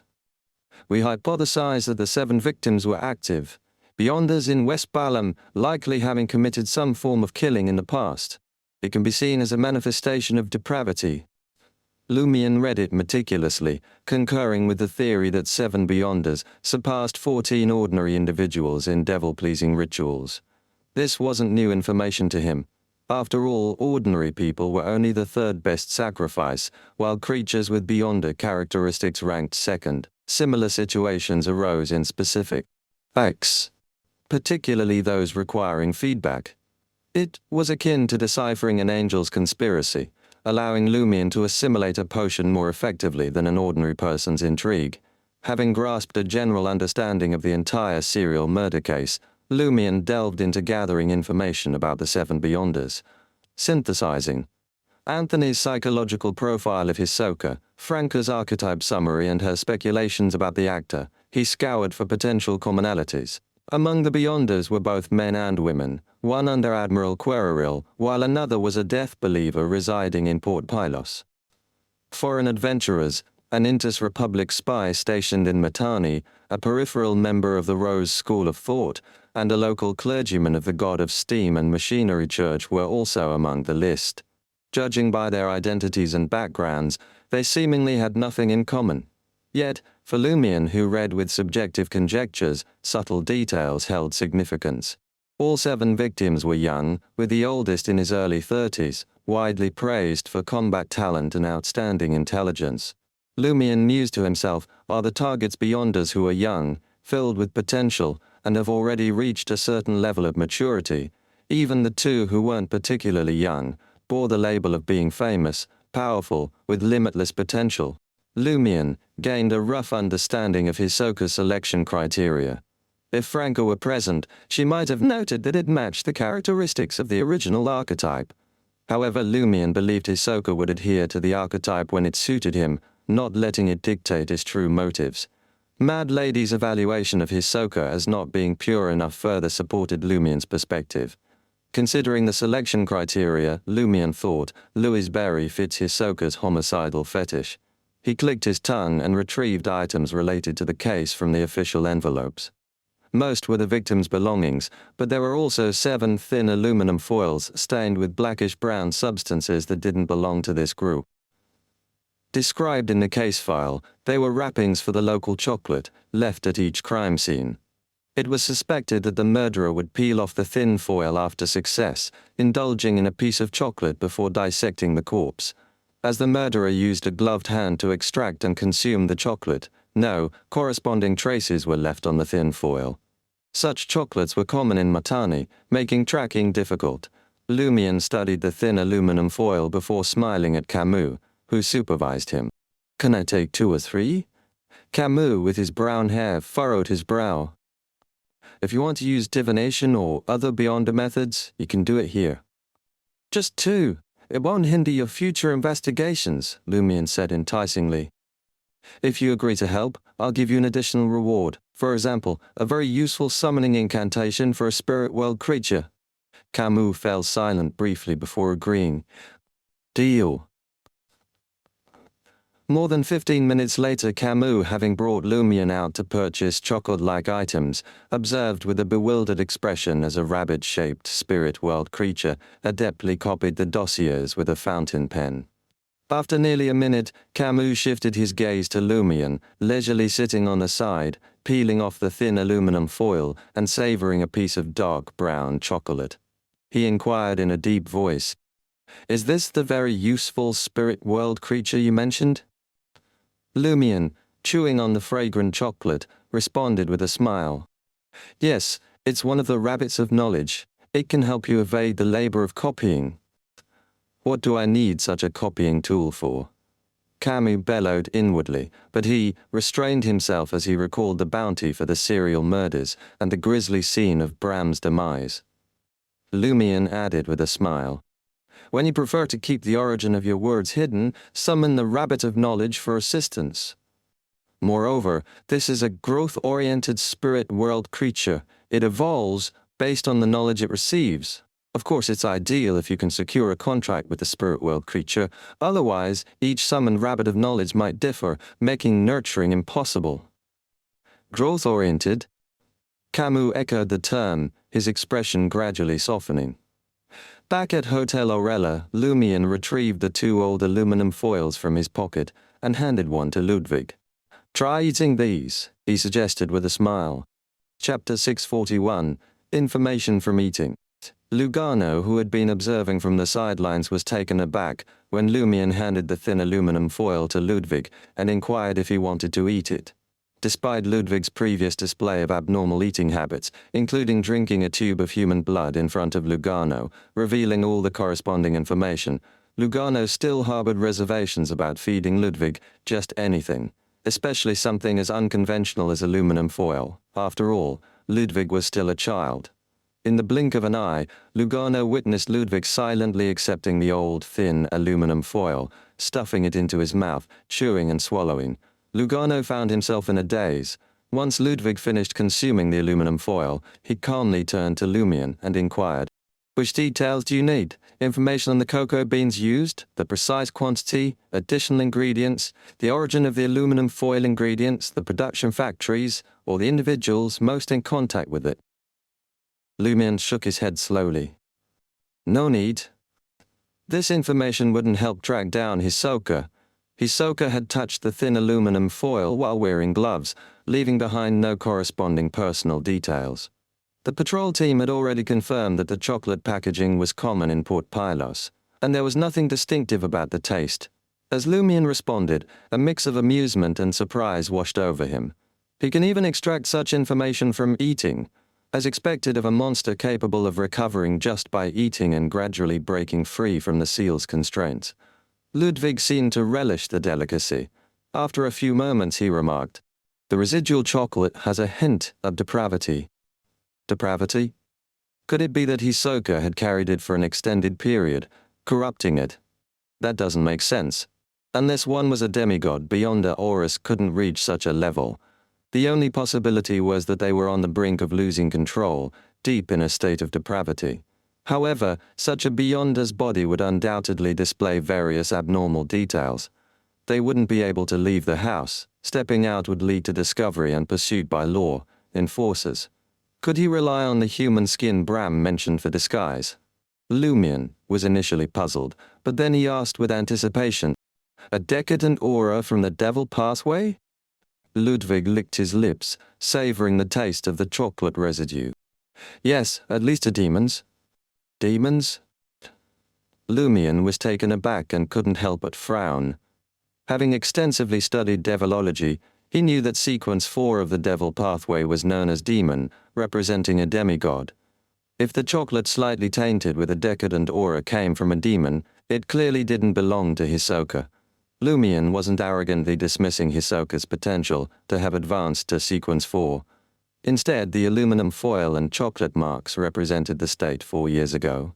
Hisoka couldn't have been a demon back then, unless he had become a desire apostle upon transmigration. If that were the case, his targets for the serial murders should have been sequence 6 or 5 Beyonders. Although Beyonders at this level were rare in Matani, Devilogy didn't specify that serial murders could only occur in one location. Are you certain? Lumion looked at Ludwig for confirmation. Ludwig replied earnestly. A demon's decadent aura has a completely different texture from low to mid-sequence devils. Upon hearing his godson's response, an image suddenly surfaced in Lumion's mind. Hisoka standing within the wall of spirituality, engaged in a special ritual to establish a connection with a demon.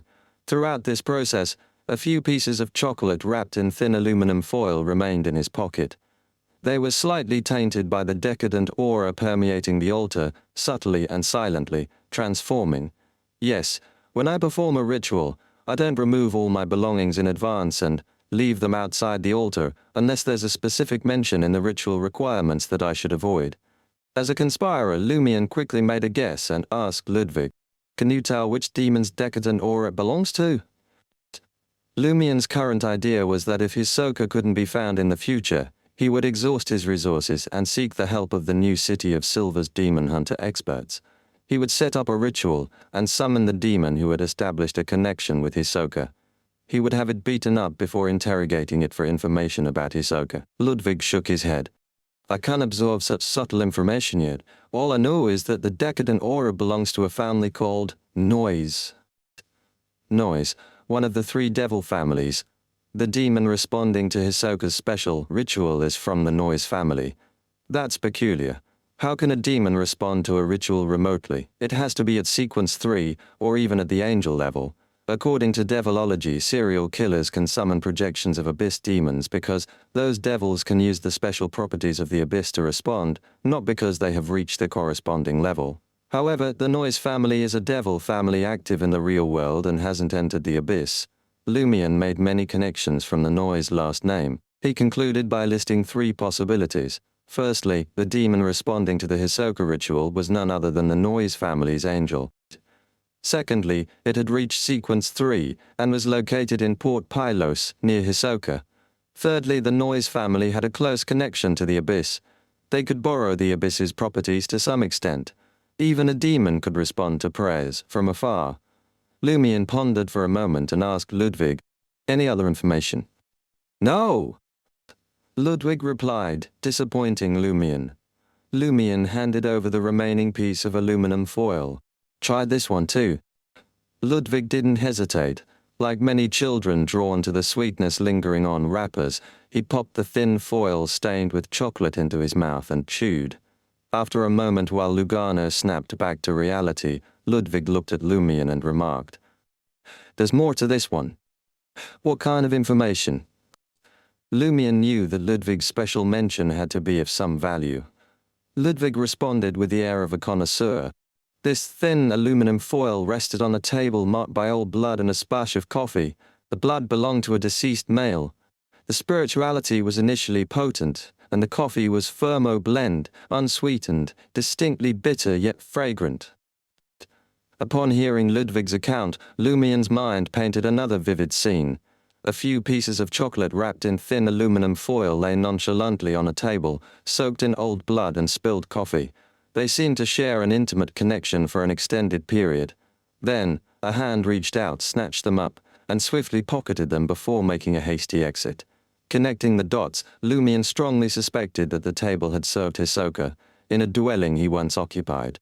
"Do you have detailed information on the male deceased?" Lumion probed Ludwig for more insights. Ludwig shook his head once more.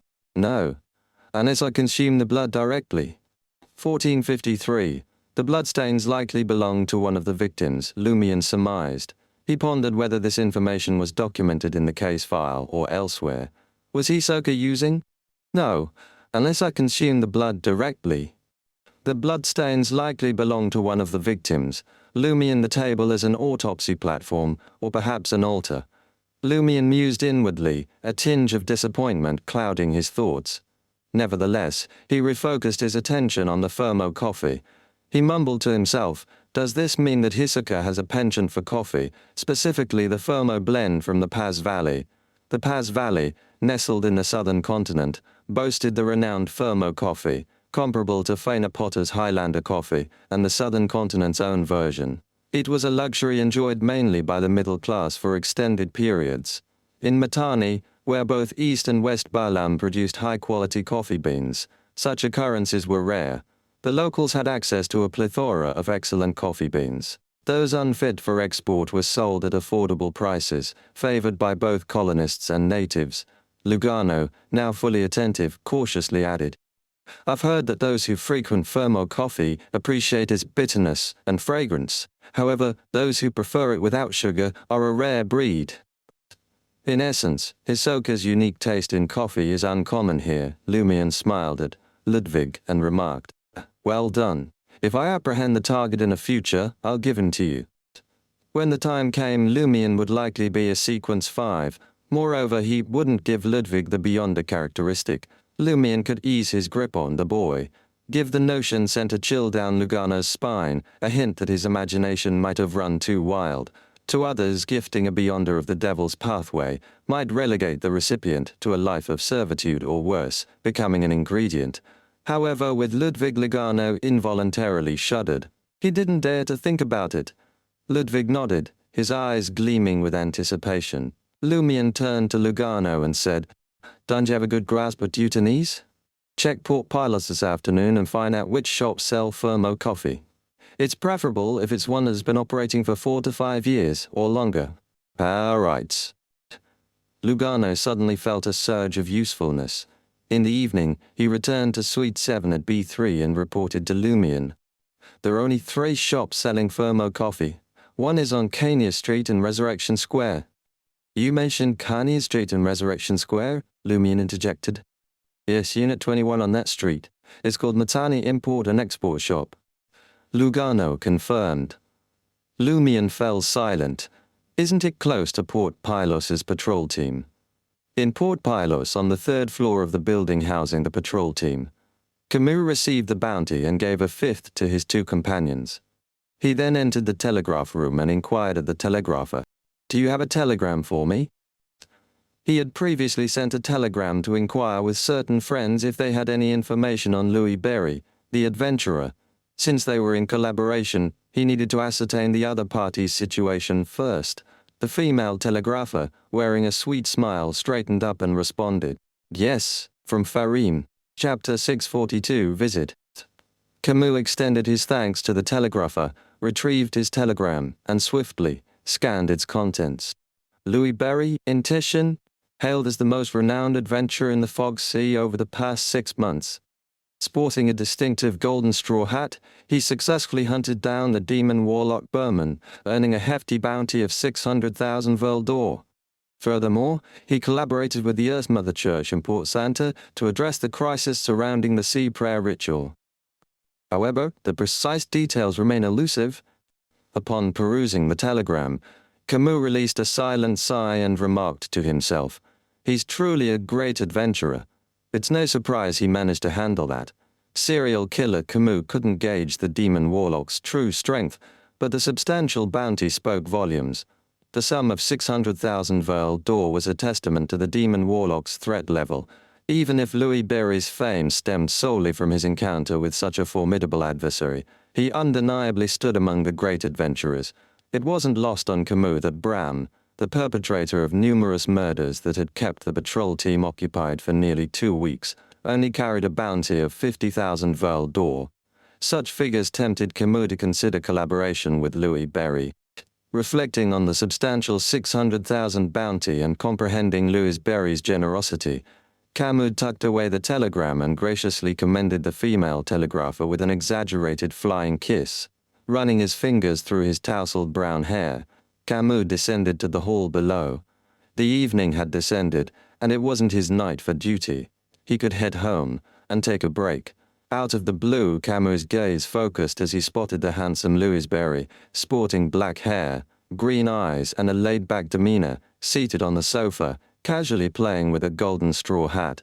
Approaching cautiously, Camus inquired, "Is there anything else?"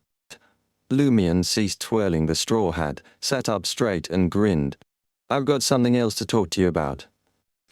Realizing that one of the 3 shops that could buy Fermo coffee was on Kania Street, not far from the patrol team, Lumion's immediate thought was, Could Hisoka be hiding within the patrol team, perhaps as one of its members? Is the most dangerous place the safest? After careful consideration, Lumion considered it a possibility, though not particularly likely. On the one hand, among the 7 Beyonders who were killed, including the Death Believer in Port Pylos, the Rose School of Thought's peripheral member, and the spy left behind in Mitanni by the Intis Republic, were secretive individuals, blending in with ordinary people. Without substantial information sources, it would be challenging for Hisoka to identify them as Beyonders and target them. This suggested that either Hisoka had a unique ability to discern Beyonders from ordinary people, or possessed a mystical item granting him such insight, or he had control over an extensive information network. The patrol team, being intimately familiar with Mitanni and Port Pylos, might have already detected something amiss with the Death Believer, the Rose School of Thought's member, and the Intis spy, and been conducting surveillance. Hisoka's membership in the patrol team would explain his ability to uncover a Beyonder's hidden identity and carry out the murders. On the other hand, if Hisoka, a Devil Pathway Beyonder, had joined the patrol team, suspicions would undoubtedly arise once the serial murders occurred, unless he concealed his true pathway from the start. However, the patrol team differed from the curly-haired baboons research society. Hisoka would need to use his abilities frequently during daily missions, making it difficult to conceal them for months or years. There was no room for mishaps. It wasn't feasible for him to meticulously prepare before each mission, adorning the corresponding mystical items solely to reveal his abilities in that specific situation, right? Even as a devil, he couldn't pull it off. Given that many missions had no specific target, devils couldn't foresee imminent danger. Driven by suspicion and uncertainty, Lumion took a special trip to the patrol team, visiting Camus to unearth new clues or gain inspiration to either confirm or eliminate the corresponding possibilities. What do you want to discuss? Camus furrowed his brow. Is this guy scheming to use the morning's bribe as leverage to threaten me? The dossier isn't particularly important. Even if I lose it, it's just a minor punishment. Wearing his golden straw hat, Lumion rose with a smile, pointing at the door. He suggested, "How about a cup of coffee?" After a brief contemplation, Camus responded in a deep voice, "Fine." Exiting the patrol team's entrance, Lumion made his way toward the Mitanni import and export shop. In the fading dusk, he immediately spotted Port Pylos' police headquarters, diagonally opposite the patrol team. Numerous individuals clad in dark blue police uniforms moved in and out, some holding cups of coffee. Lumion's heart stirred. Could Hisoka not be a member of the patrol team, but a high-ranking police officer at the police headquarters? At a certain rank, the police collaborated with official Beyonders to access a wealth of information. Many official Beyonders investigations were conducted through the police due to limited manpower. If Hisoka held a significant position at Port Pylos' police headquarters, it was plausible for him to identify the 3 concealed Beyonders. Additionally, there would be no risk of exposing his pathway during routine missions, and acquiring his favorite Fermo coffee beans would be a breeze. On the other hand, it was precisely because the Mitanni import and export shop offered a variety of coffee beans that Hisoka fell in love with the pure, bitter and fragrant Fermo coffee without sugar. However, this was just one possibility among Lumion's speculations. For instance, Hisoka, being a bold and self-assured individual, might have visited Kanya Street, specifically to buy Fermo coffee, relishing the incompetence and frustration of the patrol team. Alternatively, Hisoka might not be a Beyonder of the Devil Pathway, but simply possessed the corresponding sealed artifact and had mastered a unique ritual to appease devils. There was also the chance that Lumion was mistaken. Hisoka might not be linked to the serial murders 4 years ago. With these thoughts in mind, Lumion contained his excitement and entered the Mitanni import and export shop alongside Camus. They reached the section where various coffee beans were on display and secured a seat in the attached coffee shop. "I'll a coffee with milk and 2 cubes of sugar," Camus ordered from the waiter with a sense of familiarity. Lumion, on the other hand, opted for a cup of fragrant Intis coffee. While waiting, Lumion casually observed the coffee choices of other customers. Turning to Camus, he inquired, "Judging by the name, are you a Phoenopotarian?" Camus hesitated briefly before truthfully responding, "My full name is Don Givelet Camus Castilla." He was willing to share his full name as the telegram mentioned Louis Berry, having a good working relationship with the Church of Earth Mother. Lumion chuckled. So, you're a noble lord. The name Castia belonged to the royal family of the Phaenopotic Kingdom, and Don, at the beginning of Camus' name, signified honorable, representing his noble status. Camus smiled wryly and remarked, if I were truly a nobleman, why would I join a local patrol team in the southern continent? Our branch has long dwindled, but I can't deny that this last name and the Dom prefix have provided me with advantages beyond those of ordinary people. I received a potion upon reaching adulthood, achieving Sequence 9 beyond a status. However, my subsequent advancements were the result of my own efforts. Accepting my 50,000 Veldor bribe is part of your efforts, Lumion teased inwardly. He glanced at the 2 cups of coffee brought by the waiter, feigning casualness as he asked, don't you want to try some other coffees? Is Highlander coffee your only choice? Camus raised his cup and took a sip. I'm accustomed to his taste. Lumion removed his golden straw hat and took a sip, smiling as he replied, fair enough. Just like how I can never acclimate to Thermo coffee. It's too bitter with regular sugar and too cloying with too much. Some people appreciate the bitterness and fragrance of Thermo coffee, opting for just a hint of sugar. Lumion anticipated Camus to respond with, yes, some even drink Thermo coffee without sugar. However, Camus' reply didn't align with his expectations. That's how it goes. What's on your mind? Internally exhaling, Lumion spoke openly. As you can tell, I'm deeply intrigued by the serial murder case from 4 years ago. It's my sole purpose in Port Pylos, a highly valuable assignment. Highly valuable? It's just a serial killer. Camus let out a sigh of relief upon realizing Louis Berry was interested in discussing this matter. Even if he were blind, he could tell Louis Berry's genuine concern about the serial murders 4 years prior. Lumion vaguely explained with a smile. This case holds secrets beyond your wildest imagination. For example, transmigrators, or that celestial worthy. Camus took another sip of his Highlander coffee and reflected. I arrived in Mitanni over 5 years ago. At that time, the Intisians had just departed, and the kingdom and the church's forces had completed their initial infiltration. I sensed numerous opportunities, thinking I could leverage my last name to secure a prominent position. Hence, I took a ship across the Fog Sea. The outcome differed from my expectations, but it was still acceptable. Camus, in his mid-20s, sighed as he recounted the past. He continued, when the case unfolded, I was merely a Sequence 8. Alongside a few teammates, I followed Vice Captain Riaza to investigate. He paused, offering Lumion a smile that seemed to convey, if you want more information, show more sincerity. In that moment, Lumion was contemplating another question. If Hisoka truly belongs to the Devil Pathway and has joined the patrol team, is there a way for him to conceal his identity?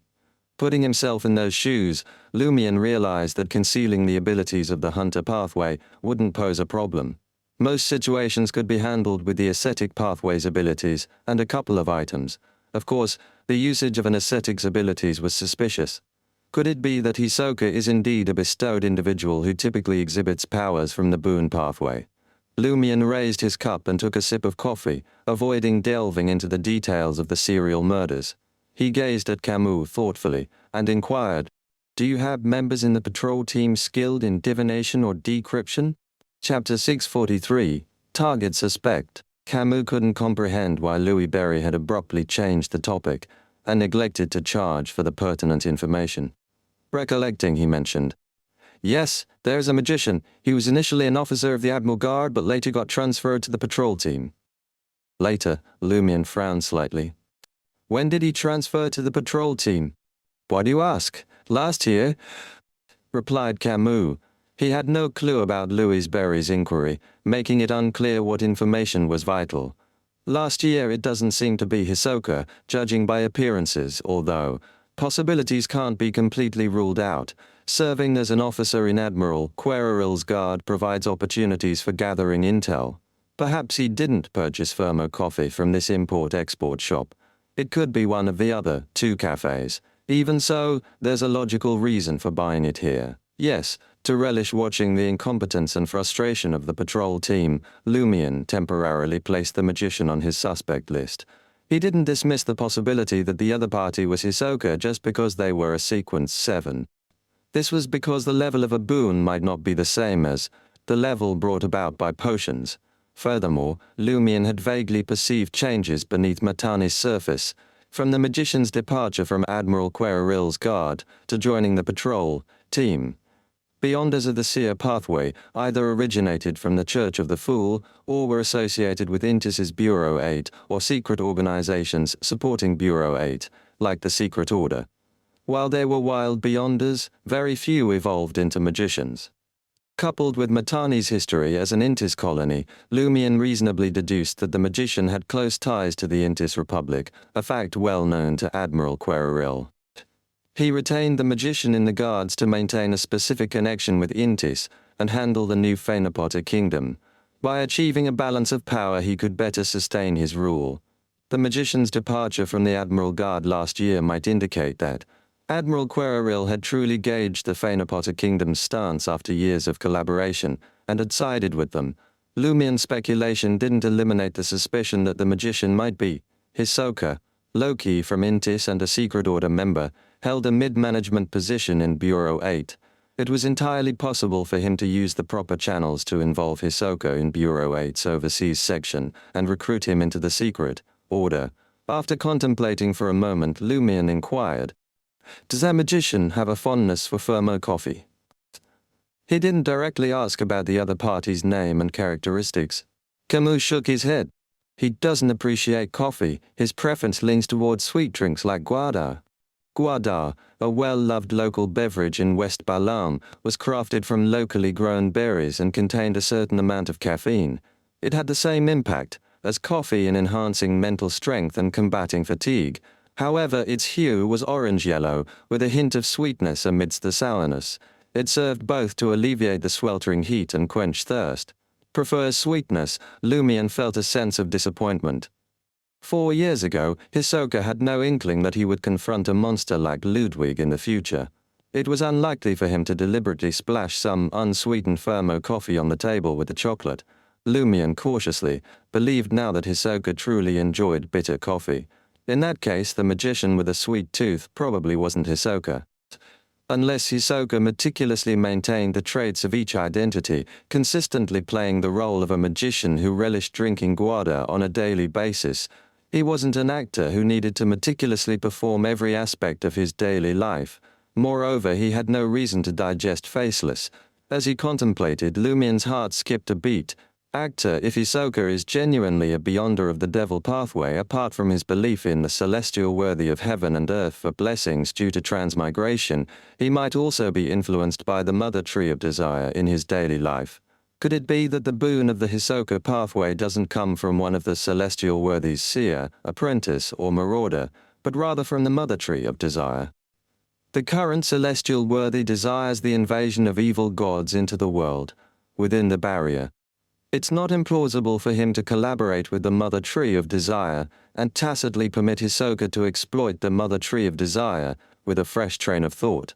Lumion observed the now silent Camus and took a sip of Intis coffee, offering a smile as he changed the subject.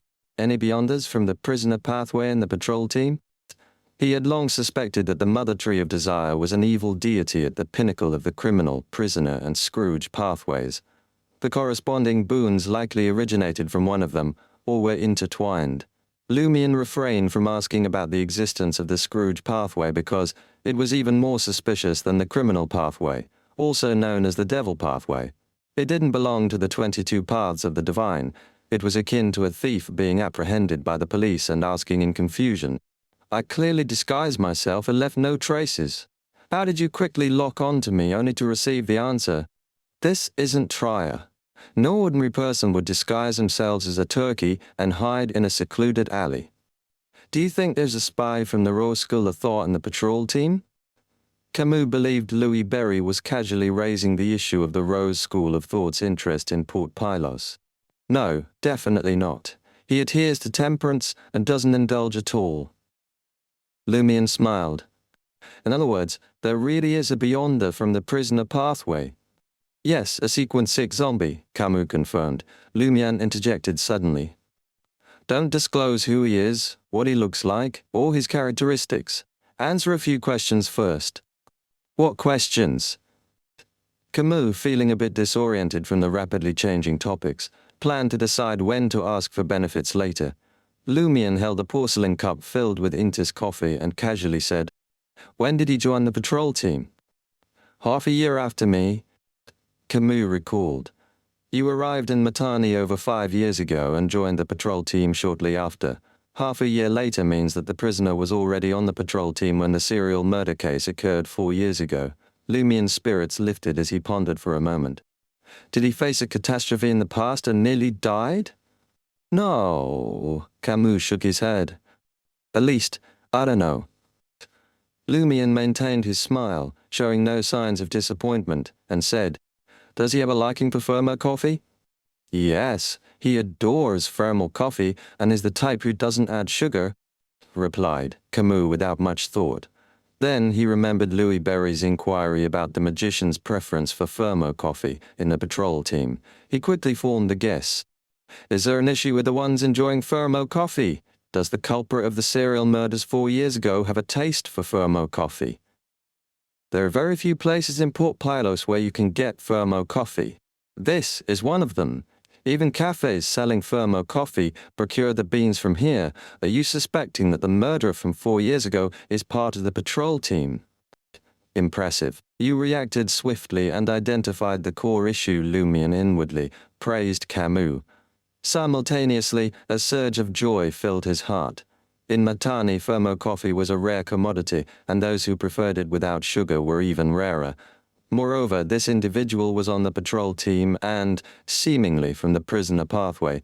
With so many conditions aligning, Lumian felt like he had caught Hisoka by the tail. To avoid triggering any sense of malice and danger, Lumian refrained from asking about the patrol team member's name, appearance, identity, or characteristics. Feigning ignorance about the enemy, Lumian casually asked, Is he from around here? Observing Camus' silence, Lumian added with a smile, I won't claim the official bounty. Camus's expression eased. He's a local of Port Pylos, born in Tisamo town, which is part of Port Pylos. Though the patrol team wasn't as stringent in member recruitment as the various churches and governments, they still gathered basic information and conducted verifications. Otherwise, Admiral Queraril might have to worry about being assassinated by a patrol team member investigating a Beyonder case one day. Tisamo town, the location of one of Hisoka's pranks. It fits. Lumian controlled his excitement, preventing the corners of his mouth from curling up. Regrettably, he told Camus, Unfortunately, that doesn't seem to be the target. This was to prevent Camus from investigating the target. This could potentially alert the other party to the corresponding malice. All right, Camus shrugged. Curious, he inquired.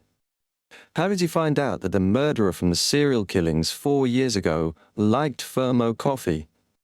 I was already aware of such a person before starting the investigation. Lumian replied with a meaningful tone. He chose not to disclose that the information came from the thin aluminum foil wrapping of the chocolate. Revealing this might prompt Camus to believe he could uncover more clues and reignite the investigation, potentially drawing Hisoka's attention. With this realization, Lumian understood something. I should now be a target for Hisoka, but fishing has its benefits. Louis Berry, adorned with a golden straw hat, had bribed members of the patrol team to examine the files of the serial murder case from 4 years ago. Other team members paid little attention, but if the prisoner was indeed Hisoka, he would have detected Lumian, his adversary's investigation into the 4-year-old serial murder case. Hisoka refrained from taking action, likely because Lumian openly presented himself as Louis Berry, making no effort to hide his identity. This led to the suspicion that Lumian was fishing, making Hisoka cautious of stepping into a potential trap. There was no sense of malice or danger perceived, as Lumian didn't possess details about the suspect's identity. Lumian was merely preparing for a potential surprise attack from a devil or desire apostle. Before I fished to catch fish, but now my fishing is a bluff. Lumian's thoughts clarified as he looked at Camus and said, Keep an eye out for anyone at the police headquarters who enjoys Firmo coffee. All right, ta. Camus agreed, thinking that Louis Berry had identified the suspect as a member of the patrol team and the police through details he wasn't aware of. For now, the possibility of the patrol team members was tentatively ruled out. After finishing the remaining Intis coffee and settling the bill with the corresponding vol d'or, Lumian donned the golden straw hat and maintained his smile. He left the Matani import and export shop on Cania Street, step by step. Passing by Port Pilos's police headquarters, he deliberately cast a few glances. Chapter 644, Patrol Team. Camus stood at the entrance of the Matani import and export shop, casually smoking a cigarette as he observed the passing customers. Despite his watchful eyes, he didn't spot anyone purchasing Fermo coffee. As the gas street lamps gradually illuminated the surroundings, casting a dark blue hue across the sky, Camus extinguished his cigarette and tossed it into a nearby trash can. He then made his way back to the beige four-story building that housed the patrol team. Originally planning to indulge in an Intis feast in a neighborhood frequented by foreigners to celebrate his unexpected windfall of 40,000 vol d'or, his plans were disrupted by Louis Berry. By the time he returned, it was already late, and he couldn't be bothered to wait for a top chef to prepare something special. Instead, he decided to return to the patrol team, pool money with his close teammates, and order takeout from a nearby restaurant. After satisfying his hunger, he intended to relax at a bar or dance hall. While crossing the hall, Camus spotted a teammate with dark brown skin, thick lips, and a height exceeding 1.8 meters. Curious, he inquired, "Why did the guy in the straw hat come looking for you again?" "There, I heard you and the others caught a serial killer and got a bounty of 50,000 vol d'or." In Matani, the currency was commonly denoted in vol d'or and Alexi copper coins, a system ingrained during Intis colonization. Despite Admiral Quereril's control, there were no significant changes in this aspect. The only difference was a partnership with the Phainopota Kingdom's bank that facilitated the free exchange of vol d'or and gold risset. If he were one of the two teammates, either the magician or the zombie whom Louis Berry had asked about, Camus would undoubtedly be on high alert. However, the person standing in front of him was So, a Sequence 8 pugilist of the Warrior Pathway. So had joined the patrol team as an adventurer just last year, and was known for having a pleasant personality.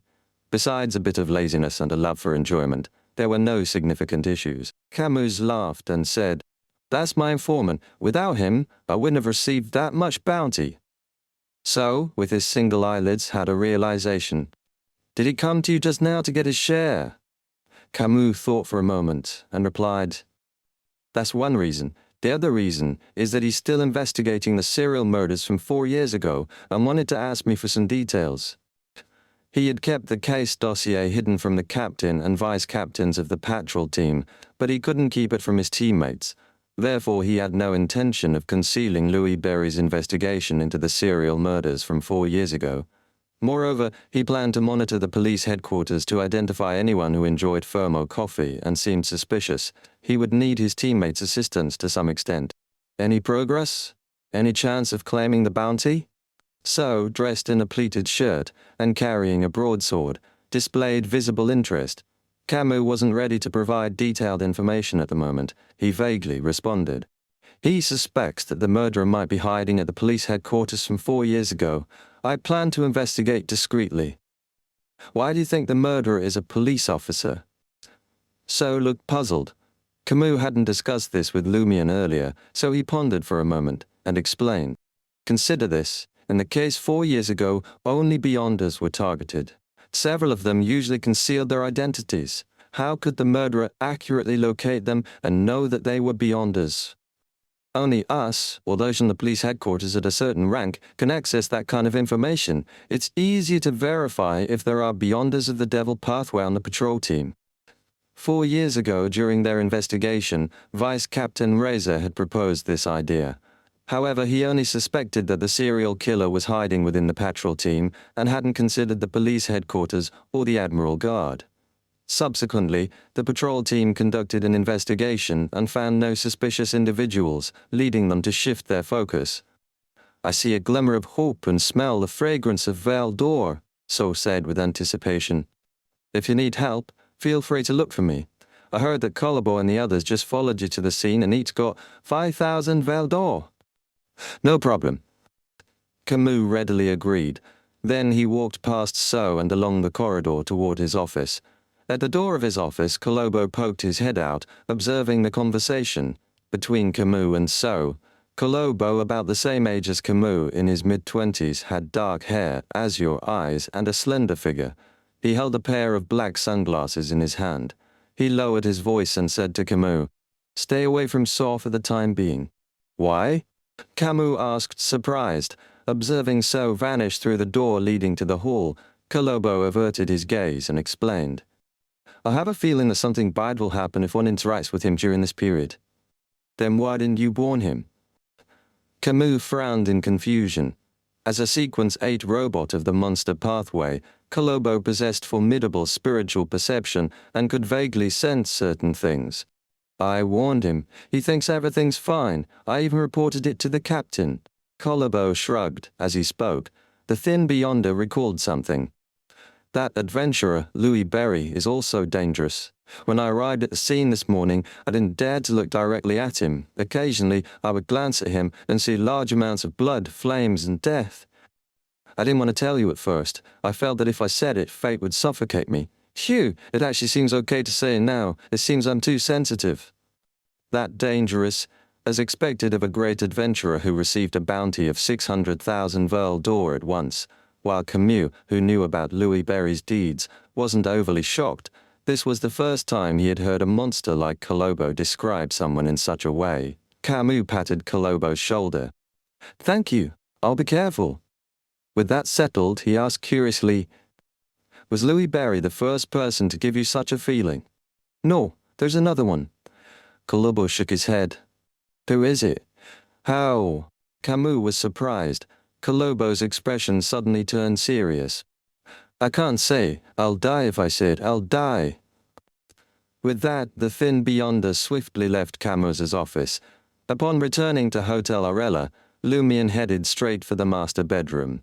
In the subterranean suite, even during the scorching season, a refreshing coolness lingered in the air. On the desk in the master bedroom, a neatly folded letter awaited Lumion. Madame Magician's response, Lumion picked up the letter and began reading. "Excellent. You have a good understanding of yourself. The Royal School of Thought and the Numinous Episcopate will be managed by dedicated personnel. No need for you to take unnecessary risks. Concentrate on dealing with Hisoka. If they request your help, you may cooperate. The beyonder characteristics left behind by members of the Royal School of Thought, especially those of the Devil and Prisoner pathways, come with a certain level of troublesome corruption. It's advisable not to sell them or randomly seek out an artisan to craft items. If you need to, you can sell them to me or let me find an artisan. Keeping them in the traveler's bag is also fine. Compared to the Shadow Branch boxing gloves, Mr. Fool's seal, and the attention and influence of other items on you, they're as weak as an ordinary newborn baby." Relieved by this response, Lumion took a breath and activated the black mark on his right shoulder, vanishing from the room. After a while, he materialized atop a bell tower on Avenue du Boulevard in Trier. Gazing at the luxurious Champs-Élysées in the distance and the already lit lamps, Lumion couldn't hold back any longer. He needed to carefully consider the information he had just obtained from Camus. With the Berserk Sea, the Phaenopotter Kingdom, and half of the Intis Republic, between them, Lumion could devise a plan to hunt Hisoka without worrying about the enemy sensing malice and danger. Perhaps only an angel could sense over such a distance. Though Lumion lacked specific information about his target or Hisoka's identity, and had no concrete plan, caution was paramount when he had the ability to be cautious. Relying on his ascetic trait, he endured, putting aside thoughts of the corresponding matters. Only when far from Port Pylos and the southern continent did he carefully consider details, allowing his thoughts to run free. After an indeterminate amount of time, Lumion vanished from the bell tower. Clang, clang, clang! The pendulum clock struck 7 p.m. The next morning, upon entering the hall, Camus spotted Louis Berry, adorned in a golden straw hat, seated on a sofa in the reception area. "Why is he here again?" Recalling Colombo's warning, Camus frowned and approached with concern. "What can I do for you this time?" he asked calmly, keeping his emotions in check. Lumion chuckled. I need some information, but it won't be from you. Find a reliable teammate who isn't privy to our discussion yesterday evening. Meet me at the Matani import and export shop. I can offer 5,000 Veldor for this. A peculiar request, 5,000 Veldor. How generous is he trying to avoid a devil's danger premonition? Camus, an experienced official beyonder, quickly made the connection. He refrained from overthinking and pondered for a moment before responding. Agreed. Heading into the office area, Lumion rose and departed, making his way to the Matani import and export shop nearby. Soon a man sat opposite Lumion, who was savoring his coffee. The man, with dark hair and a relatively thin build, was a member of the patrol team who had accompanied them to the scene yesterday. Today, he wore dark black sunglasses, giving him the appearance of a blind individual. I'm Kalobo. Camus mentioned a chance to earn 5,000 Veldor. The patrol team member introduced himself in fluent Intizian. Amused, Lumion observed Kalobo's demeanor. Taking out a pen and paper, he counted out 5,000 Veldor notes and slid them over. Write down the prisoner pathway, Beyonder's name and details from the patrol team. Ensure I don't catch sight of it. Fold it into a square after writing.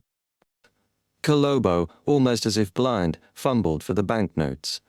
He bent down and counted, nearly burying his head under the table. Why aren't you looking at me? Lumion asked with curiosity. Trembling, Kalobo replied. I fear I might truly go blind. Are you able to see something you shouldn't? From the monster pathway, Lumion pondered, but refrained from probing further. Kalobo turned around and swiftly wrote down the corresponding information on the table behind him, folding the paper and passing it to Lumion. Without a second glance, Lumion promptly received the information and stowed it in his traveler's bag. After settling the bill for his coffee, he headed to the washroom. His figure vanished once more. Chapter 645. Gifts. After Louis Berry left the coffee area, Kalobo breathed a sigh of relief. He removed his sunglasses, retrieved the 5,000 Veldor, and counted it again. His gut told him this deal would work out. That's the only reason he dared to risk coming to the Matani import and export shop. Still, his whole body had been trembling with fear. He couldn't even keep his eyes open most of the time, and his hands were shaking so badly that he was surprised it was legible. Trouble always waits until it's ready to explode, he thought. Clutching his sunglasses, he stood up and headed for the door. Something was wrong. He could feel it. His body tensed with some kind of danger, sense he couldn't explain. His heart raced as he scanned the place professionally, trying to pinpoint the danger. Kalobo's footsteps changed, sometimes fast, sometimes slow. He'd zip off in one direction only to stop short a few paces later. Kalobo took in the morning sun, the quiet shop that had just opened its doors, and the handful of customers scattered about. Not a single pair of eyes seemed fixed on him, and there was no one lurking in the shadows observing his every move. Yet, following his instincts, his feet carried him back to the coffee shop area. That's where he finally stopped, in front of the bathroom sign. 2 years as a Beyonder taught Kalobo the most important lesson: trust your gut. Without thinking, he yanked open the heavy wooden door and walked inside. The Matani import and export shop wasn't some back alley dive. This restroom was big. 3 urinals, 3 stalls, and gas lamps flickered on the clean tile. Kalobo headed to the sink to splash cold water on his face. Maybe that would shake this weird danger feeling that was creeping all over him. As he looked up, a face stared back at him in the mirror. But it wasn't his. The face was freakishly white. The guy looked late 20s, with light brown skin and eyes that flashed a dark, sickly green. He stared at Kalobo with dead, cold eyes. Kalobo's brain short-circuited as recognition hit. Twanakutupian, the only prisoner pathway Beyonder on their patrol team. The guy had become a Sequence 6 zombie last year. He was also the first guy to ever make Kalobo's skin crawl. If he told anyone else, his gut told him he'd end up dead. When Lumion asked Kalobo to spill the beans about the prisoner pathway, Beyonder on his team, something about it felt wrong. He'd almost bailed on the whole deal. He'd counted that huge 50,000 sum not out of distrust, but because he needed time to think, to weigh the risk. He decided to trust his gut, but he hadn't told Lumion about this feeling, this fear of Tupian. And now, here Twanakutupian was reflected in the mirror. This is a Sequence 5 Wraith power. When did he advance? Kolobo could barely think over the growing horror. Suddenly his body felt like it had been dropped into an icy lake. Twanaku's face in the mirror vanished. Kolobo could barely move. An icy coldness gripped him, the kind that chilled you to the bone. It wasn't his own hands that were moving. They lifted without him wanting them to. A voice drifted through his ears, flat and emotionless. Looks like my cover is blown. You were actually asked to provide my information. I'll get out of Paul Pylos, but I'm gonna leave 2 gifts for Lumian Lee. What did that even mean? What kind of gift? And who the heck was Lumian Lee? Kolobo's thoughts were a jumbled mess. His own hands were tightening around his neck. Then, with a sickening jolt, he realized what gift the voice was talking about. Twanaku Tupian was going to kill him and leave a gift, his dead body. But he said 2 gifts. What was the other one? In the 4-storied beige building of the patrol team, Camus sipped his Highlander coffee and read the West Balam Telegraph, contemplating the deal between Kolobo and Louis Berry.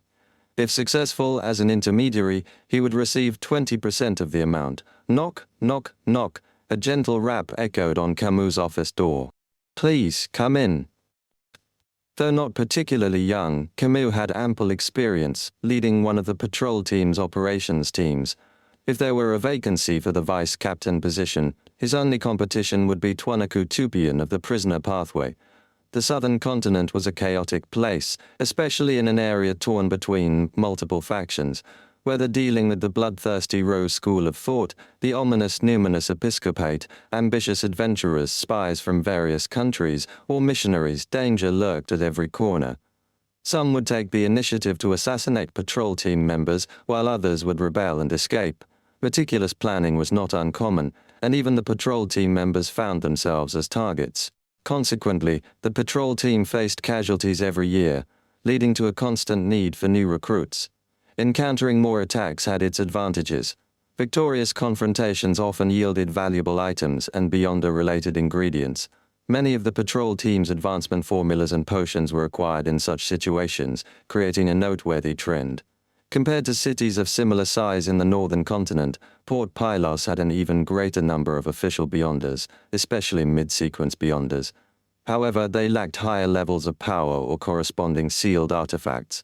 Camus found himself in a tight spot financially due to his rapid advancement, outpacing his cousins. Arriving in Matani State and Port Pylos as a Sequence 9 Arbiter, he had swiftly climbed to a Sequence 7 Justiciar in just 5 years. His goal was to advance to Sequence 6 and become a judge, and he had recently been gathering the funds to purchase the necessary materials. If the opportunity to become a vice-captain arose, the patrol team would certainly contribute resources to aid his advancement. Spoils of war weren't always suitable for him. Sometimes he needed to trade with teammates or sell them to the patrol team for money. He patiently waited for the potion formulas and Beyonder ingredients corresponding to his pathway to appear. The patrol team, being relatively new, hadn't accumulated substantial reserves. Camus needed to find a way to purchase practical mystical items regularly, replenish charms, potions, and other essentials to stay prepared against assassinations and conflicts. In such a situation, money was naturally scarce. Chaos was a path to hell, but also a ladder to the top.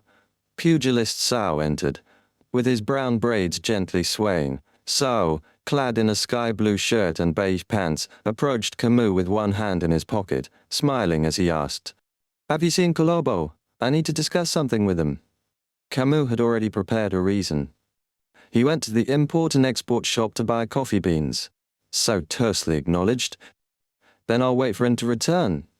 "What's up?" Camus asked casually. So took 2 steps forward and smiled. "There's an investigation we would like to involve him in. Maybe he can uncover clues that others can't." "You bastards, aren't you concerned about Kolobo getting hurt?" Camus replied with amusement, lifting his coffee and taking a sip. At that moment So withdrew his right hand from his trouser pocket, holding a poker card flickering with a metallic gleam between his thumb and index finger. The card portrayed a grayish-white clown. With a swift motion, So hurled the poker card at Camus's head.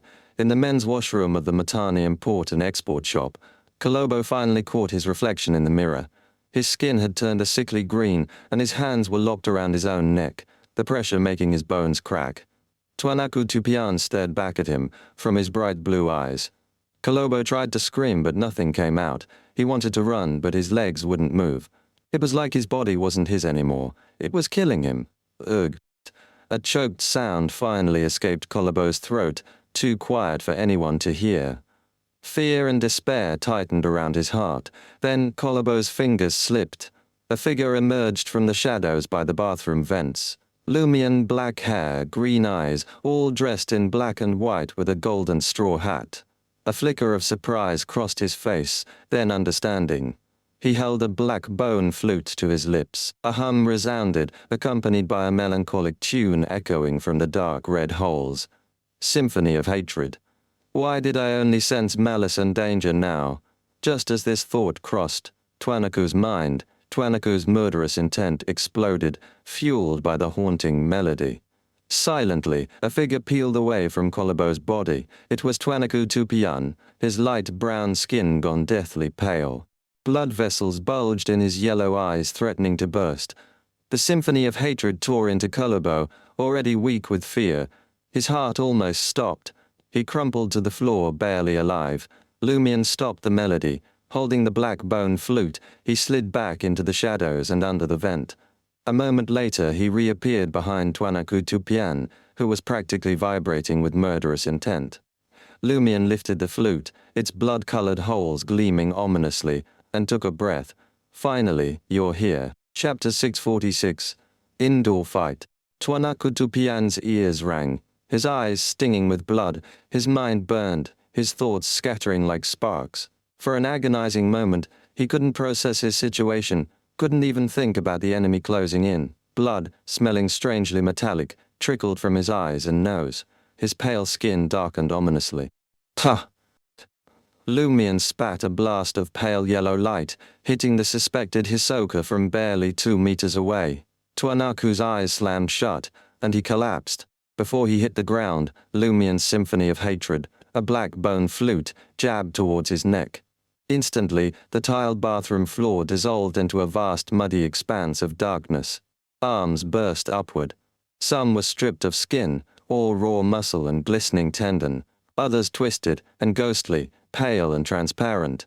Some bore bulging eyes that spun madly, others sprouted thick green growths. The grotesque limbs tore at Lumian and Twanaku, clawing and dragging.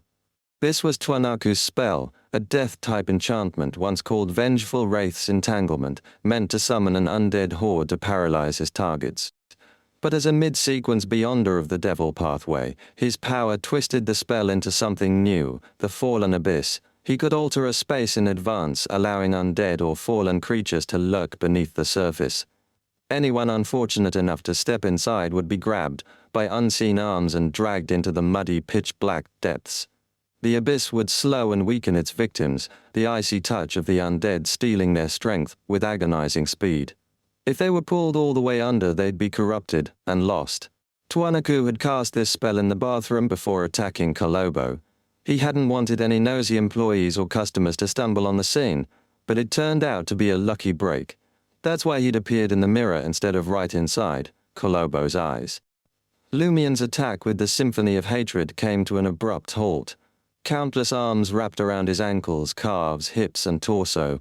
A wave of icy stiffness washed over him, his movements turning sluggish. It was the same for Twanaku. With the Wraith and Desire Apostle unconscious, the fallen abyss slipped from his control, leaving him vulnerable. His limp body was seized by the strange arms and dragged to the ground. Nearby, Kolobo, badly injured and out for the count, was pulled into the muddy pitch-black depths of the illusory abyss. A burst of crimson flames exploded from Lumian's body, surrounding him like a blazing cloak. The flames roared, scorching most of the arms into retreat. Still, some remained unaffected, their grip relentless. A creeping coldness numbed Lumian's body, but he regained a sliver of his former agility. Before, he could have simply lunged forward, thrusting the black bone flute towards his enemy's neck. But now, the target, the one he believed was Hisoka, was about to vanish into the ground. Thud! Twanaku slammed into the ground, the impact jarring him awake. The spell of Harum's grip faded, and he finally regained his senses. His toughest moment, that relentless surge of desire, was behind him. Lumion lowered his head, a single scornful sound escaping him. "Biff!" Twin beams of white light shot out, while Lumion retracted his hands, fingers slipping back into his traveler's bag. The beams missed their mark, but horrifying, bloody arms sprouted from the ground, a gruesome forest that blocked Twanaku from their path. With a flash of awareness, Twanaku seized control of the Fallen Abyss spell, shielding himself and attacking his enemy. The arms hit by the spell of Harumph softened, sinking back into the pitch-black mud as if drained. Twanaku took his chance. His body twisted, morphing into a dark, oozing malevolence, a shape born from the darkest shadows of his heart. Silently, Twanaku transformed into an illusory, viscous and foul black liquid, merging with the muddy abyss and vanishing. The evil arms, unfazed by the flames, clung to Lumion, limiting his movement. His hands flew to his traveler's bag, pulling out a suit of gleaming silver armor. He set the armor beside him, sinking it firmly into the pitch-black mud. Pride armor. Evil, writhing arms erupted from the illusory abyss, and the corresponding spirit world. Guided by the spell, they lunged for the Pride armor, seizing its ankles, legs, torso, and back. The Pride armor struck back, a broadsword of pure light flashing in its hand. Blinding holy light flooded the washroom. The shadowy arms recoiled with hisses of black smoke, retreating into the depths. The pitch-black mud dissolved, revealing the bathroom's stone tiles. Collarbow, who'd been on the brink of sinking into the abyss, lay unconscious on the floor. Just meters away, near the washroom door, a figure of viscous black liquid prepared to flee. Now free, Twanaku came to a swift decision. He wouldn't waste time trying to possess Lumion Lee. Instead, he'd abandon the Mittani import and export shop and poured Pylos. It was a trap. He had to escape before it closed around him. Staying to fight back was foolish. He couldn't risk lingering just to satisfy his rage and murderous desire. That would be far too dangerous. Twanaku was glad he'd chosen to give Lumion Lee those two gifts. He'd even divided his favorite mystical items to do it. The patrol team should be in chaos by now, focused on a false target. The distraction would give him his chance to escape. Before, Twanaku hadn't been focused on killing Camus. His priority was taking out Collarbow and escaping. If everything went smoothly, there shouldn't be problems for either side. Any chaos caused by Camus's death would be a bonus, distracting the enemy by having the other passing off as the real deal. He'd sent that extra gift as a precaution, not some bloodthirsty urge. In Camus's office, nestled inside the patrol team's beige 4-story building, a poker card shimmered with metallic light as it hurtled towards him. Coffee was the last thing on his mind. He dove behind his desk with a surge of adrenaline, planning to send the table flying back at Sao before blasting him with psychic piercing. The Joker-faced card soared over Camus's head, missing its target. But then, as if it had a mind of its own, the card swerved and plunged down, aiming for Camus's back. It seemed to melt right into him, vanishing in a flash. So's grin stretched wider. He strode to the desk, yanking the broadsword from his back. Inside the men's bathroom of the Mittani import and export shop, a figure made of thick, black liquid slipped through the crack under the door, then strangely reformed in its original spot. Bottle of fiction. The moment Lumion harbored malice and took out the symphony of hatred from the traveler's bag, Lumion had used this bathroom vent as a base, using the bottle of fiction to set one condition. Only females could enter or exit. That way, innocent customers wouldn't stumble into the dangerous Beyonder battle, and Hisoka couldn't escape without destroying the bottle of fiction first. The black liquid figure spread toward the vent, dodging the two white beams from Lumion. Twanaku was done with dodging. His body swelled and warped, transforming into a monstrous giant almost 3 meters tall. The monster's skin turned a dull, dark shade, and a pair of curved goat horns, marked with strange patterns, sprouted from his head. Colossal bat wings wreathed in blue and crimson flames lashed out, releasing a stinging, sulphurous stench. Devil transformation. This was the signature power of a Sequence 6 devil from the prisoner pathway, a boost to strength, speed, defense, everything. Lumion knew his target. The one he thought was Hisoka was on high alert, braced to dodge his spell of Harumph. He stopped using it. He decided against the symphony of hatred too. The situation was different. Before, his enemy had been fueled by bloodlust in his murder attempt on Kolobo, a perfect trigger. Now there was only a cold, emotionless focus, with no guarantee that the symphony of hatred would work, or that it wouldn't backfire. Lumion wasn't taking that chance. Instead, a crimson spear sparked into existence. From a few meters away, he hurled it at the suspected Hisoka. The second the spear left his hand, Lumion vanished. He couldn't stay put. Possession by the Wraith, a mind-shattering psychic blast from a Desire Apostle, some twisted desire spell, any of those, were a risk. Chapter 647, Inexplicable Action. In the face of the flaming spear, Twanaku's eyes, now crimson from the devil transformation, reflected dancing and burning crimson flames. He remained unfazed. Instead, he conjured an aberration, a broadsword made of crimson magma and pale blue flames. Swiftly turning, Twanaku exposed his back to the flaming spear. With the magma broadsword in hand, he slashed at the foe who had seemingly teleported behind him, launching an attack. The broadsword, adorned with crimson magma and pale blue flames, sliced through the air but missed Lumion. It left only an exaggerated mark on the wall. Behind, a testament to its destructive force, had it not been for the bottle of fiction's protection, the bathroom wall would have been split in half. Even so, the bottle visibly trembled, bearing some damage.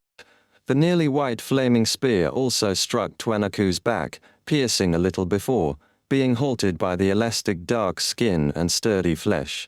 It failed to penetrate the devil's body, leaving only blackened traces from the resulting inferno. Devils, armored in thick and tough natural protection, were resistant to flames, poison, and curses to a certain extent. Twanaku, in his zombie state, possessed a steel-like body that could withstand bullets and cannonballs. Lumion's flaming spear and fireball attacks, as well as the Fire Raven's onslaught, posed little threat. Standing still, Twanaku could endure repeated attacks without suffering severe injuries. Additionally, his ability to transform into a wraith allowed him to evade explosions effortlessly. Hisoka.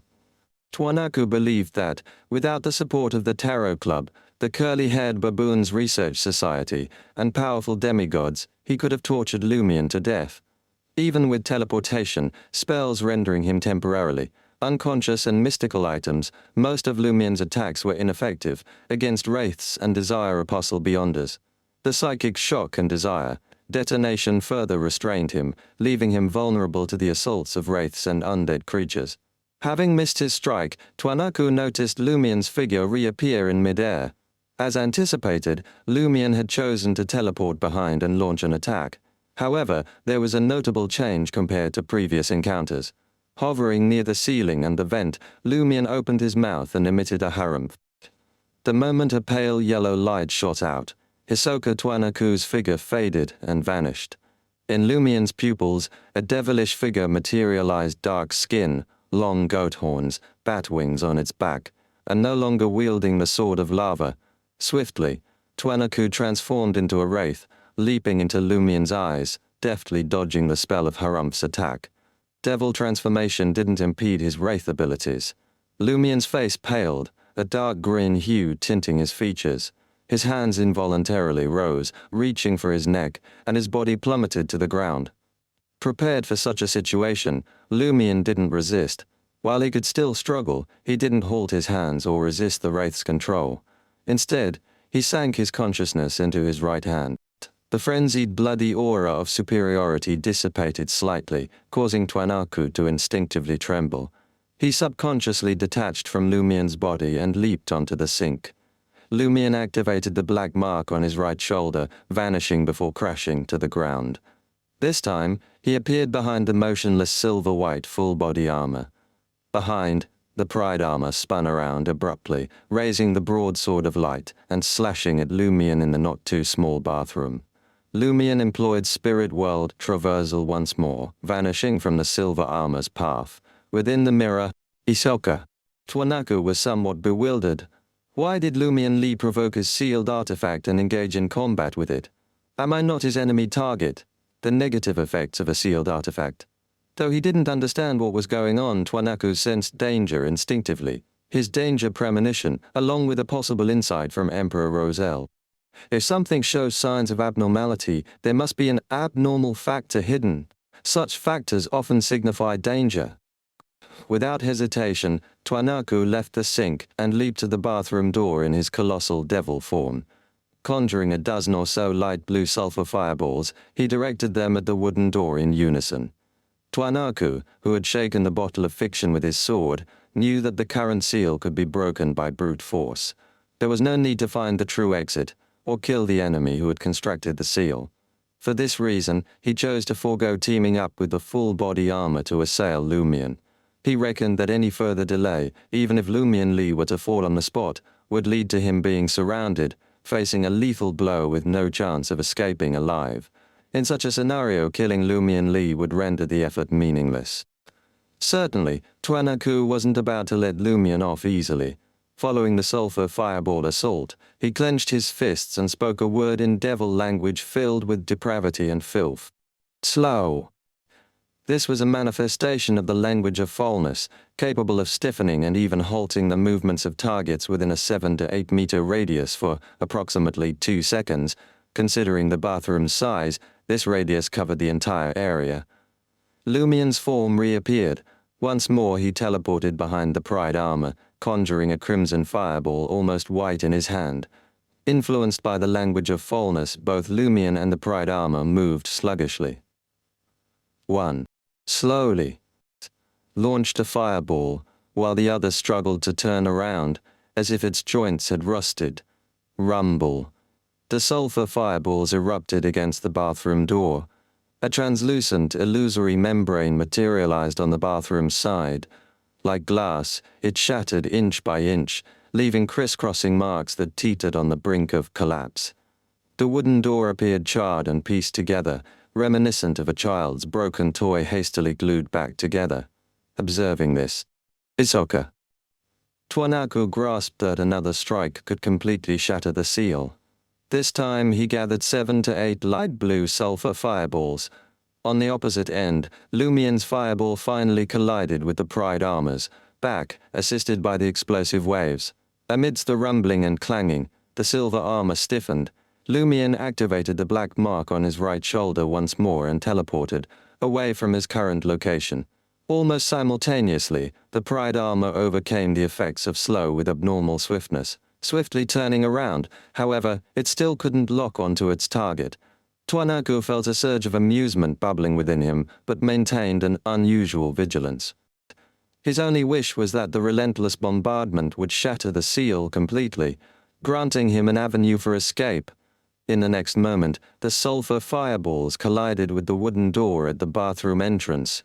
Twanaku witnessed the silver-white full-body armor squat down, driving the broadsword of light into the ground.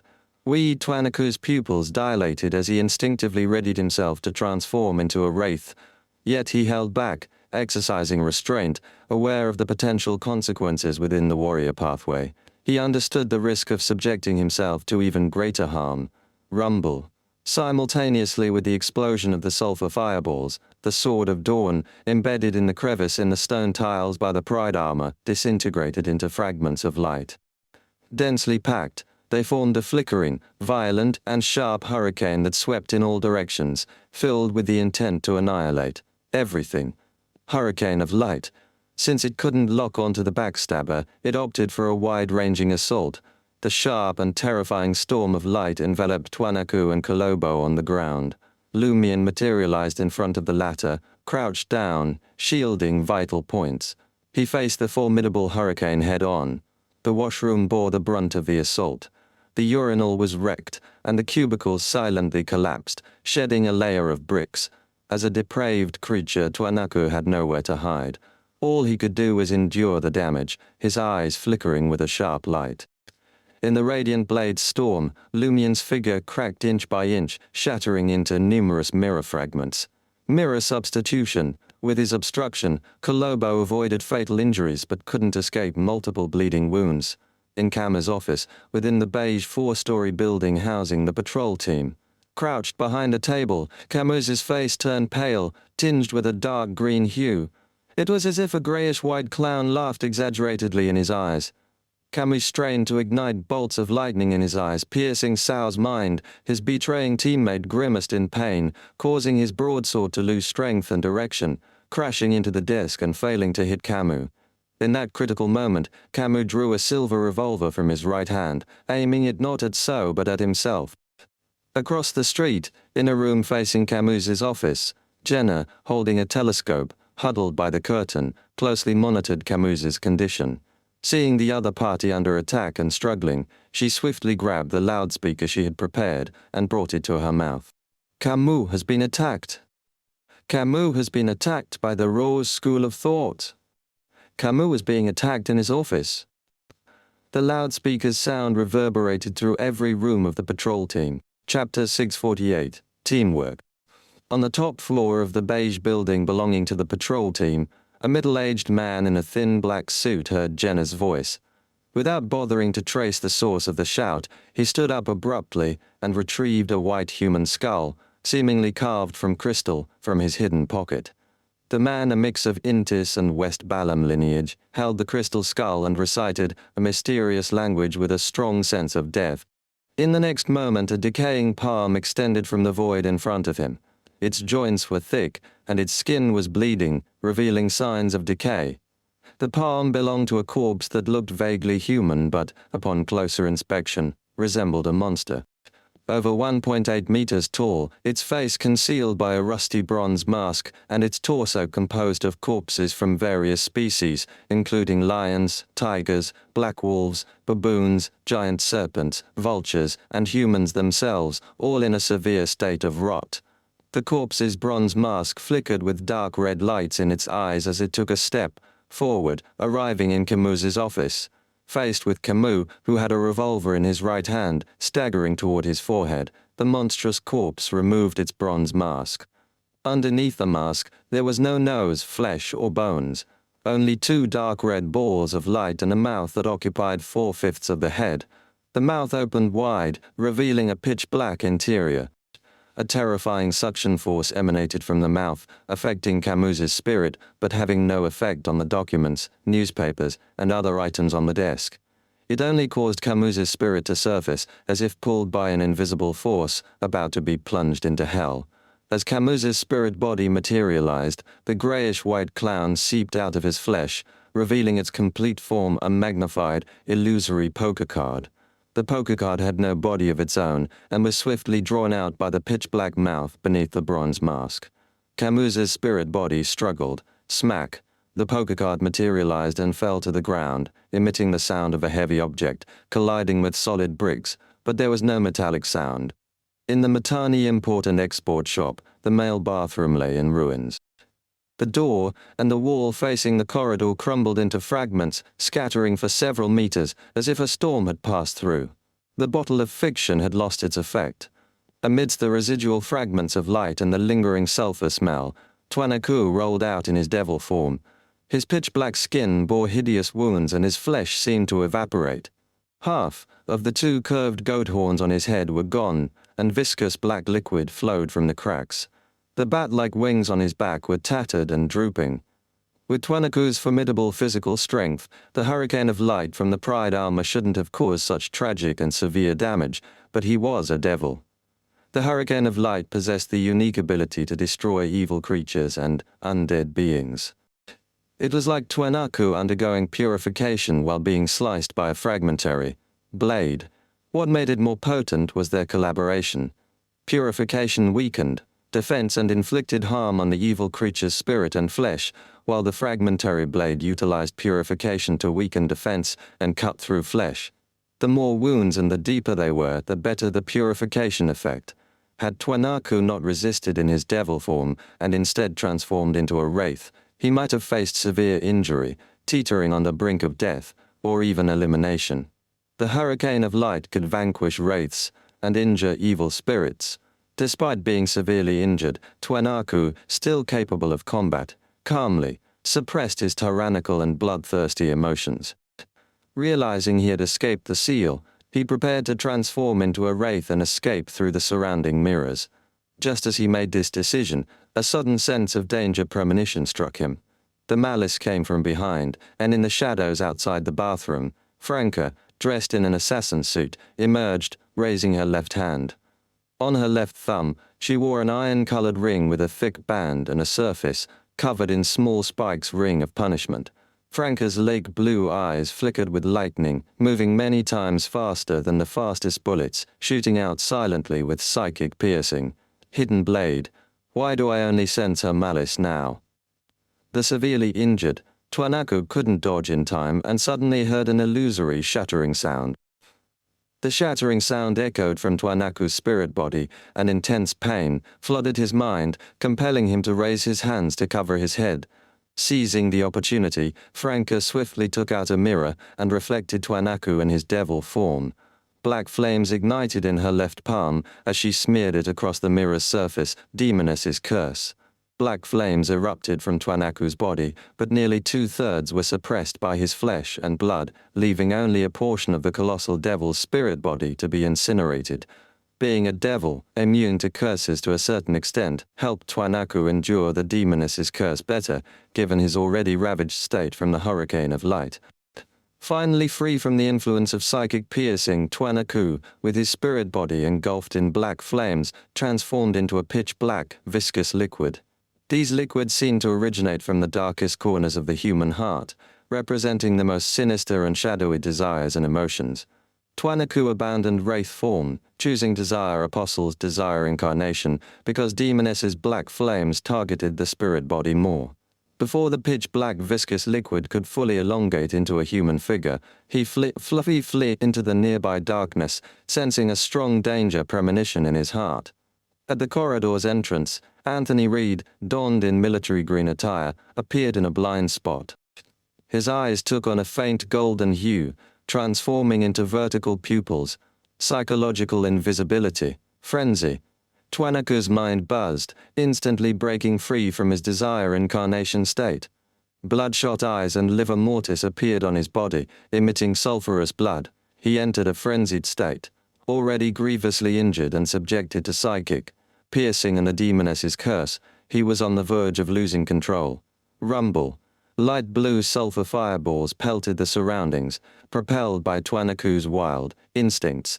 Franca's form quickly shattered into mirror fragments, while Anthony's body sprouted grayish-white dragon scales. He leaped toward the wall for cover. Rumble. Using up Franca's mirror substitution, Lumion teleported behind the frenzied Twanaku.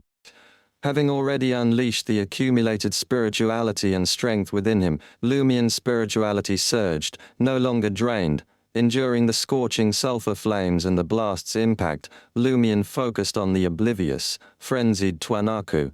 He harumphed. 2 beams of white light shot from his nose, hitting what appeared to be Hisoka. Twanaku collapsed, and the signs of madness began to fade. Lumion didn't allow him to reach the ground. Extending his right hand, he grabbed Twanaku by the shoulder and teleported him into the spirit world. In seconds, Lumion materialized at the edge of the primitive forest near Port Pylos. Even during this process, he let out a harumph.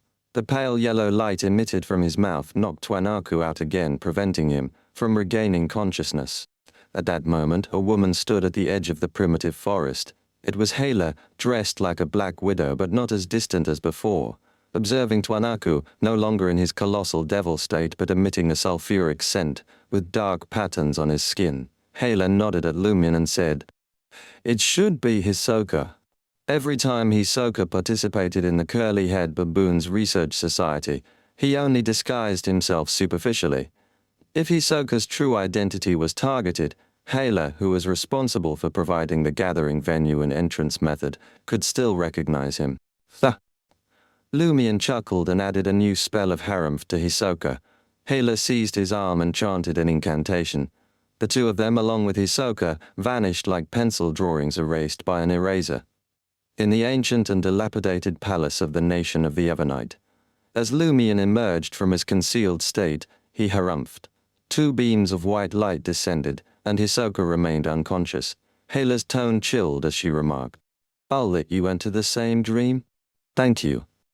Lumion released Hisoka, reclining against a broken stone pillar. Moments later, his thoughts blurred until he heard Hala's voice. "It's done." Lumion snapped back, gazing into the interrogation room where Hisoka sat opposite. This member of the curly-haired baboons research society, Twanaku Tupian, bore light brown skin, a blend of northern and southern continent descent. His eyes gleamed flaxen, his hair dark. While not unattractive, his demeanor exuded indifference to life. At the sight, Lumien's lips curved into a smile. He had sought Haley's assistance primarily to craft an environment where he could safely unveil his plans after capturing Hisoka alive. Otherwise, restraining Hisoka's resistance would have posed a significant challenge. Communicating with him would have been impossible if he remained unconscious until his demise. Destroying Hisoka's frontal lobe would strip away frustration, pain, and resentment, making it difficult to fulfill the requirements of the Reaper ritual.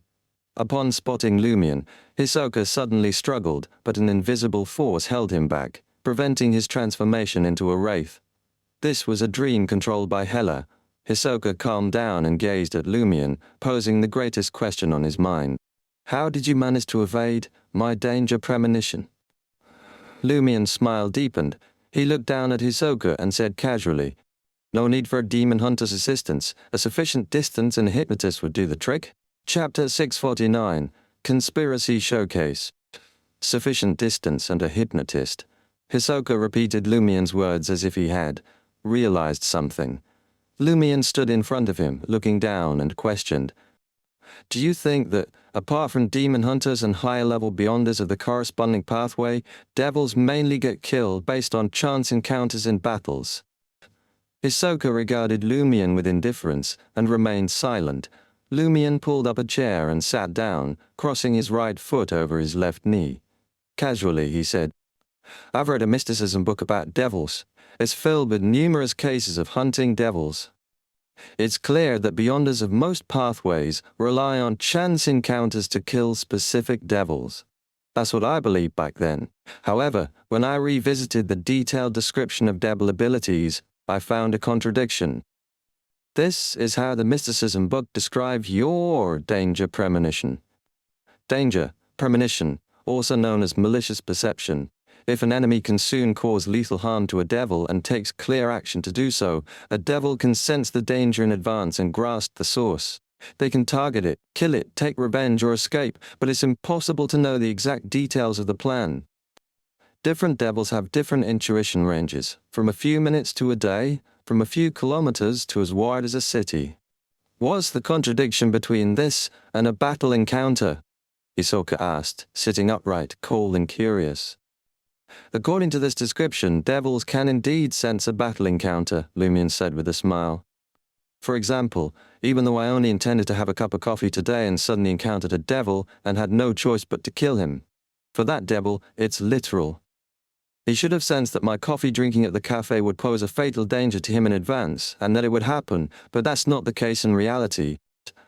Observing Hisoka's thoughtful expression, Lumien clasped his hands together. "This means that a devil's danger premonition doesn't stem from fate.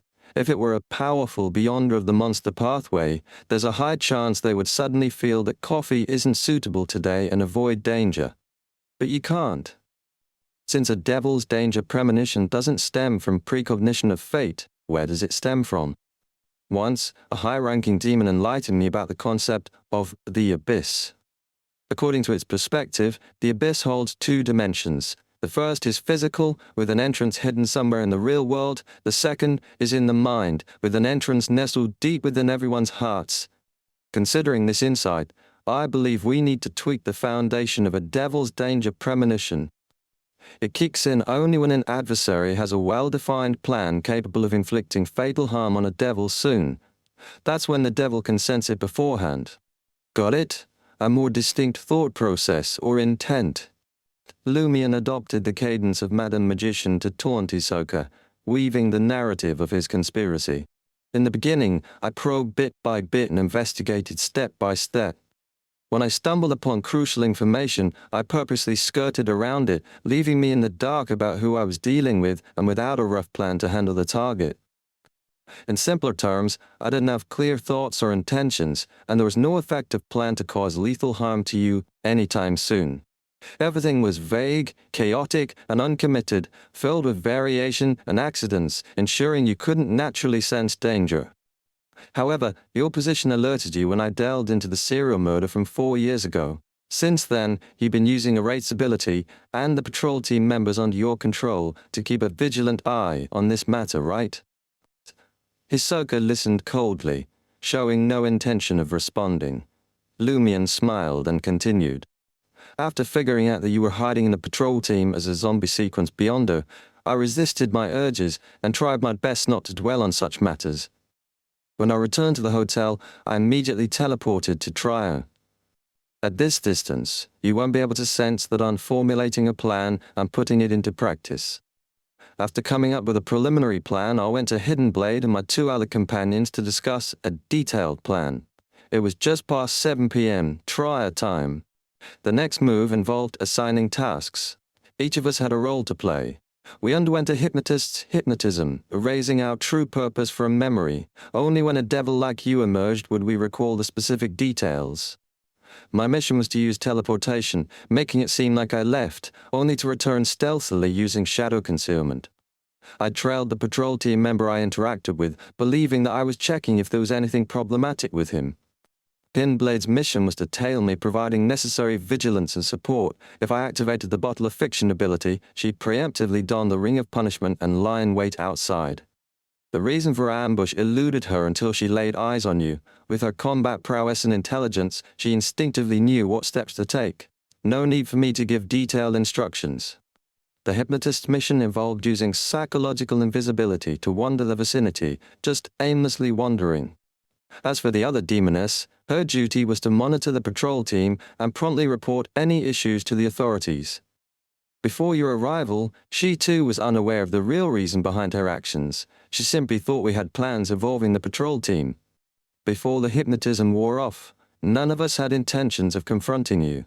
Our individual actions couldn't pose lethal harm to you, ensuring you couldn't foresee it. This was a premeditated encounter, a clash pitting you against multiple adversaries. With that final sentence, Lumion suddenly heard an illusory shattering sound. He sensed that his Conspirer potion had been fully digested. He also felt Hisoka's seemingly cold expression, vexation, and regret growing, gnawing at his heart. Lumion's smile widened. He stood up, leaned forward, and inched his head in front of Hisoka. He looked into Hisoka's bloodshot, flaxen-colored eyes and said, "Your biggest mistake was not leaving Port Pylos ahead of time and sticking with the patrol team. Why are you so certain I won't track you down? How do you know I enjoy thermal coffee without sugar?" Hisoka inquired instead of answering. Sensing his intense anger and killing intent, Lumion straightened up and replied with a smile. "My sister always says that wherever you go, you leave a trace, and I have an expert at finding traces with me." Heh, Emperor Roselle must have said something similar. You must know what it means. Hisoka's hands tightened on the chair's armrests as he asked again. "Why are you so sure I'll kill Kolobo?" Lumion replied with a sense of satisfaction. "I was certain. Didn't I mention I had a demoness companion monitoring the patrol team? Hidden Blade and I believe that if you ultimately choose to escape, you will definitely do something to vent your murderous desires. Otherwise, something might happen to you, considering your devil and prisoner pathways. And since you want to kill someone, it's either the patrol team member who traded with me or Camus who gave me the information. It's either at the Matani shop or in the patrol team." At this juncture, Lumion guessed with a smile. "You took the gamble of staying in Port Pylos and the patrol team because you wanted to seize an opportunity to kill me?" Under the watchful eyes of the Tarot Club and Curly-Haired Baboons Research Society, finding a chance to eliminate a promising young man like me and escape unscathed can satisfy your twisted mind to the fullest extent. Hisoka subconsciously licked his lips. "I initially planned to bide my time, waiting for your patience to wear thin and an opportune moment to present itself. But it seems you didn't seek the assistance of the demigods, you only reached out to Healer. I should have struck last night." Hisoka didn't conceal his frustration. Lumion didn't immediately address the topic. After a few moments of contemplation, he said, "Waiting for an opportunity, you're quite confident in concealing your identity. Unafraid of normal investigations? Is it because the higher-ups of the patrol team allowed a Sequence 6 of the prisoner pathway to join? Hisoka sealed his lips, responding with silence. Seems there's a significant secret lurking here. Lumion suddenly sensed a conspiracy. Is the opportunity you're waiting for connected to this secret? Hisoka maintained silence, his eyes transformed, now bloodthirsty and filled with a desire to kill. Not willing to share? Lumion chuckled. No problem. Let's discuss something else first. He bent down again, looking at Hisoka. In this operation, I sought only healer. Firstly, to guard against the Noise family demons who had made contact with you. Secondly, to create an environment for a quiet conversation with you. At the mention of the Noise family's demons, Hisoka's gaze subtly shifted. How do you know? Lumion didn't reply. The corners of his mouth curled up even more. I chose healer because I wanted to capture you alive, relying on my own strength and that of my companions. Each of us is weaker than you, and each of us is someone you think you can easily kill. However, as a team, through teamwork, we've put you in a tight spot. You'll descend into hell. Hisoka shattered the chair's armrest, but he couldn't attack Lumion. Observing his bloodshot eyes, Lumion retrieved a golden straw hat from his traveler's bag, pressed it to his chest, and bowed. I'll excuse myself for a moment, he said with a smile. In the next moment, Lumion left the dream. Swiftly shifting his sitting position, he leaned against a broken stone pillar. From his traveler's bag, he retrieved Gardner Martin's Beyonder characteristic teeth, blood, colorful bearded horned lizard's venom, hornbeam essential oil, and other items. He had genuinely sensed Hisoka's fear, anger, and frustration. Although it occurred in a dream, it was reflected in Hisoka's brain and body, real and intense. He was about to concoct the Reaper potion, Chapter 650 Reaper. In the ancient, crumbling palace of the nation of the Evernite, Lumion carefully poured Gardner Martin's blood into a measuring cylinder and added the unusually sharp, small white bone blade that emitted a cold light. During this process he moved swiftly, paying no attention to the bone blade shaped Beyonder characteristic slicing his fingers and causing blood to flow. Instead, he ignited crimson flames, helping the wounds contract and preventing the white bone blade from entering the potion with his blood. The physical pain heightened Lumion's clarity and excitement. He added Gardner Martin's 2 teeth, the colorful bearded horned lizard's venom, and the hornbeam essential oil into the bright red blood. Bloop, bloop. Bubbles bubbled in the blood, and the items mysteriously dissolved. Soon black iron dregs emerged from the bright red blood, as if an iron weapon had shattered inside. Lumion glanced at the still slumbering Hisoka. Twanaku picked up the measuring cylinder and poured the liquid into his mouth. The pungent smell of blood, the unfamiliar taste of rust, and the burning sensation instantly filled Lumion's mouth and pierced his brain. It felt like being caught in a chaotic war, constantly facing blades, firearms, and relentless enemy assaults. Wounds appeared all over his body, throbbing with pain. Son of a sow, am I being attacked by a potion? Lumion muttered, bewildered, as he found himself locked in combat with a swarm of oncoming adversaries. Fireballs, fire ravens, and blazing white spears shattered, tore through or impaled the enemies, turning them into torches that illuminated the battlefield. After an unknown span of time, Lumion felt his strength waning, his spiritual energy on the brink of exhaustion. The accumulated spirituality of an ascetic had long been unleashed. In that moment, a colossal figure materialized before him, radiating a formidable and intimidating aura. Despite Lumion's weakening state, he sensed the colossal figure's fear, hatred, and frustration. He's afraid of me, Lumion realized suddenly. Summoning the last shreds of his courage, he condensed a blazing white flaming spear and hurled it at the colossal figure. A blinding white flame erupted, piercing through the colossal figure's head. Rumble. The giant figure exploded from within, shattering into countless fragments. Rumble. The entire battlefield crumbled. Lumion shook off the daze and found himself in front of a crumbling ancient palace, its stone bricks weathered by time. Hisoka Twanaku still slumbered, and Hela stood silently by his side. Sweat dripped from Lumion's body, bursting into crimson sparks. Eventually the sweat returned to normal. Phew, Lumion let out a relieved breath. His spirituality was rapidly recovering. He had advanced to become a Reaper.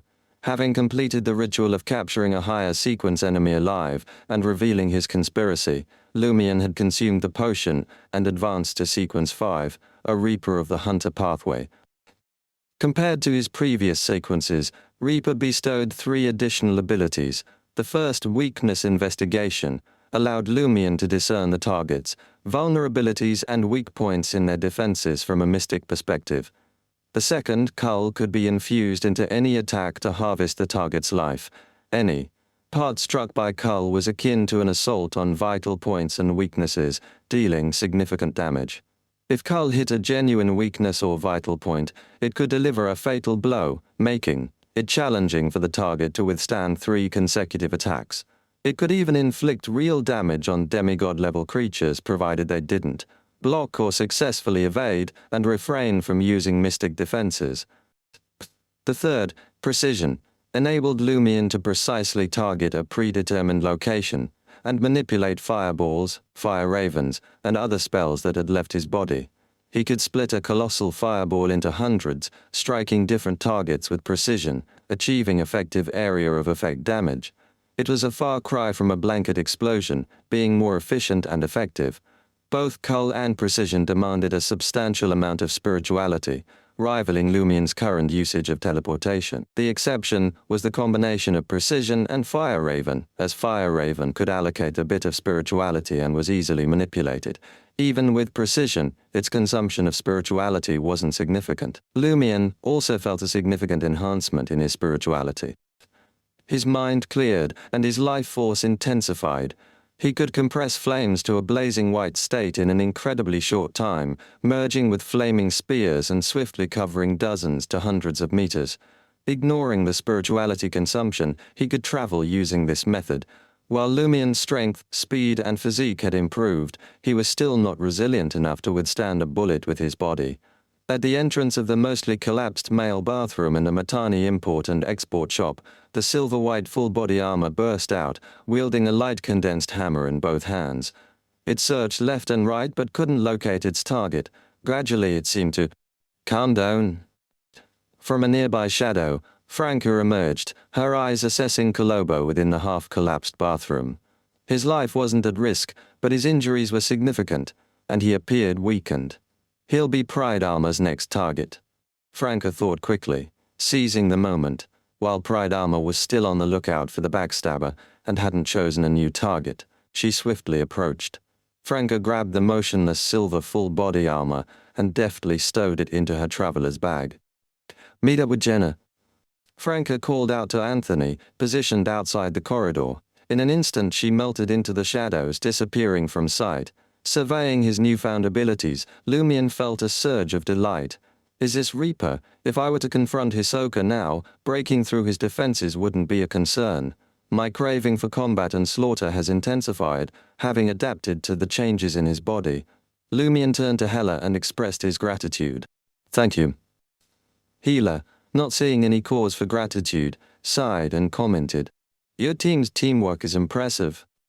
"Madame Hela, the ritual has succeeded, but I wish to enter Hisoka's dream again and inquire about something else," Lumion requested. Hela nodded in agreement. "The ritual requires him to remain lucid. He might lie, but the questioning doesn't need him to be lucid." As she finished speaking, Lumion suddenly closed his eyes, slumping to the ground against a dilapidated stone pillar. The corners of his mouth remained curled up, and his expression gradually turned calm.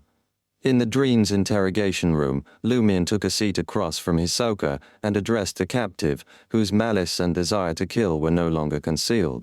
"Thank you for your help. I've become a Reaper." Hisoka, leaning forward, seemed to forget that he could attack. "So what if you're a Reaper? In a duel, I'd still kill you easily. If you hadn't joined forces with Hidden Blade and relied on numbers, you would have been dead." No longer lucid, he's finally revealing his true thoughts in the dream. Lumion chuckled and responded, "If I can create an opportunity to fight with numbers, why should I face you one-on-one? My companions are also a part of my strength." Hisoka spoke with malice. "Do you truly trust that hypnotist? It's very dangerous to open up your body and mind to a hypnotist. Aren't you afraid that he'll take the opportunity to leave some hidden cues that will unknowingly bring you under his control? Lumion gazed at Hisoka for a moment before breaking into a smile. Perhaps that's why I defeated you. No wonder Mad Lady said you weren't pure enough. Firstly, I do trust him. We've been through life and death together. Secondly, I'm willing to take such a risk to kill all of you. Straightening up, Lumion locked eyes with Hisoka, enunciating each word. Even if I plunge into the abyss, even if I descend into hell, I shall witness your tragic demise. Hisoka fell silent. Lumion eased back into his seat, composed himself, and casually inquired. I learned from Devilogy that a devil requires a ritual to advance the Desire Apostle. It's best if it's a special serial-killing ritual. However, other than the one 4 years ago, there's only been one in Port Pylos recently. Furthermore, I've already killed the murderer. How did you advance? With a boon? You couldn't have become a Desire Apostle 4 years ago, could you? Hisoka responded with a smile. Just because you don't know doesn't mean it didn't happen. Lumion's heart stirred. Was one of those 2 pranks to cover up your advancement ritual? Lumion ventured, drawing from the scattered information he had gleaned from the peripheral members of April Fools. They were like scattered pieces of a puzzle, each offering a fragment of the truth but lacking the full picture. The tales spoke of chaos unleashed, a disappearance of gold in the depths of Devise, and a clash between townsfolk and a primitive tribe in Tizamo town, resulting in tragedy. Lumion suspected that Hisoka's advancement ritual had been shrouded within the chaos of Tizamo's prank. Hisoka's eyes sparkled with approval, his tone paternal. You're quite perceptive. Lumion seized the moment to shift the conversation. What's up with the Noise family's demon? He treaded cautiously, sidestepping the celestial worthy and the mother tree of desire. For now, Hisoka's expression turned cold. I aimed to utilize him to acquire something and carry out a ritual to appease him repeatedly, but he only formed a connection with me. He only granted me an opportunity 2 years ago. Something 2 years ago, the pranks in the gold mine city and the town of Tizamo took place after this. One happened at the close of the preceding year, while the other unfolded at the close of last year. Lumion started suspecting that these 2 pranks might have motives beyond concealing the advancement ritual. Before he could delve deeper, Hisoka asked vehemently and frenziedly, Why didn't you seek the Tarot Club's assistance this time?